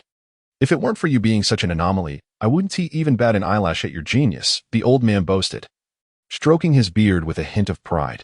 Very well, I shall await the spectacle. Hu Jio gestured invitingly, eager for the unfolding drama. Come, come, you 2 little ones. Step forward so I can see how talented you truly are. The old man beckoned to Xiao Wu and Tang San with a challenging demeanor. After a brief moment, the old man looked somewhat bewildered. 11 years old and level 30. Another genius. 11 years old, and yet another at level 30. What remarkable anomalies you are, he exclaimed, his excitement palpable. Haha, it seems Shrek is destined for greatness, he exclaimed, joyfully grasping their hands as if fearing they might escape. Elder, do not be overly elated. The academy may select students, but we too can choose our academy. If it does not meet my expectations, we may not necessarily study here, Hu Jio reminded, recalling how yesterday, Flinder had profited over 20,000 gold soul coins from him, an amount that comprised a significant portion of his wealth. He could not leave without extracting something from that crafty merchant. Hu Jio's words caused the old man's smile to vanish. After deep contemplation, he glared up fiercely. Do you think Shrek is just any place? You can't come and go as you please. Let me tell you, you won't be leaving. With that, the old man disregarded everything else and seized Hu Jio's hand, as if he intended to cling to him. Elder, are you trying to pull a fast one? Under the amusing guidance of this eccentric old man, Hu Jio and his companions made their way to the principal's office. Principal, come out quickly. I have recruited a few genius students. Without waiting for the door to open, the old man shouted loudly from outside. Li Yusong, you're getting on in years. Why are you still so reckless? Came a familiar voice from within, one that Hu Jio and Xiao Wu recognized. Upon hearing this voice, Xiao Wu involuntarily gasped, looking up at Hu Jio as if seeking confirmation. Hu Jio smiled and nodded, signaling her to remain quiet. Seeing Hu Jio's expression, Xiao Wu instantly understood. It seemed that Hu Jio was once again preparing to pull a trick. Principal, look at them. Their bone age is only 11 years. Li Yusong pointed at Tang San and Xiao Wu. Flinder's gaze swept over them, particularly brightening upon noticing the 24 bridges of bright moonlight at Tang San's waist. And this one, level 40 soul power, simply a monster among monsters. Li Yusong exclaimed, pulling Hu Jio closer, excitement radiating from him as he addressed Flinder. Boss, I didn't expect to see you again so soon. I am Hu Jio. This is Tang San, and that is Xiao Wu. Hu Jio greeted Flender with a cheerful smile, displaying utmost politeness. Level 40? Flender's face registered shock as he turned to Hu Jio. Let me see your martial soul. His request was not born from doubt regarding Li Yusong's judgment, but rather from the astonishing nature of Hu Jio's abilities, necessitating caution. All right, martial soul, manifest. Hu Jio confidently extended his right hand, a translucent carrot martial soul slowly revolving above it. Simultaneously, 2 yellow and 1 purple soul rings appeared beneath him. Indeed. Level 40 soul power? And a food-type martial soul, how can this be? Flender exclaimed, darting forward to stand before Hu Jio, nearly losing his glasses in his excitement. Wonderful. It seems Shrek is about to witness an unprecedented genius. Flender patted Hu Jio's shoulder vigorously, his expression filled with excitement. Director, don't be too pleased just yet. I haven't even mentioned joining your Shrek Academy. Hu Jio's lips curled into a smirk as he pointed at Tang San and Xiao Wu. If you cannot satisfy us, not only will I not enroll, but neither will they. Indeed, where Xiao Jio goes, I go. Xiao Wu stepped forward, grinning. Meanwhile, Tang San remained silent, simply stepping forward to stand with them, indicating his support for his friend. Though he was unsure of Hu Jio's intentions, it was essential to back his brother at this moment. What did you say? Flender gazed at Hu Jio in disbelief. You've come to my academy. Why wouldn't you enroll? Institutions can choose their students, but students can also choose their institutions. Is that not obvious? Hu Jio replied with a smile. A level 40 food system soul master only needs to capture a soul ring to meet the academy's graduation requirements. In a few years, by the time I graduate, I might even become a soul emperor, or perhaps even a soul sage. And look at them, 2 11-year-old soul sages. I presume your Shrek Academy hasn't encountered such prodigies before. Then what will it take for you to enroll? At this point, Flender fell silent, recognizing the truth in Hu Jio's words. With the extraordinary talents of the trio, they would undoubtedly receive focused training wherever they went. Even he felt that their presence in his academy would be somewhat of an injustice. Haha, well said, Director. Hu Jio laughed heartily, raising a finger. First, we are not like ordinary geniuses. We have our own training plans. If there are discrepancies in our training methods with the Academy's, we will unconditionally prioritize our own. Hu Jio's statement nearly implied that the Academy's instructors might not be able to teach them effectively. Of course, this was also his cunning side. With a management panel at his disposal, why would he engage in arduous training? Apart from cultivation, the knowledge related to soul masters was what he truly needed. He had always understood the power of knowledge and also harbored a caution against the master. What if one day, the master, as in the original story, came to Shrek to train them rigorously? Their relationship was far from amicable. This is simple. Our instructors will only offer suggestions and guidance regarding your training. Whether or not you wish to follow them is not our concern, Flender nodded. He understood that gifted students, unlike ordinary individuals, could possess some secret techniques in their training. Well then, since we've reached an agreement on the first point, all that remains is the final stipulation. Hu Jio smiled. As geniuses, no matter which academy we attend, we will receive special training. I have observed Shrek's environment, and I must speak frankly, it does not seem particularly impressive. Ignoring Flander's displeased expression, Hu Jio continued. Our demands are not high. I recall that you possess numerous soul-guiding devices, Director. Allow each of us to select one, and we shall become students of Shrek Academy. Who knows, in a few years, we might see several titled Douluos emerge from Shrek. Hu Jio thought to himself that even mentioning titled Douluos was an understatement. He was practically delivering a deity to them. You little rascal, so you have your eyes on my soul-guiding devices. Flander shot a glare at Hu Jio. Is it really necessary to still be thinking about that just because I didn't give you a bonus yesterday? It was painful indeed. Flander stood frozen in place, his expression shifting, nearly causing Xiao Wu, who was watching, to burst into laughter. Old Fei, I heard the academy has some talented youngsters. Let me see how talented they are. Just as Flander was preparing to grit his teeth and agree to Hu Jio's demands, a boisterous voice echoed from outside, shaking the entire room. Old Zhao, you arrived just in time. Come over here. Upon hearing the voice, Flander's face lit up with sudden joy as an idea struck him. Kid, if you want my soul-guiding devices, it's simple. You just need to endure for a single incense stick's duration in his hands. Flander beamed, pointing at the figure that was stepping in. The figure was not tall, but his build was extraordinarily robust, moving like a wall of muscle.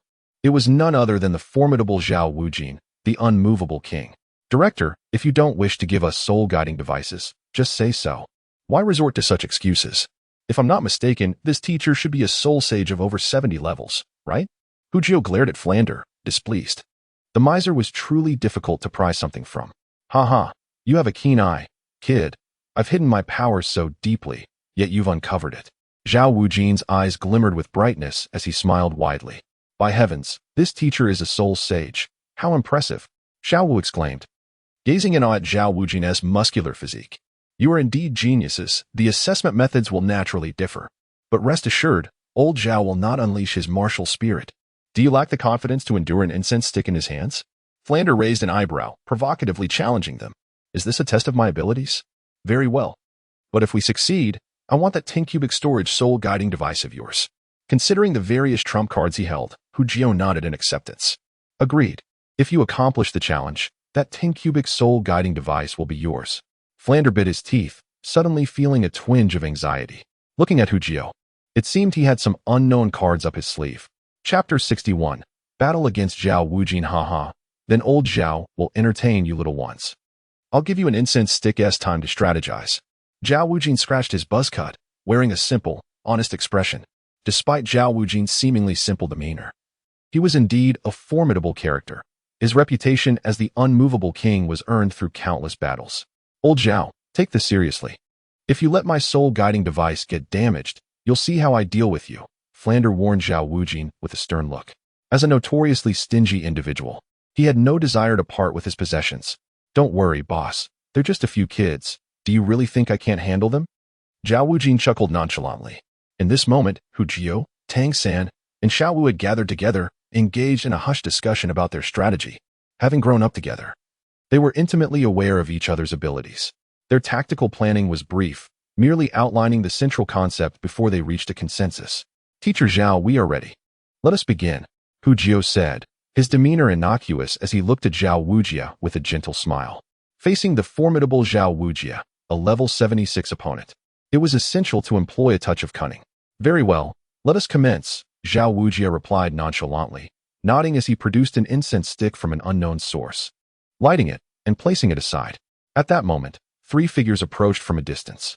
Among them, one was familiar to Hu Jio and the others. It was Dai Mubai, with whom they had clashed just the day before. The other 2 were a scruffy, slender youth with a full beard and a chubby fellow with a round, fair face. It was evident that these 2 were Oscar and Ma Hongjun. Upon observing their readiness for battle, Dai Mubai's interest was piqued. How daring to challenge teacher Xiao Wujia, he exclaimed, impressed by their audacity. Dean, what are they up to? Dai Mubai inquired, stepping closer to Flander. Observe closely. These youngsters will soon be your classmates, Flander replied. His eyes narrowed, focused intently on the unfolding combat. Oh no. They dare to confront teacher Xiao. They will surely face dire consequences. Oscar exclaimed in alarm, nearly leaping to his feet. His past encounters with Xiao Wujia had left him with a lingering psychological scar. In the arena, Hu Jio had no time to dwell on anything else. His full attention was directed towards Xiao Wujia. His hands moved deftly, conjuring the skill carrot transformation and the teleportation ability, both manifesting in his grasp. As a dedicated food-type soul master, ensuring adequate support was his primary concern. Oh, so he is indeed a food-type soul master, Dai Mubai thought, feeling a sense of relief. He had felt pressure from Hu Jio, especially since Xiao Wu had bested him the previous day, and his previous encounters with Tang San had revealed him to be only slightly weaker. Yet, Hu Jio remained an enigma. He appeared to be the leader among the trio, prompting Dai Mubai to believe he might surpass both Tang San and Xiao Wu in strength. However, seeing Hu Jio's reliance on culinary abilities, he felt reassured.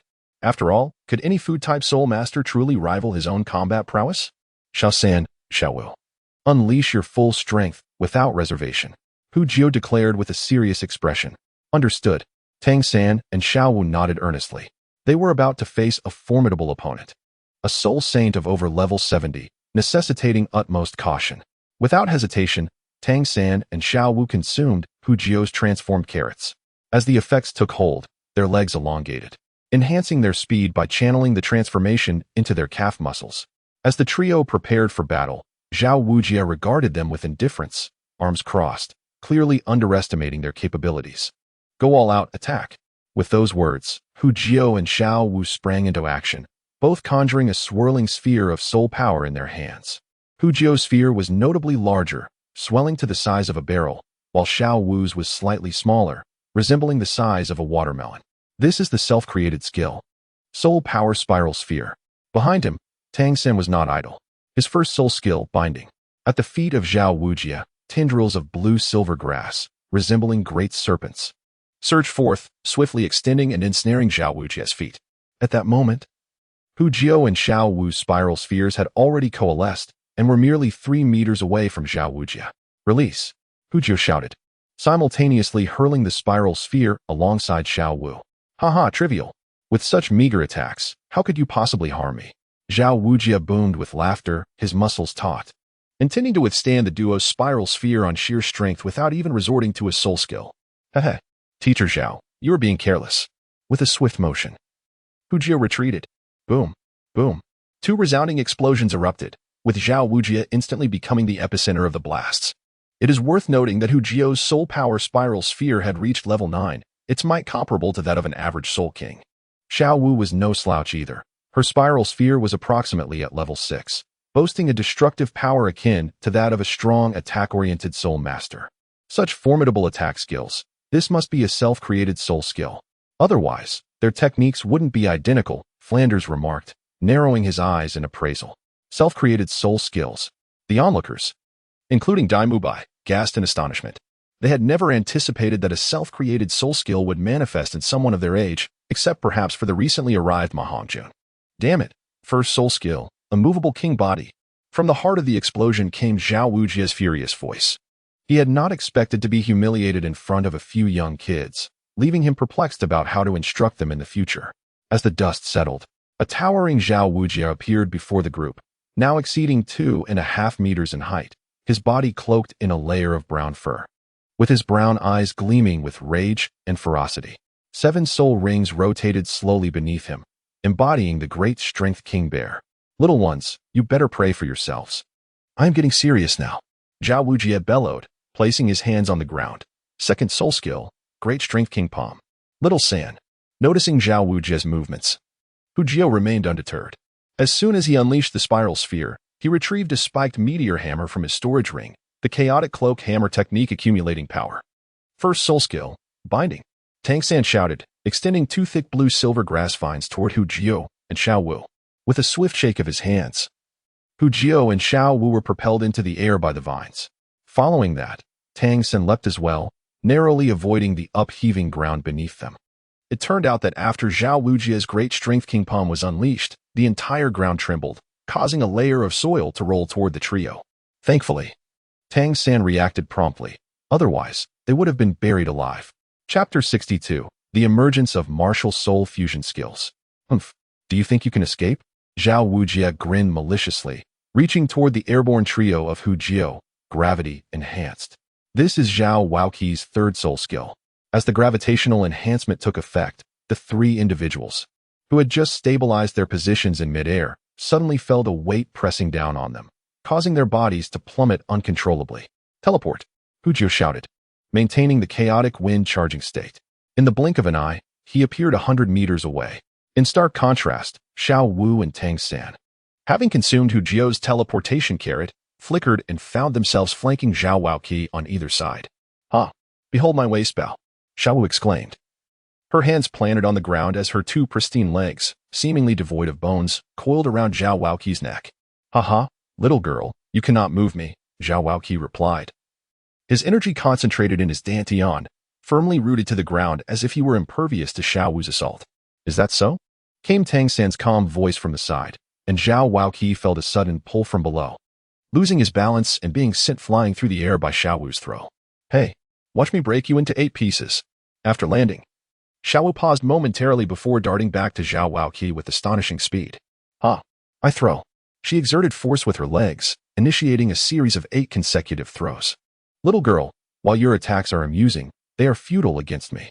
Behold my indestructible might." Xiao Wuqi bellowed, his muscles taut, a faint golden glow emanating from beneath his skin. With the absence of Tang San's assistance, Xiao Wu found herself unable to continue. Old Xiao possesses quite a skill. Could it be a self-created soul technique? 100 meters away, Hu Jio's eyes gleamed with intensity, already fixating on Xiao Wujie's remarkable ability. Soul Power, Spiral Sphere. At the very moment when Xiao Wujie halted his movement, Tang San, like a phantom, sprang forth, thrusting the basketball-sized spiral sphere directly into his face. Boom. At this moment, Xiao Wujie staggered, his face becoming a deep shade of black. Hey, don't forget about me. Xiao Wu cheered, exerting her strength as she executed another powerful waist throw, sending Xiao Wujie flying once more. Boom. Dust and debris filled the air, and within the haze, old Zhao's figure appeared as a fleeting shadow. Now is the moment. In the distance, Hu Jiao's silhouette flickered, the meteor hammer in his hand radiating a dazzling brilliance. Whirling Gale Hammer Technique. With a resounding shout, Hu Jiao's meteor hammer descended heavily towards Xiao Wujie's lower back. The scene caused the onlookers, including Dai Mubai, to flinch. The lower back is a crucial area for a man as protection. The meteor hammer, adorned with countless spikes and of considerable length, posed a grave threat. If it were to strike, old Zhao's latter years would be in jeopardy. You dare, kid. Xiao Wujie reacted swiftly, shielding his lower back with his hands, his palms, as large as fans, bracing against the immense force equivalent to that of a Soul King. Boom. The ground trembled, fissures spreading across the earth. A colossal pit materialized before Hu Jiao. You have provoked my wrath. After a moment, Xiao Wujie's voice, laced with fury, echoed from within the chasm. Had it not been for his quick reflexes, he might have lost a vital part. Retreat quickly. In the distance, Dai Mubai's instincts kicked in as he swiftly pulled Ma Hongjin away, retreating with urgency. Oscar, too, had long since distanced himself. A roar, reminiscent of thunder, erupted. And Hu Jiao and his companions were immediately engulfed by an overwhelming force, their minds buzzing. Sixth Soul Skill, Mighty Diamond Roar. Before the might of the sixth Soul Skill at the Soul Sage level, Hu Jiao and his companions were utterly unable to withstand it, sent sprawling and struggling to rise. Hey, your prowess is indeed commendable, yet it appears that not even a single incense stick has burned since our encounter. It seems my soul-guided device can be spared. Flanders appeared before Hu Jiao and his companions, his expression one of authoritative disdain, his words dripping with merciless mockery. The talents of these three little ones are truly remarkable, especially that one named Hu Jiao. Such prodigious students are often imbued with a sense of pride, making it imperative to subtly temper their exuberance. Hu Jiao glanced up at the incense, which had already burned for the better part of its duration, and was momentarily rendered speechless. As the esteemed dean, must you truly contend with us over such trivial matters? Rules are rules. I pride myself on fairness and equity. I shall fulfill my promises, yet at present, it is you who have fallen short of the requirements, Flander asserted with righteous indignation. I too desire a soul-guiding device, Xiao Wu lamented, her gaze fixed upon the nearly extinguished incense, a visage of discontent. She looked at Hu Jiao with an expression brimming with endearment, her eyes pleading. Recognizing the intent behind Xiao Wu's expression, Hu Jiao paused thoughtfully before nodding in acquiescence. He then turned to Flander and remarked, Dean, I shall remember your words today. May you continue to uphold such integrity. Xiao Wu, Martial Soul Fusion Technique, Goddess of the Cold Moon. Hu Jiao summoned his carrot martial soul and tossed it directly towards Xiao Wu, who lay prone on the ground. At this moment, Xiao Wu, with a radiant expression, entered the state of spirit possession. As Hu Jiao's spirit approached, she remained motionless, permitting it to merge with her being. In the next instant, her scorpion braid unfurled gracefully, her physique transforming into that of a tall and mature figure, adorned in a flowing white garment accented by delicate ribbons, resembling a celestial being descended from the heavens. The transformation into the cold moon fairy was complete. Xiao Jiao. Xiao Wu's cool voice echoed as she beckoned with her hand, causing Hu Jiao's form to involuntarily soar towards her, merging seamlessly. The complete spirit fusion technique was unleashed. With Hu Jiao's inclusion, the cold moon fairy's stature surged to an imposing 5 meters. This towering presence did nothing to diminish her allure, rather, it evoked a sense of inferiority in those who beheld her. The spirit fusion technique. Tang San exclaimed in astonishment.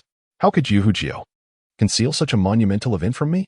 At this moment, Tang San felt a profound sense of grievance. They had grown up together. Xiao Jiao and Xiao Wu had secretly concocted a martial soul fusion technique, unbeknownst to him. Hiki, little San, it's not that I didn't want to tell you. It's Xiao Jiao who made me promise to keep it a secret. Transforming into the frost moon goddess, Xiao Wu giggled, further deepening Tang San's sense of despair. No, Xiao Wu, that's not what I meant. Hu Jiao rolled his eyes, yet this only intensified Xiao Wu's amusement. Daring. At this moment, Dai Mubai felt a chill run through him. Fortunately, he had escaped swiftly yesterday, or he might have lost his life. Simultaneously, he begrudgingly realized that his position as the leader of the academy seemed precarious. Boss Fu, please don't hold it against me. In the face of their martial soul fusion technique, I feel utterly powerless without using my martial soul true form. Xiao Wu, having just emerged from a deep pit, felt minuscule before the frost moon goddess. Enough chatter, strike with all your might. If you dare falter, just wait and see how I will deal with you later. Flander chided sharply. He had not anticipated that Hu Jio and Xiao Wu would possess such formidable trump cards. It seemed that the soul guiding device he had cherished for so long was about to slip away from him. Chapter 63. The 7 Monsters in Conflict. It's just a few broken soul devices. Is it really necessary to take it so seriously? How stingy. Xiao Wu grumbled. Yet, the gravity in his eyes belied his words. The martial soul fusion technique before him was exceedingly potent, radiating an aura that unmistakably reached the level of a soul emperor. He was confident he would not be defeated. After all, he was a formidable assault-type battle soul saint. However, the incense stick's burn time was swiftly approaching, and they merely needed to delay for a few more minutes. How can this still be played? Isn't this a bit excessive? Be cautious, my little friends, Xiao Wu exclaimed. The giant bear roared. Xiao Wu gathered his hands at his chest, rapidly condensing a golden sphere of light that expanded to over a meter in diameter in the blink of an eye. Xiao Wu, Spirit Power Spiral Ball. Within the fusion, Hu Jio's mind stirred, synchronizing with Xiao Wu's movements. As a chilling white sphere of light materialized in the hands of the goddess of cold moon, this white sphere was remarkably refined, expanding to a meter in diameter as well. Stop this at once. Do you intend to destroy my academy, you rascals? Flandre shouted from the sidelines, disregarding his image just as the golden and white spheres were about to collide. Upon hearing this, Xiao Wu immediately reacted, raising his hands and hurling the golden sphere into the air. Here, Xiao Wu and Hu Jio reacted swiftly, with the white spiral sphere in hand immediately following the golden orb. A thunderous roar ensued. The collision of the two magnificent spheres sent tremors throughout the entire Shrek Academy, causing everyone, especially Tang San and Dai Mubai, to struggle to maintain their balance as the ground quaked beneath them. The commotion immediately startled everyone within the academy, and within a minute, several elderly gentlemen had gathered in the open area. Dean, what on earth is happening? Who dares to cause a ruckus in our Shrek Academy? Inquired an elderly man. Who is causing the disturbance?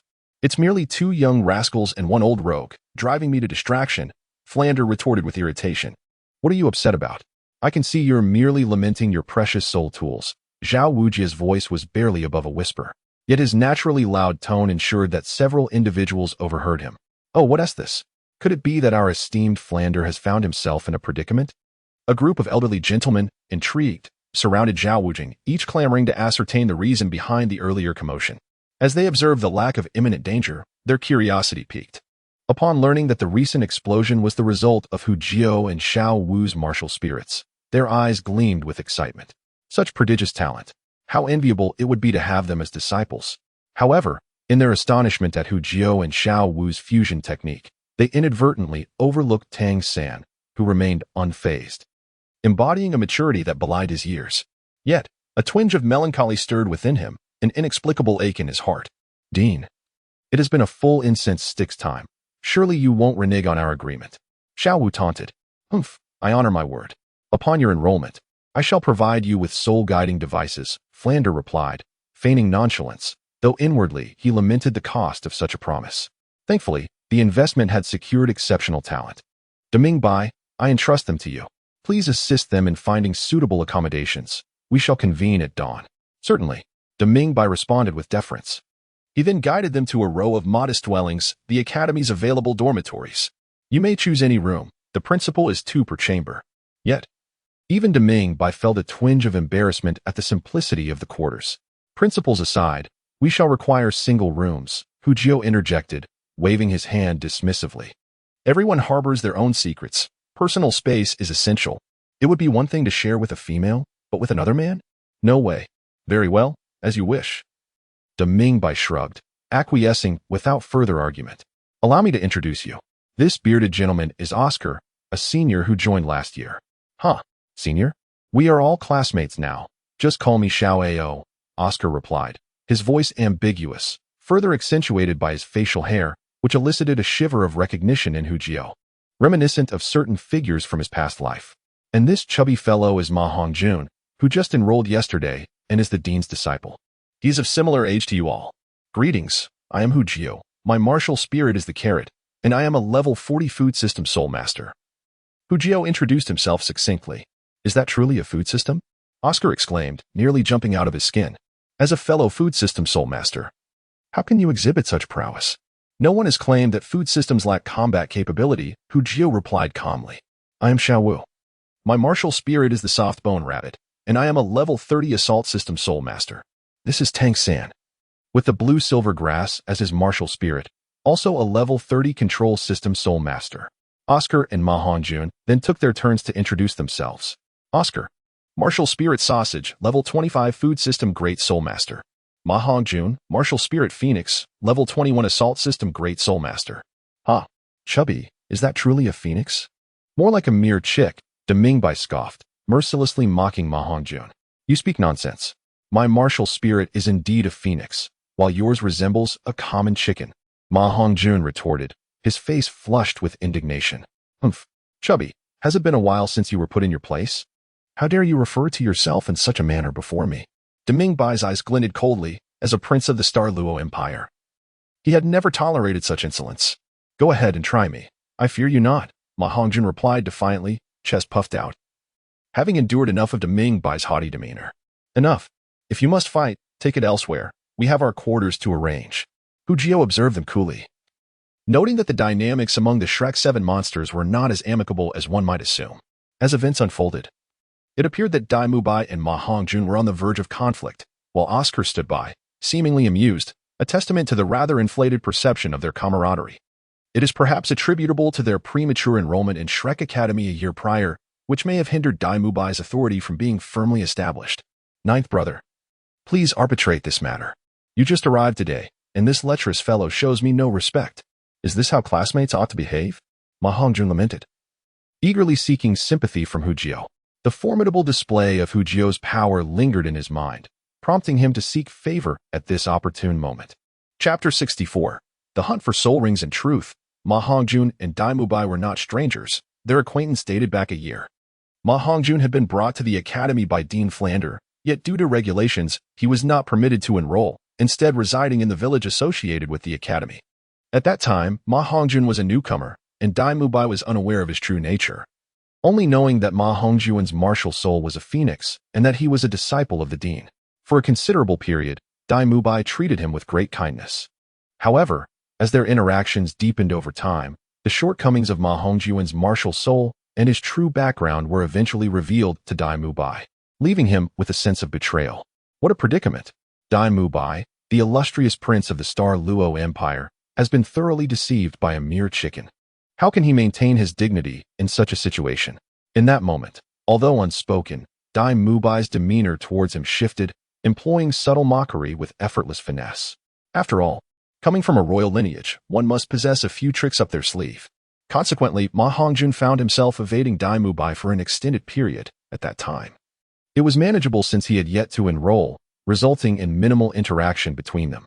Now, however, he has reached the 21st level, perfectly meeting the enrollment requirements. Had it not been for the early arrival of Hu Jio and others, he would have been at the mercy of Dai Mubai, submissively acquiescing to his whims. But alas, they are classmates. Why resort to conflict? Would it not be more amicable to foster a friendly atmosphere? Tang San, feeling a pang of compassion upon witnessing Ma Hongjun's pitiful plea for help, could not resist intervening. Very well, since you have spoken, I shall grant you this favor today. However, you hefty fellow, must be mindful of your words in the future, otherwise beware. With Tang San's intercession, Dai Mubai had no choice but to relent. Not solely due to Tang San's standing, but also because of the formidable presence of Hu Jio and Xiao Wu. Old Dai Mubai, do remember that I have a name. I am not merely the hefty fellow. Ma Hongjun attempted to assert himself, but was swiftly quelled by Dai Mubai's piercing gaze, causing his confidence to wane. With a mocking smile, Dai Mubai regarded Ma Hongjun's rotund figure, choosing silence as he turned to depart. Alas, once Dai Mubai was gone, Ma Hongjun slumped, as if devoid of all strength. Come on, you little chub, can't you be a bit more manly?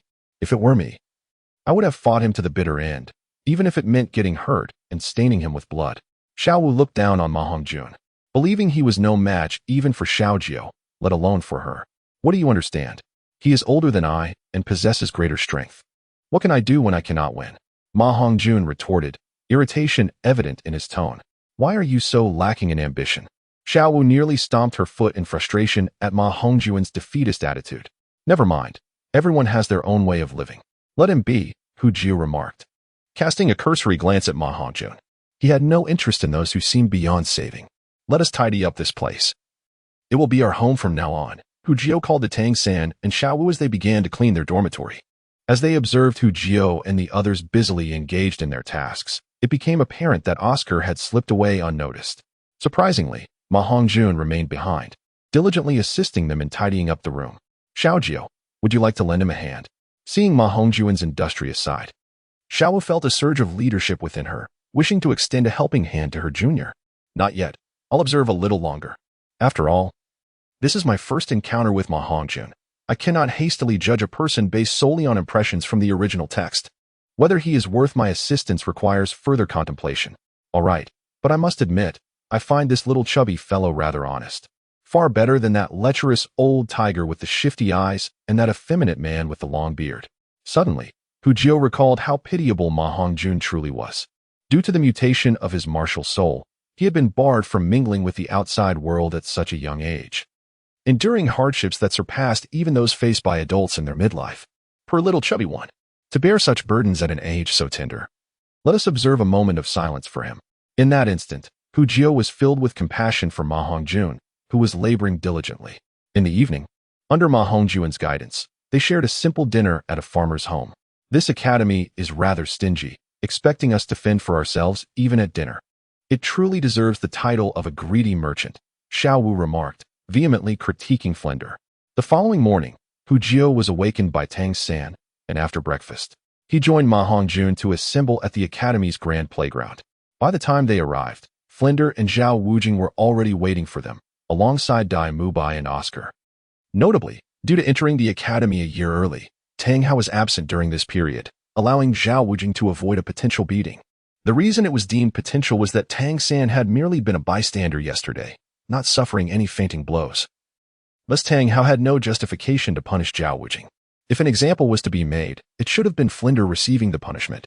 Now that everyone is present, let me outline your upcoming study plan, Flender declared, impeccably dressed, presenting himself as a learned scholar, yet his shoehorn-like face still betrayed his merchant demeanor.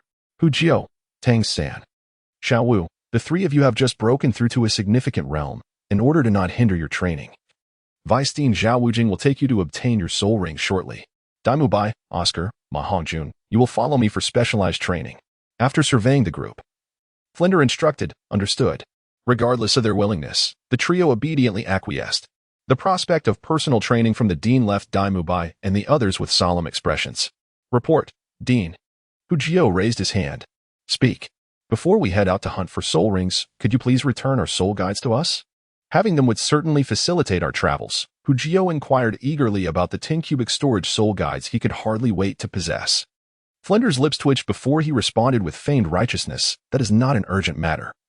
It is best for you to acquire your soul rings as soon as possible and not let trivialities delay you. Rest assured, you will receive your soul guides. That sounds rather nice, but I suspect you simply do not wish to give them to us, Xiao Wu muttered softly. Flender pretended not to hear. Waving dismissively to Xiao Wujing, Old Xiao, they are in your care now. Remember to ensure their safety. Understood, boss, Xiao Wujing replied with a grin. Come along, little ones. I will certainly find you satisfactory soul rings. With a grand flourish of his large hand, Xiao Wujing led the group away like an impenetrable wall. Teacher Xiao, where are you taking us to hunt for soul rings? The Stardow Forest, perhaps? Hu Jie activated his transformation skill, morphing into a tall, slender figure as he sprinted ahead. Xiao Wu's legs elongated and became even more graceful as she effortlessly leaped far ahead, her form far more elegant than Hu Jie's. Following closely behind was Tang San, his movements ghost-like, closely trailing the others. Indeed, your soul rings must be of at least 1,000 years, especially yours. You must aim for at least 3,000 years, lest I face dire consequences upon your return, Xiao Wujing remarked, leading the way with the might of a great bear. Haha, indeed, the Stardow Forest is home to a plethora of soul beasts, surely providing us with the most suitable soul rings. Hu Jio chuckled, then glanced at Xiao Wu beside him. Noticing Hu Jio's gaze, Xiao Wu nodded affirmatively, signaling that there was no cause for concern. She understood his worry that Ming might sense her aura and approach her. After all, soul beasts and humans had long been sworn enemies. If their connection with Ming were discovered, it would undoubtedly lead to considerable trouble. Thus, the best course of action was to remain undiscovered. Xiaojio, what are you two up to? Tang San inquired, puzzled by the exchanged glances between them. Since when could you communicate merely through looks? Oh, I was contemplating what kind of soul ring effect to pursue, Hu Jiu replied, sharing a smile with Xiao Wu before shifting the topic. Have you come to a conclusion? Xiao Wu prompted. Shaking his head, Hu Jiu observed Zhao Wujing leading the way, eager to discuss. That remains to be seen. I will consult teacher Zhao shortly. Consult about what? Naturally, to ascertain whether old Zhao possesses any self-created soul skills. Hu Jiu recalled that during yesterday's battle, Zhao Wujing had utilized an indestructible technique. This skill is evidently defensive in nature, precisely what he lacks. Initially, he pondered whether to seek a defensive skill for his fourth soul ring. But now he has a far superior option to consider. For instance, a recovery skill is essential, as a food-type supports Soul Master. Lacking the ability to heal would be utterly unreliable. It is worth noting that other food-type Soul Masters typically begin with recovery skills. Additionally, skills that enhance speed would be advantageous, particularly if they allow for flight. While I may not be able to defeat you, I can certainly outpace you, significantly enhancing my survival capabilities. Haha, Xiaojio is quite astute. I, Lao Zhao, possess a profound understanding of soul beasts. When we take a break, I will provide you with some insights to ensure your satisfaction. Upon hearing Hu Jiu's intention to consult him, Zhao Wujia was instantly elated. Casting a glance at the robust and brawny Zhao Wujia, Xiao Wu and Tang San exchanged dubious looks, questioning how someone with such an imposing physique could possibly possess intellect beyond mere muscle. Fortunately, Zhao Wujia remained oblivious to their expressions. Had he noticed, he might have become incensed. After a day of vigorous travel, the quartet arrived at the outskirts of the Stardow Forest. Let us rest for the night in the nearby town, as it is now quite late and unsuitable for entering the forest. We shall set off at dawn, Zhao Wujia instructed, surveying the sky. Upon entering the town, they discovered it to be more vibrant than anticipated. Approximately 3 times the size of the village where Shrek Academy was located, with bustling shops offering a myriad of goods. Wow, I didn't realize there was such a lively town here. Once we obtain our soul rings, we must explore this place, Xiao Wu exclaimed, her eyes sparkling with excitement. Indeed, the town thrives due to its proximity to the Stardow Forest, where many soul masters come to hunt for soul rings, fostering its prosperity over time. Zhao Wujia explained as he confidently led the way. This is the place, he announced, gesturing towards a modest hotel.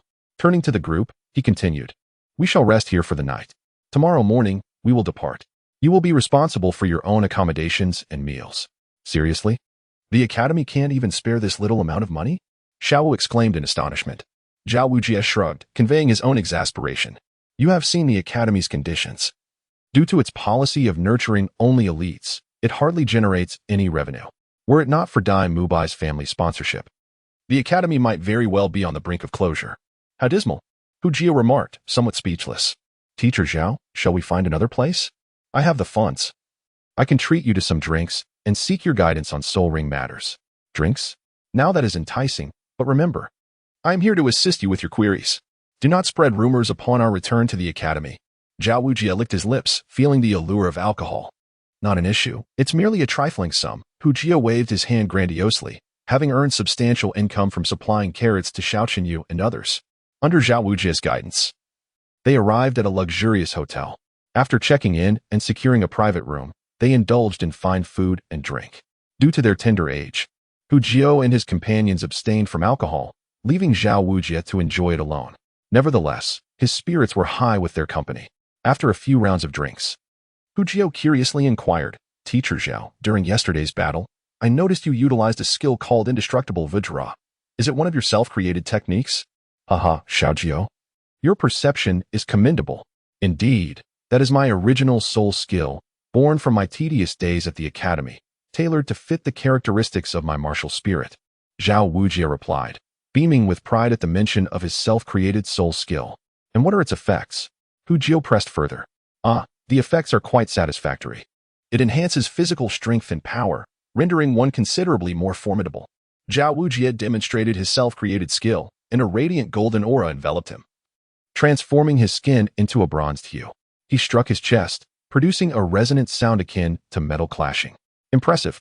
Teacher Xiao, this skill is remarkably practical. Hu Jiao applauded in admiration, then casually asked, will this skill be taught to us in future lessons? Hey, you young rascal have some ambition. This is my secret technique. Not for public dissemination, Xiao Wu shot Hu Jiao a sly glance, his demeanor shifting to one of shrewdness. If you wish to learn, you must become my disciple. Only then will I impart this knowledge to you. Free of charge, of course. Ha ha, trading a self-created skill for a genius disciple. Where else could I find such an opportunity? Xiao Wujia's heart swelled with delight at the thought. Hu Jiao's smile faltered momentarily, realizing that Xiao Wujia was far from foolish.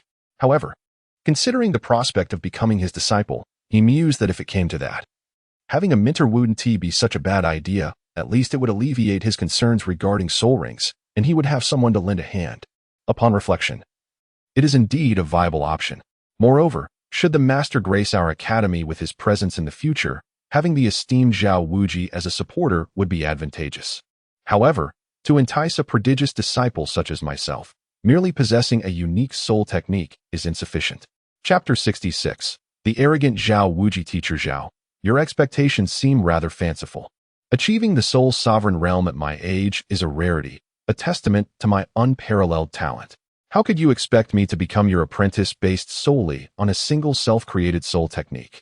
Hu Jiao exclaimed, his eyes sparkling with exaggeration. Indeed, many aspire to be my disciple, yet what more do you desire? Xiao Wuji proclaimed with pride, his arms outstretched. His formidable reputation as the unyielding Xiao Wuji was forged in the crucible of battle, having emerged victorious from a sea of corpses and blood. Even the spirit hall could do little against him. Suddenly, Hu Jiao was momentarily taken aback by the overwhelming aura emanating from Xiao Wuji. Nevertheless, he whispered, I merely wish to convey that my talent is exceptional, and I can swiftly grasp self-created techniques. If Teacher Xiao possesses only one such technique, you may soon find yourself lacking in further teachings. At this moment, Hu Jiao suddenly recalled that Xiao Wuji was hardly a benevolent individual. The original text had described him with the term, a countless number of murders. Just this phrase alone suffices to reveal his true nature. Yet, Hu Jiao still dared to display his wit before him, demonstrating remarkable audacity. With that said, I shall certainly take you on as my disciple, Xiao Wuji exclaimed, breaking into a broad grin as he waved his hand, instantly clearing the table. In the next instant, a row of books materialized upon the surface, revealing over 10 volumes at first glance. What is this? Hu Jiao's gaze sharpened, and he, forgetting all decorum, sprang to his feet and leaned closer to Xiao Wuji, eagerly examining the titles emblazoned on the covers: Indestructible Body, Shadow Evasion, Double Slash, Shockwave, Continuous Charge, and Savage Rampage. As Hu Jiao delved into the various breathing techniques, each tome he perused added a layer of weight to his understanding. Upon completing his study, he unabashedly proclaimed, Disciple Hu Jiao pays his respects to the esteemed master. With hands clasped in salute, he bowed deeply to Xiao Wujia. A fine disciple indeed. I, Xiao Wujia, shall undoubtedly cultivate you into a supreme title Douluo, reigning sovereign over all. Xiao Wujia, with a grand gesture, halted Hu Jiao's prostration, bursting into a hearty laugh. Hee. Congratulations, little Jiao. And congratulations to Master Xiao as well. One has found a worthy mentor, the other a commendable disciple. Today, we must celebrate in style, exclaimed Xiao Wu, clapping her hands in delight. Indeed, little Jiao's master is truly commendable, unlike that Tang San, whose strength barely reaches level 30. A fraudulent charlatan, chimed in Tang San, wearing a knowing smile. He recognized Hu Jiao's unwavering dedication to his self-created skills. Had it not been for the constraints of their sect, those skills would have been imparted to him long ago. Yes, indeed. Today is a day for merriment. I shall fetch a server for some wine. We shall not return until we are inebriated. In a state of elation, Hu Jiao disregarded any concerns about drinking, eager for a raucous celebration. Xiao Wujia was exceptional, protective, powerful, and with his accelerated cultivation carrots, it was conceivable that in a few years, Hu Jiao would surpass the original narrative's level 80, potentially reaching level 90 or even beyond. Having a future title Douluo as a mentor was far from a disgrace. After a night of revelry, the following morning, Xiao Wu led Hu Jio and the others toward the Douluo forest. Little Jio, what are the first few soul skills you possess? Share them. Your master shall offer guidance. Understanding the importance of knowing his disciples' capabilities, Xiao Wu inquired during their journey. Master, my first soul ring skill is absorption, which doubles my training speed. Hu Jio respectfully began to explain. However, before he could finish, Xiao Wu interrupted in astonishment. What did you say? A doubling of your training speed? At this moment, Xiao Wu was utterly astonished. It was no wonder that his disciple had cultivated to the 40th level at merely 11 years of age. Such an extraordinary skill existed. Simultaneously, he recalled that his disciple was indeed a food-type soul master. So what about your carrot? He chuckled. I guessed correctly. This skill can be applied to others. Come. I believe you haven't tasted my carrot yet. Please, give it a try. In the realm of Douluo Continent, the bond between a teacher and a disciple was more profound than one might imagine. A teacher's status often equated to that of a father. Thus, Hu Jio held Xiao Wu in high regard. Receiving the carrot from Hu Jio, Xiao Wu eagerly devoured it, eager to test the effects of his disciple's first soul ring skill. If it truly doubled the speed of cultivation, it would be nothing short of miraculous. Without pausing to savor the flavor, Xiao Wu focused on sensing the cultivation effect. After a brief moment, Xiao Wu opened his eyes with excitement and said gravely, Xiao Jio, you must never let this skill's effect be known to others. Otherwise, it could lead to endless troubles. To Xiao Wu's earnest admonition, Hu Jio nodded. Rest assured, teacher. I am aware. So far, apart from Xiao Wu and Xiao San, only you know. Oh, and it seems that Xiao San's teacher is also aware. Well, just be cautious in the future. However, there is no need to worry excessively. After all, you are a 76th level battle soul sage. Even when facing powerful soul Douluos, you can hold your ground. Xiao Wu reassured his disciple with a smile. Hu Jio felt a warm surge of approval for his newly recognized teacher. He then proceeded to describe the effects of the skills related to transformation and teleportation, deliberately omitting details about the age of his soul rings, not due to mistrust in Xiao Wu, but because explaining it would be too cumbersome. Yes, I have a general understanding of your cultivation system. What are your thoughts on the skill of your fourth soul ring? Xiao Wu asked, diligently noting Hu Jio's skill effects before looking up. I have considered it. Initially, I intended to seek a defensive soul ring effect. However, since you possess the self-created skill indestructible body, I can contemplate other skills, Hu Jio stated without hesitation. His first choice was a healing effect, as a food-type soul master. This ability was indispensable. The second option was a speed-enhancing skill. With speed, one could both attack and evade, and the addition of a flight effect would be even better. It seems you have already given it considerable thought. Your reasoning is sound. I believe you should opt for a healing skill, as you are a food-type soul master. And acquiring healing abilities sooner rather than later is wise. As for the speed skill, there is no rush for now. I have a self-created skill that can compensate. Though it will require diligent effort on your part, Xiao Wu nodded in agreement, thoroughly pleased with his clear-minded and gifted disciple. Haha, you need not worry about that. Teacher, I am quite diligent. Mastering soul skills is my forte, Hu Jio replied with confidence, eagerly prepared to engage in training. As they had decided on a healing-type soul skill, the remaining task was straightforward.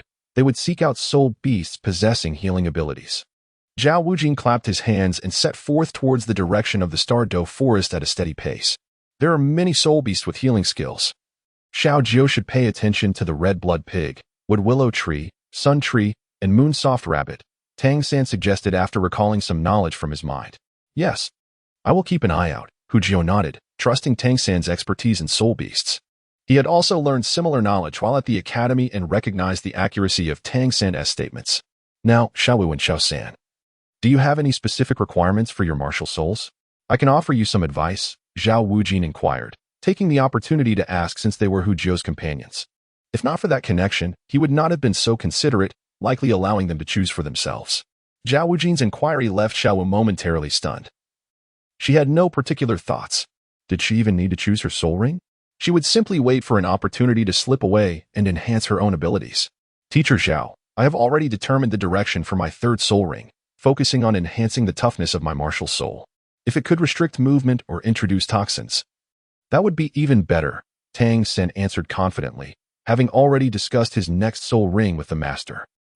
Then I will choose to enhance my speed. As I follow a swift assault route, Xiao Wu said hurriedly as she felt the attention of her companions upon her. Very well.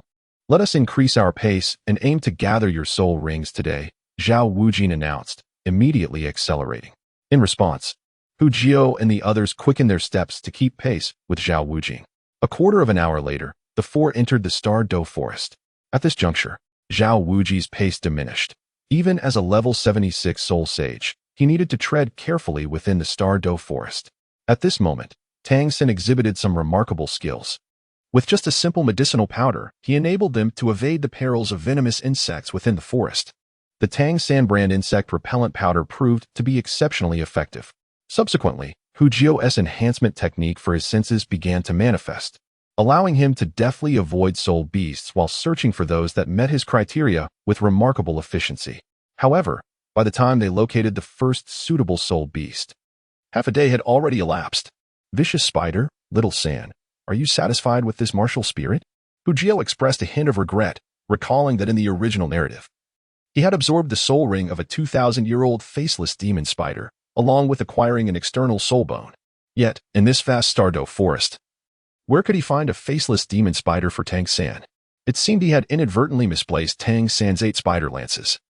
Judging by the patterns on the back of this vicious spider, it appeared to be approximately 1,500 years old and was a venomous soul beast, perfectly suited to become his third soul ring. Little Jiao, I must say, your perceptive abilities are invaluable, Tang San exclaimed with delight upon encountering the vicious spider. Unbeknownst to him, this encounter would lead him to overlook something significant. Have you made your choice? If so, step back, for I shall take action, Xiao Wujin declared, stretching his muscles as he advanced. Teacher Xiao, please wait. Tang San hurriedly stepped forward to halt Xiao Wujin. I wish to hunt this soul beast myself, with Little Jiao and Xiao Wu assisting me. Your role is merely to safeguard us. Tang San was a self-reliant individual. He believed that he should not depend on others for everything. Both he and Hu Jiao, along with Xiao Wu, needed opportunities for growth and experience. Having a soul sage teacher to guide them was a fortuitous chance. Very well, that is acceptable. Rest assured, with me, old Zhao, present, a mere spider shall not harm you, Xiao Wujin conceded. While their purpose was to procure a soul ring, this could also serve as a valuable training opportunity. After all, as students of the Monster Academy, why not embrace their monstrous nature? Hee, another battle is upon us. How exciting! Xiao Wu exclaimed, brimming with enthusiasm, nearly bouncing with joy. All right, Little San, Xiao Wu, you two hold it down while I deliver a decisive blow from behind. Hu Jiao brandished his meteor hammer, feeling his blood begin to boil with excitement. Just be careful, don't accidentally kill it in one hit, Tang San cautioned. Fully aware of Hu Jiao's formidable chaotic strikes. Fear not, I know my limits, Hu Jiao replied with a grin, raising his meteor hammer. After devising their strategy, the trio exchanged glances. Xiao Wu and Tang San were the first to move, stealthily approaching the vicious spider from 100 meters away. First soul skill bind. Tang San thrust his hands forward, as thick as his arms. Blue-silver grass vines shot forth with great speed, swiftly ensnaring the vicious spider. Screech. Taken by surprise, the vicious spider maintained its composure, deftly maneuvering its 8 sharp legs to sever Tang San's blue-silver grass vines. However, this brief moment was sufficient. Xiao Wu gathered a spiraling sphere the size of a basketball and, with a series of agile jumps, pressed it against the spider's face. Meanwhile, Tang San, like a shadow, also condensed a spiraling sphere in his hand, launching it with a cunning throw, synchronizing perfectly with Xiao Wu's sphere, causing them to explode simultaneously upon the vicious spider's head. Boom! The impact elicited a mournful cry from the vicious spider. At that instant, a multitude of unsettlingly green, fine webs shot forth from the dust, aimed directly at Xiao Wu and Tang San. Teleport. Seizing the opportunity, they quickly bit down on the teleportation carrots they had prepared, vanishing only to reappear 100 meters away. Haha, watch this. Hu Jiao's voice rang out, and in the next moment, he materialized behind the vicious spider.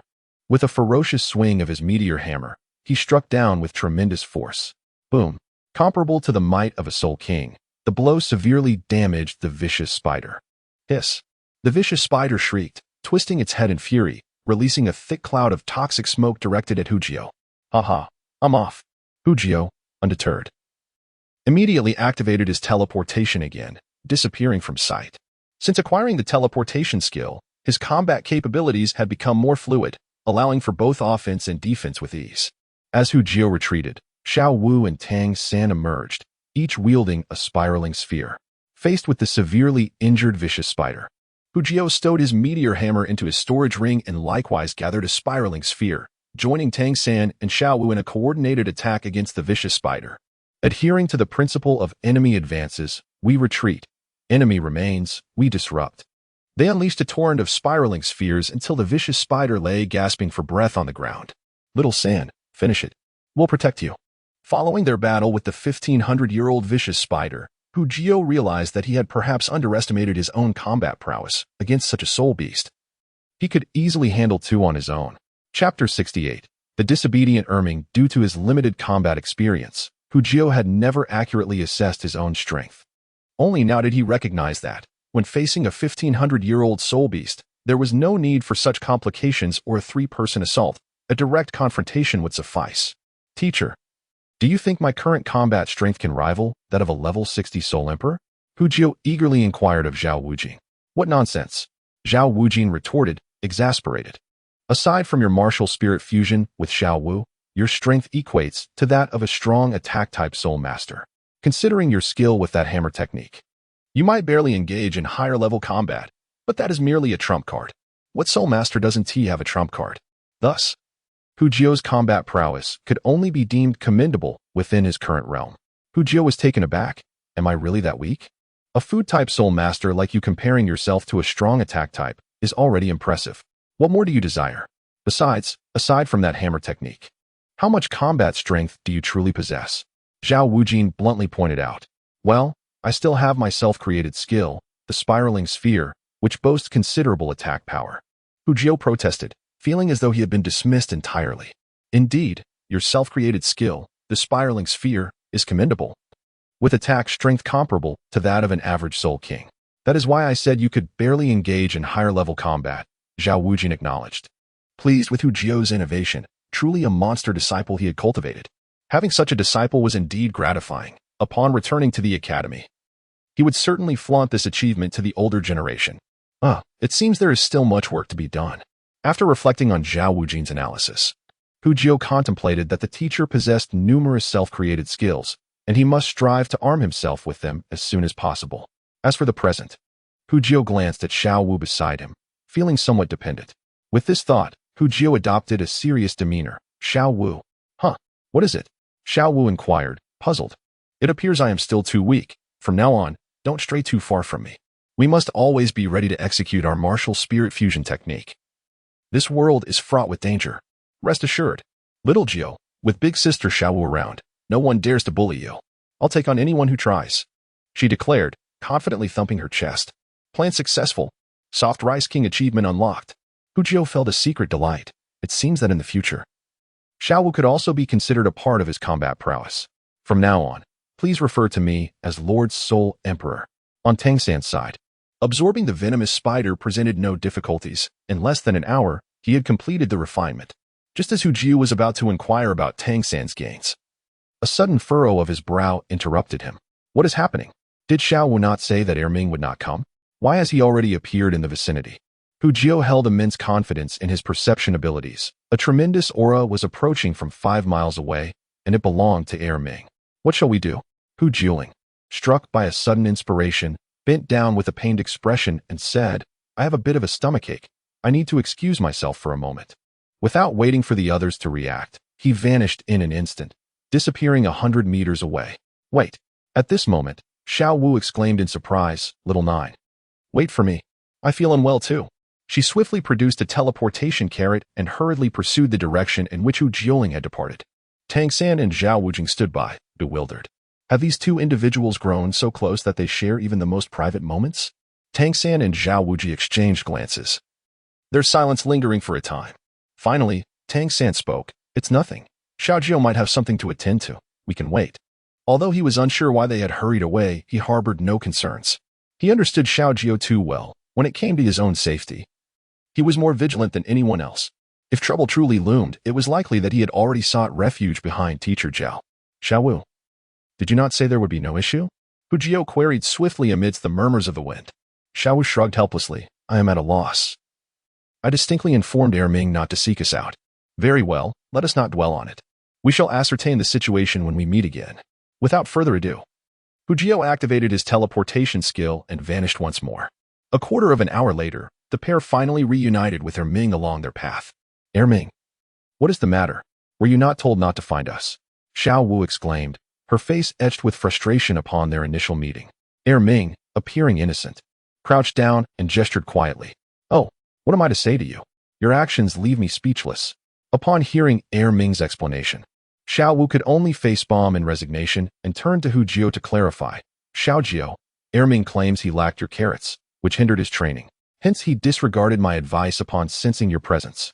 Hujio replied, very well, you have prevailed. His expression reflected a mixture of exasperation and a subtle hint of delight. This indicates that even the mighty Titan ape cannot do without his carrot. In an effort to swiftly send Ming on his way, a multitude of accelerated cultivation carrots was hastily retrieved from the storage ring. Take these and enjoy. In a few days, I shall send you another batch to ensure you are well fed. The proximity of Soto City to the Stardow Forest means that the round trip would not take long, and soon a 10-cubic storage soul guide would be available, making the storage of carrots considerably more convenient. With a gleeful grin, Ming beamed at the abundant pile of vibrant red carrots before him, eagerly displaying a flattering smile towards Hujio. Since the acquisition of Hujio's cultivation-enhancing carrots, both he and Daming had experienced a remarkable boost in their training speed. For soul beasts where strength reigns supreme, what could possibly bring more joy than the elevation of one's cultivation? Farewell, Ming. Little Wu and I shall return now, and we will visit you and Daming again in due time. With a wave, Little Wu and Hujio bid farewell to Ming, hastily making their way back. On the return journey, Little Wu's cheeks remained flushed as she recalled her earlier, impulsive words spoken in haste to Tang San and Teacher Zhao. The thought of having shared such a moment with Hujio left her feeling embarrassed about how she would face others later on. Hey, Little Wu, why are you blushing? Are you all right? Hujio inquired, puzzled, as it was quite improbable, given their physical condition, that they could fall ill. Humph, it's all your fault. Little Wu shot him a fierce glare, choosing not to respond and instead quickening her pace. Me? How is this my fault? It's Ming who wasn't he listening. Hujio looked at Little Wu in bemusement, unable to fathom her reaction. Could this be considered a case of misplaced anger? Half an hour after their departure, Hujio and Xiao Wu hurried back. Upon seeing the two, Tang San and Zhao Wujing finally breathed a sigh of relief. After all, they were in the perilous Stardow Forest, and the prolonged absence of Hujio and Xiao Wu had caused them considerable anxiety. While they were relieved, their gazes exchanged peculiar glances, flitting back and forth between Hujio and Xiao Wu, both pondering what the two had been up to during their absence. Chapter 69. Individual Duel. Xiao San, how formidable is your soul ring skill? In a bid to alleviate the awkwardness, Hujio deftly shifted the topic. He noticed that since their return, Xiao Wu had been keeping her head down, her cheeks flushed. Naturally, he gleaned from Tang San's greeting upon their return that Xiao Wu had employed a rather clever excuse. He could only say that it was quite splendid. My third soul ring skill is the venomous spider web.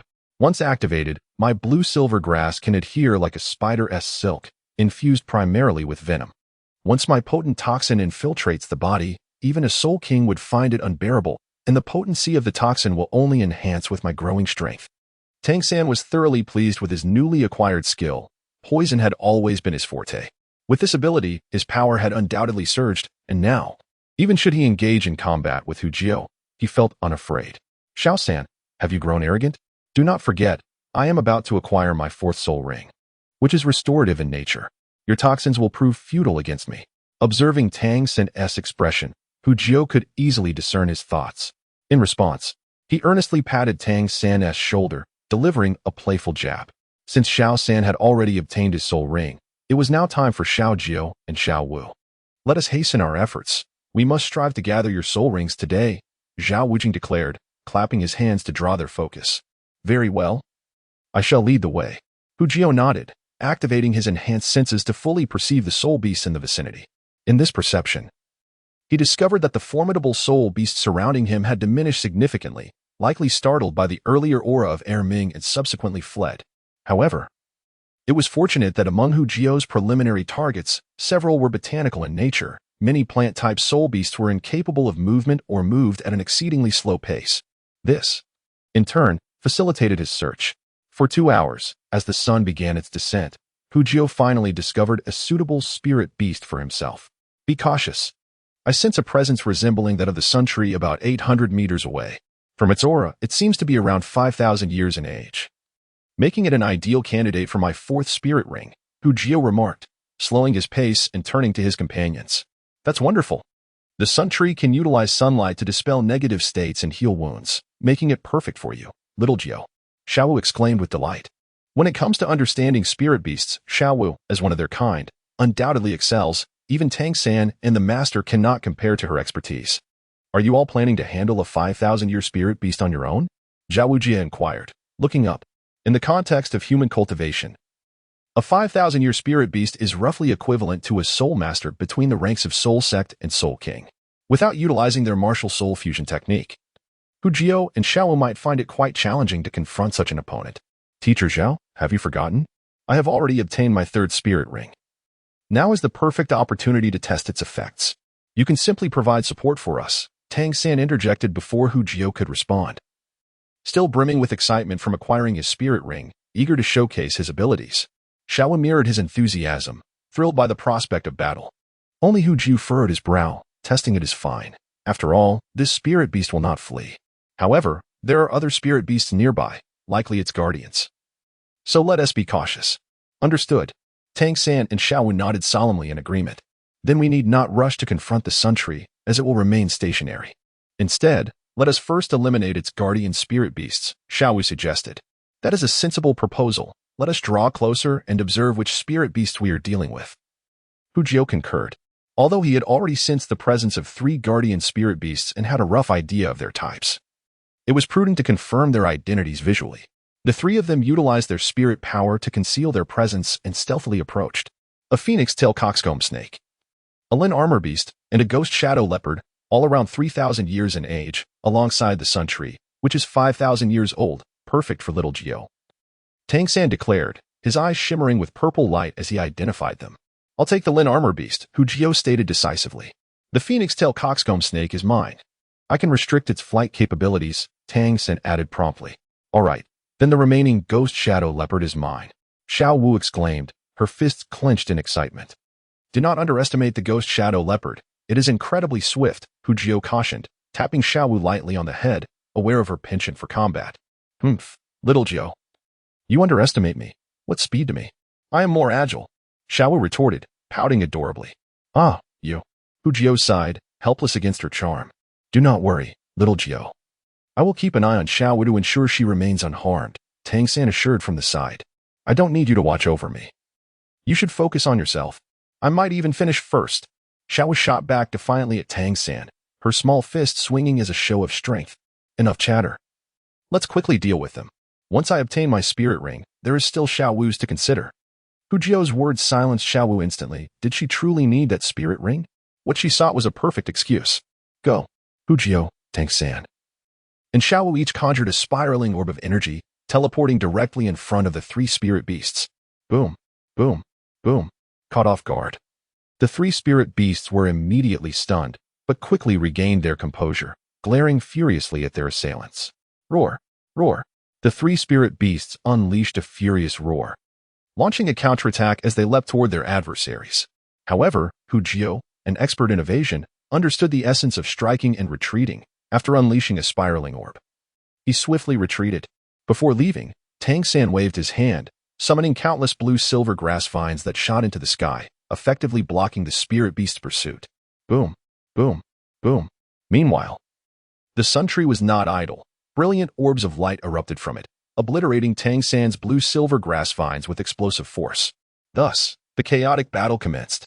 Just as Hujio emerged from the sun tree's attack range, he activated his transformation skill, his body instantly swelling into a muscular giant towering 9 feet tall, wielding a meteor hammer as he unleashed his chaotic hammer techniques. Behind him, the Lin armor beast charged forward like a small mountain. The enormous armored beast stands at an imposing height of 2 meters and stretches over 3 meters in length, causing the very ground to tremble as it runs. Its entire body is adorned with shimmering scales, and despite enduring a powerful spiral pill attack, it appears largely unscathed, save for a faint mark upon its head. Ha! Foolish armored beast, come forth and let me witness your true mettle. Hujio exclaimed with exhilaration, Indeed, battling such a remarkably defensive spirit beast is where the thrill lies.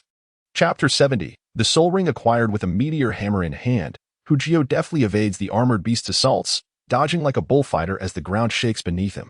When escape is impossible, he employs instantaneous movement to evade the creature's wrath, inciting its furious indignation. In scarcely a minute, he has charged his hammer with tremendous energy. And the moment for counterattack has arrived.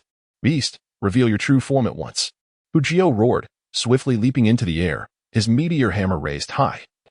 Imbued with ferocious power, ready to strike down.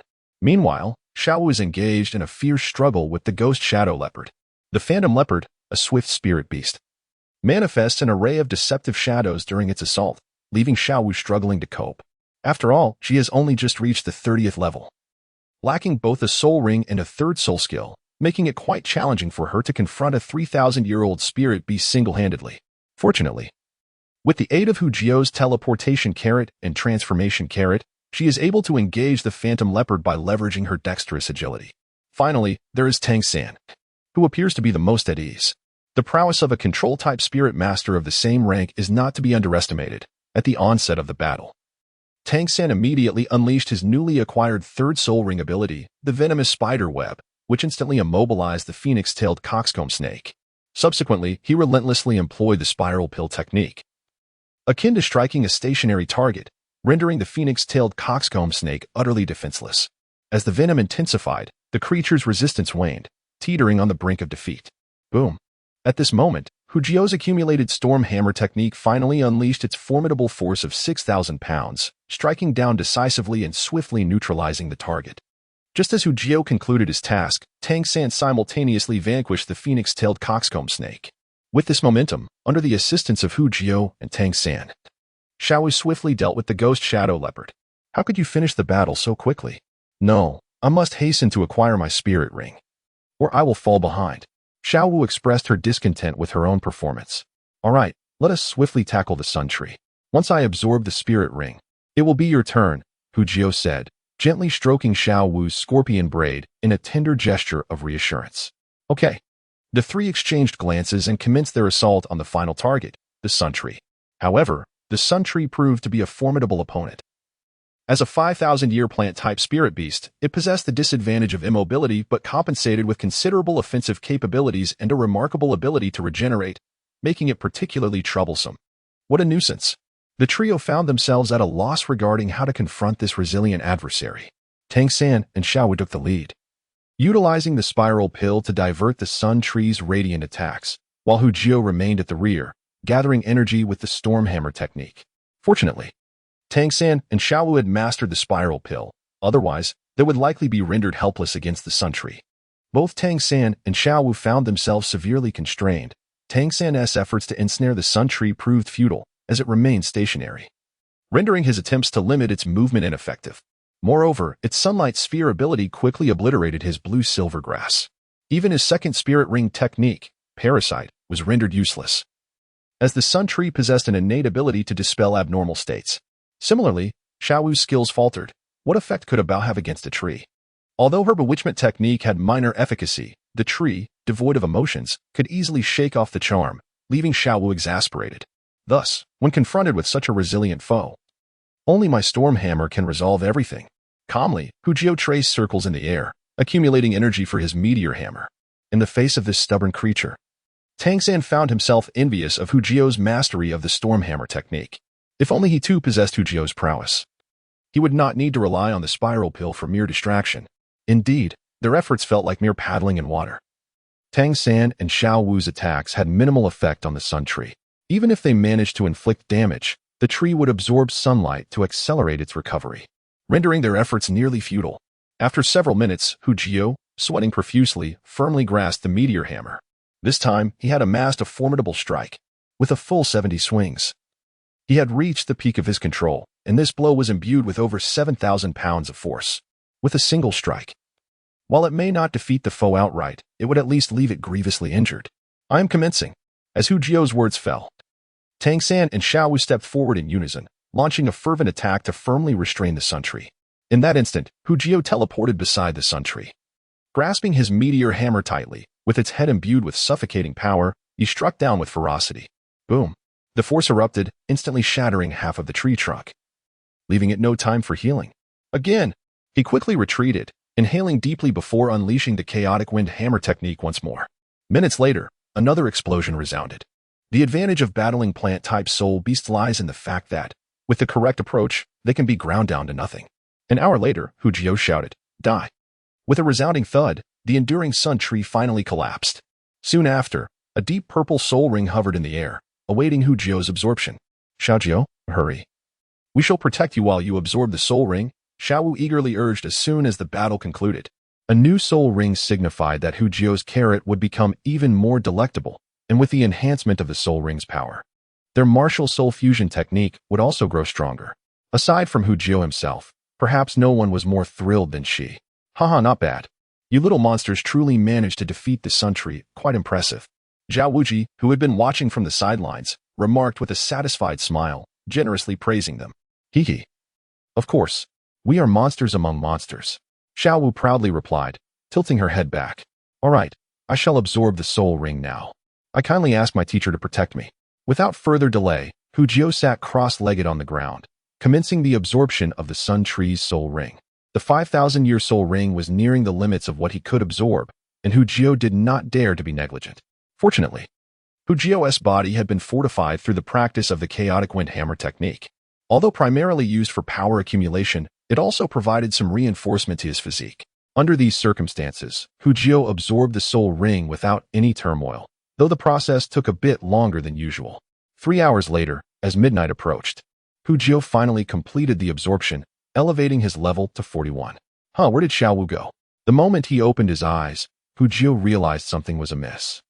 His Xiao Wu had vanished. In that moment, Hu Jio cast aside all distractions, fully activating his sensory enhancement technique to perceive the familiar aura around him. Moments later, he exhaled in relief, realizing that Xiao Wu had not ventured far, merely a few hundred meters away. As he observed Hu Jio's expression, Tang San hastily clarified. "She just wanted to take care of something." "Taking care of something again?" Hu Jio mused, momentarily taken aback, suspecting that this mischievous little rabbit had merely gone to condense her soul ring. Such a flimsy excuse, and yet Tang San believed her? Chapter 71. Xiao Wu's fortuity. With the knowledge that Xiao Wu was unharmed, Hu Jio set aside his worries and began to assess his own capabilities. Name: Hu Jio Cultivation, Level 41 Soul Master. First Soul Ring, 5,935 years. Soul Ring Ability, Absorption.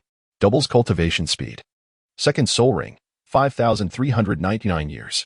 Soul Ring Ability, Transformation. Can assume the appearance of any individual, including their attire and soul weapon. Though it cannot replicate soul skills, it also temporarily enhances physical strength by altering muscle and nerve structure, with the limitation that the transformation must occur face-to-face with the original. Third Soul Ring, 5,940 years. Soul Ring Ability, Teleportation. Can appear at will within a 100-meter radius. Fourth Soul Ring, 5,000 years. Soul Ring Ability, Holy Light. Eliminates negative physical states, restores stamina, and heals wounds. Self-created Soul Skill Meditation, Level 10. Increases cultivation effects by 90%. Sensory Enhancement Technique, Level 10. Greatly amplifies vision, hearing, touch, smell, and taste, awakening perceptual abilities. Chaotic Cloak Hammer Technique, Level 10. 81 strikes unified into one, with the final blow augmenting personal strength by 10,000 pounds. Soul Skill Manipulation, Level 9.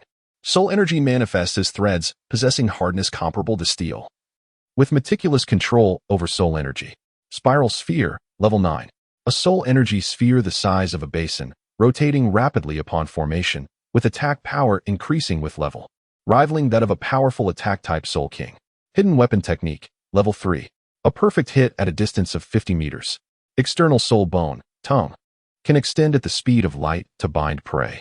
Extremely resilient, ordinary attacks cannot break free, with a maximum binding range of 20 meters. Head Soul Bone. Significantly enhances the host's mental power, accompanied by the soul skill Mental Shock. Mental Shock, Level 8. Increases mental shock capability by 80%. As long as one's mental power does not vastly exceed his, they will inevitably suffer mental harm. This is a trump card he has never utilized before. Hu Jio noted that even his auto-cultivation had its limits. Upon reaching level 10, while skills could still be enhanced, the upgrade speed became exceedingly slow.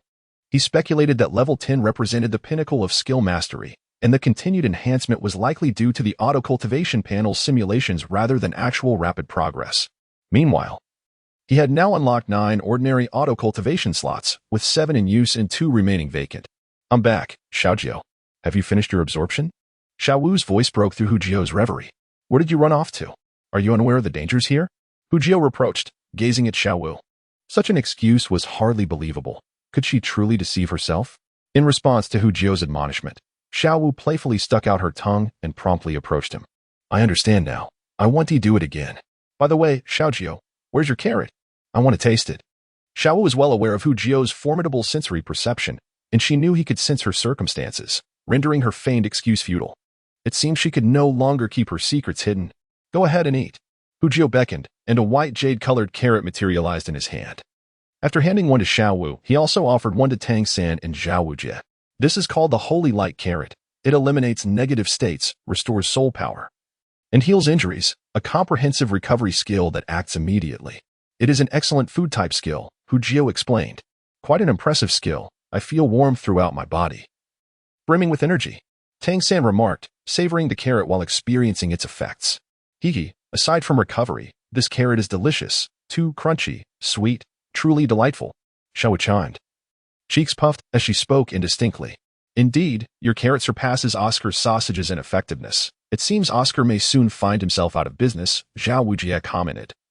Having tasted the Holy Light Carrot, compared to Oscar's sausages, Hu Jio's offering not only boasted superior recovery strength but also a more comprehensive effect. With a recovery speed unmatched by Oscar. "No wonder you are old Zhao's disciple. You are remarkable. All right, you 3 rest for a while. I will keep watch. We shall continue our journey at dawn. We only await Xiao Wu's soul ring." Xiao Wu gestured for Hu Jio and the others to rest. Teacher Zhao. There is something I forgot to mention earlier." Xiao Wu feigned surprise. "I actually acquired my soul ring just now." "What?" Tang San and Xiao Wu Jie exclaimed in astonishment. "How is that possible? You were only gone for a moment." "Really, look." Xiao Wu twirled in place, her martial spirit manifesting, and beneath her feet, 3 soul rings, 2 yellow and 1 purple, shimmered brilliantly. 1,000-year soul ring? How is this possible? Xiao Wu Jie and Tang San stared at Xiao Wu in disbelief. It shouldn't be possible to gain a soul ring in such a short time. Even if she had the capability to defeat a soul beast, time was still required. Wasn't it? How could she have attained a soul ring so swiftly? I was just lucky. While I was taking care of my business, I stumbled upon an injured and unconscious wind shadow rabbit. Its age was precisely 1,500 years, so I dispatched it and absorbed its soul ring. That's simple. Tang San and Xiao Wu Jie were rendered speechless. Only Hu Jio's expression remained inscrutable, though internally, he pondered whether it was time to confront the little rabbit about the truth. Over the years, he has gained immense confidence, knowing that Xiao Wu has become inseparable from him. However, one must always consider the unexpected. This little rabbit is quite cautious. What if she decides to leave? Perhaps it would be prudent to test the waters first. He glanced up at Xiao Wu. Catching her anxious expression, she was clearly nervous, yet feigned a delighted demeanor as if she had stumbled upon an incredible fortune. Hu Jio reached out to stroke Xiao Wu's braided hair, inquiring with a smile. "What new skills have you acquired? Is it the speed type you needed?" Encouraging Xiao Wu to pursue agility was Hu Jio's suggestion. After all, with such nimble abilities, it would be a shame not to take that route. Xiao Wu's tone lightened with Hu Jio's gesture. "I have obtained a formidable soul skill. Instant speed. It allows me to cover 100 meters in the blink of an eye. In terms of speed, neither you nor Tang San will be able to rival me." "Oh? Let me see it in action." Hu Jio's eyes sparkled with interest. Watch closely." Xiao Wu twirled excitedly, her 3rd soul ring glowing brightly. In an instant, she vanished before their eyes. The next moment, she reappeared in her original position, and then demonstrated her incredible speed. Her movements were so swift that they left only an afterimage, akin to teleportation, as she materialized beside Xiao Wu Jie, then appeared before Tang San, pulling a playful face before returning to Hu Jio. "What do you think?" Xiao Wu beamed with pride. "Impressive. Your instant speed rivals my teleportation." Although teleportation and instant speed both involve instantaneous movement to a location, Hu Jio's teleportation is a spatial skill, capable of disregarding any obstacles to reach its destination. In contrast, Xiao Wu's instant speed achieves a similar effect purely through velocity, which is already remarkable. Moreover, Hu Jio's skill has a slight flaw when utilized on others. It is not as convenient as when he uses it himself. His companions must consume his carrot for it to work, and that brief moment of consuming the carrot presents a significant vulnerability. Chapter 72. The Indestructible Body. Subsequently, Hu Jio did not inquire further with Xiao Wu but approached Xiao Wu Jie alone. Xiao Jio, why aren't you resting? Do you not trust your teacher's abilities? Xiao Wu Jie's rugged face softened with warmth. You underestimate me. With my physique, I could go 2 days and nights without sleep. Let my heart rest. I shall not be idle. Of course, I trust my teacher's strength. I have come to discuss something else, Hu Jio replied respectfully. Though Xiao Wu Jie had only been his teacher for a day, Hu Jio held him in high regard. He was keenly aware of who treated him well and who did not. Those who were kind to him would receive double the gratitude, while those who wronged him would face the same fate in return. What is it? Xiao Wu Jie regarded his disciple with a serious demeanor.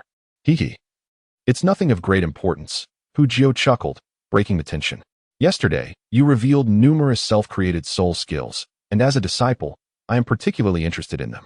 Since dawn is not far off, and I do not wish to rest, I thought I might learn your self-created soul skills. Hu Jie was eager for the more than 10 self-created soul skills Xiao Wu Jie possessed.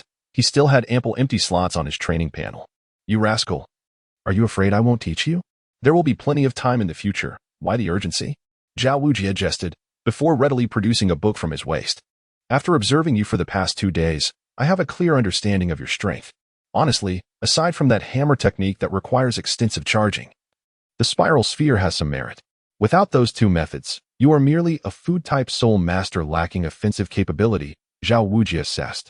Indeed, teacher, my martial spirit is of the food type, making supportive soul ring skills the most suitable, which results in somewhat monotonous offensive capabilities. I am aware of this flaw, but previously had no means to remedy it. As long as you understand, Xiao Wu Jie nodded with satisfaction, handing over the book. I noticed that during battles, you did not fully unleash the potential of that hammer technique. The reason likely lies in your insufficient physical strength, which is why you have set your sights on my indestructible body. Hee, you are astute, teacher. Hu Jio joyfully accepted the manual for the indestructible body, eagerly flattering Xiao Wu Jie. As for Xiao Wu Jie seeing through his intentions, Hu Jio thought little of it. After all, one does not reach the esteemed level of 76th rank soul sage without some acumen. However, Xiao Wu Jie would not be at a loss either, having such a talented disciple. One could never predict who might benefit more in the future. Practice diligently. If you have any uncertainties, feel free to consult me. The indestructible body is my only self-created soul skill, and as my disciple, you must not practice it poorly. Xiao Wu Jie's face brimmed with pride as he spoke of the indestructible body. This is indeed a self-created soul skill. In the entire Douluo Continent, those with the ability to innovate independently are indeed renowned individuals. Not to mention, within the Shrek Academy, apart from him, no one else has ever created a soul skill, including the Dean, Flander. The only one? Upon hearing this, Hu Jie was perplexed. What about the secret manuals my teacher showed me yesterday? Those belong to others. Xiao Wu Jie replied, his tone devoid of emotion. At his words, Hu Jie shivered momentarily. Despite Xiao Wu Jie's calm demeanor, he sensed a strong stench of blood. The unmovable king, more aptly referred to as the king of slaughter. It was evident that these soul skills were acquired through murder and plunder. Otherwise, how could one boast of having killed countless individuals? Teacher, I still lack a movement soul skill. While grasping the soul skill, his mind was already occupied with other desires. It would be a pity to leave the 2 vacant soul ring slots unfilled at this opportune moment. Get lost, you little rascal. Instead of learning anything worthwhile, you've certainly mastered the art of greed. I'll tell you this, unless you cultivate the indestructible body to my satisfaction, do not even think about other soul skills. Xiao Wu Jie said, bemused by Hu Jio's audacity. Hey, teacher, don't be upset. I learned soul skills quite swiftly. 1 soul skill is hardly sufficient for my cultivation. Hu Jio chuckled. Just watch, I'll master this indestructible body in 2 or 3 days. Very well, let us not say 3 days. I'll give you half a month. If you can grasp it within that time, I shall grant you the movement soul skill, Xiao Wu Jie replied, his tone indifferent. He held no faith in Hu Jio's boastfulness. The indestructible body was his own creation, and he was fully aware of its training difficulty. Even he took 2 full months to comprehend it initially. As for Hu Jio, even with his talent, he wouldn't manage to grasp it in less than a month. All right, but this is your promise, teacher. Don't go back on your word later. Upon hearing this, Hu Jio was filled with joy. Who does he look down upon? With the panel at hand, if he said 3 days, it would indeed be 3 days. Whoever reneges on the promise is the loser. Xiao Wu patted his chest, assuring loudly, "Fine, I shall not disturb you further, and I will begin my studies now." Having achieved his goal, Hu Jio turned and dashed back to his tent to practice his soul skills. "Hey, you little brat," Xiao Wu called after Hu Jio's retreating figure, shaking his head with a smile. Opening the manual for the indestructible body, Hu Jio began to read each word carefully. This soul skill aligns closely with his conjectures, primarily aimed at enhancing physical strength. Through a unique regimen of exercises, it fortifies the corporeal form. However, with his auto-training panel, the training methods detailed in the manual can be bypassed. In just half an hour, Hu Jio thoroughly perused the text on the indestructible body. Before his eyes, a cerulean panel materialized, revealing an icon for the indestructible body skill in the 8th auto-training slot, surrounded by a translucent progress bar that gradually filled. Every few seconds, insights regarding the indestructible body manifested in his mind, as natural as if they were inherent to his understanding. Done. Time for sleep. Hu Jio nonchalantly stored the manual in his storage ring and collapsed into slumber. The following morning, Hu Jio was roused from his dreams by a gentle hand shaking him. "You lazybones, rise and shine. Teacher Xiao wants us to tidy up before we set off," came Xiao Wu's cheerful voice. "Oh," Hu Jio groggily fumbled for a white carrot, squinting as he took a bite. The holy light carrot is truly splendid. With this, I need not worry about insufficient sleep." After a bite, he instantly felt invigorated, his drowsiness vanishing. Of course, this was merely an illusion. The carrot had no actual effect on him. He was simply enticed by its sweet aroma.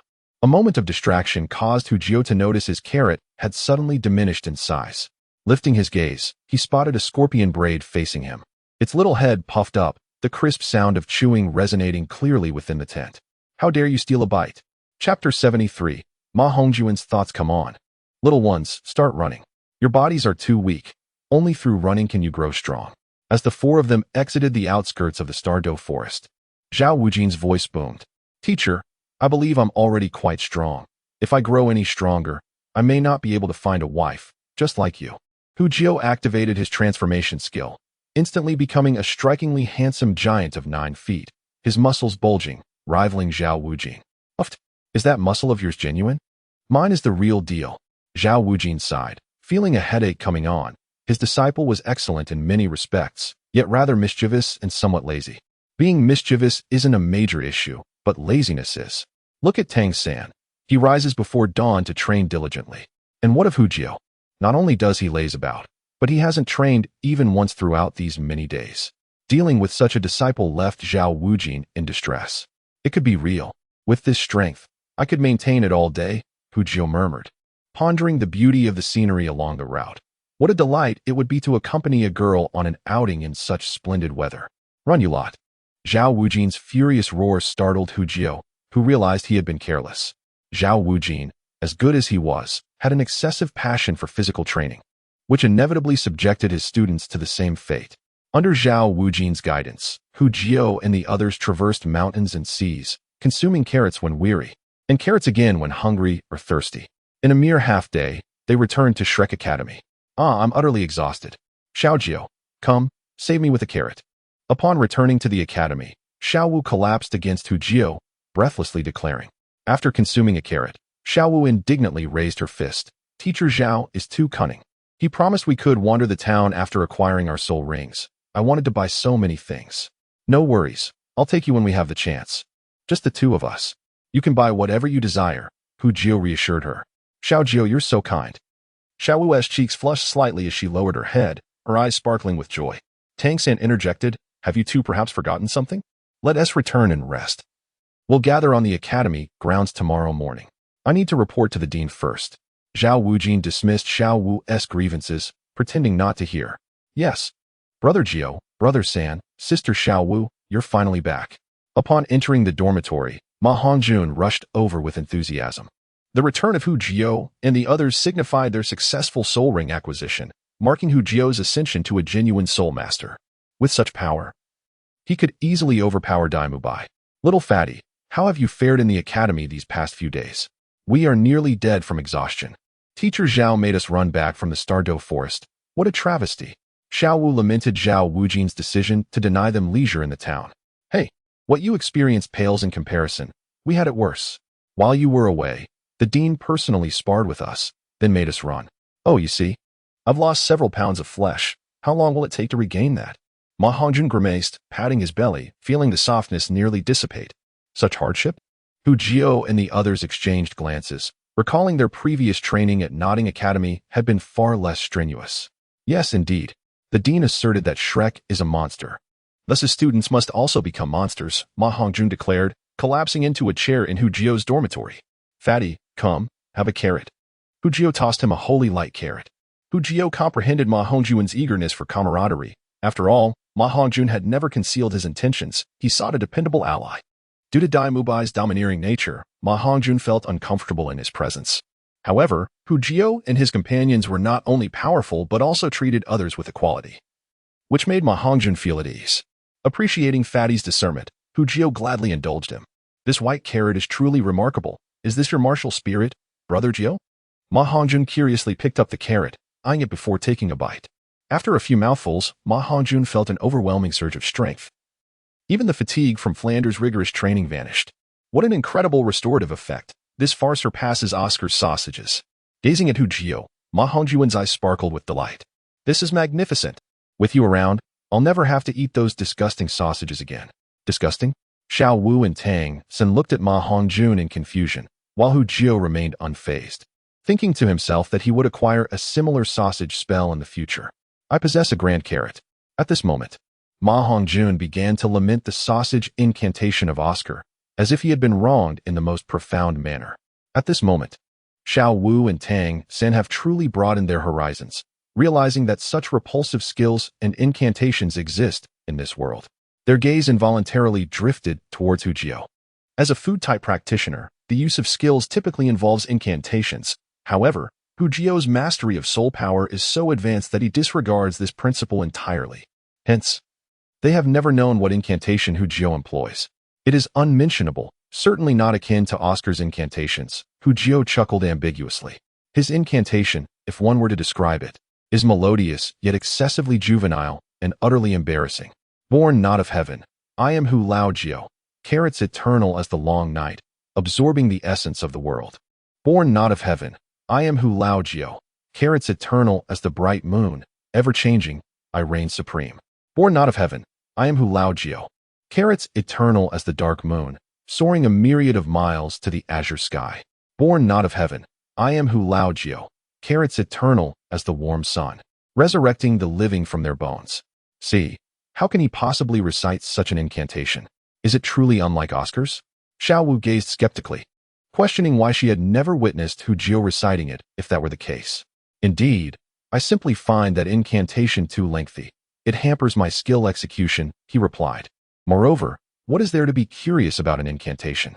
I have never recited it, so you may as well assume it doesn't exist. After much persuasion, Hu Jiao managed to placate Xiao Wu.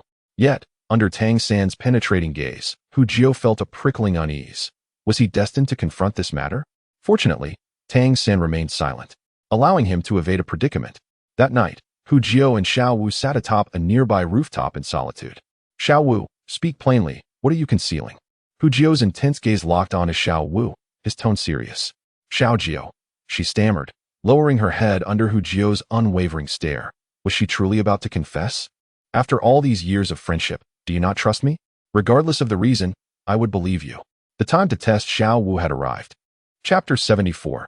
The Revelation, Part 1. I certainly believe you, Xiao Wu blurted out instinctively. Yet, she soon faltered, adding, however, this is something I truly cannot disclose. Not even to me? Hu Jiao inquired, a complex mix of emotions swirling within him. He felt as if he were coercing Xiao Wu, yet sometimes, without a little pressure, one cannot appreciate the potential outcomes. Over the years, Hu Jiao had watched Xiao Wu blossom from an adorable girl into an even more charming young woman. Their prolonged companionship had fostered a deep bond between them. Yet, this closeness also instilled a sense of trepidation within Hu Jiao. He feared that as time progressed, this intimacy might evolve into something akin to familial affection. How terrifying this is. Indeed, nurturing a bond proves to be far more complex than one might imagine. Thus, he seeks to transform this familiarity into the sweetness of love. He intends to shatter this closeness into fragments, believing that emotions, once broken and needed, attain a greater beauty. Very well, I shall speak. Observing Hu Jio's unwavering gaze upon her, Xiao Wu bit her lip and stamped her foot, defiantly declaring, I shall tell you. I am inherently different from others. Each time I reach a significant realm in my cultivation, I can absorb the essence of heaven and earth to condense my soul ring autonomously. This has been my secret from you. Are you satisfied? Her face flushed, as if she had suffered a grave injustice. Is that all? Hu Jio sighed in disappointment. Xiao Wu, despite my kindness towards you, you choose not to be truthful. It was one thing not to speak the truth, but to fabricate lies to deceive him was unforgivable. Hu Jio's disappointment was palpable, regardless of how harmonious their relationship appeared. She had resorted to deceit at a crucial moment. Since you lack benevolence, do not expect my righteousness in return. I have not deceived you. All I have said is true, Xiao Wu insisted, her eyes wide with agitation. The ability to condense soul rings independently was indeed a secret. If others were to learn of her extraordinary capability, they would surely be astonished. Yet, Hu Jio remained indifferent to her words, abruptly stating, What do you mean by being different from others? Indeed, you are unique because your status is distinct. Reflect on this and return when you have come to understand. Oh, and a final reminder. My perceptive abilities surpass your imagination. Hence, you cannot hide anything from me. With that, Hu Jio vanished from the rooftop in an instant, leaving Xiao Wu in a daze. Different status? Perceptive abilities? His words echoed in her mind, causing her body to tremble uncontrollably. Did he uncover my identity? This terrifying thought surfaced in her mind, becoming increasingly plausible. Then another notion emerged. What if I am mistaken? Perhaps Xiao Jio merely sensed my concealment and is angry for that reason. After all, he is merely from the soul sect and could not possibly know my true identity. Ah, curse Xiao Jio, why can't you express yourself clearly? How infuriating, how vexatious. Xiao Wu grasped her hair, shaking her head in exasperation. On this particular night, two individuals within the Shrek Academy remained awake. One was engaged in a soliloquy, oscillating between tears and laughter, ultimately revealing a resolute glint in his eyes. The other ventured into a stone forest, relentlessly striking the stones with fervor, seemingly devoid of fatigue. At dawn, Hu Jio was the last to arrive at the training ground, exuding an aura that deterred any intruder. Tang San immediately sensed something amiss. What happened to Xiao Jio? He pondered with concern, yet with the lesson already underway. He decided to temporarily set aside his worries, intending to inquire further later. On the training field, Flander, Zhao Wujia, as well as Dai Mubai, Oscar, Ma Hongjun, and Xiao Wu were present. Xiao Wu kept her lips slightly parted, her expression inscrutable, revealing only her beauty. In contrast, Zhao Wujia, standing at the forefront, keenly discerned the unusual demeanor of his disciple, a flicker of concern passing through his mind. Well, since everyone is here, let us commence today's training, Flander declared, his gaze sweeping across the assembly before pausing momentarily on Hu Jio. Among us are several new students. I must fully comprehend your capabilities before devising tailored training regimens for each of you. Damubai. Flander addressed him, engage in combat with Hu Jio. I wish to gauge his strength. Yes, Dean. Upon hearing he was to battle Hu Jio, Dai Mubai instantly felt a surge of excitement. This is a remarkable opportunity. In his perspective, Hu Jio's greatest strength lies in the martial soul fusion technique with Xiao Wu. However, this is a one-on-one duel, preventing him from executing that fusion technique. Beyond that, if he can timely disrupt Hu Jio's charged hammer technique, victory would be within his grasp. Should he triumph over Hu Jio, he would remain the leader of Shrek, and once that insignificant chicken loses its support, he would relish the chance to dismantle him. With this thought, Dai Mubai's fighting spirit surged, invigorating him with boundless energy. Dean, I am a food system soul master devoid of offensive capabilities, not a combat soul master. I shall not engage in this battle, Hu Jio stated nonchalantly, feeling irritable and disinterested in playing with the child. His words rendered the audience speechless. They could accept him being a food system soul master, but claiming he lacked offensive power was audacious. Did he not assert his prowess when he wielded the meteor hammer against others? In my eyes, you are a combat soul master. Enough with the excuses, let us fight. Flender commanded sternly, disregarding Hu Jio's explanation. Come on, be a man, let us battle like warriors. I've longed for this confrontation. Dai Mubai smirked. striding confidently to the open space, his eyes glinting with malice. "Very well, you have successfully provoked me," Hu Jio replied impassively, his demeanor darkening. Finding a release for his pent-up frustration, he took a step forward, approaching Dai Mubai and declared, "Also, I am Hu Jio. The title Xiao Jio is not yours to use." "You." Dai Mubai's eyes flashed with a fierce light before returning to normal. "Fine, I shall refer to you as Junior Hu Jio then. Let us commence. Being a food system soul master, you may initiate the first strike. To think that as a prince, it would be an honor for him to be called Xiao Jio. Yet Hu Jio had the audacity to dismiss it. Such disrespect. Without further ado, Hu Jio brandished the meteor hammer, activating his transformation skill, instantly morphing into a towering figure with bulging muscles. "Junior Hu Jio, when I said you could go first, I did not mean for you to charge your hammer technique. Should you begin charging, do not blame me for interrupting," Dai Mubai remarked with a sly smile. "Enough with the chatter, let us fight," Hu Jio retorted as a faint glow emanated from his left hand, a red orb materializing from nothingness, while he continued to charge his hammer technique with the other hand. "Since that is the case, do not expect me to hold back," he declared. "Martial Soul, White Tiger Possession," Dai Mubai shouted, his physique expanding dramatically as a phantom of the white tiger emerged behind him. His pupils transformed into fierce, beast-like slits, and his hands became massive, 10 razor-sharp claws extending from his fingertips. Second soul skill, White Tiger's Radiant Wave. As soon as the possession was complete, a milky white orb erupted from Dai Mubai, rapidly enlarging as it surged toward Hu Jio. Calmly, Hu Jio launched the spiraling orb from his hand, while simultaneously continuing to charge his hammer technique. Boom! The White Tiger's Radiant Wave collided with the spiraling orb, yet Hu Jio's attack prevailed, shattering the light wave and continuing its advance. Unfortunately, that brief moment of collision was sufficient for Dai Mubai to react.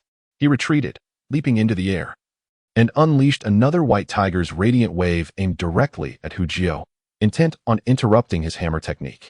"Ridiculous," Hu Jio scoffed, activating his third soul ring skill, vanishing from sight only to reappear 100 meters behind Dai Mubai. "Humph, I shall not allow you to charge."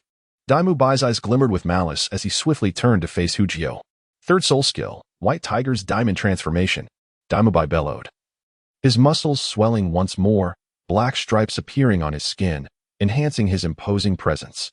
"Come, let us battle," he roared, crouching low like a fierce tiger ready to pounce on its prey, launching himself toward Hu Jio. "Come at me." Hu Jio's eyes sparkled as he stood firm, spinning the meteor hammer in a perfect arc, striking directly at Dai Mubai. In the brief duration since the battle began, it had only been a matter of 10 breaths. In such a short span, his hammer technique had only accumulated 5 strikes. Yet, these 5 strikes exuded a tremendous aura, their furious energy palpable, the meteor hammer radiating a scorching heat. Boom! Dai Mubai soared into the air, propelled over 10 meters by Hu Jio's strike, rolling several times before finally coming to a halt. What? What is this? How is it possible? Xiao Jio has only charged 5 strikes. Yet his hammer technique is so formidable. The audience erupted in astonished murmurs, particularly Xiao Wuji, who was the most taken aback. While others were clueless, he was acutely aware. Just as the meteor hammer was unleashed, he distinctly observed a faint golden glow flickering across Hu Jio's arm. Isn't this a manifestation of the indestructible body's successful initiation? Goodness, could it be an illusion? Xiao Wuji skeptically rubbed his eyes, wondering how such a transformation could occur in less than 2 days. What is impossible? It seems you know the reason? Flinder queried, casting a puzzled glance at him. He was well aware of Dai Mubai's prowess and had heard of Hu Jio's use of the chaotic hammering technique. It was precisely this understanding that made him regard Hu Jio's strength as somewhat peculiar.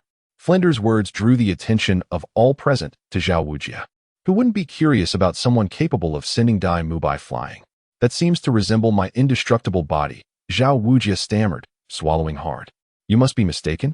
Flinder's incredulity did not stem from doubt in Xiao Wuji, but rather the sheer astonishment of the news. How could he not know about Xiao Wuji's indestructible body? He recalled that just yesterday, old Xiao had mentioned taking Hu Jio as a disciple and passing on the indestructible body technique to him. The soul skill had barely been imparted, and yet he had already mastered it. Was this not absurd? Indeed, how could I misinterpret my own soul skill? Good disciple. You have done remarkably well, Xiao Wuji proclaimed confidently, bursting into an unrestrained laugh. To learn a self-created soul skill in such a brief period is a testament to unparalleled talent, Who else could rival this? He pondered, truly, who else? Such was Xiao Wu's affirmation that the entire assembly was engulfed in astonishment. What kind of extraordinary talent was this? Among them, only Tang San and Xiao Wu remained relatively composed. Although Hu Jio's swift mastery of a soul skill was astonishing, they had grown accustomed to it. After all, it was merely the learning of a soul skill, not the creation of one. Hu Jio had even developed 2 self-created soul skills. What was there to be surprised about? In the midst of this, Dai Mubai staggered to his feet, clutching his chest, blood seeping through his fingers. Hu Jio's meteor hammer was no easy opponent. Had he not seen the glint of cold light on the spikes? Are we still fighting? Hu Jio inquired. This time I concede. Yet you merely relied on the weapon's strength. It does not truly reflect your ability. I shall seek retribution for this battle in due time. Dai Mubai retorted with a huff, still unwilling to accept defeat.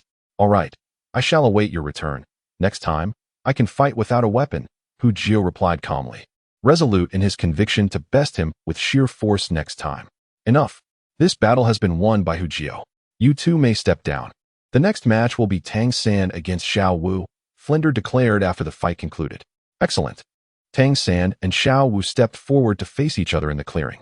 Xiao Wu, be careful. I will give it my all this time, Tang San warned. Understood. Xiao Wu nodded earnestly. Tang San, puzzled, wondered why Xiao Wu, who usually leaped for joy at the prospect of battle, now appeared so serious. It was strange, today. Both Xiao Jio and Xiao Wu seemed off. First soul skill, bind. Third soul skill, instant speed. As Tang San unleashed his blue-silver grass to bind Xiao Wu, she activated her instant movement, appearing before him in the blink of an eye, her legs coiling around him like a venomous serpent. Control the crane and capture the dragon. Phantom Shadow. Tang San vividly recalled Xiao Wu's agile waist. He dared not engage directly. He deftly maneuvered, diverting her long, fair legs while swiftly retreating to create distance. Run. Can you escape? Xiao Wu pursued him relentlessly, her movements fluid and swift. Venomous spider web. Just as Xiao Wu's legs threatened to ensnare him, Tang San unleashed his third soul ring ability. Under normal circumstances, he might not have been so decisive in using the toxic venom, but with Xiao Jio present, he had no fear of Xiao Wu succumbing to poison. With arms outstretched, green-blue vines erupted from his palms, protecting him while also winding towards Xiao Wu. Spiraling sphere. Grasping a basketball-sized spiraling sphere in her left hand, Xiao Wu propelled herself towards Tang San, spinning like an arrow, completely disregarding his venomous web. I evade. The venomous web was torn apart as Tang San's expression shifted. He swiftly dodged out of the way. You cannot escape. In midair, Xiao Wu lay horizontally, executing a 360-degree whirlwind, her toes just grazing Tang San's neck. In an instant, a sticky soul force emanated from her toes, as her other leg ascended. First soul skill, waist bow, she exclaimed. Boom. Tang San felt himself spin violently before crashing solidly to the ground. I concede.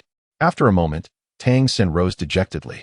Despite this scenario having played out numerous times before, he could not shake off the disappointment. Clearly, he was still too weak. He had never triumphed over Xiao Wu. Very well, I have assessed your strengths. I shall now devise a comprehensive training plan for you. You are all weary from today, rest for now. And we shall commence formal training tomorrow morning. Flinder addressed the group, his eyes filled with satisfaction. The quality of the newly recruited students is commendable, and he is quite satisfied. Indeed, he should be exceedingly pleased. Haha, today, I finally have no training, which is marvelous. Upon hearing the announcement of dismissal, everyone erupted with joy, particularly Oscar and Ma Hongjun, who leaped with delight. Tang San, please come here. There is something I wish to inquire. Knock, knock, knock. In the evening, the moon hid behind the clouds like a bashful maiden. Hu Jio was resting in bed when he was suddenly interrupted by the sound of knocking. Have you decided what you wish to tell me? Upon opening the door, he discerned Xiao Wu's silhouette, ethereal in the moonlight. I have made up my mind. Xiao Wu's gentle voice nearly softened Hu Jio's heart. Chapter 76, The Confrontation, Part 3. As Xiao Wu approached, Hu Jio noticed that she carried a small bundle, resembling one ready to flee from home. The little rabbit is about to run away. Hu Jio feigned calmness, turning back towards the dormitory to await Xiao Wu's explanation. Xiao Jio, I wasn't lying to you yesterday. I truly can acquire a soul ring on my own. The dormitory remained dim, illuminated only by the soft glow of the moon, preventing Hu Jio from discerning Xiao Wu's expression accurately. However, There is one thing you might not know. The reason I can obtain a soul ring independently is because of my identity. Taking a deep breath, Xiao Wu was poised to confess. You are not human, are you? Hu Jiao inquired nonchalantly. Upon hearing this, Xiao Wu gasped in surprise. You truly discovered it. Initially, she had approached with a sense of hope, but not wishing to deceive Hu Jiao any longer, she resolved to reveal the secret she had long concealed within her heart. She had already decided that upon disclosing her identity to Xiao Jiao, she would depart that very night. She could no longer remain here. Over the course of a single night, she had come to understand her feelings. She was fond of Xiao Jiao and wished to be with him. Yet, if he were to learn of her true nature as a soul beast, he would undoubtedly reject her. However, deeply in love, Xiao Wu realized she could not and would not deceive Hu Jiao. She yearned for complete honesty. If Hu Jiao could not accept her identity, then she would leave alone. Yet, she felt the prospects were grim. After all, she had even packed her belongings. Hu Jiao chuckled softly. And then? You plan to reveal your identity and simply walk away. Yes, since you have uncovered my identity, I do not wish to burden you, Xiao Jiao. I must go. Xiao Wu gazed deeply into Hu Jiao's eyes, her face a canvas of reluctance and profound affection. At this moment, Xiao Wu realized that her love for Hu Jiao surpassed her own expectations. Countless days and nights spent together, numerous instances of him feeding her, sharing laughter, and simply being with her, all of it culminated in an overwhelming surge of affection when the thought of departure loomed. The intimacy they once shared had faded. Hu Jiao stepped forward and gently enveloped Xiao Wu in his embrace, feeling her body tremble softly. He spoke tenderly. Did you think I would care about your identity? Xiao Wu is merely Xiao Wu. She is my Xiao Wu. Xiao Jiao. Xiao Wu gasped, raising her head in astonishment. Could it be that he truly did not care? Xiao Wu, he continued, let me assure you, you can never escape my grasp. In time, you will grow up obediently. And when you do, you shall become my bride. Do not even think about running away. As he caressed her back, a broad smile illuminated Hu Jiao's face. In that moment, he realized that he had triumphed in his gamble. Who would want to be your wife? Xiao Wu's voice trembled, her face flushed with embarrassment. Yet, deep within, she was overwhelmed with joy. He truly did not care about her identity. What's wrong? Don't you like me? Hu Jiao's movements faltered, and his tone became rigid. No, I do like you. Xiao Wu's words slipped out before she comprehended that Hu Jiao was teasing her. You just enjoy bullying me. She turned away, a mix of anger and delight in her demeanor. All right, I shall not tease you any longer. Come here. Tonight, I shall hold you as we sleep. Hu Jiao embraced Xiao Wu, pressing the advantage. Approaching the bed, Xiao Wu inquired, Little Jiao, since you are aware of my identity, why do you still wish to be with me? You may not realize that for someone like me, navigating human society is perilous.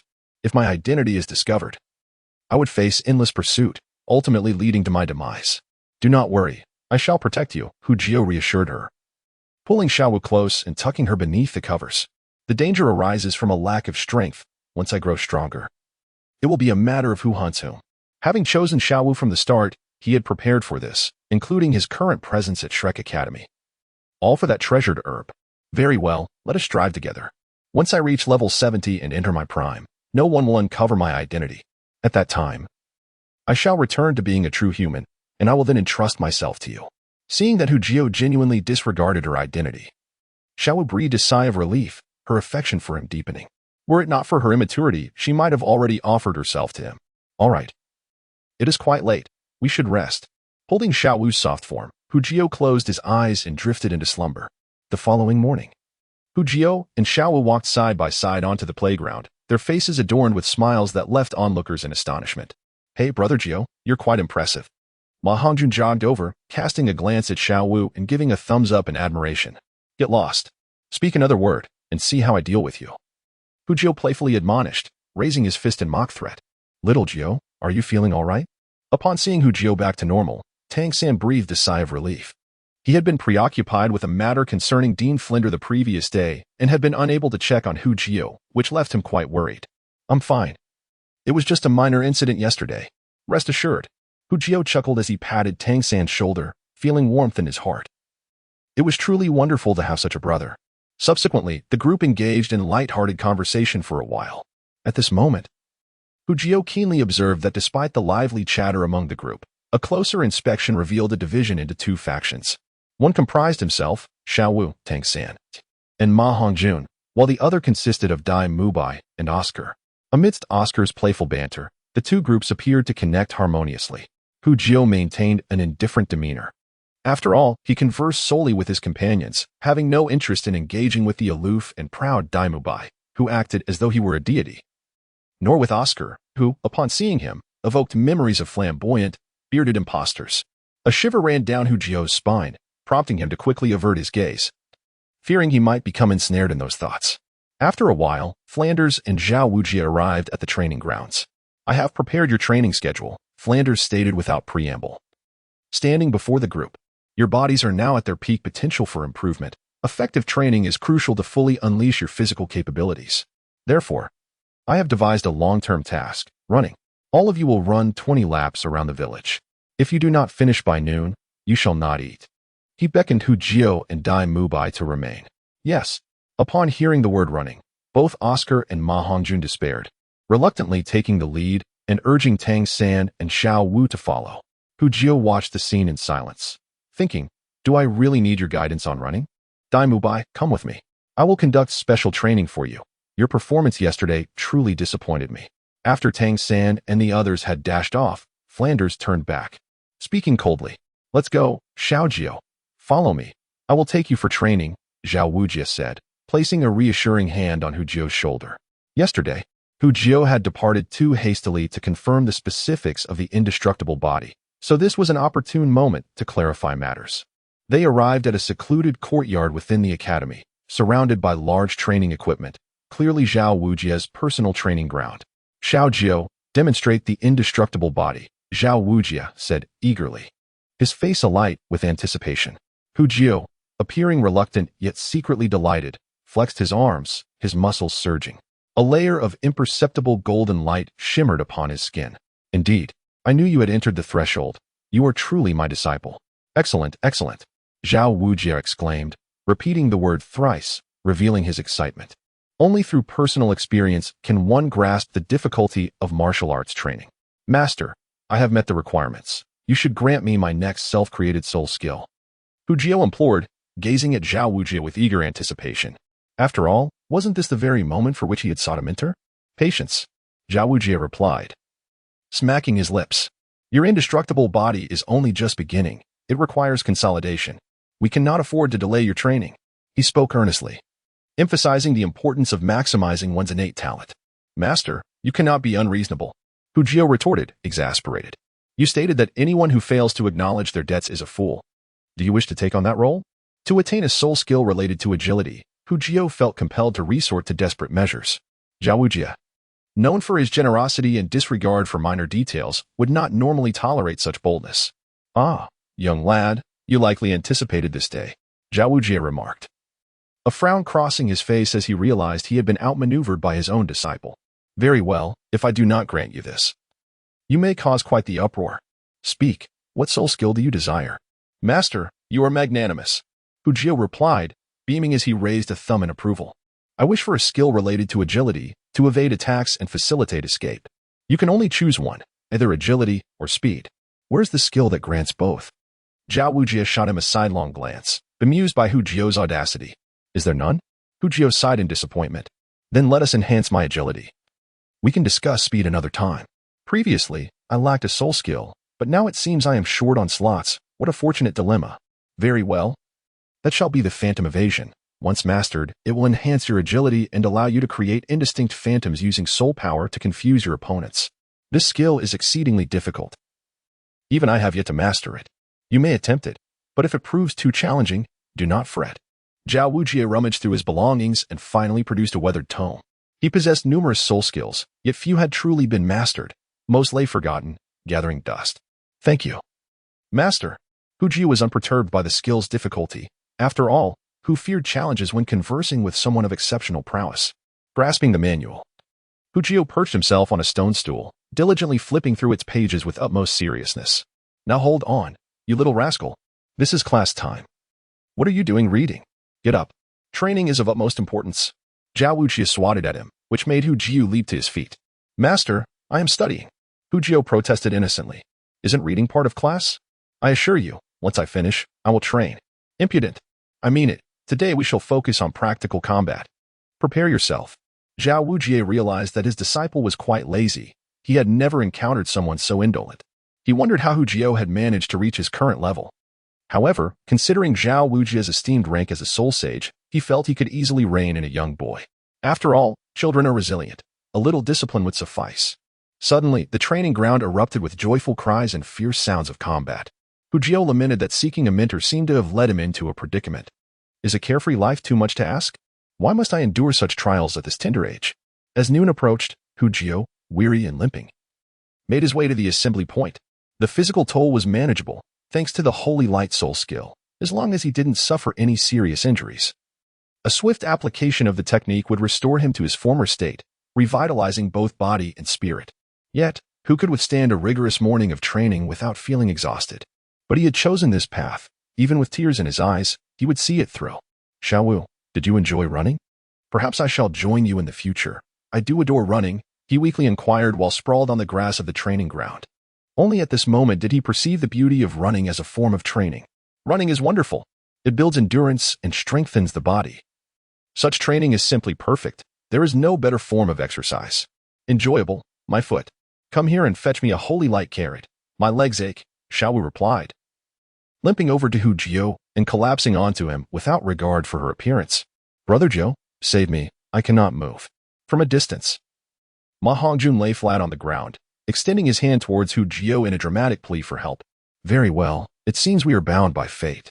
Hu's demeanor had notably calmed. Among those present, only Oscar and Tang San appeared unaffected. Oscar was replenishing his sausages, while Tang San, having forged his body since childhood, was in excellent shape. Hu remained seated, cradling Xiao Wu, and offered her a carrot, subsequently tossing one to Ma Hongjun and another to Tang San. Xiao Wu, Xiao San, soon we shall demand our dues from the Dane. He still owes us a soul guide. Observing Xiao Wu's weary expression, Hu felt a pang of sympathy. If only she possessed a storage ring, she would not be in such a predicament. As for why he did not give one to Tang San, well, that slipped his mind. In the distance, Oscar watched as the others swiftly regained their vitality after consuming the carrots, a flicker of jealousy flashing in his eyes. As a food-type soul master himself, he was older than Hu, and he realized that in the academy he would no longer be unparalleled. Although Ma Hongjun had boasted about Hu's restorative abilities the previous day, witnessing it firsthand instilled in him a profound sense of crisis.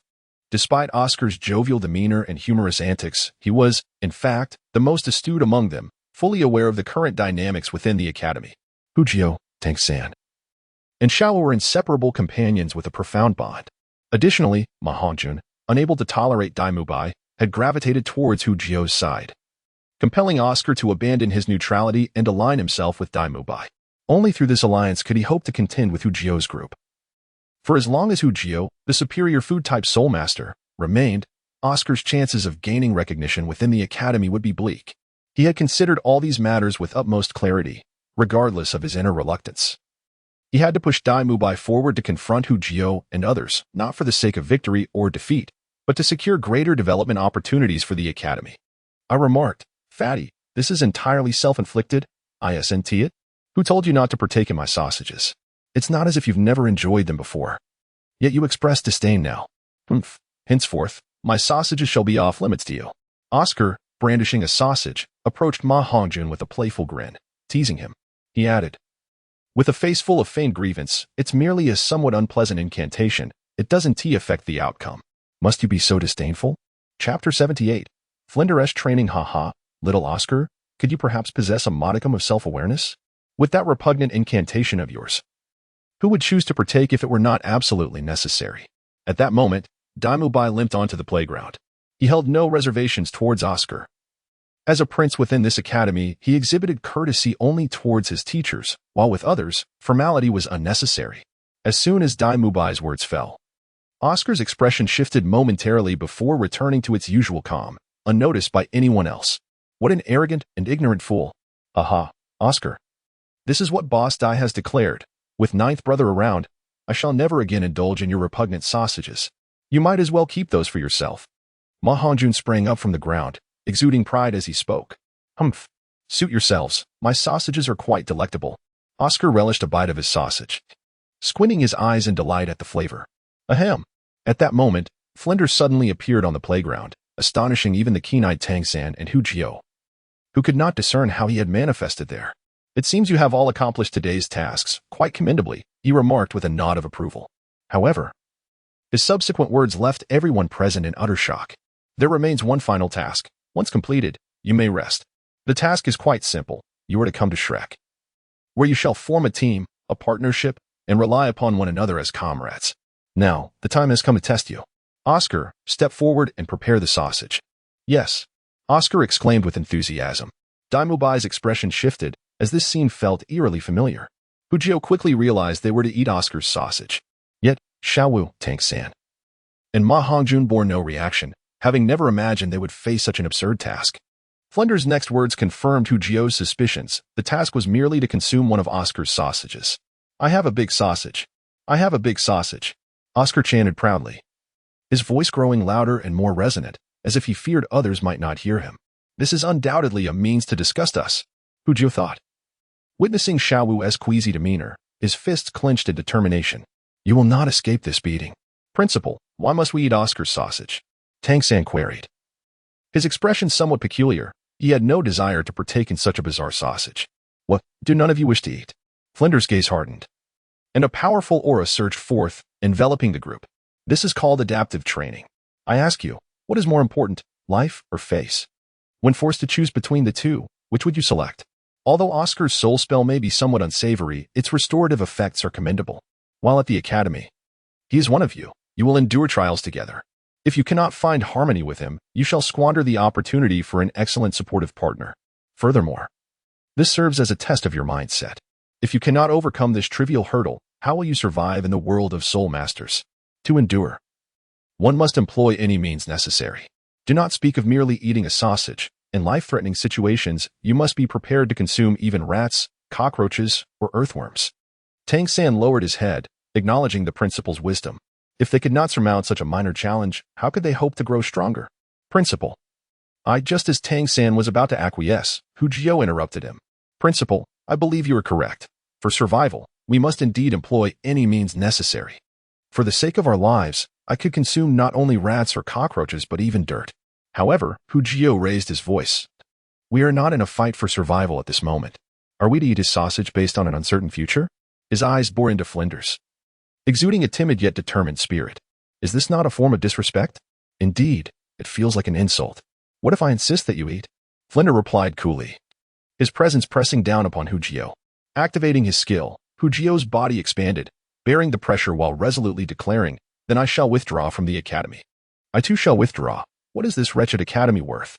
Ma Hongjun added, gritting his teeth, though he dared not step closer to Flinder, retreating slightly, presenting a rather comical sight. Among the group, only two remained unmoved, Oscar and Daimubai. Oscar's face darkened, his eyes revealing a brooding intensity. He felt insulted that Hu Jio and the others would rather abandon their studies than partake of his sausage. If glares could kill, they would surely be dead by now. Daimubai, too, was discontent, having faced a similar choice the previous year, only he had chosen to comply. This bred a deep-seated jealousy within him. Why did they dare defy the principal when he had submitted? He lacked Hu Jio's courage, and if he had possessed such bravery, he would not have ended up in the shabby academy but rather enjoyed his princely life. "Flinder, what is the meaning of this? They are still children. Cannot we discuss matters civilly?" At that moment, Xiao Wu appeared, stepping in front of Hu Jio and the others to shield them from Flinder's oppressive aura. Urging with an amiable smile, "Come now. What are you doing?" Ask them what they intend to do. If they can refuse a task assigned by the academy, they must be taught a lesson. They will not understand the heights of heaven or the depths of the earth otherwise. Flinder retorted angrily. "You wish to withdraw? Do you think Shrek Academy is a place you can come and go as you please?" Hu Jio, Tang San, what is the matter with you? Flinder is merely training you. Does he wish you harm? Apologize to the principal, and this matter will be resolved. Xiao Wu turned his back to Flinder, persistently signaling Hu Jio. Yet, Hu Jio seemed oblivious, unwavering in his gaze towards Flinder. "You think you're so formidable, Flinder? Go ahead. Try to lay a hand on me. If you dare touch Tang San, I will make it my mission to disgust you in return." Chapter 79. Conquering Ma Hongjun. Flinder was caught off guard. He had anticipated easily subduing these youngsters, much like he had with Daimubai in the past. Yet, he never anticipated Hu Jio's staunch resistance, nor the swift allegiance of Xiao Wu and Tang San by his side, standing in defiance. He merely intended for the new students to comply. This year's intake consisted of top-tier talents who were inherently proud. A slight dampening of their egos seemed only reasonable for effective guidance. However, Hu Jio equated Oscar's sausage with a fundamental humiliation, though not literally. It bore that implication for him. He could not be compelled to consume another's essence. In his previous life, he had often wondered why those who traversed worlds would so readily partake of such things, and now, confronted with this reality, he realized he could not bring himself to do it. He seemed too sentimental, too unwilling to yield. At this juncture, Flander found himself in a precarious predicament. The matter at hand was no longer about indulging in sausages, but rather the potential expulsion of Hu Jio and his companions. Regret washed over him as he pondered the consequences of his choices. Had he foreseen their unwavering resolve, he might have refrained from resorting to such measures. The prospect of expulsion was utterly implausible. He had not encountered such exceptional students in Shrek for many years, and it was imperative to retain them. Humph. Today, none of you have fulfilled your duties, and thus, lunch shall be denied. Xiao Wu, I entrust you with the task of monitoring them. Let us see who dares to partake in a meal.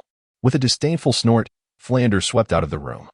His departure mingled with a hint of awkwardness, yet laced with a certain nonchalance. Humph. What does it matter if they forego sausages? Ultimately, they would be subdued. Let anyone dare to eat today, and I shall not hesitate to deliver a resounding slap. Oscar and Daimubai protested. What does this have to do with us? We are capable of completing the task. They felt a sense of injustice, as the blame was clearly misplaced. It should be Hu Jio facing the consequences, not them. Their anger simmered silently, unable to express their frustration in front of Flander, and thus, they redirected their ire towards Hu Jio, the instigator of their plight. After Flander departed, with Xiao Wu's fiery explanations, Xiao Wujia finally grasped the situation's intricacies. Naturally, in Xiao Wu's narrative, Flander was depicted as a malevolent overlord who delighted in tormenting them. The future titled Douluos, while they, in their unyielding spirit, ultimately triumphed over the wicked tyrant. This remarkable ability to adapt has left even Xiao Wuji astounded. Could it be that Boss Flinder is truly so malevolent? Ultimately, it was Tang San who, unable to bear the situation any longer, impartially clarified what had transpired. Oh, it's merely a sausage. What is the fuss about? A true man should be strong, Xiao Wuji proclaimed, puffing out his chest to embody the essence of masculinity. However, this only served to incite the petty Flinder further, foreshadowing trouble for them in the future. Reflecting on Flinder's pettiness, Xiao Wuji instinctively shrank back, his hands feeling inexplicably cold.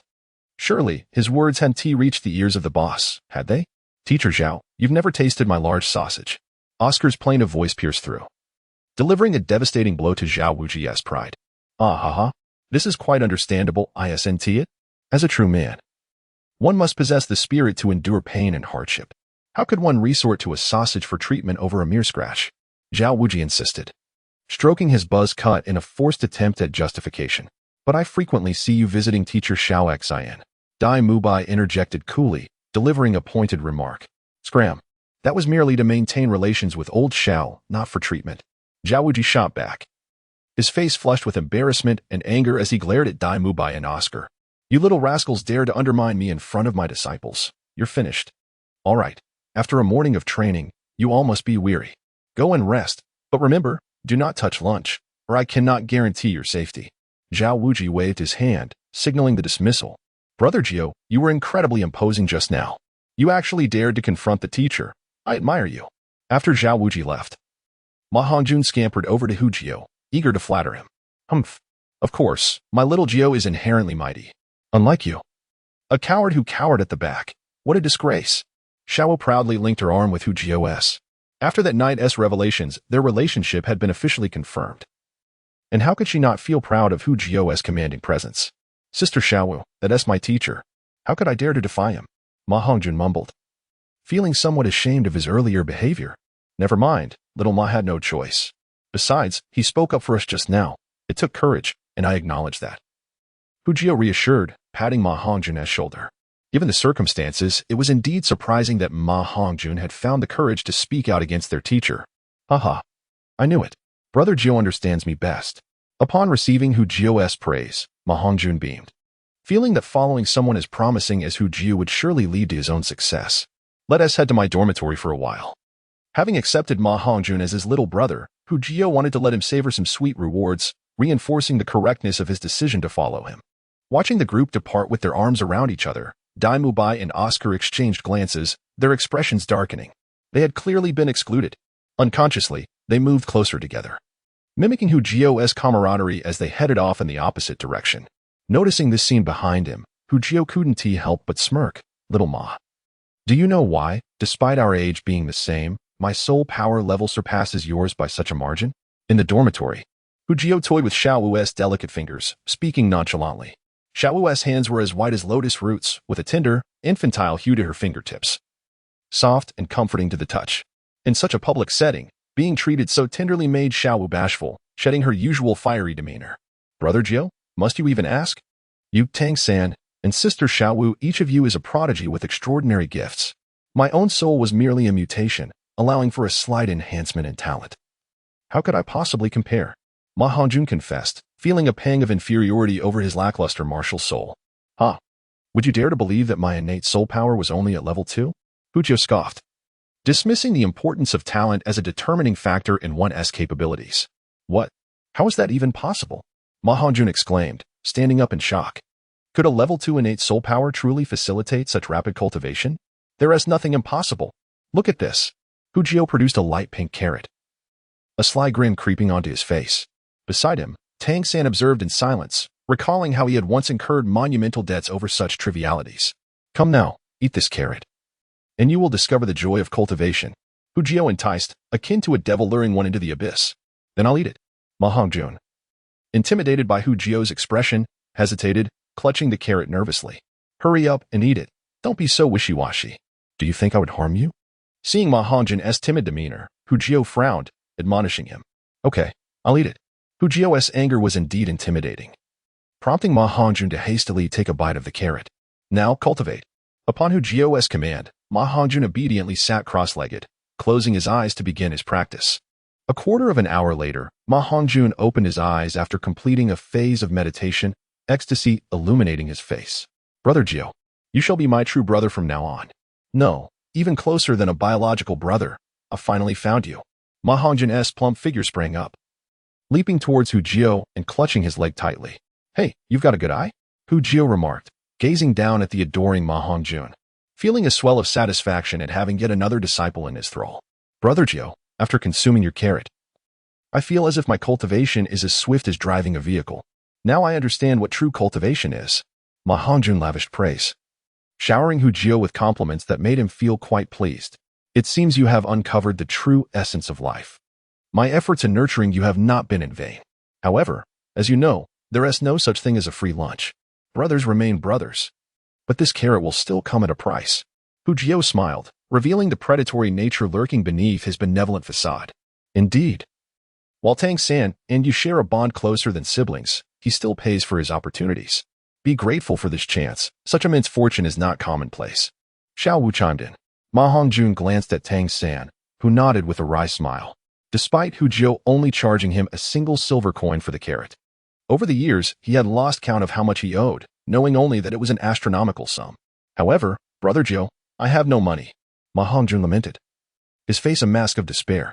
Due to the shortcomings of his martial soul, all his funds had been spent on the cheapest options available, leaving him with nothing for cultivating with carrots. Well, seeing as you're in a pitiful state, I, Brother Jio, am not heartless. Thus, I shall allow you to keep a tab. You can repay me slowly, without interest. In that moment, Hu Jio felt quite magnanimous, considering that he was foregoing interest in an era of soaring prices. Indeed, he was showing remarkable leniency. Fantastic. Thank you, Brother Jio, Ma Hongjun exclaimed, his face lighting up with joy. However, he then remembered to inquire, but how much is one carrot? Not much, just one golden soul coin for a single item. This is already a bargain. If it were someone else, I would certainly sell it for 100. Hu Jio raised a finger, smiling cheerfully. The money doesn't matter. He primarily enjoys the feeling of being a creditor. Tang San owes him, and so does Ma Hongjun. The sensation of being a lender is quite delightful. Upon hearing Hu Jio's price, Tang San's eyes brimmed with gratitude. This is what true brotherhood is, selling to others for a golden soul coin. Yet only charging him a silver soul coin is akin to giving it away. Good brother. Jio Gu, I'll buy it. Ma Hongjun nodded vigorously. With such a monumental opportunity before him, he could not afford to miss it. It's merely money he could save by avoiding certain places to fund his cultivation. Once his skills are advanced, he would revel in showcasing his prowess before that lascivious tiger, proving his worth. All right, take these carrots for now and cultivate slowly. When you're done, come back for more. By the way, these cultivation carrots last only an hour, so remember to consume them on time. Hu Jio cheerfully reminded as he pulled out a heap of carrots from his storage ring. Ma Hongjun wrapped the carrots in his clothing, cradling them as if they were treasures, fearful of them being snatched away. Having sealed a deal, it was time to practice the illusory shadow evasion technique. He had not found the time to learn the skill until now. He anticipated a splendid show later that evening. Before that, he needed to finalize his skills. In the dormitory, Hu Jio diligently studied while Xiao Wu sat beside him, keeping him company. The fragrance of books intertwined with her beauty, creating an atmosphere of serene contentment. An hour later, Hu Jio stretched, looking joyfully at the panel before him. The icon for illusory shadow evasion on the 9th slot shimmered brightly, the progress bar tirelessly providing him with insights into the skill. With illusory shadow evasion mastered, coupled with the indestructible body technique, he could finally engage in direct combat. A true man must face challenges head-on. Once perfected, the illusory shadow evasion skill would render him incredibly agile at advanced levels. He could sense movements before they occurred and create illusions to confuse his enemy's vision. If used skillfully, it could yield remarkable effects. Looking at the fully occupied slots, Hu Jio felt a profound sense of satisfaction. After all these years, he had finally filled every slot with skills. What a feat! He had endured countless hardships, expended immense effort, and faced numerous grievances for these abilities. Xiao Jio, have you finished reading? Xiao Wu, slightly dazed, awakened from Hu Jio's movements. Let us not linger in slumber. Let us explore the academy. We've been here for so long, yet haven't properly seen this place. It's a shame. While it was framed as a tour of the academy, it was also a means to gather intelligence for the night's endeavor. One must understand that a grand spectacle was set to unfold this evening. What is so interesting about this dilapidated academy? Why not go to Soto City instead? You promised to take me to see the Grand Soul Arena. Upon the mention of play, Xiao Wu sprang up, her drowsiness dissipating instantly. Let us postpone the Grand Soul Arena visit. I must begin my practice of the illusory shadow evasion skill today. Hu Jio concocted a reason without missing a beat. The Grand Soul Arena could be visited another time, but tonight's grand event was irreplaceable. Very well, I'll defer to your wishes. Xiao Wu blinked, disappointment flickering in her eyes, yet she obediently nodded. After being compelled by Hu Jio to reveal her intentions, she gradually began to acquiesce to him. He was human, and she was a beast. Knowing her true identity, Hu Jio still accepted her, deeply moving her heart. Unbeknownst to her, Hu Jio had begun to occupy an essential place in her heart, to the extent that she could overlook her very existence. Perhaps this is the essence of human emotions. Chapter 81. Flanders takes a beating that night. The stars twinkled brightly in the sky. Hu Jio lay on his bed, fully activating his enhanced senses technique, constantly attuned to the slightest movements within the academy. In his hands, he cradled an exquisite jar, a precious item he had purchased at great cost, named Memories of a Drunken Heart. As Hu Jio grew impatient waiting, his brow suddenly relaxed, and a hint of joy appeared on his face. In his perception, a deeply concealed, nearly imperceptible domineering aura surged swiftly towards Flanders' residence. The presence lingered for several breaths before swiftly vanishing towards the rear mountains of the academy.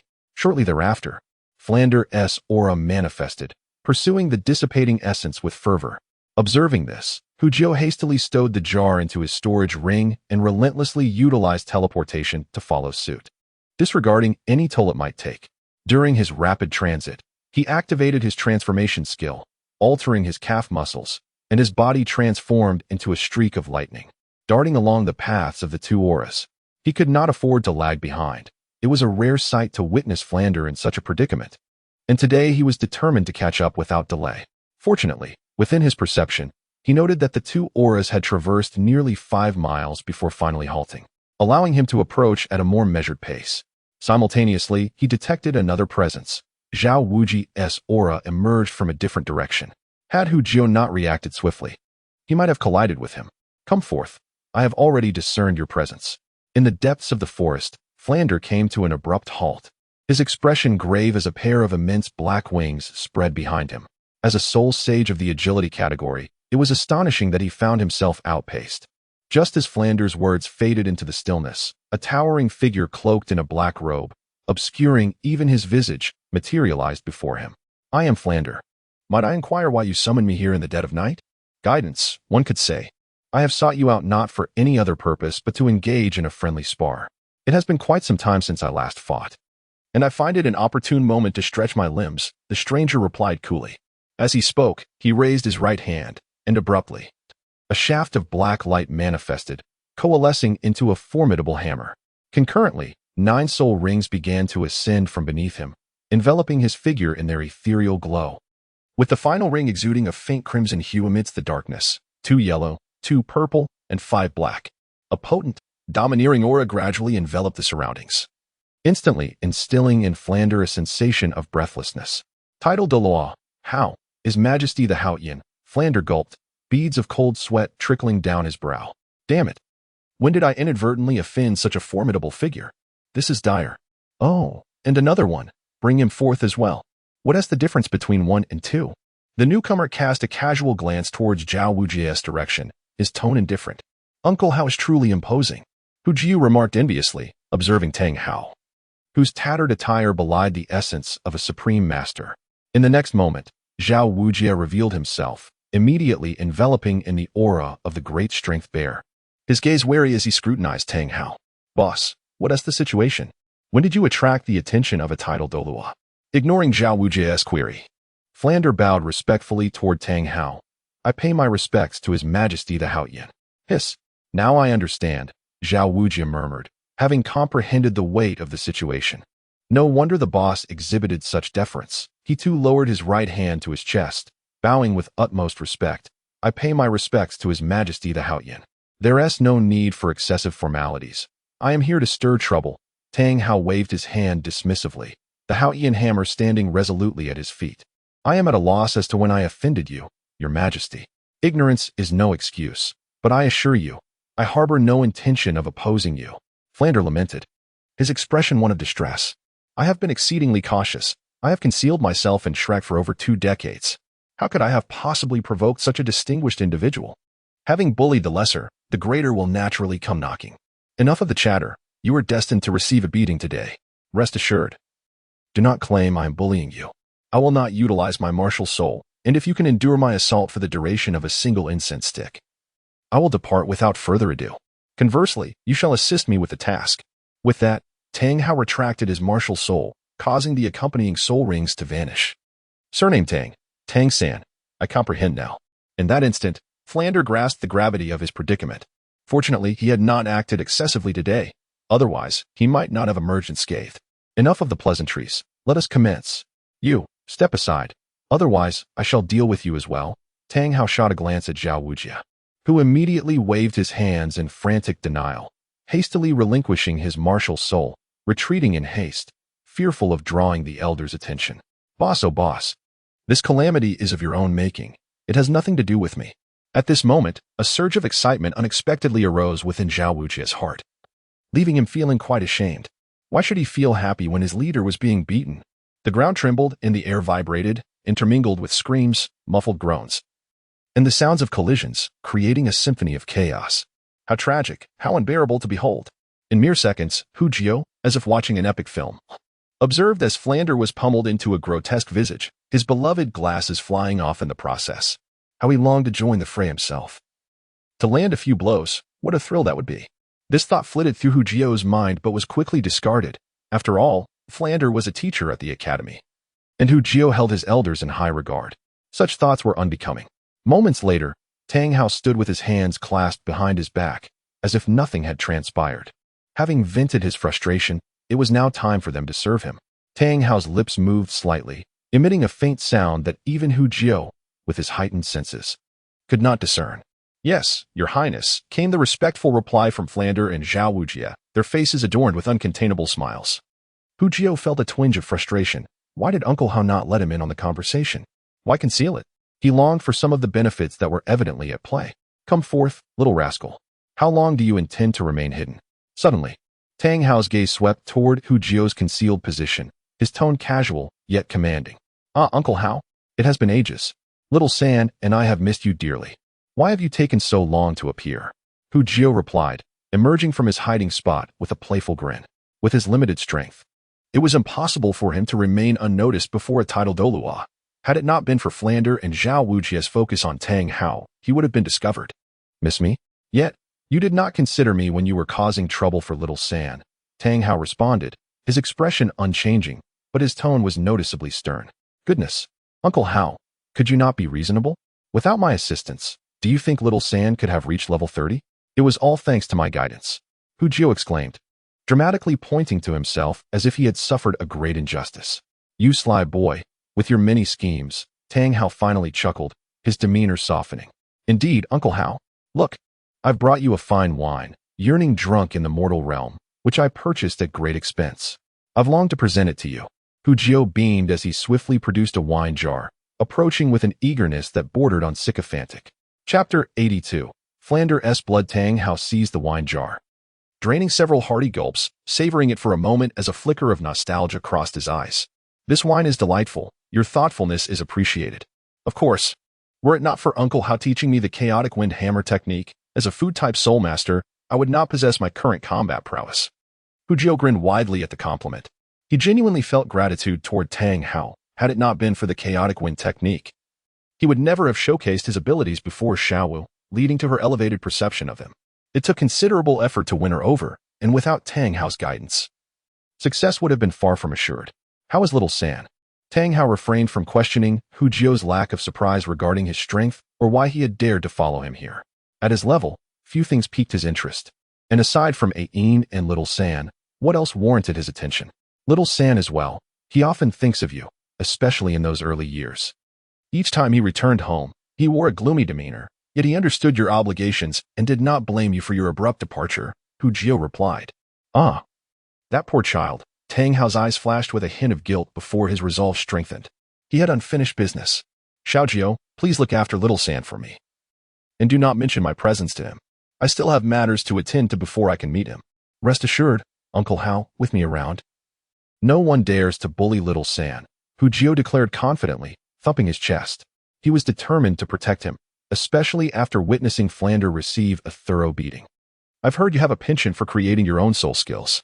I came in a hurry this time and lacked preparation. But I will keep an eye out for you. When we meet again, I shall present you with a reward for your care of little San. After finishing the last sip of wine, Tang Hao nodded at Hu Jio before turning to leave. Uncle Hao, take care. Both little San and I will miss you. Hu Jio waved farewell, reluctant to part. Tang Hao did not look back, but his steps momentarily faltered before he hastened away. To create my own soul skills, indeed. My efforts have not been in vain. I shall reap the rewards. A flicker of joy danced within Hu Jio's heart. Having a titled Douluo assist him in finding soul skills was a considerable honor. Though he received benefits from Tang Hao, Hu Jio felt some discontent. The death of Ain had cast a pall over Tang Hao, and without Tang San awakening his dual spirits, he might have remained in his despondent state. Such behavior felt rather unmanly. If it were Hu Jio, he might have entrusted Tang San to a trusted individual for upbringing while pursuing his revenge alone. What power could a titled Douluo, consumed solely by vengeance, unleash? Of course, such musings were merely conjecture. He was but a humble soul master. And Tang Hao was a titled Douluo. He had no right to judge. Moreover, he had received favors and should not be ungrateful. The next day on the academy's playground, Flander appeared before everyone with a face resembling that of a swollen pig. There was no other choice, as a distinguished titled Douluo. Receiving a beating from him was akin to a divine blessing. He dared not use healing, opting instead to wait for the swelling to subside gradually. Who is that? Why is he wearing the principal's attire? Xiao Wu exclaimed in astonishment, suppressing laughter, which was entirely intentional. Teacher, what happened to you? Ma Hongjun shouted, genuinely concerned. Enough of the commotion. Today, Teacher Zhao will lead your training. Tang San, Hu Jio, Xiao Wu, follow me, Flander declared with a facade of authority, avoiding any explanation for his current appearance. How could he explain? That he had been favored by a titled Douluo last night, or that he had suffered an accident while walking? Yes, the crowd stifled laughter, responding in unison. Flander led Hu Jio and the others in the direction of Soto City. Principal, where are you taking us? Xiao Wu asked, bouncing with curiosity, puzzled by Flander's actions. Hu Jio, however, was contemplative, thinking, this stingy old man, having received a beating, must be preparing to fulfill a promise. Just follow closely. You'll find out soon enough. Flander replied stiffly as he prepared to unveil his treasured collection, his heart heavy with reluctance. Yet, he had no choice. Opportunities to curry favor with the title Douluo were rare. In his eyes, befriending Tang San was tantamount to befriending Tang Hao. Xiao Wu, don't ask too many questions. Just look at the principal's pained expression. You'll know he intends to return our soul-guiding devices. Soon, you will also possess one. Hu Jiu teased, feeling emboldened. No longer fearing Flander with Tang Hao's support at his back. Really? When did the dean become so generous? Xiao Wu looked up in surprise, and then whispered softly into Hu Jiu's ear. Isn't he rather stingy? However, her hushed remarks were hardly concealed from Flander, whose lips twitched slightly. Pretending not to have heard, he turned around and retorted, Xiao Wu, you may have misunderstood me. I have always been quite generous. Upon uttering those words, Flander was met with 3 perfectly synchronized expressions of disbelief. Even Tang San found it hard to accept. Shortly thereafter, Hu Jiu returned to Flander's modest establishment. As he had mentioned earlier, his purpose for bringing them here today was to fulfill a promise. Since I vowed to gift each of you a soul guide device, I shall not renege on my word. Henceforth, do not accuse me of being stingy. Flander's gaze swept across the faces of the group, ultimately lingering on Tang San. This time, it is primarily for him. Dean, we had an agreement. I want a storage soul guide of 10 cubic meters, nothing else. Hu Jiu, brimming with excitement, thought of how many carats could fit in such a space. I too desire a storage soul guide, 10 cubic meters. No, I want 50 cubic meters. Xiao Wu raised her small hand, her aspirations grand. No, where could one possibly find 50 cubic meters? There is only one storage soul guide of 10 cubic meters. You must negotiate amongst yourselves. Flander shook his head repeatedly. 50 cubic meters? He still wishes for more. There is only one. What about the rest? Hu Jiu looked at Flander with suspicion, pondering whether the old man was reluctant to part with it. However, it was a rare occasion for him to spend, so it might be best to seize the opportunity. I recall there is also an 8 cubic meter one, Flander said without blinking. Oh, then Xiao Wu and I will take the 10 cubic meters and the 9 cubic meters. Dean, do not be stingy. Hu Jiu turned to glance at Tang San. We will remember your kindness, won't we, Xiao San? Indeed, the dean is a wonderful person. Tang San replied without hesitation. In his heart, Flander had indeed treated them well, not only assisting them in hunting for soul rings, but also gifting them soul guides. How could one complain? Chapter 83. Oscar's request in the end. Hu Jiu's wishes were fulfilled. Securing a 10 cubic meter wristband and a 9 cubic meter exquisite necklace from Flander, it was evident that the old man possessed valuable items. Xiao San, what kind of soul guide do you desire? Would you like me to recommend something? Flander's demeanor softened when addressing Tang San, managing to squeeze out a smile from his otherwise stern face. Tang San was not surprised by Flander's evident shift in attitude.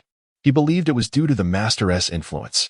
After all, it was the master who had brought him to Shrek and had even given Flander a letter of introduction. One cannot refuse the gifts of elders. I shall accept whatever the dean offers, Tang San said respectfully. Damn, Hu Jiu nearly blurted out a curse upon hearing this.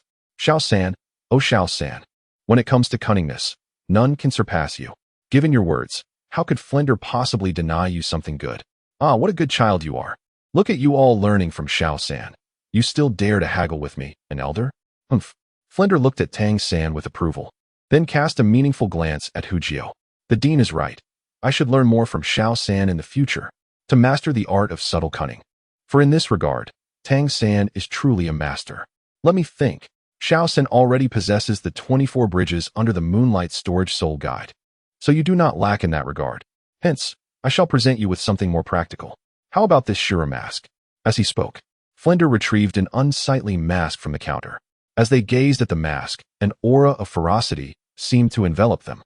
This Shura mask comes with a mental deterrent skill. If encountered with someone of weaker mental strength, it can render them completely immobile. Even if the opponent's mental strength surpasses yours, it can still leave them in a daze, though it is ineffective against soul saints and above. It is quite a nifty little gadget. What a remarkable item. It even comes with a skill. This mask is truly a treasure. Hu Jiu looked enviously at the Shura mask in Tang San's hands. Although ineffective against those stronger than soul saints, how many were there who surpassed that level? In the eyes of Hu Jiu, this flaw appeared trivial. Thank you, Dean. Tang San evidently comprehended the worth of the Shura mask upon receiving it. He could hardly part with it. Well then, The promise made to you has been fulfilled, and it is time for us to return to class. Flander observed Tang San's expression with satisfaction. This investment proved to be worthwhile. The group retraced their steps, and by the time they returned to the academy, it was nearly noon. After having lunch, the training commenced. This time, Flander primarily had them take turns in combat. Hu Jiao, Dai Mubai, Tang San, Xiao Wu, and Ma Hongjun, with the exception of Oscar. Naturally, when facing weaker opponents, the more formidable fighters would be subject to certain restrictions to enhance the training effect. Throughout the session, Flander and Xiao Wujia also provided guidance, teaching them how to seize opportunities during battle and maximize their inherent advantages. After a session of instruction, Hu Jiao and the others gained valuable insights into their fighting techniques. In the afternoon, as the training concluded, Oscar approached the group with a forlorn expression. I envy all of you combat-type soul masters. You can engage in fierce battles without restraint. Unlike me, who not only cannot fight but also requires protection. How pitiable. Well, that's because of your own lack of ability. Look at my little Jiao. He is also a food-type soul master yet fights even more fiercely than we do. So, if you must assign blame, it can only be directed at yourself, Xiaowu said proudly, hugging Hu Jiao's arm. Indeed, it's all my own inadequacy. If only I possessed Hu Jiao's capabilities, Oscar lamented, a glimmer of joy fleeting in his eyes as he gazed enviously at Hu Jiao and the others. By the way, I noticed you all using that technique called spiral pill. Can food-type soul masters also utilize this technique? Of course, this technique was tailored by little Jiao for himself. Did you not see it in action? Xiaowu scoffed at Oscar. Isn't it impressive? My little Jiao created this soul skill years ago. Wait, Hu Jiao created this? Years ago? How is that possible? Oscar exclaimed in astonishment, his shock genuine. He had assumed that this technique was something they had learned from some external source, never imagining it was Hu Jiao's own invention. The creation of a soul skill is no trivial feat. A well-executed technique is akin to possessing an additional spirit ring skill. In this world, possessing an extra soul skill bestows a significant advantage. Many soul masters go their entire lives without even hearing of a self-created soul skill, let alone possessing one. Yet, Hu Jiao had managed to create one several years prior. What extraordinary talent that indicated. In that moment, Oscar's eyes were filled with envy, even tinged with a hint of jealousy, though it was subtle and fleeting, escaping the notice of others. Meanwhile, the group was left in shock by Xiao Wu's revelation, especially Dai Mubai. As a prince of the Douluo Empire, he alone understood how precious a self-created soul skill truly was. Even within the royal family, such skills were among the most coveted secrets, and he himself had only perused a few texts on the subject. Unfortunately, he lacked the talent for creating soul skills. To avoid hindering his cultivation, he had not dedicated time to it, instead opting to focus on enhancing his soul power. With the time spent on developing a self-created soul skill, it would be far more beneficial to increase one's soul power. After all, as one's level rises, it naturally leads to the ability to hunt for spirit rings and acquire spirit ring skills. Why bother with the arduous task of creating a soul skill that yields little reward? Nothing is impossible. With determination, one can indeed create their own soul skill. Hu Jiao said, smiling gently at Oscar, his eyes filled with encouragement. He could see through Oscar's hidden thoughts without any need for guessing. Yet, how could he possibly impart his self-created soul skill to a stranger? Alas, I lack your talent, Hu Jiao. You know, as food-type soul masters, we face the greatest challenges in our training.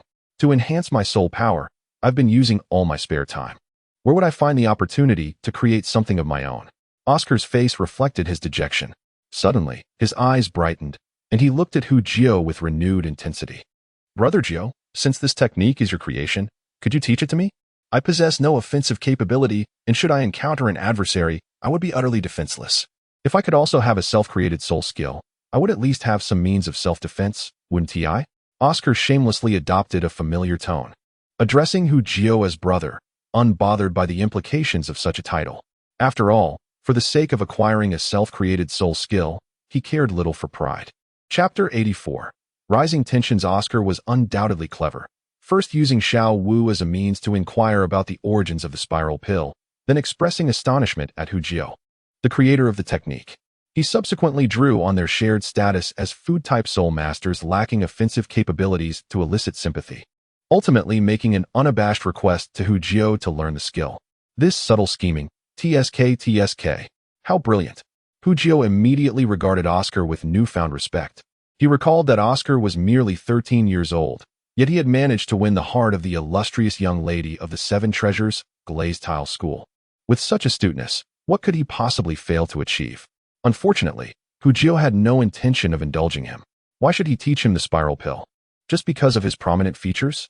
Back then, Hu Jio had humbly approached his master for a soul skill, even offering to provide a year's worth of carrots for cultivation, yet he was turned down.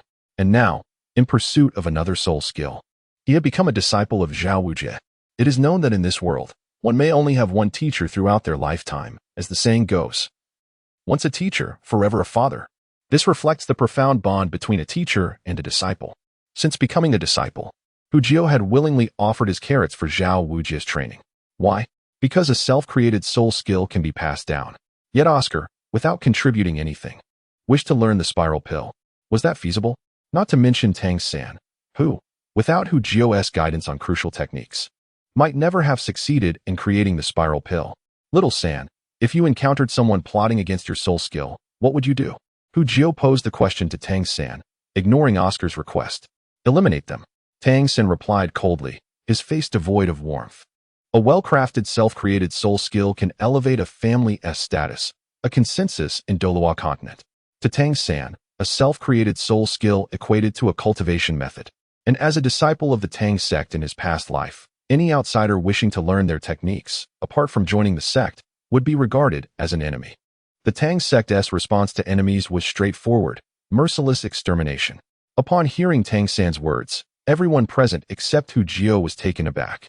It was merely Oscar requesting Hu Jio to impart his soul skill. If Hu Jio was unwilling, that should suffice. Why the overwhelming hostility from Tang San? Tang San. Xiao Wu hesitantly gazed at him. Having known him for years, she considered him to be exceptionally easygoing. Many times, she had teased him to the point of embarrassment, and he had only responded with a resigned smile. Yet now, the sudden aura of menace enveloping him left her bewildered, as if she no longer recognized him. Hu Jio gently squeezed Xiao Wu's hand, fully anticipating this reaction. Oscar, did you hear what Tang San just said? I advise you to refrain from harboring certain thoughts. The consequences could be dire. With a dismissive glance at Oscar, Hu Jio sneered. If he doesn't teach, then so be it. Why the theatrics? You're scaring me half to death, Oscar retorted, dramatically clutching his heart, appearing rather nonsensical. Yet, deep within, he was seething with rage and jealousy. Not only towards Hu Jio but also towards Tang San. He had never anticipated such a vigorous reaction from them, especially the moment Tang San's killing intent washed over him, leaving him breathless. Come now, don't take it too seriously. Little Ao is still young and unaware of the Soul Master World's rules. Let us not hold it against him, Dai Mubai proclaimed, feigning bravado as he patted Oscar on the shoulder, laughing heartily while addressing Hu Jio. Dai, what rules exist in the Soul Master World? Did I truly say something I shouldn't have? Oscar inquired curiously, his expression innocent. Dai Mubai explained. In the Soul Master realm, due to the nature of self-created soul skills being learnable and inheritable, there is a stringent control. There exists significant caution towards those desiring to learn soul skills, and it's not uncommon for such individuals to be regarded as enemies, especially in large families. Dai Mubai's disdain for Oscar's ignorance was palpable. It highlighted the superiority complex often found in those from prominent families. Oh, I see.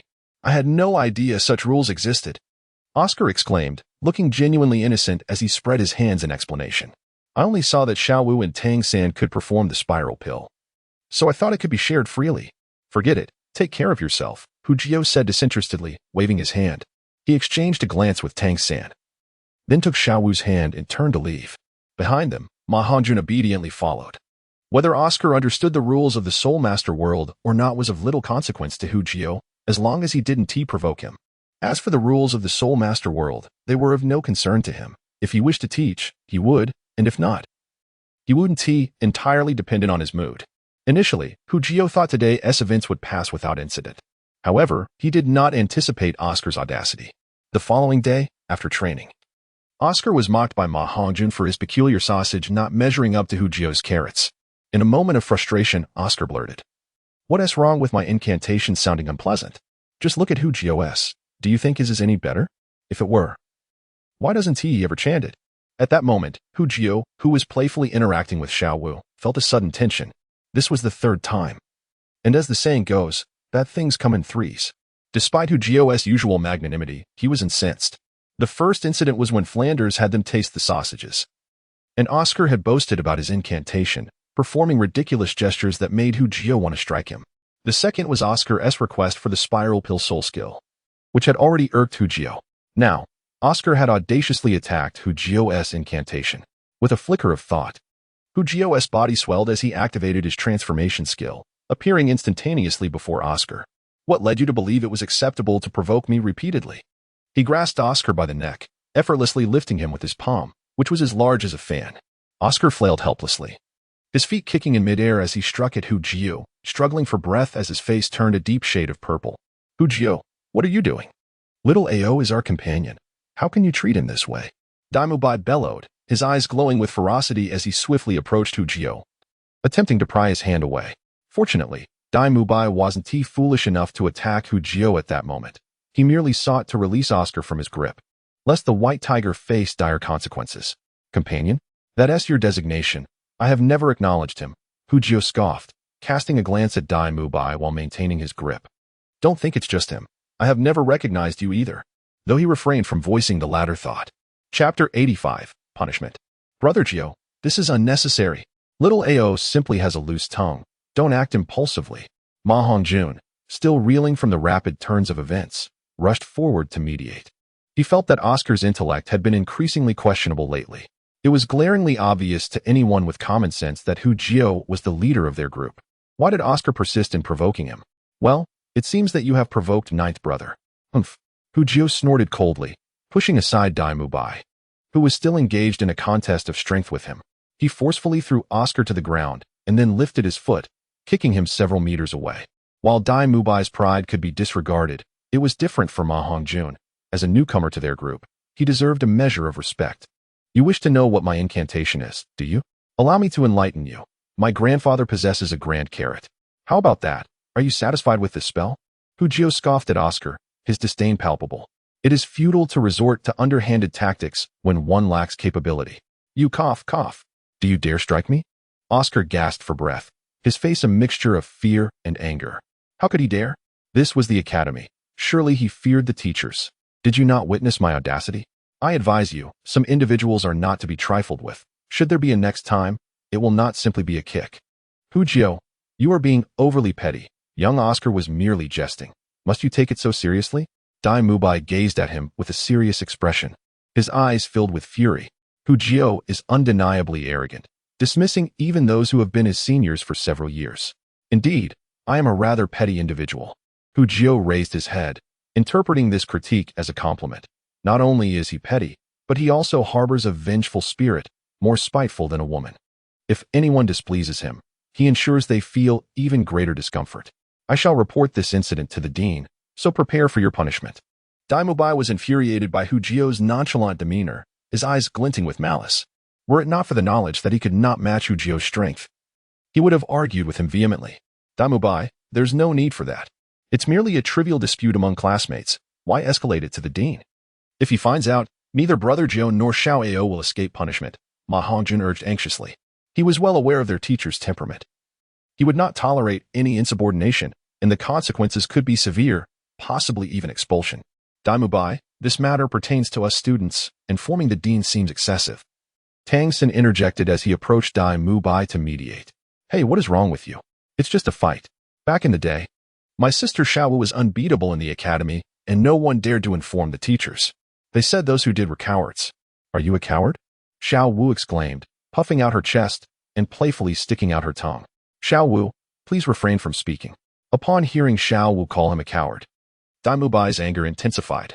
Yet, considering the disparity in their strengths, he managed to restrain himself. If you want me to keep this from the teacher, then Hu Jio must apologize to Xiao Ao, Dai Mubai declared firmly, looking at Tang San. Expecting Hu Jio to apologize is utterly impossible, Tang San retorted, recalling how Hu Jio used to wield a hammer against others at Notting Academy without hesitation. Why should we apologize? Although Hu Jio acted first, it was Oscar's incessant taunting that provoked him. He brought this upon himself, Xiao Wu argued defiantly. Then I shall inform the teacher, Dai Mubai threatened. Enough of this discussion. If he wants to report me, let him.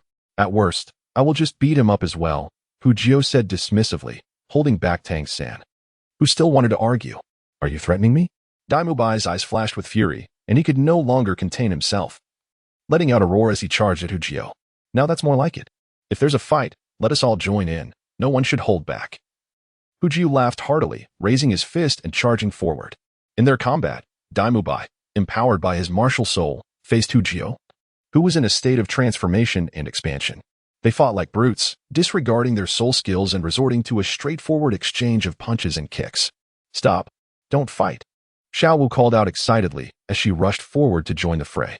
She kicked at Hu Jio and Dai Mubai alternately, effectively ambushing them rather than attempting to mediate.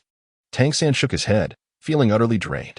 Then, with a loud shout, he activated his ghost shadow perplexing track and rushed into the fray. Everyone, stop fighting. The teacher will arrive soon. Tang San was genuinely trying to break up the fight, though it seemed he was primarily focused on pulling Dai Mubai back. Ma Hongjun wanted to intervene as well, but he dared not approach, instead shouting from the sidelines for them to cease. Oscar wished to intervene too. But as a food system soul master, he found himself powerless. A quarter of an hour later.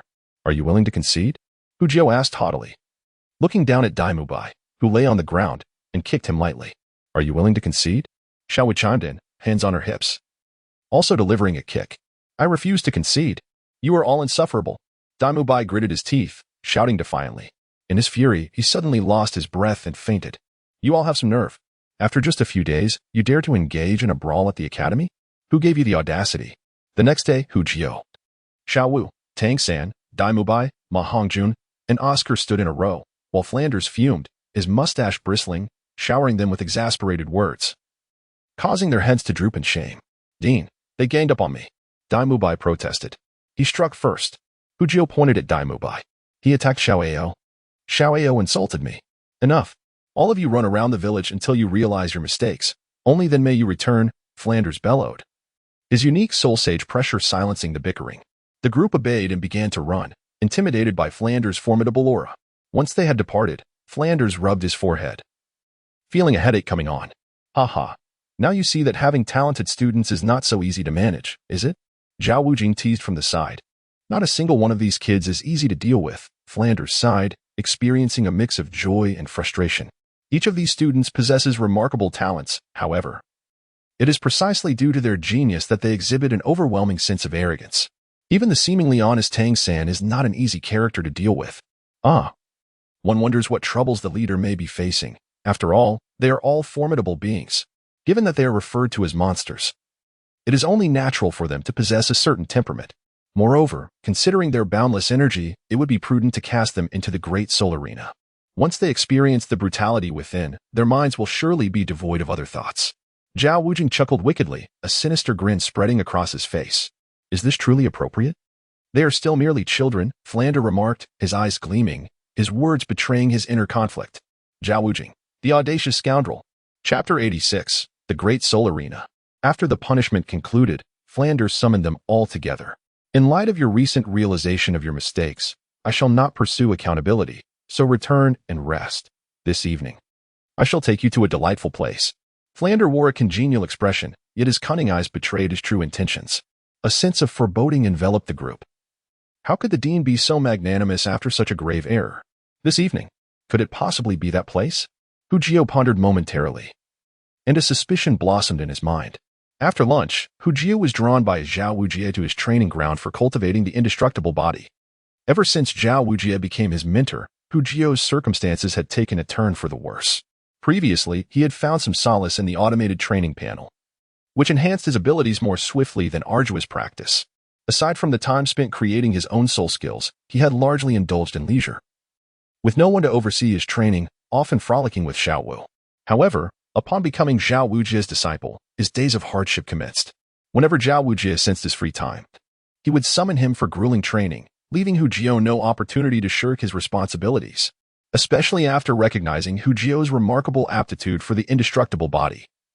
Zhao Wujie intensified the pressure of his training. After all, Hu Jio's fourth ring soul skill was a comprehensive recovery ability, even if he stumbled or fell. One skill could restore him. If one skill was insufficient, he could simply employ another. The indestructible body, inherently a skill forged through hardship, was a talent that should not be squandered. Thus, regardless of Hu Jio's lamentations, he remained ensnared in Zhao Wujie's relentless regimen. Master, I can endure no longer. If you strike me again, you shall surely kill your treasured disciple. Hu Jie cried out in desperation, gazing imploringly at Xiao Wu, clutching a thick wooden staff. Xiao Wu relentlessly swung it towards him, undeterred by Hu Jie's frantic evasions. Haha, my good apprentice, hold on just a little longer. We are nearing 1,000 strikes. Fear not, master knows his limits and shall not harm you. Xiao Wu boisterously encouraged him, continuing his assault. Suddenly, just as Hu Jie felt he was reaching his limit, his movements abruptly halted, and his feet twisted into an unusual shape, successfully evading Xiao Wu's strikes for the first time. Oh! Xiao Wu furrowed his brow and reached out again, this time with noticeably increased speed, the staff blurred in motion, almost grazing Hu Jie's skin. Yet, at that moment, Hu Jie's body seemed to defy the laws of nature, slipping away like a boneless worm, evading the blow once more. Hee, master, you can't hit me now, can you? Hu Jie's triumphant laughter echoed, his heart soaring with joy. In that instant, he had finally advanced his shadow evasion skill to the first level, and an epiphany regarding evading attacks blossomed in his mind. His muscles quivered and restructured, enhancing his reflexes. In response to Xiao Wu's previous strikes, his body instinctively acted, dodging the blows in an extraordinary manner. Xiao Jie, what is happening? Tell me, have you mastered your shadow evasion? Xiao Wu, not one to be easily fooled, quickly grasped the situation. Indeed, master, I have perfected the shadow evasion. Hu Jie beamed with delight. Come on, hit me again and see if you can catch me. Hey, little rascal, do you seek a challenge? Come, I shall oblige. Do not think that having mastered a single soul skill makes you invulnerable. With a swish, Xiao Wu accelerated his strikes, and regardless of Hu Jie's nimble dodging, the wooden staff found its mark. Master, stop. I was wrong. I shall never dare again. Familiar pain surged through Hu Jie as the staff struck him once more. Ha. Good lad, you have potential. As the training concluded, Xiao Wu regarded Hu Jie with satisfaction. Within just a few days, Hu Jie had not only mastered the indestructible body but also the shadow evasion, a feat Xiao Wu himself had never accomplished. Such talent left him astounded. Xiao Jie, I possess numerous soul skills. Perhaps I should impart the shockwave to you as well. Your offensive repertoire remains rather limited. Xiao Wu smiled at Hu Jie, eager to share more skills. Master, hold on. Let us defer the soul skills for now. I believe 2 are already my limit. Once I thoroughly grasp them, I shall pursue new ones. Please refrain from offering more, lest I become distracted. Hu Jie resisted the temptation, repeatedly gesturing for him to stop. He longed to learn new skills, yet the constraints of his training panel hindered him. Very well, we shall postpone for now, Xiao Wu agreed, nodding in approval. It seems you possess a commendable level of restraint. Indeed, as a disciple, I conduct myself with prudence. How could I fail to discern the weight of matters? Hu Jie proudly lifted his chin, graciously accepting Xiao Wu's praise. Begone! If you were truly prudent, I would not need to oversee your training. Xiao Wu jestingly scolded, pretending to kick Hu Jie. That evening, after dinner, Hu Jie and the others naturally gathered on the training ground. It was evident from their formations that 2 factions had emerged, one led by Hu Jie, accompanied by Xiao Wu, Tang San, and Ma Hongjun. The other led by Douluo Bai, with Oscar by his side. The 2 groups stood apart, each engrossed in their own activities, exhibiting no inclination for interaction. The confrontation had reached its peak. When Flinder arrived and witnessed the scene, he paused momentarily, a flicker of concern crossing his eyes before he regained his composure. Follow me. Today, I shall take you to a remarkable place. As if disregarding the unfolding drama, Flinder cleared his throat and, with a serious demeanor, led the way. Behind him, Hu Jie and the others exchanged glances, then casually followed in Flinder's footsteps. Upon exiting the academy, Flinder's pace quickened significantly. He didn't even expend soul power. With a nimble push from his toes, he soared forward effortlessly. His movement was both graceful and swift. As they walked, Hu Jie realized he had correctly anticipated their route. It was indeed leading them to Soto City. Soto City was not far from Shrek Academy, within an hour. They arrived at the southern gate. The night scene of Soto City was even more vibrant than during the day, with vendors bustling about, offering an array of enticing food and entertainment that dazzled the senses. Particularly, Xiao Wu, seeing such a lively atmosphere for the first time, was captivated. Darting from one stall to another, if it weren't for Hu Jie's familiarity with her, she might have easily gotten lost. Noticing Xiao Wu's naive excitement, Douluo Bai's eyes flickered with disdain. Xiao Wu, let's go. Hu Jie shook his head in exasperation and quickly pulled her back. Otherwise, she would truly wander off. Xiao Jie, let's explore a bit.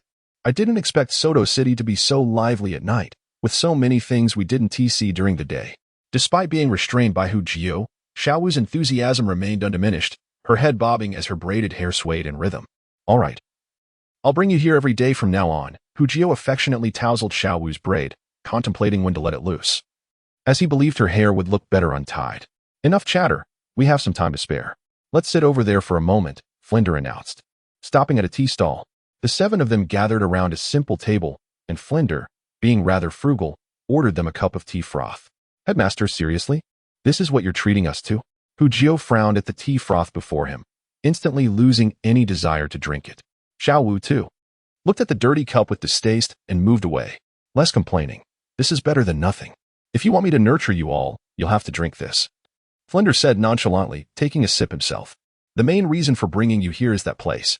He pointed towards a massive structure not far away, his tone turning serious. The group turned to follow Flinder's finger, beholding a towering edifice that loomed like a colossal beast in the night, its lights twinkling, obscuring the details. Headmaster, what is that place? Tang San inquired curiously. The Grand Soul Arena, Flinder replied blandly. Oh, so that's the Grand Soul Arena. I've heard it's quite entertaining. Yes? Upon hearing its name, Xiao Wu's interest piqued. Hu Jio had previously described it to her as an exhilarating place, igniting her aspirations. Entertaining, indeed. But enjoying oneself also depends on one's capabilities, Dai Mubai chuckled, eagerly anticipating whether these so-called prodigies would be intimidated once inside. Humph. You with your dubious gaze dare to call me incapable? Who was it that I threw down not once, but twice? Ha, ha, ha. Xiao Wu retorted playfully, sticking out her tongue at him. You. Humph. I shan't lower myself to your level. There are many stronger than me in the Grand Soul Arena. If you're capable, go and defeat them all. Dai Mubai's dual-colored eyes flashed with annoyance, but recognizing his own limitations, he swallowed his ire. Now, let me introduce you all. That is the Grand Soul Arena. Your task is quite simple. You must obtain the Silver Soul Badge before graduation. Dai Mubai, explain the situation to them, Flinder instructed, glancing at the group with clear expectations. Yes, Headmaster, Dai Mubai replied, his heart swelling with joy. This was a sign of the Headmaster's trust in him. Otherwise, why would he assign this opportunity to him? The Grand Soul Arena, as its name suggests, is a battleground for Soul Masters. A Soul Master's rank or the number of Soul Rings does not necessarily reflect their true combat prowess. Only through tangible battles and the resulting achievements within the Grand Soul Arena can one's true strength be measured. There are 8 ranks of badges in the arena: Iron, Copper, Silver, Gold, Purple Gold, Sapphire, Ruby, and Diamond. These badges are universally recognized across all Grand Soul Arenas on the continent and symbolize one's power. In the Grand Soul Arena, a victory grants one an Iron Badge and 1 point. Points accumulate. Winning a match earns a point while losing deducts 1. If one achieves 5 consecutive victories, each additional win thereafter awards 2 points, and after 10 consecutive wins, each subsequent victory grants 100 points. How complicated? Tang San pondered for a moment before grasping the system. Xiao San, don't stress about it. Hu Jio chuckled, patting his shoulder. As long as you keep winning. The rules and calculations are irrelevant. Why overthink it? Keep winning. You might be overestimating things. Do you know how many points I have now? I've participated in 16 matches, won only 4, and lost 12. My score is currently -8. Keep winning? Don't dream. Dai Mubai scoffed at Hu Jio, confident in his own abilities. Dai Mubai's confidence stemmed from a rule within the Grand Soul Arena. Opponents must be of the same rank, excluding any cross-rank challenges. Within the same rank, however, there can be significant disparities in combat strength. Hu Jio is currently at the 41st rank. If fortune smiled upon him, he might encounter opponents of equal rank. However, such occurrences were rare. More often, he would face opponents at the later stages of the rank, around 48 or 49. Moreover, Dai Mubai was confident in another aspect. Hu Jio was a food system soul master. If he could best Dai Mubai, it was only because he was a rank higher. But against a combat-type soul master of the same rank, could he rely solely on that spiral technique? Wasn't it true that weapons were prohibited in the Grand Soul Arena? So, could Hu Jio really hope to secure victories relying only on his spiral technique? Was that even feasible? Whether I can win is uncertain, but I can assure you that I will not allow my score to drop into the negatives, Hu Jio replied. A calm smile gracing his face, the mirth in his eyes unmistakable. Moreover, as a food system soul master, combat has never been my forte. Are you truly expecting me to match you in combat prowess? Have you lost your senses? Chapter 88. Disguise. You cannot even defeat a food-type soul master like me. You are incapable of overcoming a food type. Hu Jio's words echoed incessantly in Dai Mubai's ears. In that moment, a tumult of emotion surged within him: humiliation, rage, and jealousy. Was I, Dai Mubai, truly nothing more than a discarded wretch, akin to a stray dog? Is this my fate? No, I refuse to accept it. I refuse to believe it. Dai Mubai roared within his heart, his resolve solidifying. Hu Jio, I will undoubtedly defeat you. Suddenly, Dai Mubai rose to his feet, his eyes ablaze with fierce determination. Very well, I shall await your challenge. Observing that Dai Mubai had not succumbed to despair despite his scathing remarks, Hu Jio was momentarily taken aback. In that moment, he realized that he had underestimated him. After all, he was destined to become a god of war. How could he be so easily defeated? However, the notion of being bested by himself was an impossibility. With his pace of cultivation, he could currently suppress Dai Mubai by 1 rank, and in the future, he would be able to suppress him by 2 ranks. There would be no chance for a comeback in this lifetime. Let us depart. The time has come. Once we reach the Great Soul Arena, I will explain what to do, Flanders announced as he rose to his feet. Upon lifting his gaze, he noticed that the Great Soul Arena was already ablaze with lights, and throngs of people were eagerly pouring in. Many wore expressions of excitement and anticipation. Dai, I've heard that one can gamble inside, correct? Recently, due to purchasing Hu Jio's cultivation carrots, Ma Hongjuan's pockets are emptier than his face, leaving him quite uncomfortable. Thus, in his desperation, he considered gambling.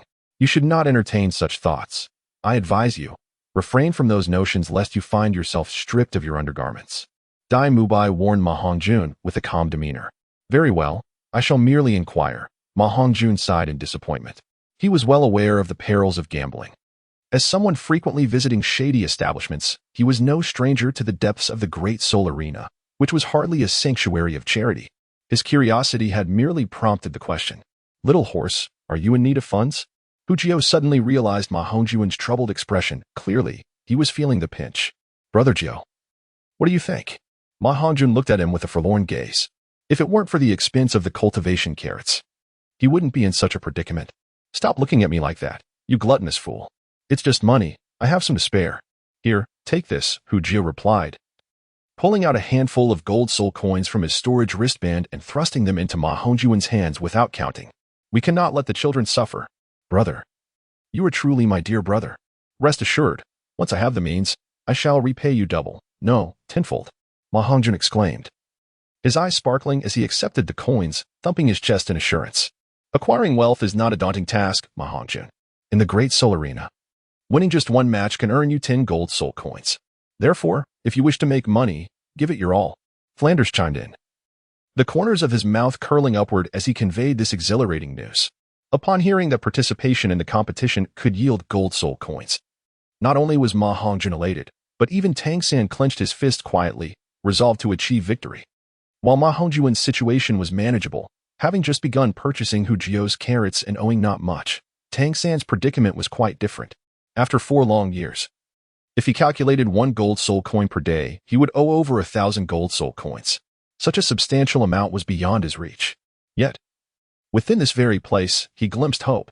If he could follow Hu Jio's advice and win each time, he would eventually repay it. If necessary, he would simply enter more matches. As they were about to step into the Great Soul Arena, Hu Jio abruptly halted them. Wait, is this how you've always entered? What's wrong with entering like this? Dai Mubai paused, puzzled by Hu Jio's words. Disguise. Look at our conspicuous figures. If we win a few matches in the Great Soul Arena, we will surely attract attention, Hu Jio explained. Upon hearing this, the group immediately understood. Indeed, they were all quite young. Dai Mubai, being the eldest, was only 14, not too young, but still youthful. Oscar was similar. Although he appeared youthful, his facial hair made it hard to discern his age. However, Hu Jio, Xiao Wu, and Tang San were unmistakably adolescents, and no amount of acting older would suffice. If their true ages and soul power levels were revealed, it could lead to complications. Hu Jio wished to avoid drawing unnecessary attention. This high level of talent can be a burden. Even entering the Great Soul Arena is a hassle. How vexing, he lamented. The others could only gaze in disbelief at such audacity. At this moment, they gained a new understanding of Hu Jio's audacity. Indeed, Hu Jio was correct. This was a matter I had not considered thoroughly. It seems that your training plan must be suspended for a while. Flander nodded in agreement with Hu Jio's assertion. There was no alternative. At just 11 years of age, Hu Jio had already attained the formidable rank of 41st level Spirit Master, alongside the 31st level Xiao Wu, 33rd level Tang San, the extraordinary martial soul of Ma Hongjun, and the innate full spirit power of Oscar. Even Dai Mubai was a rare genius in his own right. If the Grand Soul Arena were to take notice of them, even someone of my rank as a soul sage might not be able to protect them. One must acknowledge that the Grand Soul Arena can be regarded as a unique power, the largest force outside of the two great empires and the Spirit Hall. Albeit it has always remained rather discreet. Moreover, the two empires are presently in conflict, with the Spirit Hall intervening, leaving them little time to attend to the Grand Soul Arena. If the Grand Soul Arena were to discover and show interest in these exceptionally gifted students, what could he possibly do? Thus, Flander would rather forego allowing them to enter the Grand Soul Arena than risk their safety in any manner. Dean, there is no need for that. We merely require a bit of disguise, Hu Jiu replied with a faint smile, producing a red carrot and explaining. This is my second spirit ring ability. You have witnessed its effects. It can alter a person's physique and appearance, even disguising one's martial soul and spirit ring. Albeit only the outward appearance of the martial soul and spirit ring can be changed, without altering the actual abilities. The effect of the spirit skill? Others remained astonished by the peculiar effects of Hu Jio's second spirit ring ability, while Ma Hongjuan's eyes sparkled with excitement. If he were to use Brother Jio's carrot to transform himself into a handsome figure, would he not be able to attract women without spending a dime? It is well known that when a man reaches a certain level of attractiveness, many women are inclined to pursue him. With this thought, Ma Hongjun adopted a playful demeanor and eagerly approached Hu Jio, asking, Brother Jio, how much is this carrot? I'll buy 1. No, 10. Get lost. Hu Jio kicked Ma Hongjun aside, fully aware of the latter's intentions to leverage his spirit skill to attract women. That was out of the question unless he accompanied him. Otherwise, it was simply impossible. This notion has long existed, and besides, there is still the enchanting Xiao Wu by his side, a beauty that renders all other ordinary women unworthy of a glance. Moreover, he is merely 11 years of age. His body simply does not permit such transformations. Chapter 89. The formation of the 9 dance group come, each take one and transform into the desired visage. Hu Jio smiled at the group, and with a mere thought, his physique began to elevate, muscles surging with vigor, while his countenance morphed into that of an archetypal rugged man, exuding a masculine aura. I shall join as well.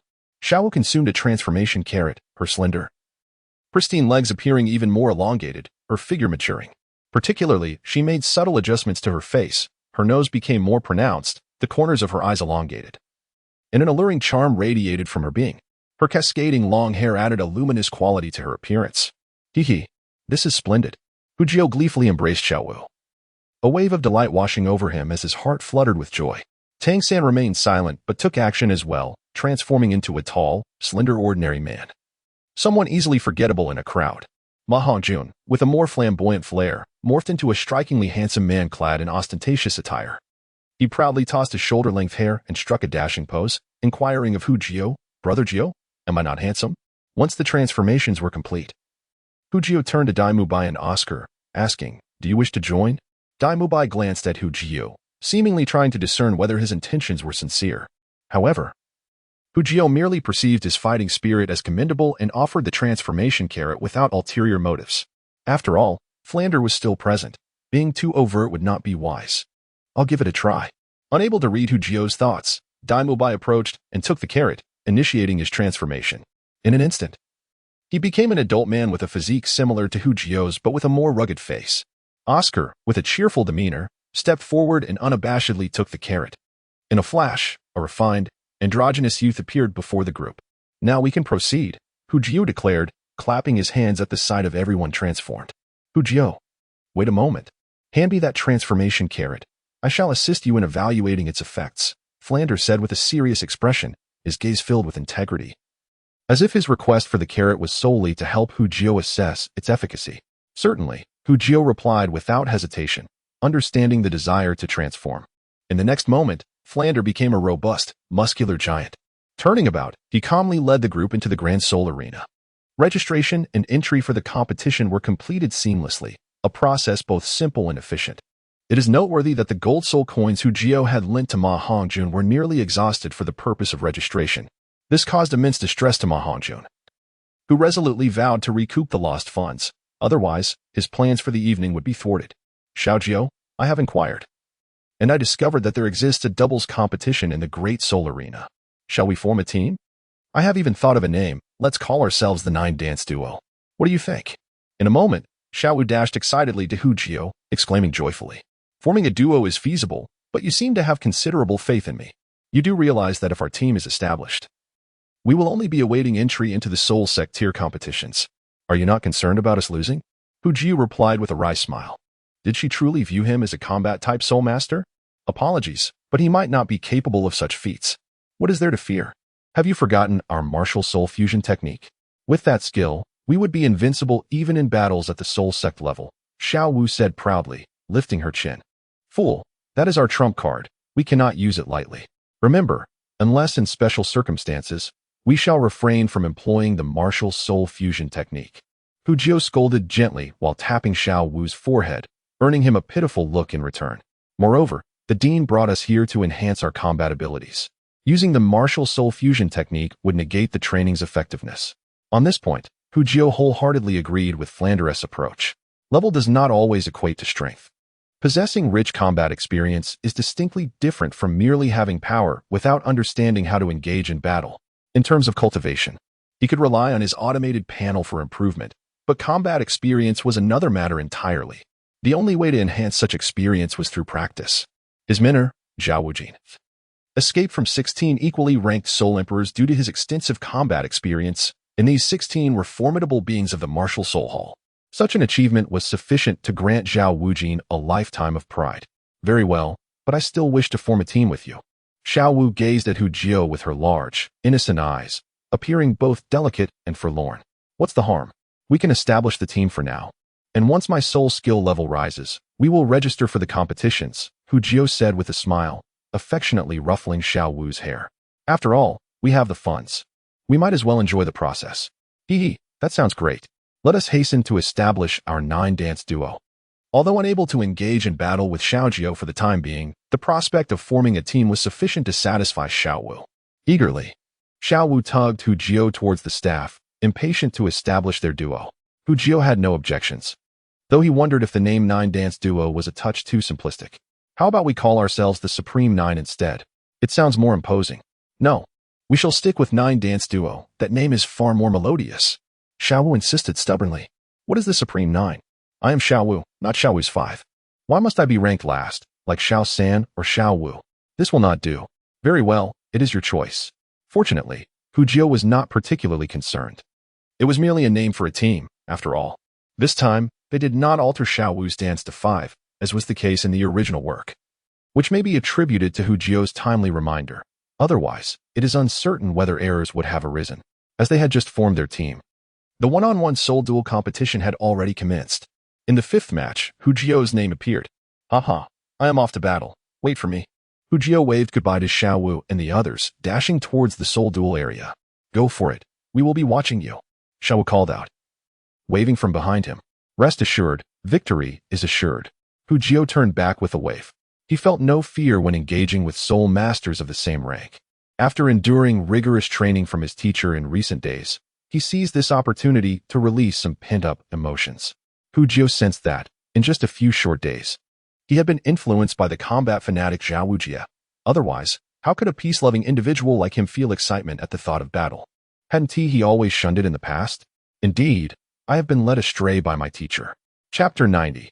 Soul Duel Training soon, under the guidance of the staff. Hujio arrived at the 5th Soul Duel platform. Next to take the stage would be 2 Soul Zone Masters, the carrot-wielding Xiaojio and the battle-hardened Taiyuan, who had secured 2 consecutive victories with his massive iron hammer. Would the newcomer, Xiaojio, clinch victory, or would the seasoned Taiyuan continue his winning streak? Let us await the outcome. Now, let us welcome our 2 Soul Zone Masters to the stage for their performance with great enthusiasm. On the duel platform, a handsome and mature host was energetically narrating the event, quickly stirring excitement among the audience.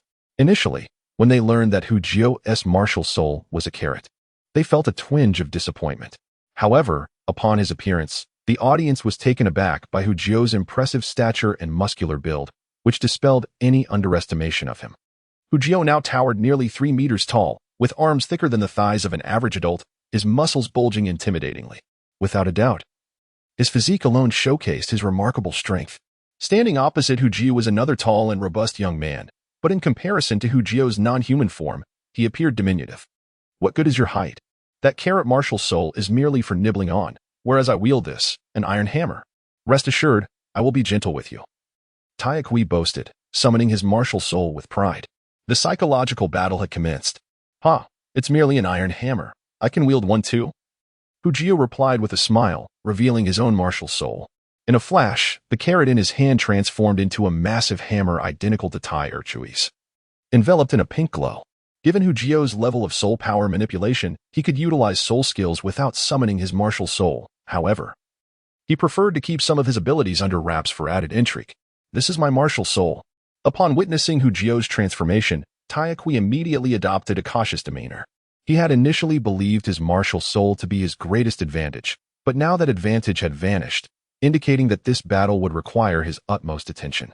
Quite impressive. This martial soul's weight suits me perfectly, Hu Jio remarked, weighing the hefty iron hammer that spanned approximately 1.5 meters. He estimated that Tai Erchui's martial soul weighed at least 500 pounds, a considerable weight, though it seemed slightly burdensome for Tai Kui. With a mighty roar, Tai Kui lifted the iron hammer off the ground and charged towards Hu Jio like a rampaging bull. This imposing aura, when confronted with others, might exude a sense of dominance and power. However, before the towering figure of Hu Jio, it resembles the playful antics of children, rendering it quite comical. Come, let us engage in a contest. Hu Jio effortlessly lifted the iron hammer in his hand and charged forward. Bang! The two massive hammers collided, producing a deafening roar. Tai Erchui staggered back a couple of steps, while Hu Jio remained firmly planted in place. When it comes to strength, it appears you cannot surpass me. Hu Jio chuckled. Witness my first soul skill, strength amplification. Tai Erchui declared defiantly, as his first soul ring ignited beneath his feet, his aura transforming dramatically, subtly suggesting a pressure that could potentially overshadow Hu Jio. Indeed, this is the shortcoming of combat-oriented soul masters. All their skills are developed solely for battle. And in this regard, I find myself at a disadvantage. Hu Jio shook his head, his hammer moving deftly as he initiated the first assault. Come forth, and let me show you my might. Tai Erchui bellowed, swiftly spinning his hammer with one hand, propelling it towards Hu Jio at an astonishing speed. Bang, bang, bang. In a flurry of successive impacts, Hu Jio found himself gradually being pushed into a disadvantageous position. It seems I must resort to that technique. A spark ignited in Hu Jio's mind. After a fierce exchange with Tai Erchui, he promptly retreated a half step, swinging his massive hammer in a wide arc. Once more charging towards Tai Erchui. This technique employed the chaotic wind hammer method. Although it was merely a single charge strike, it was capable of matching the strength of the Iron 2 hammer. This is truly exhilarating. Amidst the fierce contest, Hu Jio took a moment to glance at the idle panel and noticed that the progress of his indestructible body was accelerating unexpectedly. To his astonishment, the rate of increase was indeed twice as fast as before. This was indeed the ultimate purpose behind his willingness to participate in the Grand Soul Arena competition. Not only could he enhance his combat experience, but he could also accelerate the progress of his skill cultivation, a perfect duality. What was the matter with Xiao Jio? Why was he engaged in a prolonged battle with his opponent? Given his strength, shouldn't the fight have concluded by now? On the observation platform, Xiao Wu gazed at Hu Jio, who was still clashing fiercely with his adversary, filled with confusion. I believe he is seizing the opportunity to train. Tang San remarked thoughtfully as he observed Hu Jio on the soul fighting stage. Indeed, Hu Jio's approach is quite commendable, for he always remembers the purpose of my bringing you all to the Grand Soul Arena. You should learn from him. Remember, victory and defeat are of little consequence. What truly matters is the enhancement of one's own strength. Whether through combat experience or the improvement of abilities during battle, any progress made is not in vain. With a serious expression, Flender turned to the few individuals who were watching and emphasized his point. Simultaneously, he looked at Hu Jio on the soul fighting stage with immense satisfaction, recognizing that such a clever and gifted student was rare. It was unfortunate that he had been outpaced by that headstrong Zhao. Flender's words prompted Tang San, Dai Mubai, and others to reflect deeply, gaining a further understanding of the tasks Flender had assigned to them. On the soul fighting stage, Hu Jio had lost count of how many times he had collided with Tai Erchui. He felt that his stamina was nearing its limit. I will not be defeated by you. Behold my second soul skill, rampant amplification. Over here, Tai Chui, panting heavily, suddenly halted his movements. Initially, he was quite unconvinced by Hu Jio's capabilities and had intended to defeat him through sheer brute force. However, Hu Jio's endurance surpassed his expectations. Ultimately, it was Tai Chui who was on the verge of exhaustion. Reluctantly, in order to secure victory, he abandoned his original plan and activated his fourth soul ring skill, aiming to turn the tide of battle. Since that's the case, I shall no longer indulge you. Upon witnessing Tai Chui's transformation into a towering figure after activating rampant amplification, Hu Jio wasted no time. He activated his teleportation skill, instantly appearing behind Tai Chui. Wielding his right-hand hammer while concentrating a rapidly spinning spiral ball in his left hand, launching it directly at Tai Chui's nape. Chapter 91. The Fundamental Transformation of Dai Mubai. The combination of teleportation and spiral ball was an insurmountable skill for Tai Chui. Not to mention, Hu Jio had also mastered the foundational skills of indestructible body and shadow evasion. One skill heightened physical strength, while the other allowed him to maneuver with the agility of an eel. A few minutes later, Tai Chui's rampant amplification came to an end, leaving him in a weakened state. Hu Jio seized the opportunity, delivering a spiral ball to Tai Chui's face and finally knocking the sparring partner to the ground. Victory! Who would have thought that in this protracted battle, it would be Hu Jio, the sole master of the carrot martial spirit, who triumphed in the end? Let us cheer for him. Hu Jio Soul Master. Hu Jio Soul Master. Hu Jio. With the host's lively encouragement, the atmosphere in the venue remained vibrant. Although Hu Jio and Tai Chui's combat style was somewhat monotonous, the sheer intensity of their clash excited the audience, who cheered fervently for the victor, Hu Jio. Hee. This feeling is rather delightful. Hu Jio smiled and waved towards the audience. Amidst the ecstatic cheers, he felt an exhilarating surge of desire for battle. When Hu Jio descended from the soul fighting stage and returned to the spectator area, he noticed that only Flinder and Oscar awaited him. The others seemed to have gone to different soul fighting stages. Where are Xiao Wu and the others? Hu Jio inquired. Xiao Wu and Tang San are at the 10th soul fighting stage, Dai Mubai is at the 8th, and Ma Hongjun is at the 15th, Flinder explained with a smile. Oh, then I shall go watch their matches. As Flinder spoke, Hu Jio scanned the vicinity. But the only action he could see was Tang San ensnaring his opponent with a poison spider web before ultimately dispatching him with a spiral ball. As for the others, their battles had already concluded. From a distance, he spotted Xiao Wu bounding joyfully towards him. Xiao Jio, the Soul Arena is so much fun. I never expected the dean would assign us such an entertaining task. I won't be bored anymore. Xiao Wu's cheeks flushed, enhancing her allure. No problem. I'll come every day? Hu Jio observed the transformed Xiao Wu, feeling a stir within him. Indeed, in her mature state, Xiao Wu exuded a captivating charm.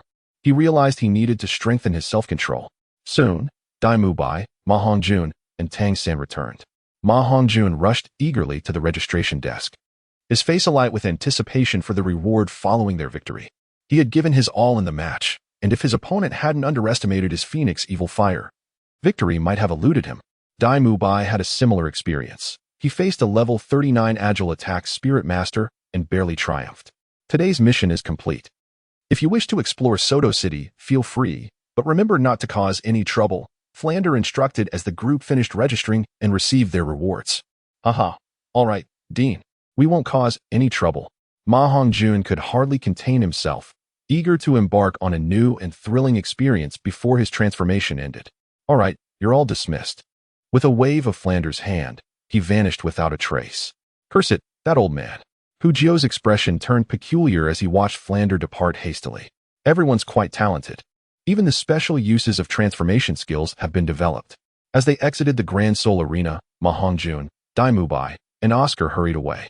Before leaving, Dai Mubai and Oscar surprisingly greeted Hu Jio with friendly smiles. Xiao Jio, where are they going? Why didn't they tell us? Xiao Wu inquired, intrigued by their mysterious demeanor. Don't mind them.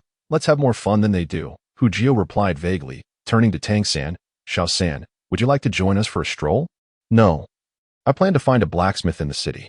I just collected a special ore and want to craft some trinkets, Tang San said, patting the 24-bridge Minjiwai at his waist with a smile. All right, you go ahead. Xiao Wu and I will see what delicious food the city has to offer and bring you some when we return. He had glimpsed the many unfamiliar street snacks in Soto City during his earlier visit, and he shared Xiao Wu's enthusiasm for culinary delights. Xiao Wu linked arms with Hu Jio, bouncing along as they headed towards the night market they had visited upon arrival. They returned to Shrek Academy with a large bag of treats well past midnight. Notably, the snacks remained warm when retrieved from their storage soul guide, which Hujio found quite perplexing. Since when could storage soul guides preserve heat? He quipped. The following day, on the Academy's playground, Flanders stood before Hujio and the others. After yesterday's battles in the Grand Soul Arena, I trust you each gained valuable insights. However, mere combat is insufficient. We must analyze and discuss our experiences to understand our strengths and weaknesses. This is paramount. Today, we shall summarize yesterday's battles, starting with you, Daimubai. Yes, Dean. My opponent was a level 39 Agile Attack Spirit Master, and he was incredibly fast. Had his damage output not been low, I might have lost when I activated the White Tiger transformation to enhance my defense and strength, Daimubai explained, shaking his head in frustration. You did well.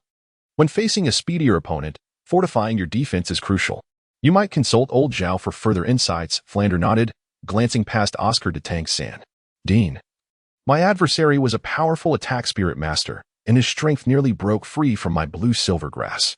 One by one, Hujio and the others summarized their battles, with Flander offering guidance to help them identify areas for improvement.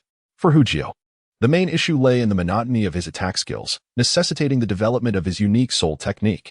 As for Xiao Wu, after switching to an agile attack route, she too revealed deficiencies in her offensive capabilities. Aside from her waist bow and the self-created 8, her attacks relied solely on punches and kicks.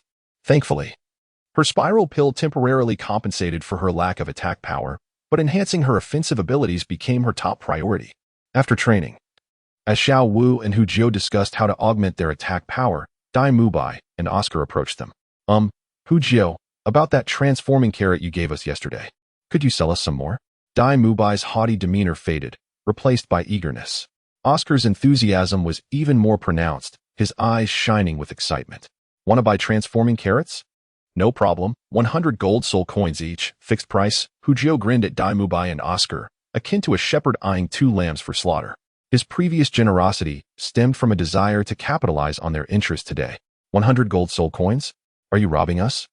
My sausages sell for just 5 copper soul coins each. Oscar exclaimed, disregarding his image, his eyes reflecting disbelief as if Hujio were indeed preparing to fleece them. Hujio nodded with a smile. Indeed, I am. The difference in effects warrants a difference in price. As I understand it, while your recovery sausages are effective, their duration seems limited to 12 hours, correct? My carrots, on the other hand, remain effective even after 1 or 2 months, given proper storage. Of course, the main factor remains efficacy. You both sampled the taste of my transforming carrots yesterday, so my pricing is quite reasonable. 100 gold soul coins? No problem. I want 10. For Daimubai, 100 gold soul coins equated to merely 10 days at the Rose Hotel. A trifling amount compared to his monthly allowance of several thousand gold soul coins. All right, here are your 10 transforming carrots. Hujio waved his wrist, producing a batch of transforming carrots. Daimubai reciprocated by offering a pouch of gold soul coins, and they quickly completed their transaction. I'll take one too. Oscar gritted his teeth and reluctantly produced 100 gold soul coins. The effectiveness of Hujio's transforming carrots had left him feeling addicted. He was willing to risk it all for happiness and joy. Excellent. Hujio welcomed the sale. Knowing even a single carrot was money in his pocket, 100 gold soul coins would buy many treats for him and Xiao Wu. Come again soon. He waved to Daimubai, relishing the prospect of more generous customers. Xiao Jio, it seems I don't have enough money to buy your transforming carrots. Could you lower the price a bit?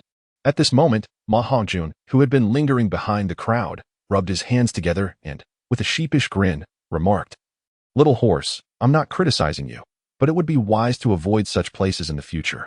Not only is it detrimental to your health, but it also hinders your cultivation. Truly a case of losing more than you gain. Hujio spoke earnestly. Well, it's not entirely my fault. My martial spirit is to blame. Ma Hongjun replied, his tone tinged with a hint of sorrow. Tell me, how long can you manage to stay away at most? Hujio inquired. Hee. The longest I can endure is half a month. Oh no, just a week. I can only last a week at most, Ma Hongjun said, his eyes darting as he sought to shorten the duration. All right then, that means 2 carrots a month. If you want more, let us consider it 1 gold soul coin per carrot. Hujio nodded, promising Ma Hongjun the 2 transformative carrots. It wasn't that he didn't have more, but he genuinely believed that Ma Hongjun's health was at risk. Although the effects of his martial spirit were not immediately apparent, Hu Jio sensed that Ma Hongjun had become somewhat bloated. If this continued, it could potentially lead to more serious issues. As his subordinate, Hu Jio could not allow harm to come to him. Thank you, Brother Jio.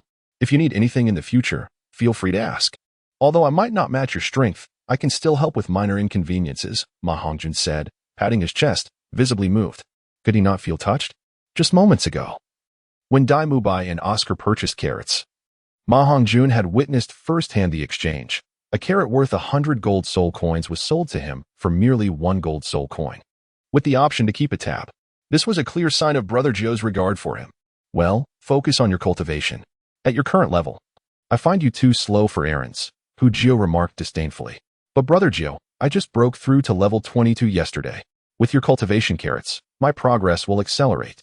Ma Hongjun protested, feeling aggrieved. Wait, when did you break through? I had no idea. Xiao Wu exclaimed, her surprise evident. A level increase was indeed a significant event. I broke through last night while I was sleeping. I just didn't have the chance to tell you all yet. Ma Hongjun stammered, slightly embarrassed as he recounted the moment of his breakthrough. Wow, you truly are a remarkable individual, Hu Jio exclaimed, fully aware of what Ma Hongjun meant by sleeping. He couldn't help but feel astonished. Why had such fortune eluded him? Casting a discreet glance at Xiao Wu, he pondered. Perhaps he should try that sometime too? Impressive. It seems your talent for cultivation is quite commendable. Tang San, oblivious to the surrounding context, praised Ma Hongjun with genuine encouragement, earning a suppressed laugh from Hu Jio. This fool. After a brief exchange, Tang San and Ma Hongjun returned to their dormitory to continue their training, leaving only Hu Jio and Xiao Wu behind. Xiao Wu, you heard what the dean said this morning. He is right. Both you and I suffer from insufficient offensive capabilities. I am all right since I have mastered the basics of the indestructible body and shadow evade. Once my physical strength increases, I can rely on my hammer techniques in battle. However, you are at a disadvantage. Relying solely on the spiral pill is evidently insufficient. Should I inquire with our teacher for some guidance? Hu Jio suggested. Is that appropriate? I'm not a disciple of teacher Zhao, so how could he teach me about soul techniques? Xiao Wu hesitated. Oh, it's fine. He is well aware of our relationship. What is yours is mine, and I'll ask him for you. It should be no trouble, Hu Jio said, embracing Xiao Wu affectionately. Without delay, Hu Jio sought out Zhao Wujia in the training grounds later that afternoon. Upon hearing Hu Jio's request, Zhao Wujia pondered momentarily and replied, I do have a soul technique in mind, but it requires a high level of control over soul power. Given your little girlfriend's playful nature, it might be challenging for her to master. Hu Jio's heart leaped at Zhao Wujia's words.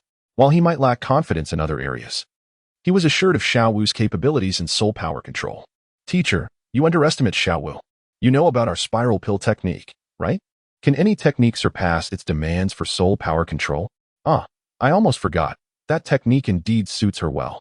Here, take this and practice it, Zhao Wujia said, handing over a manual while cautioning, remember, it's only for Xiao Wu. If I find out you've shared it with anyone else, you'll face the consequences. Rest assured, teacher, I'll only share it with Xiao Wu, not even with myself, Hu Jio promised with earnestness. That is unnecessary. If you're interested, you can practice it too. Now go. Zhao Wujia waved him off, clearly dismissive. A single soul technique held little significance for him, as he lacked the talent to cultivate it himself. However, he had invested considerable effort to acquire the techniques initially. He was unwilling to let them go without due consideration, particularly with the possibility of having descendants in the future. After all, he was only in his 50s, still quite young. Chapter 93. The Master arrives. Xiao Wu. I've secured the soul technique for you, Hu Jio exclaimed excitedly as he approached her, brandishing the manual. Teacher Zhao really gave it to you? Xiao Wu asked, a touch of surprise in her voice. Of course, my teacher is not one to be stingy. Besides, he gave it to me considering your relationship as his disciple's wife. We must remember this bond, Hu Jio replied proudly. Naturally, Zhao Wujia's willingness was partly due to Hu Jio's unwavering dedication in offering him cultivation carrots. He had simply given too much. Who is your wife? How shameless. Xiao Wu turned slightly, feeling a tad embarrassed. It's you, obviously. It's quite evident. Hu Jio laughed, catching up to her and handing over the manual. Quick. Take a look at what soul technique the teacher has bestowed upon you. I haven't had the chance to see it myself. All right. Xiao Wu accepted the manual, sitting on the edge of the bed to examine it intently. Hu Jio did not interrupt her, instead sitting beside her, while keeping her company. He also engaged in meditation to cultivate his soul power. Under Zhao Wujia's influence, he had become more diligent, taking the initiative to practice whenever he had the chance, no longer requiring prodding. Though the effects of self-training were not as potent as automated cultivation, it did help expedite his soul power enhancement. After all, once one reached the soul master level, advancing further became increasingly arduous. If he did not strive harder, he might soon find himself surpassed by Tang San. Before long, Xiao Wu set the manual down, joyfully announcing, "This technique is perfect for me. It's called the hand blade, which allows me to condense a blade of soul power in my hand. The higher my cultivation level, the sharper the blade will become. My offensive capabilities will no longer be lacking." The hand blade, indeed a splendid technique. Upon hearing Xiao Wu's description, Hu Jio was reminded of the chakra surgical blade from Naruto, a skill that could slice through not only flesh, but even nerves. He resolved to guide Xiao Wu in this direction in the future. Moreover, although it was named the hand blade, it could just as easily be called the foot blade or arm blade, as long as one's control over soul power was sufficient. Any part of the body could wield a blade. Such a remarkable soul technique stirred a tinge of envy within Hu Jio, for it would undoubtedly prove beneficial to him as well. Alas, the slots for idle training were all filled. Yet, wait, does the absence of an idle slot imply that I cannot practice on my own?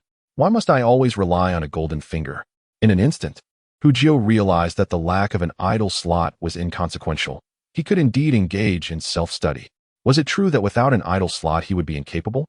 However, another thought soon emerged, nearly causing him to abandon his own cultivation. If there was time to refine soul techniques, why not also cultivate soul power? Wouldn't it be far more advantageous to elevate his own level sooner? Faced with these two options, Hu Jio found himself in a quandary. What a ridiculous dilemma. Adulthood entails embracing both. Why not cultivate soul power alongside soul techniques? After all, everyone else seemed to follow this dual path.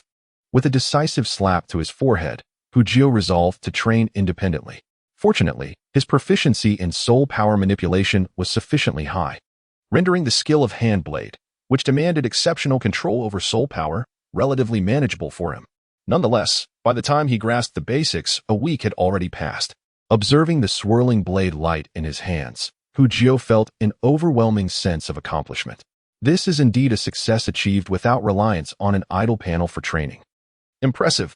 Xiao Wu, look, I have succeeded. Hu Jio boasted, brandishing the blade's gleam in his hand before Xiao Wu, who was still diligently cultivating her soul skills. Humph. What is so remarkable about that? I shall succeed shortly. Xiao Wu pouted defiantly, immersing herself even more fervently in her practice. An hour later, Xiao Wu successfully completed her introductory training as well. Xiao Jiao, I have succeeded too. Let us see who can chop down this sapling first. Xiao Wu joyfully raised her hand and struck the trunk with a knife hand. All right, a challenge it is. Intrigued by Xiao Wu's proposition, Hu Jio gathered his knife hand and struck down as well. Unfortunately, their nascent knife hands lacked sharpness, leaving only a shallow gash on the trunk, as if they had struck it with a dull axe. Jiao Xiao Jia, the dean has called for us to assemble. Just as they were immersed in honing their knife hand soul skills, Ma Hongjun rushed over to inform them. What? ISNT today's training session already concluded? Why the need to gather? Hu Jio inquired, puzzled. It seems a new teacher has arrived at the academy, and the dean wants us to meet them, Ma Hongjun explained. A new teacher? Could it be that the master has come? Hu Jio stroked his chin in contemplation. To verify his suspicion, he asked Ma Hongjun, have you seen this teacher? I caught a glimpse of them. They are around the same age as the dean, appearing quite stern and austere. If they truly become our teacher, we shall have a tough time, Ma Hongjun remarked, scratching his forehead, unimpressed by the new instructor. Is it a short haircut? Perhaps a buzz cut? Hey, Zhou, how do you know? Have you met this teacher? Ma Hongjun looked at Hu Jio, astonished. Indeed, you are correct. If it is indeed that individual, you will be in for a rough time, Hu Jio said gravely, his eyes filled with sympathy. Ah, what should I do? Wait, why is it me who will suffer? Aren't we in this together? Ma Hongjun initially felt a bit dejected, then suddenly realized. Because my rapport with that teacher isn't great. Whether I attend their class or not is uncertain, but you certainly want to escape, Hu Jio shrugged. Xiao Jiao, are you saying the master has arrived? Upon hearing Hu Jio's words, Xiao Wu immediately connected the dots. If it is indeed him, we shall find out by going to take a look, Hu Jio sighed. Master, please don't put me under pressure. On their way back, The thought flashed through Hu Jio's mind. From the back mountain to the academy's playground, Hu Jio saw the familiar silhouette from afar. At this moment, a figure stood with hands clasped behind their back, their black robe billowing in the wind, exuding an aura of profound wisdom. Ah, this pretense is utterly commendable. Well, the purpose of gathering you all here today is to introduce a remarkable teacher. As everyone had arrived, Flander turned to the group and declared, "You may refer to him as the Master. He is a scholar of great erudition, the mastermind behind the 10 core competencies currently esteemed in the realm of soul masters. Furthermore, he is also the mentor of Tang San, so let us extend a warm welcome." Applause erupted as Flander's words resonated. To have nurtured Tang San, who achieved the remarkable rank of 30 at the tender age of 11, is indeed impressive, even if it pales in comparison to Hu Jio. Yet, considering the close bond between Hu Jio and Tang San, it is plausible that the master played a pivotal role in their success. If they too were to receive the master's guidance, could they aspire to reach the same heights as Tang San and Hu Jio? Hu Jio, too, joined in the applause, clapping lightly to express his welcome. "Greetings, I am the master. Among you, some may recognize me while others may not. However, it matters not. For I believe that through our future interactions, you will come to know me well." The master spoke with a tone that was both rigid and peculiar, his gaze briefly lingering on Tang San, Hu Jio, and Xiao Wu before settling seriously on the group. "In the future, I will oversee your educational curriculum. I have reviewed your resumes and will devise tailored teaching methods. Apart from collaboration, I do not wish to hear any dissenting voices, regardless of who you are. I shall treat everyone equally." At the mention of equality, the master cast a deliberate, penetrating glance at Hu Jio. Chapter 94, The Master Bows Down Equality? Are you preparing to relent? Upon witnessing the master's meaningful gaze, Hu Jio's mind was momentarily flooded with this thought. In truth, Hu Jio was indeed correct in his assumption. The master harbored 2 lifelong aspirations. One was to transcend the threshold of the 30th level, and the other was to cultivate Tang San into a formidable talent. Both of these goals revolve around the desire to prove oneself, to demonstrate that even with minimal talent, one can achieve remarkable success. Initially, before encountering Hu Jio, he had relinquished the first goal, opting instead to focus solely on nurturing Tang San. However, unexpectedly, Hu Jio's cultivation carrot ignited a glimmer of hope within him. Although he deemed Hu Jio excessively greedy for requesting a family-created soul skill in exchange, coupled with the subsequent probing regarding the rapid enhancement of his soul ring skills, their relationship became somewhat strained. Yet, after consuming Hu Jio's carrot, he glimpsed the possibility of surpassing the 30th level. In the face of such fervent ambition, what does a minor discord matter? As time passed, his heart was akin to a cat scratching, yearning to find Hu Jio and acquiesce to his terms. Thus, he arrived. After Flander announced the dissolution, the master immediately called out to Hu Jio, hardly sparing a moment for Tang San. "Hu Jio, I wish to speak with you." "Talk." "Certainly. Let us find a suitable location." The master's arrival was anticipated by Hu Jio, though he did not expect him to come so swiftly. Frankly, Hu Jio had no desire to meet the master. If given the choice, he would prefer to strike him down and cast him far away. "Little Jio," Tang San observed Hu Jio with great concern, not for Hu Jio himself, but rather for the master. With the master's cultivation level being that of a grand soul master, Hu Jio, at his current level, could easily deal with him. "Do not worry. I possess restraint," Hu Jio reassured with a wave of his hand. "Let us hope so." Watching the figures of the master and Hu Jio recede, Tang San remained visibly uneasy. "I wonder what the master wishes to discuss with me?" The two ascended to a secluded hillside, where Hu Jio took the initiative to inquire. The master hesitated, seemingly pondering something. After a moment, he spoke with a stiff tone. "Hu Jio, due to past circumstances, there may have been some misunderstandings between us. I hope you can overlook them." "Ah?" Hu Jio was taken aback. He had thought he understood the master's temperament well, stubborn, inflexible, and resistant to change. Yet, he never anticipated the master would humble himself before him, which left Hu Jio astonished. "Very well, you are Tang San's teacher. For his sake, let bygones be bygones." After some contemplation, Hu Jio decided it was unwise to further strain their relationship at present. "That is good." The master forced a rigid smile. "So, was your purpose in seeking me merely to address this matter?" Hu Jio began to speculate on the master's intentions, doubting that the master sought him solely to apologize. "I wish to exchange a self-created soul skill for your cultivation carrot." Upon uttering these words, the master felt a wave of embarrassment wash over him. He was essentially slapping his own face. Initially, Hu Jio had approached him for a trade, which he had declined. And now he was the one proposing to revisit old business. Was this not a slap in the face? So that is how it is. Hu Jio stroked his chin, refraining from immediate acquiescence. He had suspected the master's request, and it was evident that the proud master would only bow before him for the sake of the cultivation carrot.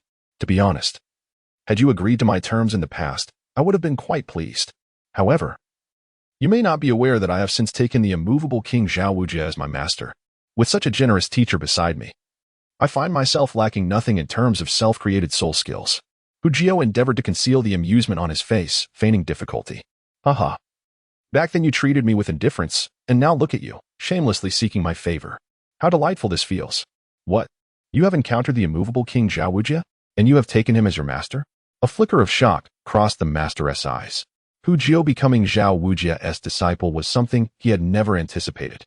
Xiao Wujia, renowned for his title due to the affairs with the Spirit Hall, was well known even to him. In that fleeting moment, a subtle regret surged within the master's heart. Had he foreseen Hu Jio's current accomplishments, perhaps he would have taken the initiative to accept him earlier. Alas, there exists no remedy for regret in this world, and he might have forgotten that even if he wished to take Hu Jio under his wing, would Hu Jio necessarily acquiesce? Indeed, his teacher, with eyes like burning torches, had recognized his potential from the very beginning and had even presented numerous self-created soul techniques to him in a bid for him to become his disciple. Hu Jio wore a proud expression, recalling, "Didn't you once look down upon me? How do you feel now?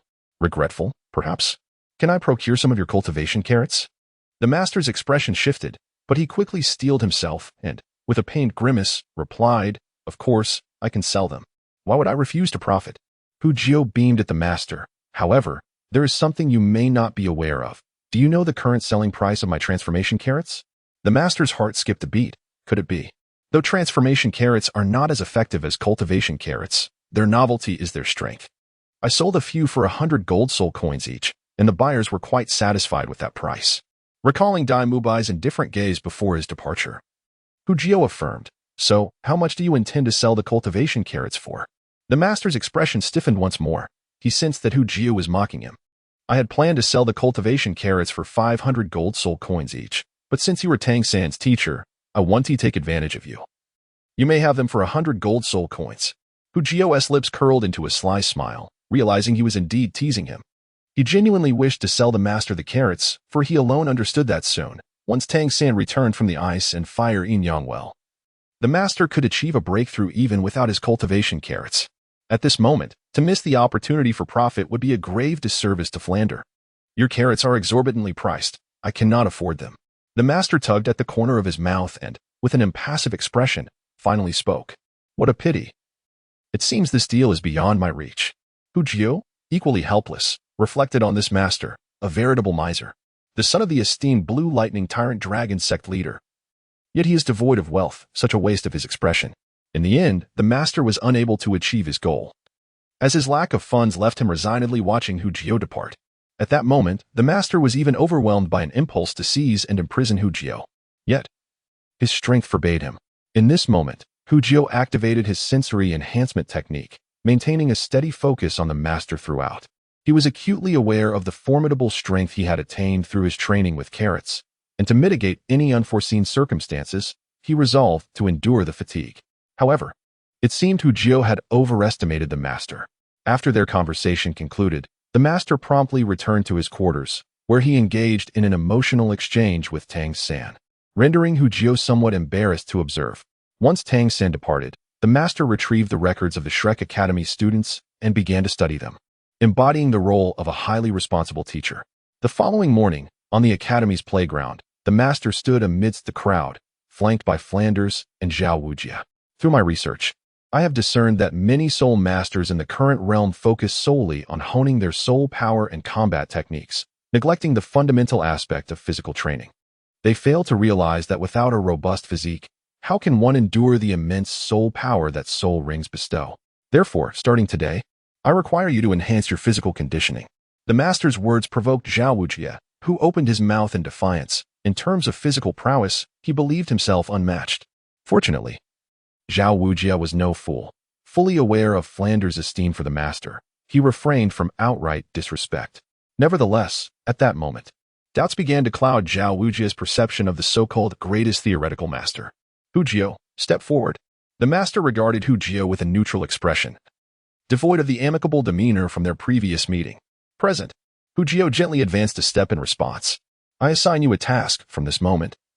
Without causing any serious injury, defeat them one by one. Can you accomplish this? The master inquired. That is simple. But I believe I can take them all on at once. Otherwise, they won't stand a chance, Hu Jio replied, turning to ask Tang San, Daimobai, and the others for their thoughts.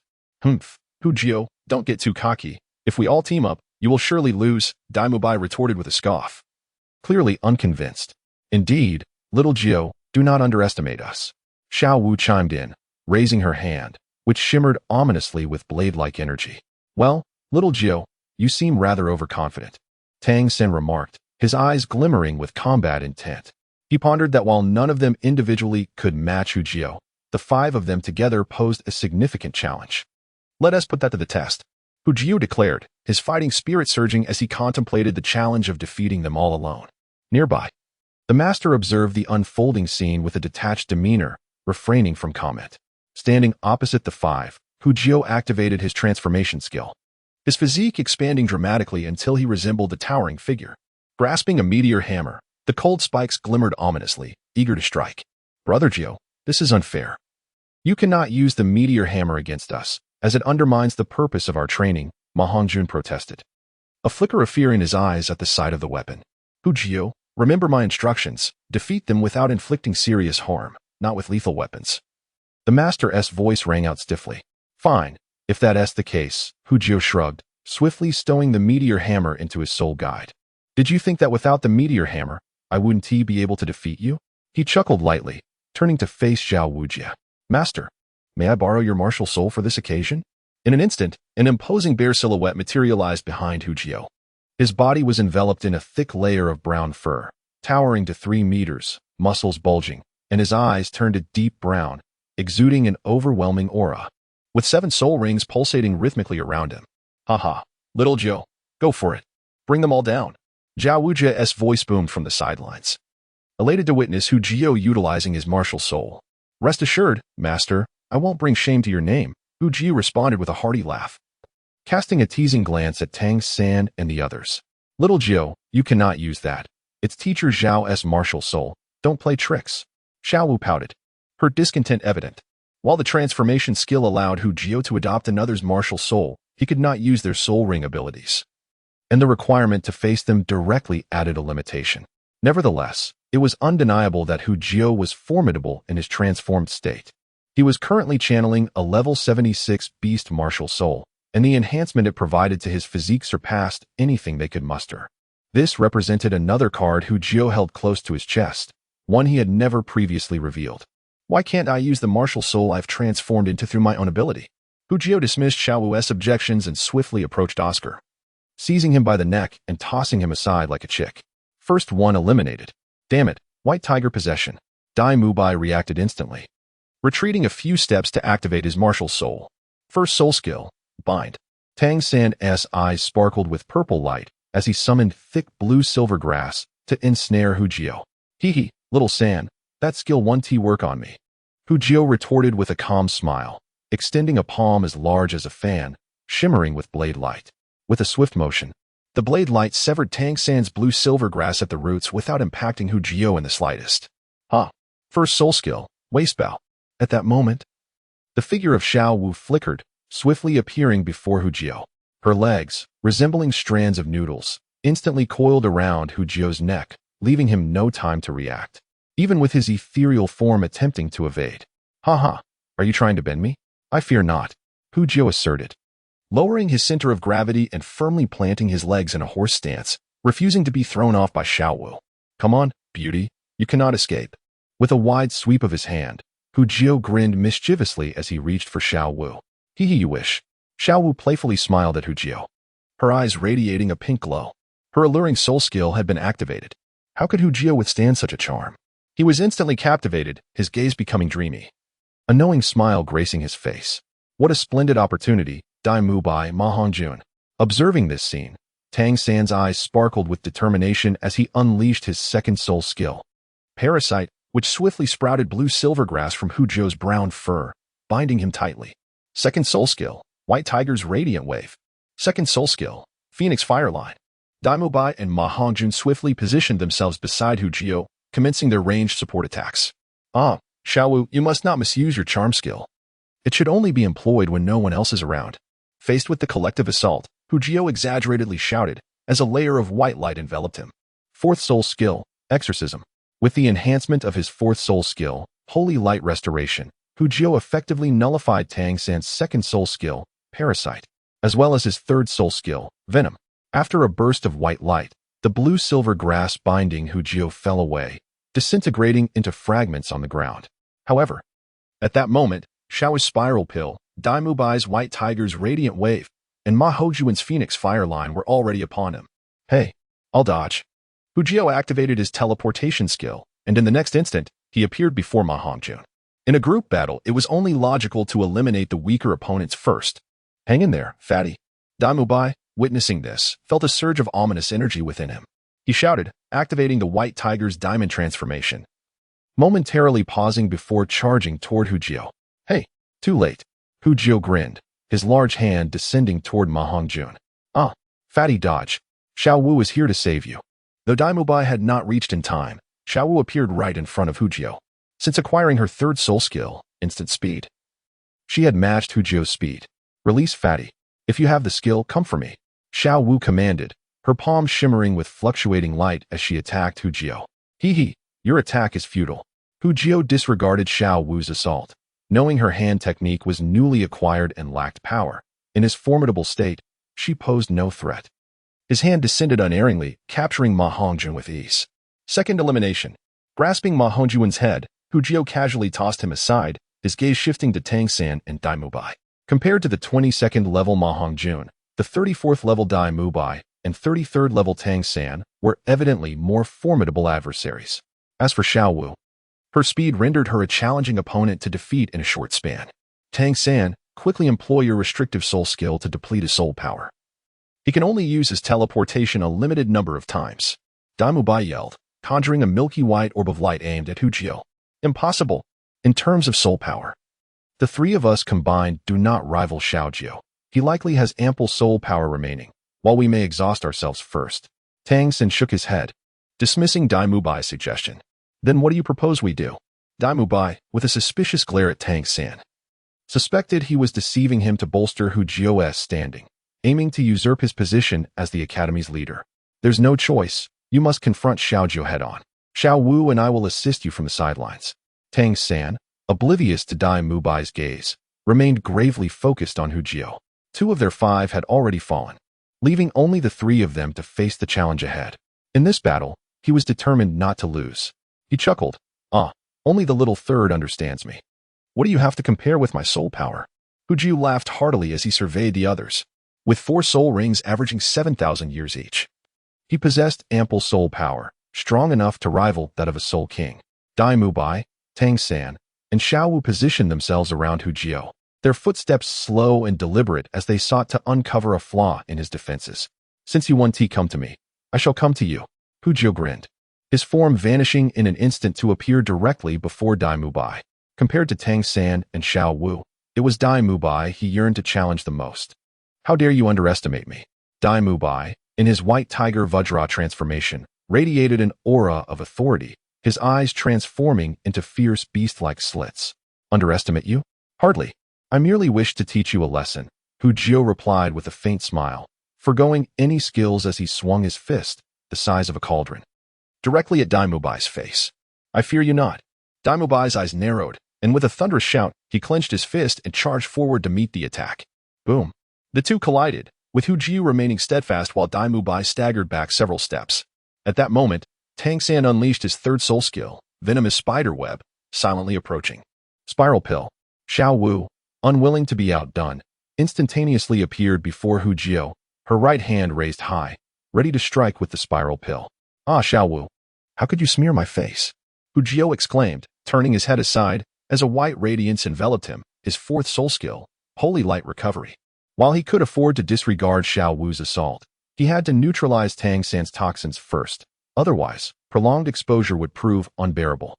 Humph, we are enemies now. Smearing your face seems only fitting, Xiao Wu proclaimed proudly, lifting her chin as she brought her hand down forcefully towards him. This woman was indeed ruthless. Hu Jio extricated himself from Tang San's blue-silver grass, casting a disgruntled glance at Xiao Wu. Is this girl spoiled by him? She is so ruthless even to her own. It seems that a more serious approach is unavoidable. Hu Jio shook his head, raising his hands as two spiraling orbs, each a meter in diameter, materialized within his grasp. Dai Mubai, prepare yourself. The speed of Xiao Wu was astonishing, and with Tang San employing his ghostly shadow technique, his only target was Dai Mubai. You dare to use spiral orbs with both hands? Dai Mubai was momentarily taken aback, having narrowly evaded the first orb. He was soon engulfed by the second. Boom. Dai Mubai was propelled away by the explosion of the spiral orb, unable to rise for some time. Haha, unexpected. Isn't it? Utilizing soul skills with both hands is quite simple, Hu Jio boasted with a triumphant smile. Level 9 spiral orb, take note. Next, you're out. Turning to Tang San and Xiao Wu, he continued, so, will you concede, or shall I capture you one by one and deal with you at my leisure? Come on. I will not concede, Tang San declared resolutely, his gaze fixed on Hu Jio. Surrendering was simply out of the question. Humph, I refuse to concede as well, Xiao Wu asserted defiantly, lifting her head. Very well, then you shall be next, Tang San. With a swift movement, Hu Jio teleported, appearing right before Tang San, his fist, as large as a cauldron, aimed mercilessly at Tang San's head. Fortunately, Uncle Hao is not here, otherwise, should he witness this scene, Flender's fate would mirror my own. Hu Jio mused, but in the next moment, his strike grew even fiercer. Dragon catching crane. Unfazed, Tang San pivoted, his hands taking on a lustrous white hue. Reaching out to intercept Hu Jio's fist, Hu Jio felt a smooth, pulling force emanating from his fist, causing his center of gravity to shift involuntarily. Good, Hu Jio called out, twisting his body at an unusual angle, managing to regain his balance. Spiral orb. Spiral orb. Both Hu Jio and Tang San extended their other hands simultaneously, launching a large and a small spiral orb toward each other. The collision was thunderous. Instead of dodging, Hu Jio took a bold step forward, seizing Tang San, forcing him to face the dual impact of the spiral orbs head-on. Bang! Both Hu Jio and Tang San were engulfed by the spiraling orbs. As the dust settled, the onlookers discovered that Hu Jio had cleverly used Tang San as a shield, leaving himself unharmed, or at least not severely injured. However, Tang San fared poorly, struck directly by both Hu Jio and his own spiral orb. Blood trickled from the corner of his mouth, leaving him weak and unable to muster strength. Xiao Jio, you are ruthless. Tang San gazed at the concealed Hu Jio with a wry smile, filled with admiration. He had never imagined Hu Jio could be so merciless. Haha, splendid. Xiao Jio, you have grasped some essence of my teachings. This is the way a man fights. Keep striving. Before Hu Jio could respond, Zhao Wuji from the sidelines offered his commentary. Hu Jio turned back with pride, replying, it is all thanks to my master's instruction. Under Zhao Wuji's mentorship, Hu Jio learned not only skills but also two vital traits. First, to exert oneself in training, for even the slightest improvement is valuable. Second, to be ruthless, not only to one's enemies but also to oneself. This aspect is most vividly embodied in Zhao Wuji, and it profoundly influences Hu Jio. Emerging from a sea of corpses and rivers of blood, Zhao Wuji radiates an aura of ferocity that is inescapable for Hu Jio, who often finds himself in close proximity to him. Hu Jio produces a radiant carrot and offers it to Tang San, then rises to face the sole remaining opponent in the arena, Xiao Wu. Shall we continue? Hu Jio teases, his gaze akin to that of a wolf eyeing a lamb. I won't fight. Xiao Wu quickly shakes her head, fully aware of her inability to prevail. Despite possessing the third soul skill, instantaneous speed, and her capacity to respond to Hu Jio's teleportation, the crux lies in the assault. Aside from the Rasengan, her other techniques, such as the waist bow and the 8-dan throw, are futile against Hu Jio, who is empowered by the formidable King Kong bear. And let us not forget the origin of the Rasengan. Competing in soul skills before its creator is akin to displaying one's inadequacies. Thus, she chooses not to engage. An admirable battle. At your age, the strength you exhibit is indeed a source of pride. As the fight concludes, the master approaches the group, uttering words of commendation. Yet his expression remains inscrutable, creating a peculiar atmosphere. However, do not let this praise inflate your egos. Your combat strategies, in my view, are utterly deplorable. He turns his gaze to Oscar. Why, when the battle commenced, Did you exhibit such a lack of vigilance, resulting in your swift elimination by Hu Jio? The master's eyes grow stern, leaving Oscar engulfed in shame. And you all refrain from laughter. Oscar's failure to react is one matter, as his companions. Why did you not promptly come to his aid? Tang San, you bear the primary responsibility here. The master then casts a glance at the snickering Xiao Wu, redirecting his focus to Tang San. Indeed, master, this is my fault, Tang San admits, lowering his head in acknowledgement. The master continues to critique each member's shortcomings. And once he has finished admonishing the 5 monsters, his attention shifts to Hu Jio.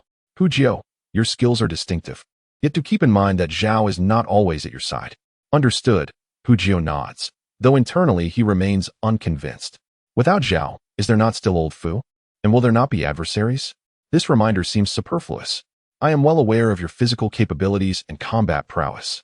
We shall now proceed to the next phase of training, focusing on physical conditioning. Except for you, Hu Jio. The rest of you are to gather at the village entrance where I will conduct targeted physical training. The master turns to Hu Jio. As for you, I understand you are learning his unique soul skill from teacher Zhao. Thus, I shall not interfere in that regard. Haha, master, there is no need for such formality. I am quite eager to experience your training methods, Hu Jio thinks to himself, secretly cursing, yet outwardly flattering the master. Although the master's arrangement appears sound at first glance, after all, Hu Jio has his own mentor.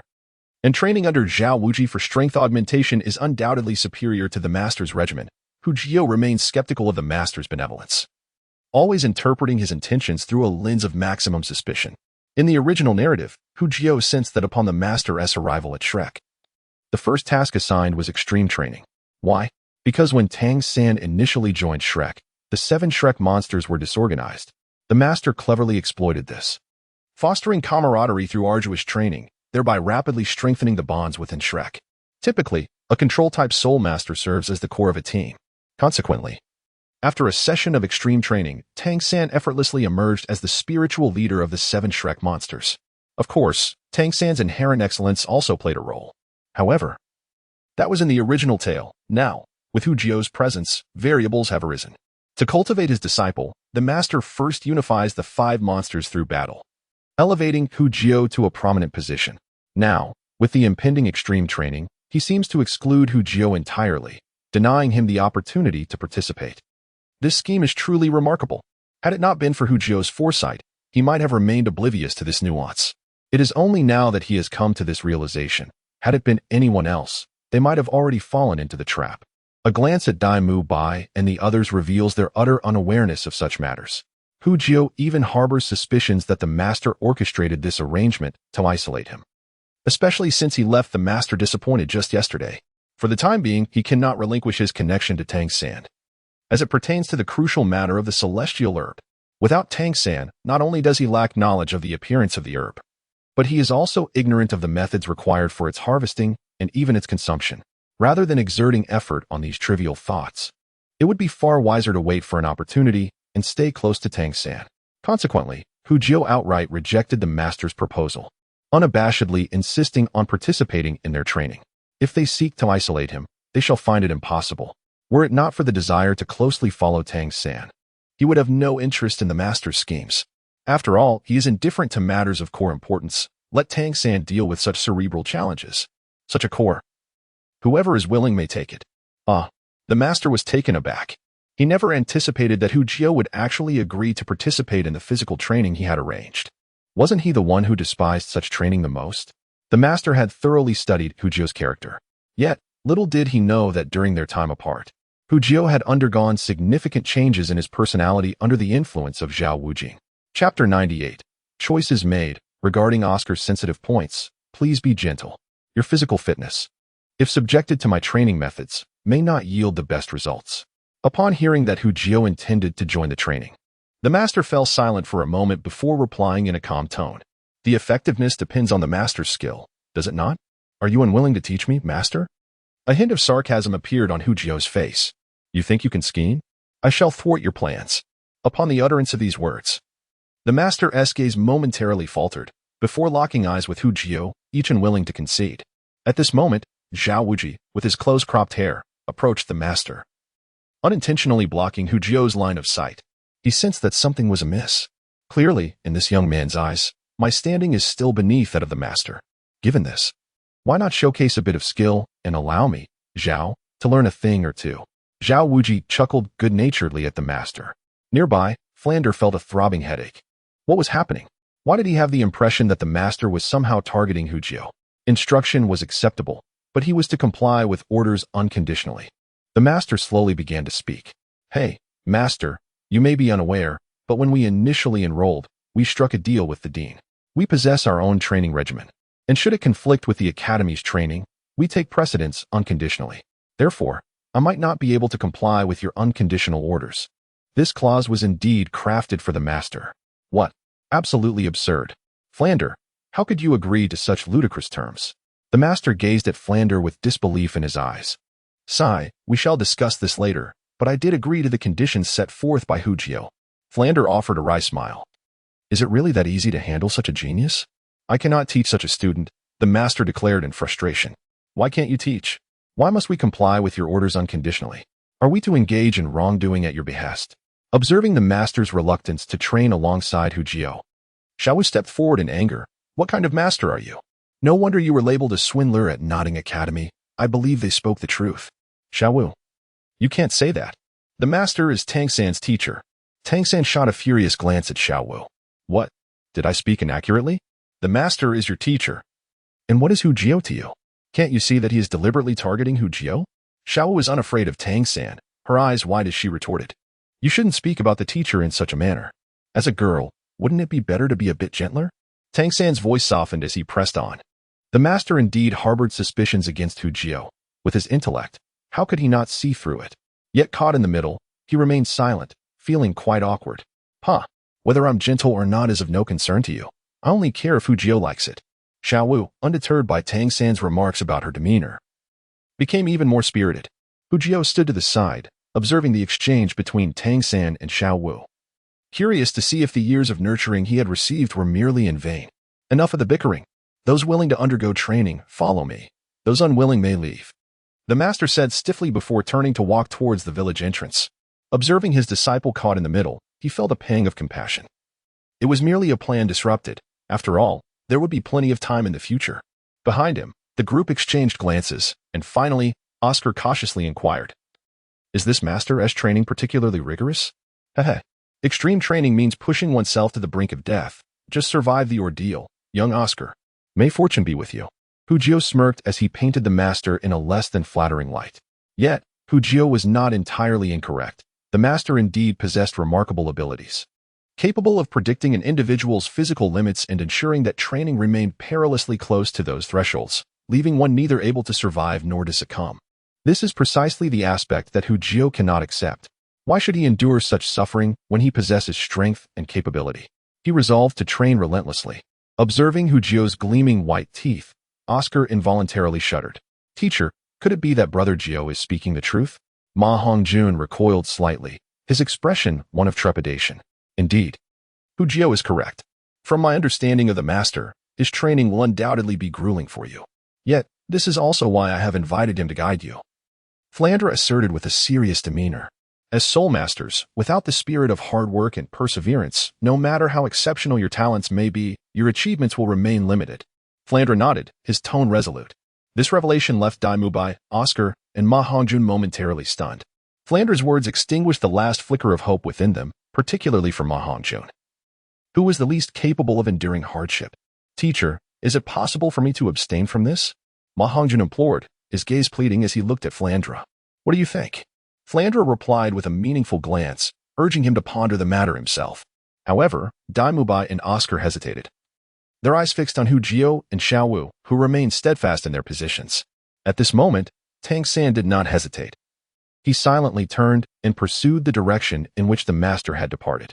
He held a deep trust in the master's training and was not afraid of hardship. As soon as Tang San left, Ma Hongjun grew anxious, glancing at the serious expression of Flandre before ultimately seeking help from Xiao Wujia.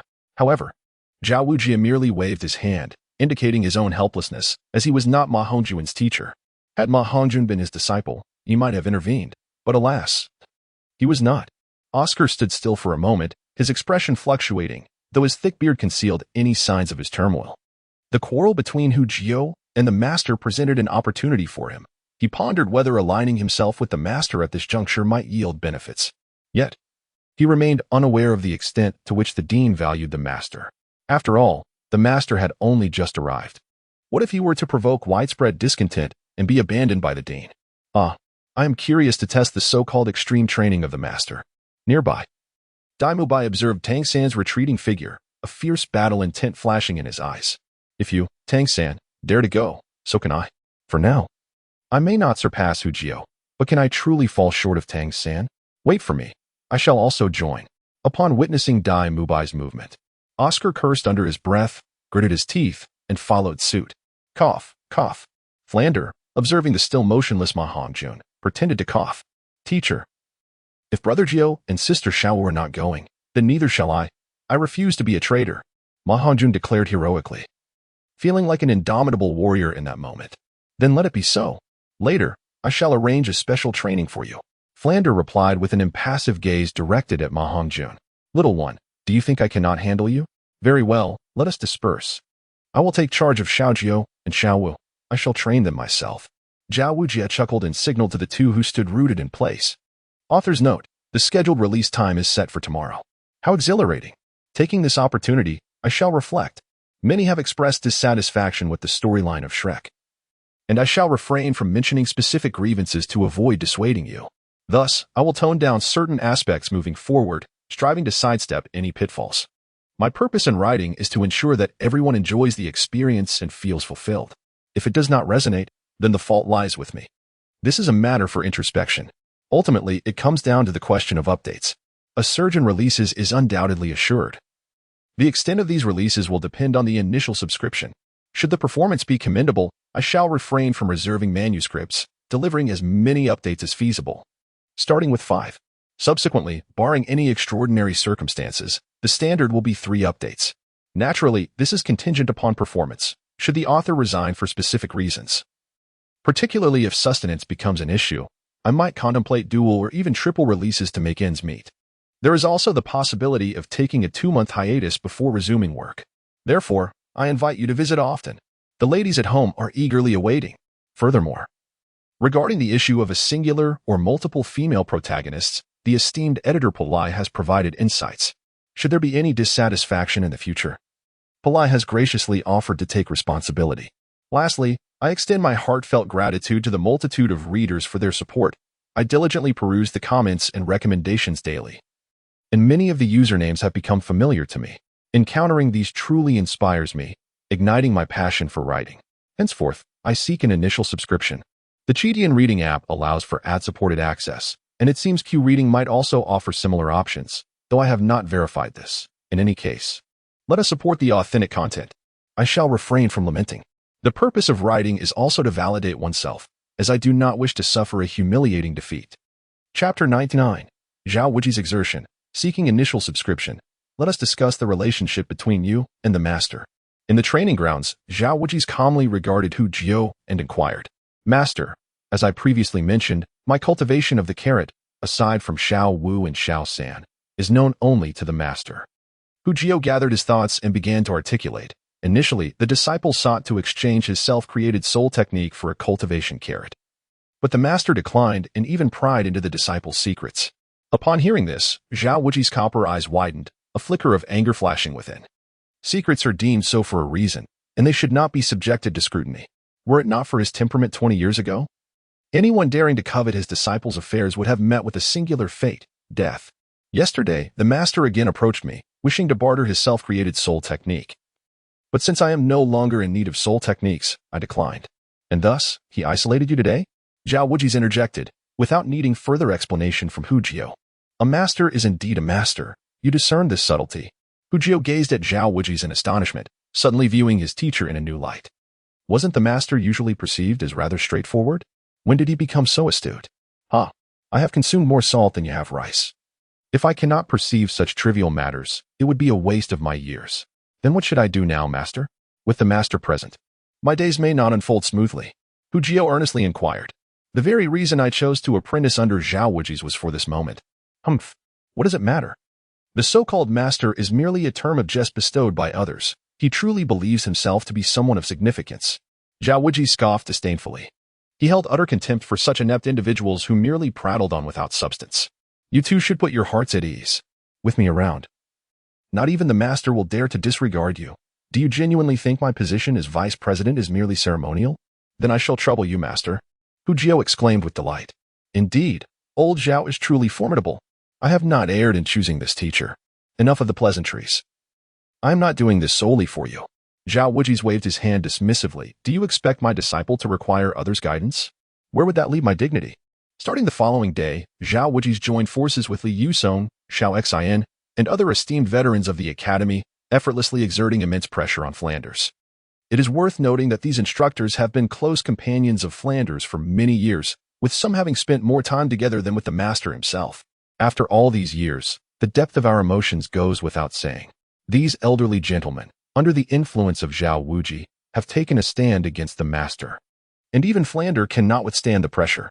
After much deliberation, it was decided that the master would remain at the academy, but solely to instruct Tang San, while the other students would still be under their tutelage. What a farce. These old fellows, advancing in years and lacking any descendants, merely wished to enjoy their twilight years at the academy while imparting some knowledge to the students. Yet, upon the master's arrival, they found themselves sidelined. It would have been of little consequence had they not been mentioned. After all, if he chooses not to teach, they could relish their retirement in peace. However, they cannot escape the thunderous voice of Xiao Wuji. In Xiao Wuji's words, they have become pitiable creatures, ousted by the master. With so many elderly figures in Flanders' mind overshadowed by the master alone. Otherwise, why would all teaching responsibilities be entrusted solely to the master? This is quite a situation. A few elderly gentlemen, leaning on their canes, approached Flander to engage in a debate. Faced with the inquiries of these elder statesmen, Flander dared not be impudent. In his predicament, he had no choice but to burden the master, striving to appease both parties. A teacher is indeed a teacher, demonstrating remarkable prowess. Upon discovering that Xiao Wuji had silently resolved the matter, Hu Jiao was immediately filled with profound admiration. A single remark had dispelled the trouble. This is the mark of a true master. The following day, when Oscar learned of this development, his gaze toward Dai Mubai was laden with deep resentment. He felt he had chosen the wrong side. Had he, like Hu Jiao and the others, refrained from training yesterday, he would have garnered considerable favor from the academy's instructors. Who knows, perhaps they would have even shared their most treasured techniques with him. Dai Mubai, uncomfortable under Oscar's scrutinizing gaze, retorted, "You scoundrel. Do not look at me like that. I am not inclined that way." "Bah, Dai, I am not either." Oscar scoffed, casting a disdainful glance at Dai Mubai. The flamboyant tiger, whose thoughts seemed so impure despite his noble lineage. "Bah, how was your day yesterday? Did you experience the sensation of life being worse than death?" Ma Hongjun chuckled, inquiring with curiosity. Upon hearing Ma Hongjun's words, both Dai Mubai and Oscar's expression shifted dramatically. Even Tang San's face reflected a bitter countenance. Cruel. The master is truly ruthless. He has utterly disregarded our humanity. It's a pity you were absent yesterday. Otherwise, you would have understood the meaning of life being worse than death. Oscar lamented loudly. That is quite good. One must endure hardship to rise above others. With a master of such caliber training you, I firmly believe your strength will see significant enhancement. Seize this opportunity, Hu Jiao remarked with a cheerful demeanor, casting a particularly profound glance at Oscar. Under his gaze, Oscar felt a wave of anxiety wash over him, causing him to avert his eyes. Who would willingly endure such hardship? If enhancing my strength necessitates such arduous training, I would rather remain as I am. After all, I am merely a food system soul master, relying on others for protection henceforth, Oscar replied meekly, indirectly indicating his submission. Hu Jiao was not to be trifled with. Hadn't he single-handedly taken on all 5 of them yesterday and emerged victorious? Subsequently, the academic life of Hu Jiao and his companions settled into a tranquil routine. Mornings were filled with various training regimens. Afternoons consisted of knowledge courses, and evenings were selectively devoted to combat soul arena training. Typically, they would engage in battles every 3 to 5 days, allowing several days for digestion and reflection. Thus, 3 months passed. During this period, Hu Jiao and his companions each advanced a level, with Ma Hongjun remarkably ascending 2 levels, now a 24th rank Great Soul Master. As for the reason behind his rapid enhancement, Ma Hongjun attributed it to his martial spirit and Hu Jiao's unique carrot training. Strangely enough, after each episode of his evil fire flaring up, his strength would experience a notable increase. This talent was a source of envy even for Hu Jio. On that evening, the five companions Shrek, accompanied by Hu Jio, along with Flinder and the Master, made their way to the Grand Soul Arena in Soto City. Little Jio, are we truly going to engage in a duo soul battle today? Xiao Wu exclaimed, her eyes sparkling with excitement, nearly lifting off the ground in joy. Is the Jio Wu combination finally set to debut? Yes, Hu Jio replied with a smile. My indestructible body and shadow dodging techniques have reached a certain level of mastery. It is time to make our combination known. Over the course of 3 months, not only had his soul power level risen by 1, but both the indestructible body and shadow dodging techniques had ascended to level 5, significantly enhancing his strength. The emergence of the Jio Wu combination in Chapter 100 was eagerly anticipated. With a level 5 indestructible body, Hu Jio possessed the capability to contend head-on with soul masters of equivalent rank. Furthermore, the level 5 shadow dodging rendered his movements exceedingly agile, and when combined with the heightened sensitivity of a level 10 enhancement of the 5 senses, it birthed an extraordinary instinct for combat. This premonition, akin to the cicadas sensing the autumn breeze before it stirs, allows the body to react instinctively at the moment the enemy reveals their intent to attack. The targeted area transmits signals to the body, prompting spontaneous evasive actions to avoid incoming assaults. It is precisely this ability that instills in Hu Jio the confidence to participate in the Soul Sect-level duo competition alongside Xiao Wu. Oh, the anticipation for the inaugural battle of the Jio Wu duo is palpable. Upon seeing Hu Jio nod, Xiao Wu excitedly leaped into his embrace, her joy radiating abundantly. Observing the closeness between Hu Jio and Xiao Wu, Master, who had been trailing behind them, felt a flicker of complexity in his gaze. If only he had not been so prideful back then, perhaps he too soon. The group arrived at the Great Soul Arena, where they skillfully registered before entering their respective one-on-one matches. After a period of training, losses had become a rarity for them, particularly for Hu Jio, who had upgraded his iron badge to a copper one and amassed over 100 points. As his strength burgeoned, the rate of point accumulation accelerated, and it would not be long before his badge ascended to silver, fulfilling the Dean's task requirements. Today's matches proceeded smoothly, as the Shrek members faced relatively weak opponents, each dispatching their adversaries with ease. They remained eager to witness how Hu Jio and Xiao Wu would confront their opponents in the upcoming duo competition. Even Dai Mubai, who had always been skeptical of Hu Jio, chose to stay. Over the past few months, he and Oscar had purchased numerous transformation carrots from Hu Jio, thereby easing their relationship.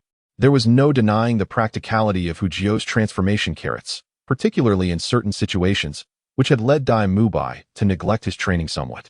Occasionally, Dean Flinder would also patronize Hu Jio's business, albeit infrequently, as the miserly fellow deemed Hu Jio's carrots excessively priced. Next, the Jio Wu duo was set to face the Niulang duo. Competitors, please take your positions. Hu Jio adjusted his attire and exchanged a glance with Xiao Wu before they strode side by side towards the duo combat platform.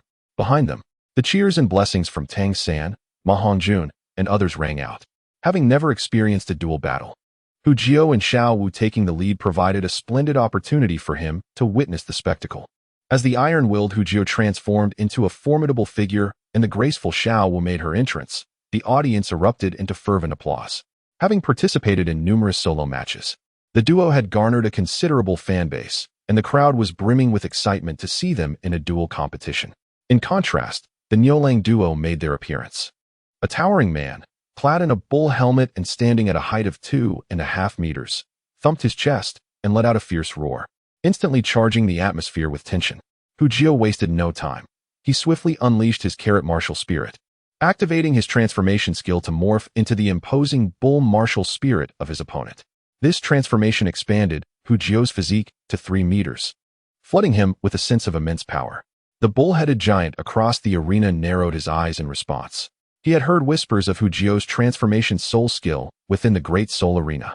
It was said that Hu Jio had a penchant for altering his opponent's martial spirit and had seemingly cultivated a unique soul skill that enhanced his physical prowess beyond that of the original owner after transformation. Little Jio of the Soul Sect, I never imagined you would bring along a burden to the duo battle. Do not blame us for being merciless. You are certain to lose this match, sneered the lean, middle-aged man among them, his expression twisted in a menacing grin. The middle-aged man possessed eyes that gleamed like a wild wolf, exuding an aura of aggression and hostility. The outcome of the confrontation remained uncertain until it was tested in battle. Come on, enough talk, Hu Jio bellowed, casting a glance at Xiao Wu before charging towards the burly man opposite him. Man Yo, hold him off. I shall deal with this little rabbit first. The slender man commanded, swiftly darting towards Xiao Wu. The battlefield was instantly divided. Hu Jio faced Man Yo, while the slender man confronted Xiao Wu. The clash between Hu Jio and Man Yo was rife with violence, as both engaged in a brutal exchange of blows. Meanwhile, Xiao Wu and the slender man matched their intensity. Their martial spirits, a rabbit and a wolf respectively, were both adept in agility-based combat. They struck with remarkable speed. Xiao Wu's hand blade combined with her swift movements made her nearly invisible, only revealing her location during brief pauses to attack. Conversely, the slender man, though not as swift as Xiao Wu, demonstrated remarkable agility. His hands bore sharp claws reminiscent of a wolf, each counterattack radiating a lethal threat. Roar. Savage roar blast. Man Yo, realizing his physical prowess was ineffective against Hu Jio, impatiently unleashed his soul technique, expelling a massive sphere of light that surged towards Hu Jio with lightning speed. Spiral sphere. Hu Jio, undeterred, advanced rather than retreating upon witnessing the opponent's soul attack. He extended his left hand, conjuring a sizable spiral sphere, measuring a meter in diameter, to meet the incoming assault. With a resounding crash, the light sphere and the spiral sphere collided, both dissipating in the encounter, with neither gaining the upper hand. At that moment, however, Hu Jio extended his hand once more, revealing a flickering blade of light within his grasp. Self-created soul technique. Handblade. This soul skill is the only one he has achieved through diligent practice rather than mere idling at the panel. Although its current level remains uncertain, its potency is undeniably formidable. Enhanced by the flickering shadows, Hu Jio's hand moved with remarkable agility, delivering a strike that resembled an apparition, swiftly grazing the chest of the bullman. Rending. The muscle tore apart, revealing a gory crimson wound on the bullman's chest, from which blood gushed uncontrollably. Roar. You have enraged me, bloodthirsty fury. The bullman bellowed, disregarding his wounds as a sinister crimson light enveloped him, emanating a fierce and savage aura as he charged toward Hu Jio. However, Hu Jio was no fool. Upon witnessing the bullman's rampage, he activated his teleportation skill and instantaneously joined the fray alongside Xiao Wu. Soul power mystify. Hu Jio had his methods to counter an agile attack-type soul master. In an instant, a pink radiance enveloped him, causing his soul power to surge as a delicate mist began to emanate outward. With a mastery of 10th level soul power control, he wielded his own energy with precision, and the misty soul power posed a threat. Any enemy that came into contact with it would find their own soul power boiling, effectively restricting their movements. A highly useful technique of limitation. Xiao Wu, Hu Jio shouted, instantly signaling her to engage in battle. Huh. Xiao Wu responded, swiftly restraining the tall, slender man, preventing him from escaping the realm of Hu Jio's soul power mist. In the grand soul arena, the tall, slender man found himself cornered by Xiao Wu, unable to escape Hu Jio's misty domain. In a flash, the soul power infiltrated him, causing his body to stiffen, his speed diminishing rapidly. Roar. Watch this. At that moment, the enraged bullman caught up, and Hu Jio, without time to expand his gains, teleported behind him, his palm slicing through the air like a cunning monkey, inflicting numerous varying wounds upon the bullman. Meanwhile, Xiao Wu began to unleash her power. Faced with the slowed tall man, she held an absolute advantage, utilizing her speed and precision strikes to leave him battered and bruised. They had triumphed. Below the soul arena, the master commented with a calm demeanor, his tone brimming with confidence. It is primarily due to Xiao Jio's all-roundness. His offensive techniques, speed, and physical prowess have all been comprehensively enhanced, rendering him nearly devoid of weaknesses. Tang San nodded, having anticipated the outcome of the ensuing battles. Master, if confronted with an opponent like Hu Jio, do you have any effective strategies? Dai Mubai inquired, his gaze fixed on the master. Within the academy, Hu Jio had emerged as the strongest. Nominally, he still held the title of the leader, but in terms of strength, he was no longer the top contender. Thus, Dai Mubai yearned to vanquish Hu Jio, aspiring to become the true leader. Strength, if your power surpasses his, you can defeat him, the master replied with an indifferent expression. Strength, indeed. I shall acquire it. Dai Mubai's fighting spirit surged as he suddenly looked up, earnestly addressing the master. Master, may I undergo your training? I wish to grow stronger. My training is arduous. Thus far, aside from Xiao San, no one has managed to endure until the end. After contemplating Dai Mubai's earnest gaze, the master did not immediately decline. I fear no hardship. Allow me to try. Dai Mubai respectfully stated, his thirst for power overshadowing the potential pain ahead. I can teach you, but it cannot be free. Additionally, I will provide specialized training, necessitating some medicinal herbs for your recovery. The associated costs will not be trivial, the master said, his gaze penetrating as he regarded Dai Mubai. As for money, the master had been accumulating it ever since he could no longer afford Hu Jio's training carrots. One of his sources of income was this Grand Soul Arena, where he had engaged in betting on matches for months. With his keen insights, he could estimate victories and losses based on competitors' profiles, resulting in a significant profit over time. However, this was not enough. No one would ever complain about having too much money. Dai Mubai was recognized within the academy as a wealthy individual, and the master would not turn him away. Moreover, aiding Dai Mubai's training without Hu Jio's carrots would expedite his cultivation. Master, money is not an issue. As long as you agree to train me, Dai Mubai replied, relieved at the prospect of financial exchange. Excellent. Come to the small forest with Xiao San tomorrow and wait for me, the master nodded, casting a glance at the concluded battle before turning toward the Grand Soul Arena. Flinder left a remark for them to return to the academy on their own, hastily following in the master's footsteps. During this time, he had followed the master and earned a considerable amount of money in the Soul Arena. Big brother Dai, really? You dare to have the master train you? Are you courting death? Oscar exclaimed dramatically after Flinder and the master departed. If Tang San can endure, why can't I? Moreover, I have compelling reasons to become stronger. Dai Mubai clenched his fists, a glint of malevolence flashing in his eyes. Indeed, compared to the inevitable failure and death, what was a bit of arduous training? This decision was born from his observations over time, realizing that Tang San's strength had significantly improved under the master's tutelage. Big brother Dai, your decision is correct. Following the master, you will surely grow stronger, Tang San encouraged, gazing at Dai Mubai with hopeful eyes. As a disciple, he understood the master's deep yearning to prove himself, and training students was also a means for the master to validate his own worth. Now, with Dai Mubai's inclusion, Tang San felt a spark of hope and turned his gaze toward Ma Hongjun. Hongjun, would you like to train with us? Upon hearing this, Ma Hongjun recalled the training session Oscar had described and shook his head repeatedly. No need. With Brother Jio's assistance, I don't require additional training. Huh, fatty, what's going on? Oscar seized on the key point in Ma Hongjun's words, realizing why he had felt that Ma Hongjun's cultivation speed had noticeably accelerated recently. He had initially thought it was due to the evil fire, but it seemed there was more to the story. Ah, I seem to have inadvertently revealed Brother Jio's secret. Ma Hongjun thought, panicking. Well, it's nothing to hide. You probably don't know the effect of my first spirit ring, right? Hu Jio's voice echoed from a distance. With his keen senses, he had perceived everything happening here, including Dai Mubai's training under the master. The first spirit ring. Dai Mubai and the others were momentarily taken aback. Indeed, they had never inquired about what Hu Jio's first spirit ring was. I can only tell you when we return. It's not safe here, Hu Jio said with a smile.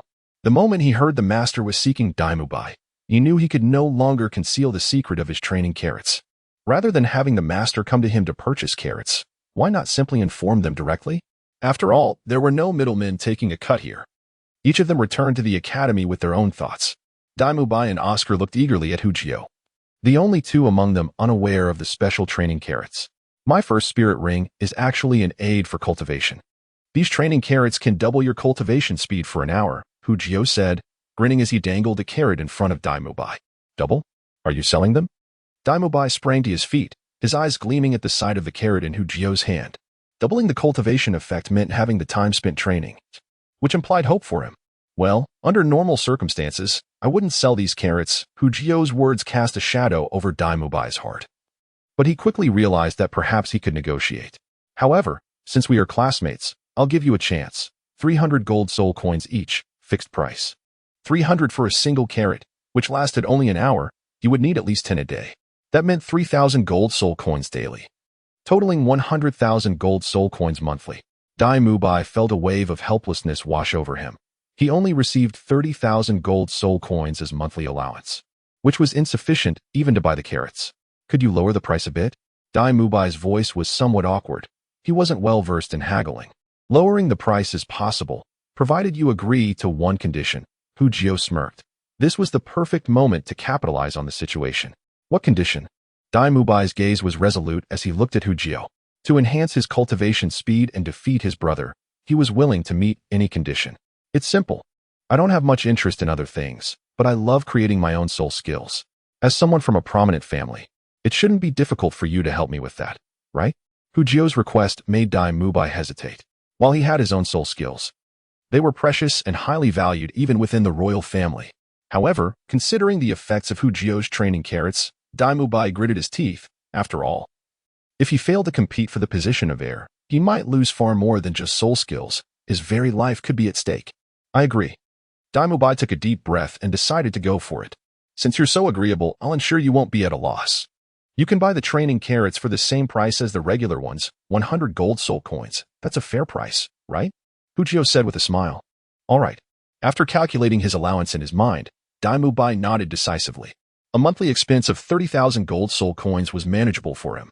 Well, Brother Jio, I don't have any soul skills or money. What about me? After Dai Mubai finalized the deal, Oscar stepped forward, looking pitiful. He wanted the training carrots too. You. Hu Jio glanced disdainfully at Oscar, who seemed to have no wealth. You can forget it. Even if you wanted soul skills, you have none. However, the price remains unchanged. Big Brother Dai received a discount due to his soul skills, and I'm already being generous by not asking for yours. 100 gold soul coins. Not a single coin less. Thank you, Brother Jio. Upon witnessing the tangible benefits, Oscar set aside his pride.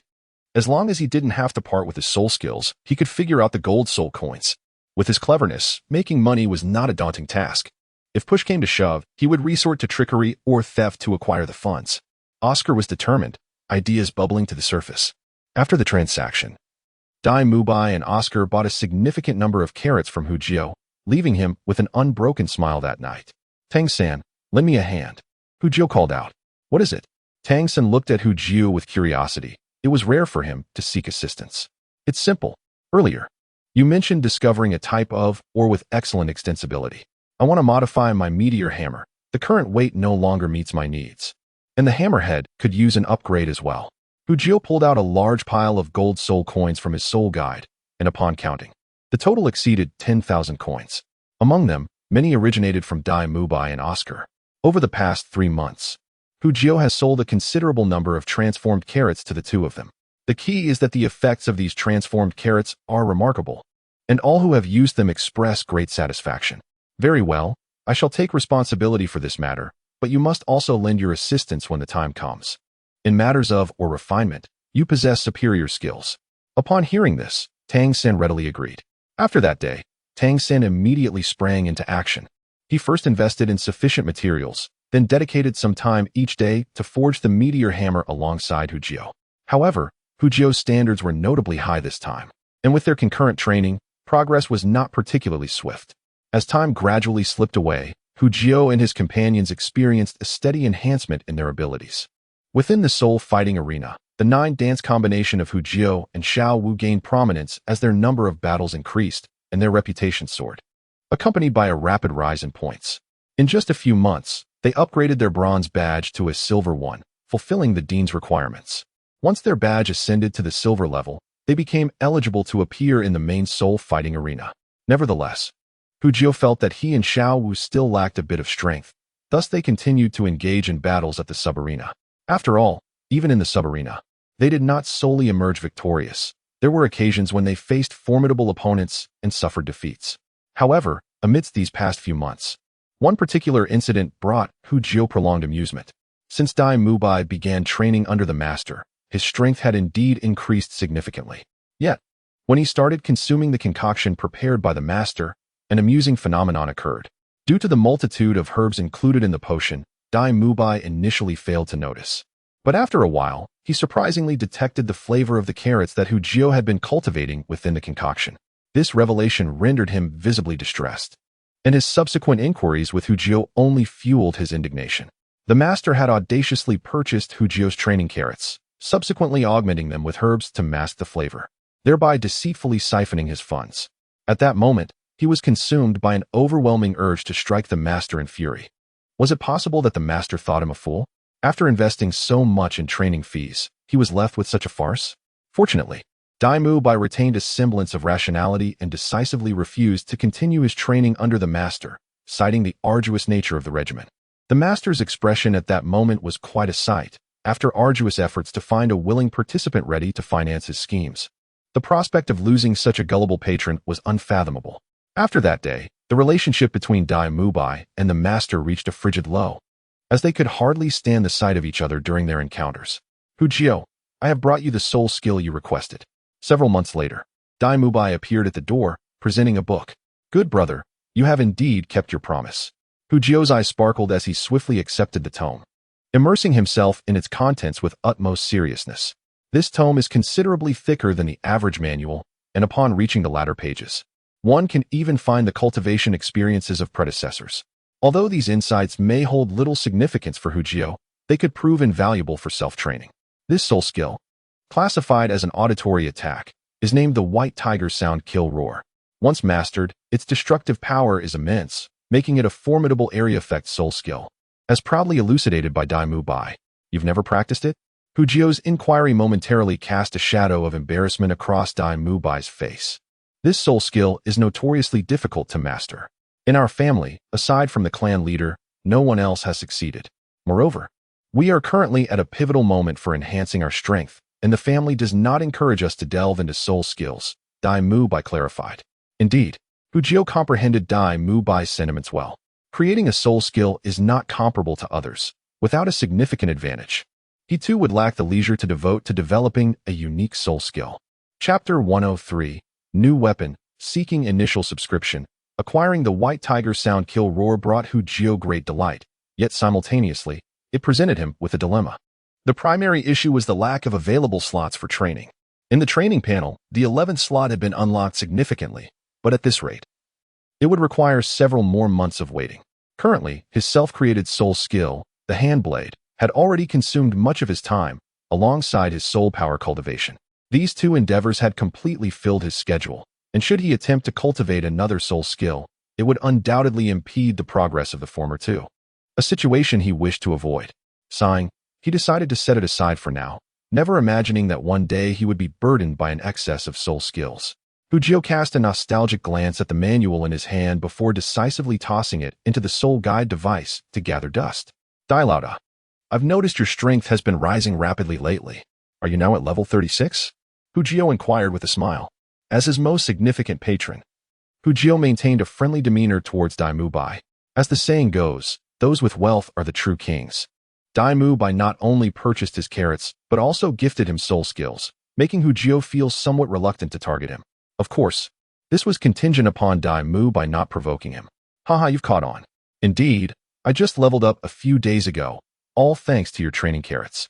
Otherwise, I wouldn't have progressed so swiftly, Dai Mubai replied, his newfound strength bolstering his confidence and warming his gaze towards Hu Jiao. Of course. You are my esteemed patron.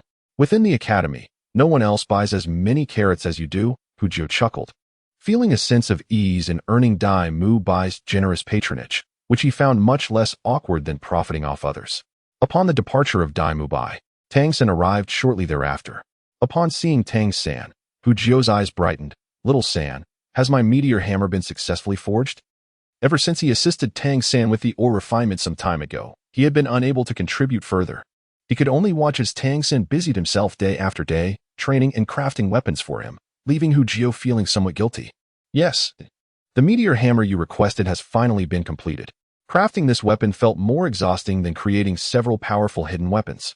With a wave of his hand, Tang San produced a heavy, watermelon-sized orb that gleamed with sharp spikes, connected to a long chain at its center. The new meteor hammer was complete. Haha, this is splendid, Hu Jiao exclaimed, his eyes sparkling as he gazed at the new weapon. Eagerly, he took it into his hands to assess its weight.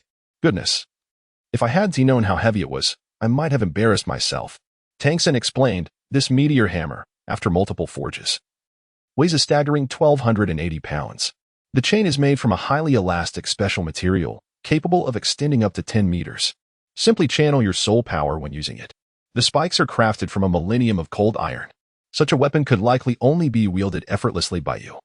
Hu Jiao nodded in satisfaction as Tang San elaborated on the hammer's capabilities. Thank you, little San. To repay your hard work, I propose we engage in a friendly spar, Hu Jiao said, gripping the meteor hammer with anticipation. With a new weapon in hand, he felt it imperative to find a sparring partner to demonstrate its true power. I refuse to fight. If you want to spar, go find Teacher Zhao. He is probably the only one in the academy who can withstand your meteor hammer. Tang San replied with a wry smile. He regretted forging the weapon, feeling it was unreasonable that Hu Jio, after receiving such assistance, would immediately turn around and seek to test him. For the past few months, the levels of their group were as follows. Hu Jio, a level 43 Food System Support Soul Master. Dai Mubai, a level 36 Assault System Soul Sovereign. Tang San, a level 35 Control System Soul Sovereign. Xiao Wu, a level 34 Agility Attack System Soul Sovereign. Oscar, a level 27 Food System Support Great Soul Master. And Ma Hongjun, a level 26 Assault System Great Soul Master. It had been approximately half a year since they arrived at Shrek Academy, and in another half year, the new enrollment season would commence. By then, Zhu Zhiqing and Ning Rongrong would likely arrive. Hu Jio, not harboring any ulterior motives, simply thought it would be pleasant to have more girls around, as currently only Xiao Wu was present. In the afternoon, Hu Jio dutifully made his way to Xiao Wu's training ground. Teacher, let us engage in a battle between men, Hu Jio declared, full of vigor, feeling immensely proud. Invincibility begins with defeating the teacher. Xiao Wu looked at him with a smile that did not reach his eyes. Sensing that perhaps the training intensity had not been sufficient lately, it seemed that after today it would need to double. What gives me courage? Hu Jio replied confidently, pulling out his meteor hammer. This, of course, grants me the courage. Teacher, dare you accept my full strike? Xiao Wu observed the weapon closely, noting its increased weight. 1,280 pounds? Huh? Surely, you're not afraid to accept it? Hu Jio thought of the impending power he would wield under the influence of the tenfold chaotic hammer technique, brimming with anticipation. Why would I accept your full force? Today, I shall teach you a lesson. No matter how many trump cards you hold, if you cannot use them, they are merely worthless. Xiao Wu scoffed, instantly activating his martial spirit. Prepare yourself. In battle, the enemy will never grant you time to prepare. This is today's lesson. Wow, teacher, that is not very sportsmanlike. Hu Jio exclaimed as he saw Xiao Wu charging at him and swiftly activated his teleportation ability. Once he found a safe distance, he summoned his martial spirit, transforming his appearance. After the transformation, Hu Jio was enveloped in a layer of brown fur, towering at 3 meters tall, standing alongside Xiao Wu like two roaring giants. Now, let me show you what a battle between men truly entails. Xiao Wu roared, pivoting his body and charging directly at Hu Jio. Come at me, then. Taste my hammer. Hu Jio shouted, swinging his meteor hammer with equal fervor. The training ground erupted in the sounds of a fierce clash. That afternoon, the thunderous sounds of fists and feet resounded incessantly until dusk, when Hu Jio emerged from the training grounds, his attire tattered, his figure swaying as if utterly exhausted, an epitome of despair. Chapter 104. Zhu Zhiqing and Ning Rongrong. Time flows swiftly, like a galloping steed. In the blink of an eye, half a year has elapsed. A new year has dawned. After the academy's break, Hu Jio and Xiao Wu returned briefly to Holy Soul Village, while Tang San remained at Shrek Academy, continuing his tutelage under the master. Upon returning home, Hu Jio's mother, Emma, was overjoyed to learn of his relationship with Xiao Wu, displaying a greater fondness for her than for her own son. They lingered for a fortnight, and as the start of school approached, Hu Jio and Xiao Wu hurried back to Shrek. We have finally arrived, Xiao Jio. I'm starving. Let us find a restaurant to dine. Xiao Wu clung to Hu Jio's arm, pouting and acting adorably. During their journey, they had endured hardships without a decent meal. And now that they had returned to Soto City, Xiao Wu's desire to indulge was paramount. Very well, let us head to that renowned restaurant in the South City. Hu Jio replied with a smile. The flavor at the restaurant was exquisite, and it was the closest to Shrek Academy, making both Hu Jio and Xiao Wu regular patrons.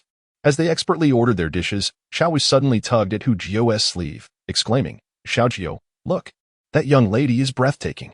Following her gaze, Hu Jio beheld a striking young woman standing at the entrance of the restaurant, her youthful visage barely contained by her black leather jacket, scanning the area as if searching for a seat, radiating a blend of innocence and defiance, with an undertone of icy elegance. Hu Jio was momentarily captivated. Indeed, she is quite beautiful, he acknowledged honestly, while internally pondering whether she was the person he suspected. Xiao Wu shot a playful glare at Hu Jio, her small hand inadvertently circling around him. I'm upset now. Were you not the one who directed my gaze? Hu Jio retorted, bemused. You told me to look. So I did. Xiao Wu pouted, feigning jealousy.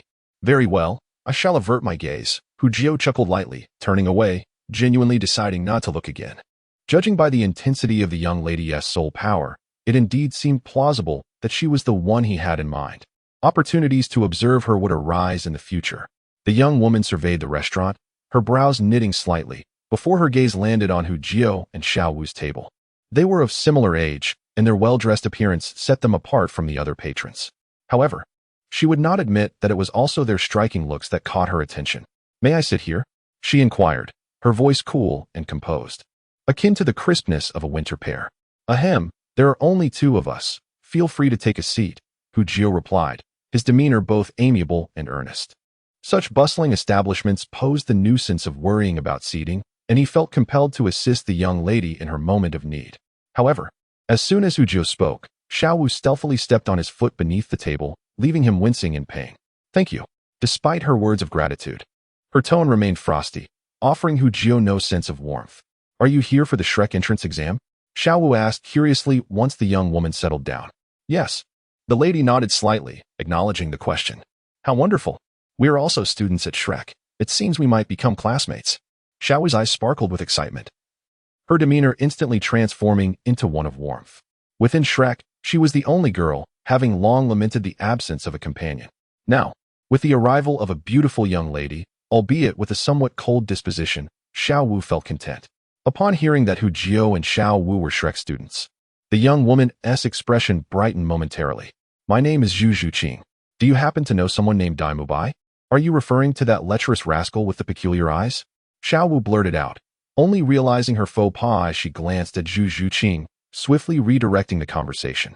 "Haha, I'm Xiao Wu, as in the dance. This is Hu Jio, as in the carrot." Beside them, Hu Jio felt sidelined by the two young women, unable to interject. Yet, upon hearing Zhu Zhuqing's name, he mused that only she possessed such a distinctive aura. Xiao Wu, did you just call him a lecherous rascal?" Zhu Zhuqing's expression flickered with complexity, tinged with a hint of animosity. "Ah, it's just that his eyes are quite unfortunate." Xiao Wu skirted around the topic, realizing belatedly that she might have overstepped. Zhu Zhuqing remained silent, her gaze fixed on Xiao Wu, awaiting further clarification. "Well, you insisted I speak. It's not as if I'm slandering him behind his back," Xiao Wu declared boldly, steeling herself under Zhu Zhuqing's scrutiny. "Dai Mubai frequents the company of women and rarely returns to the academy."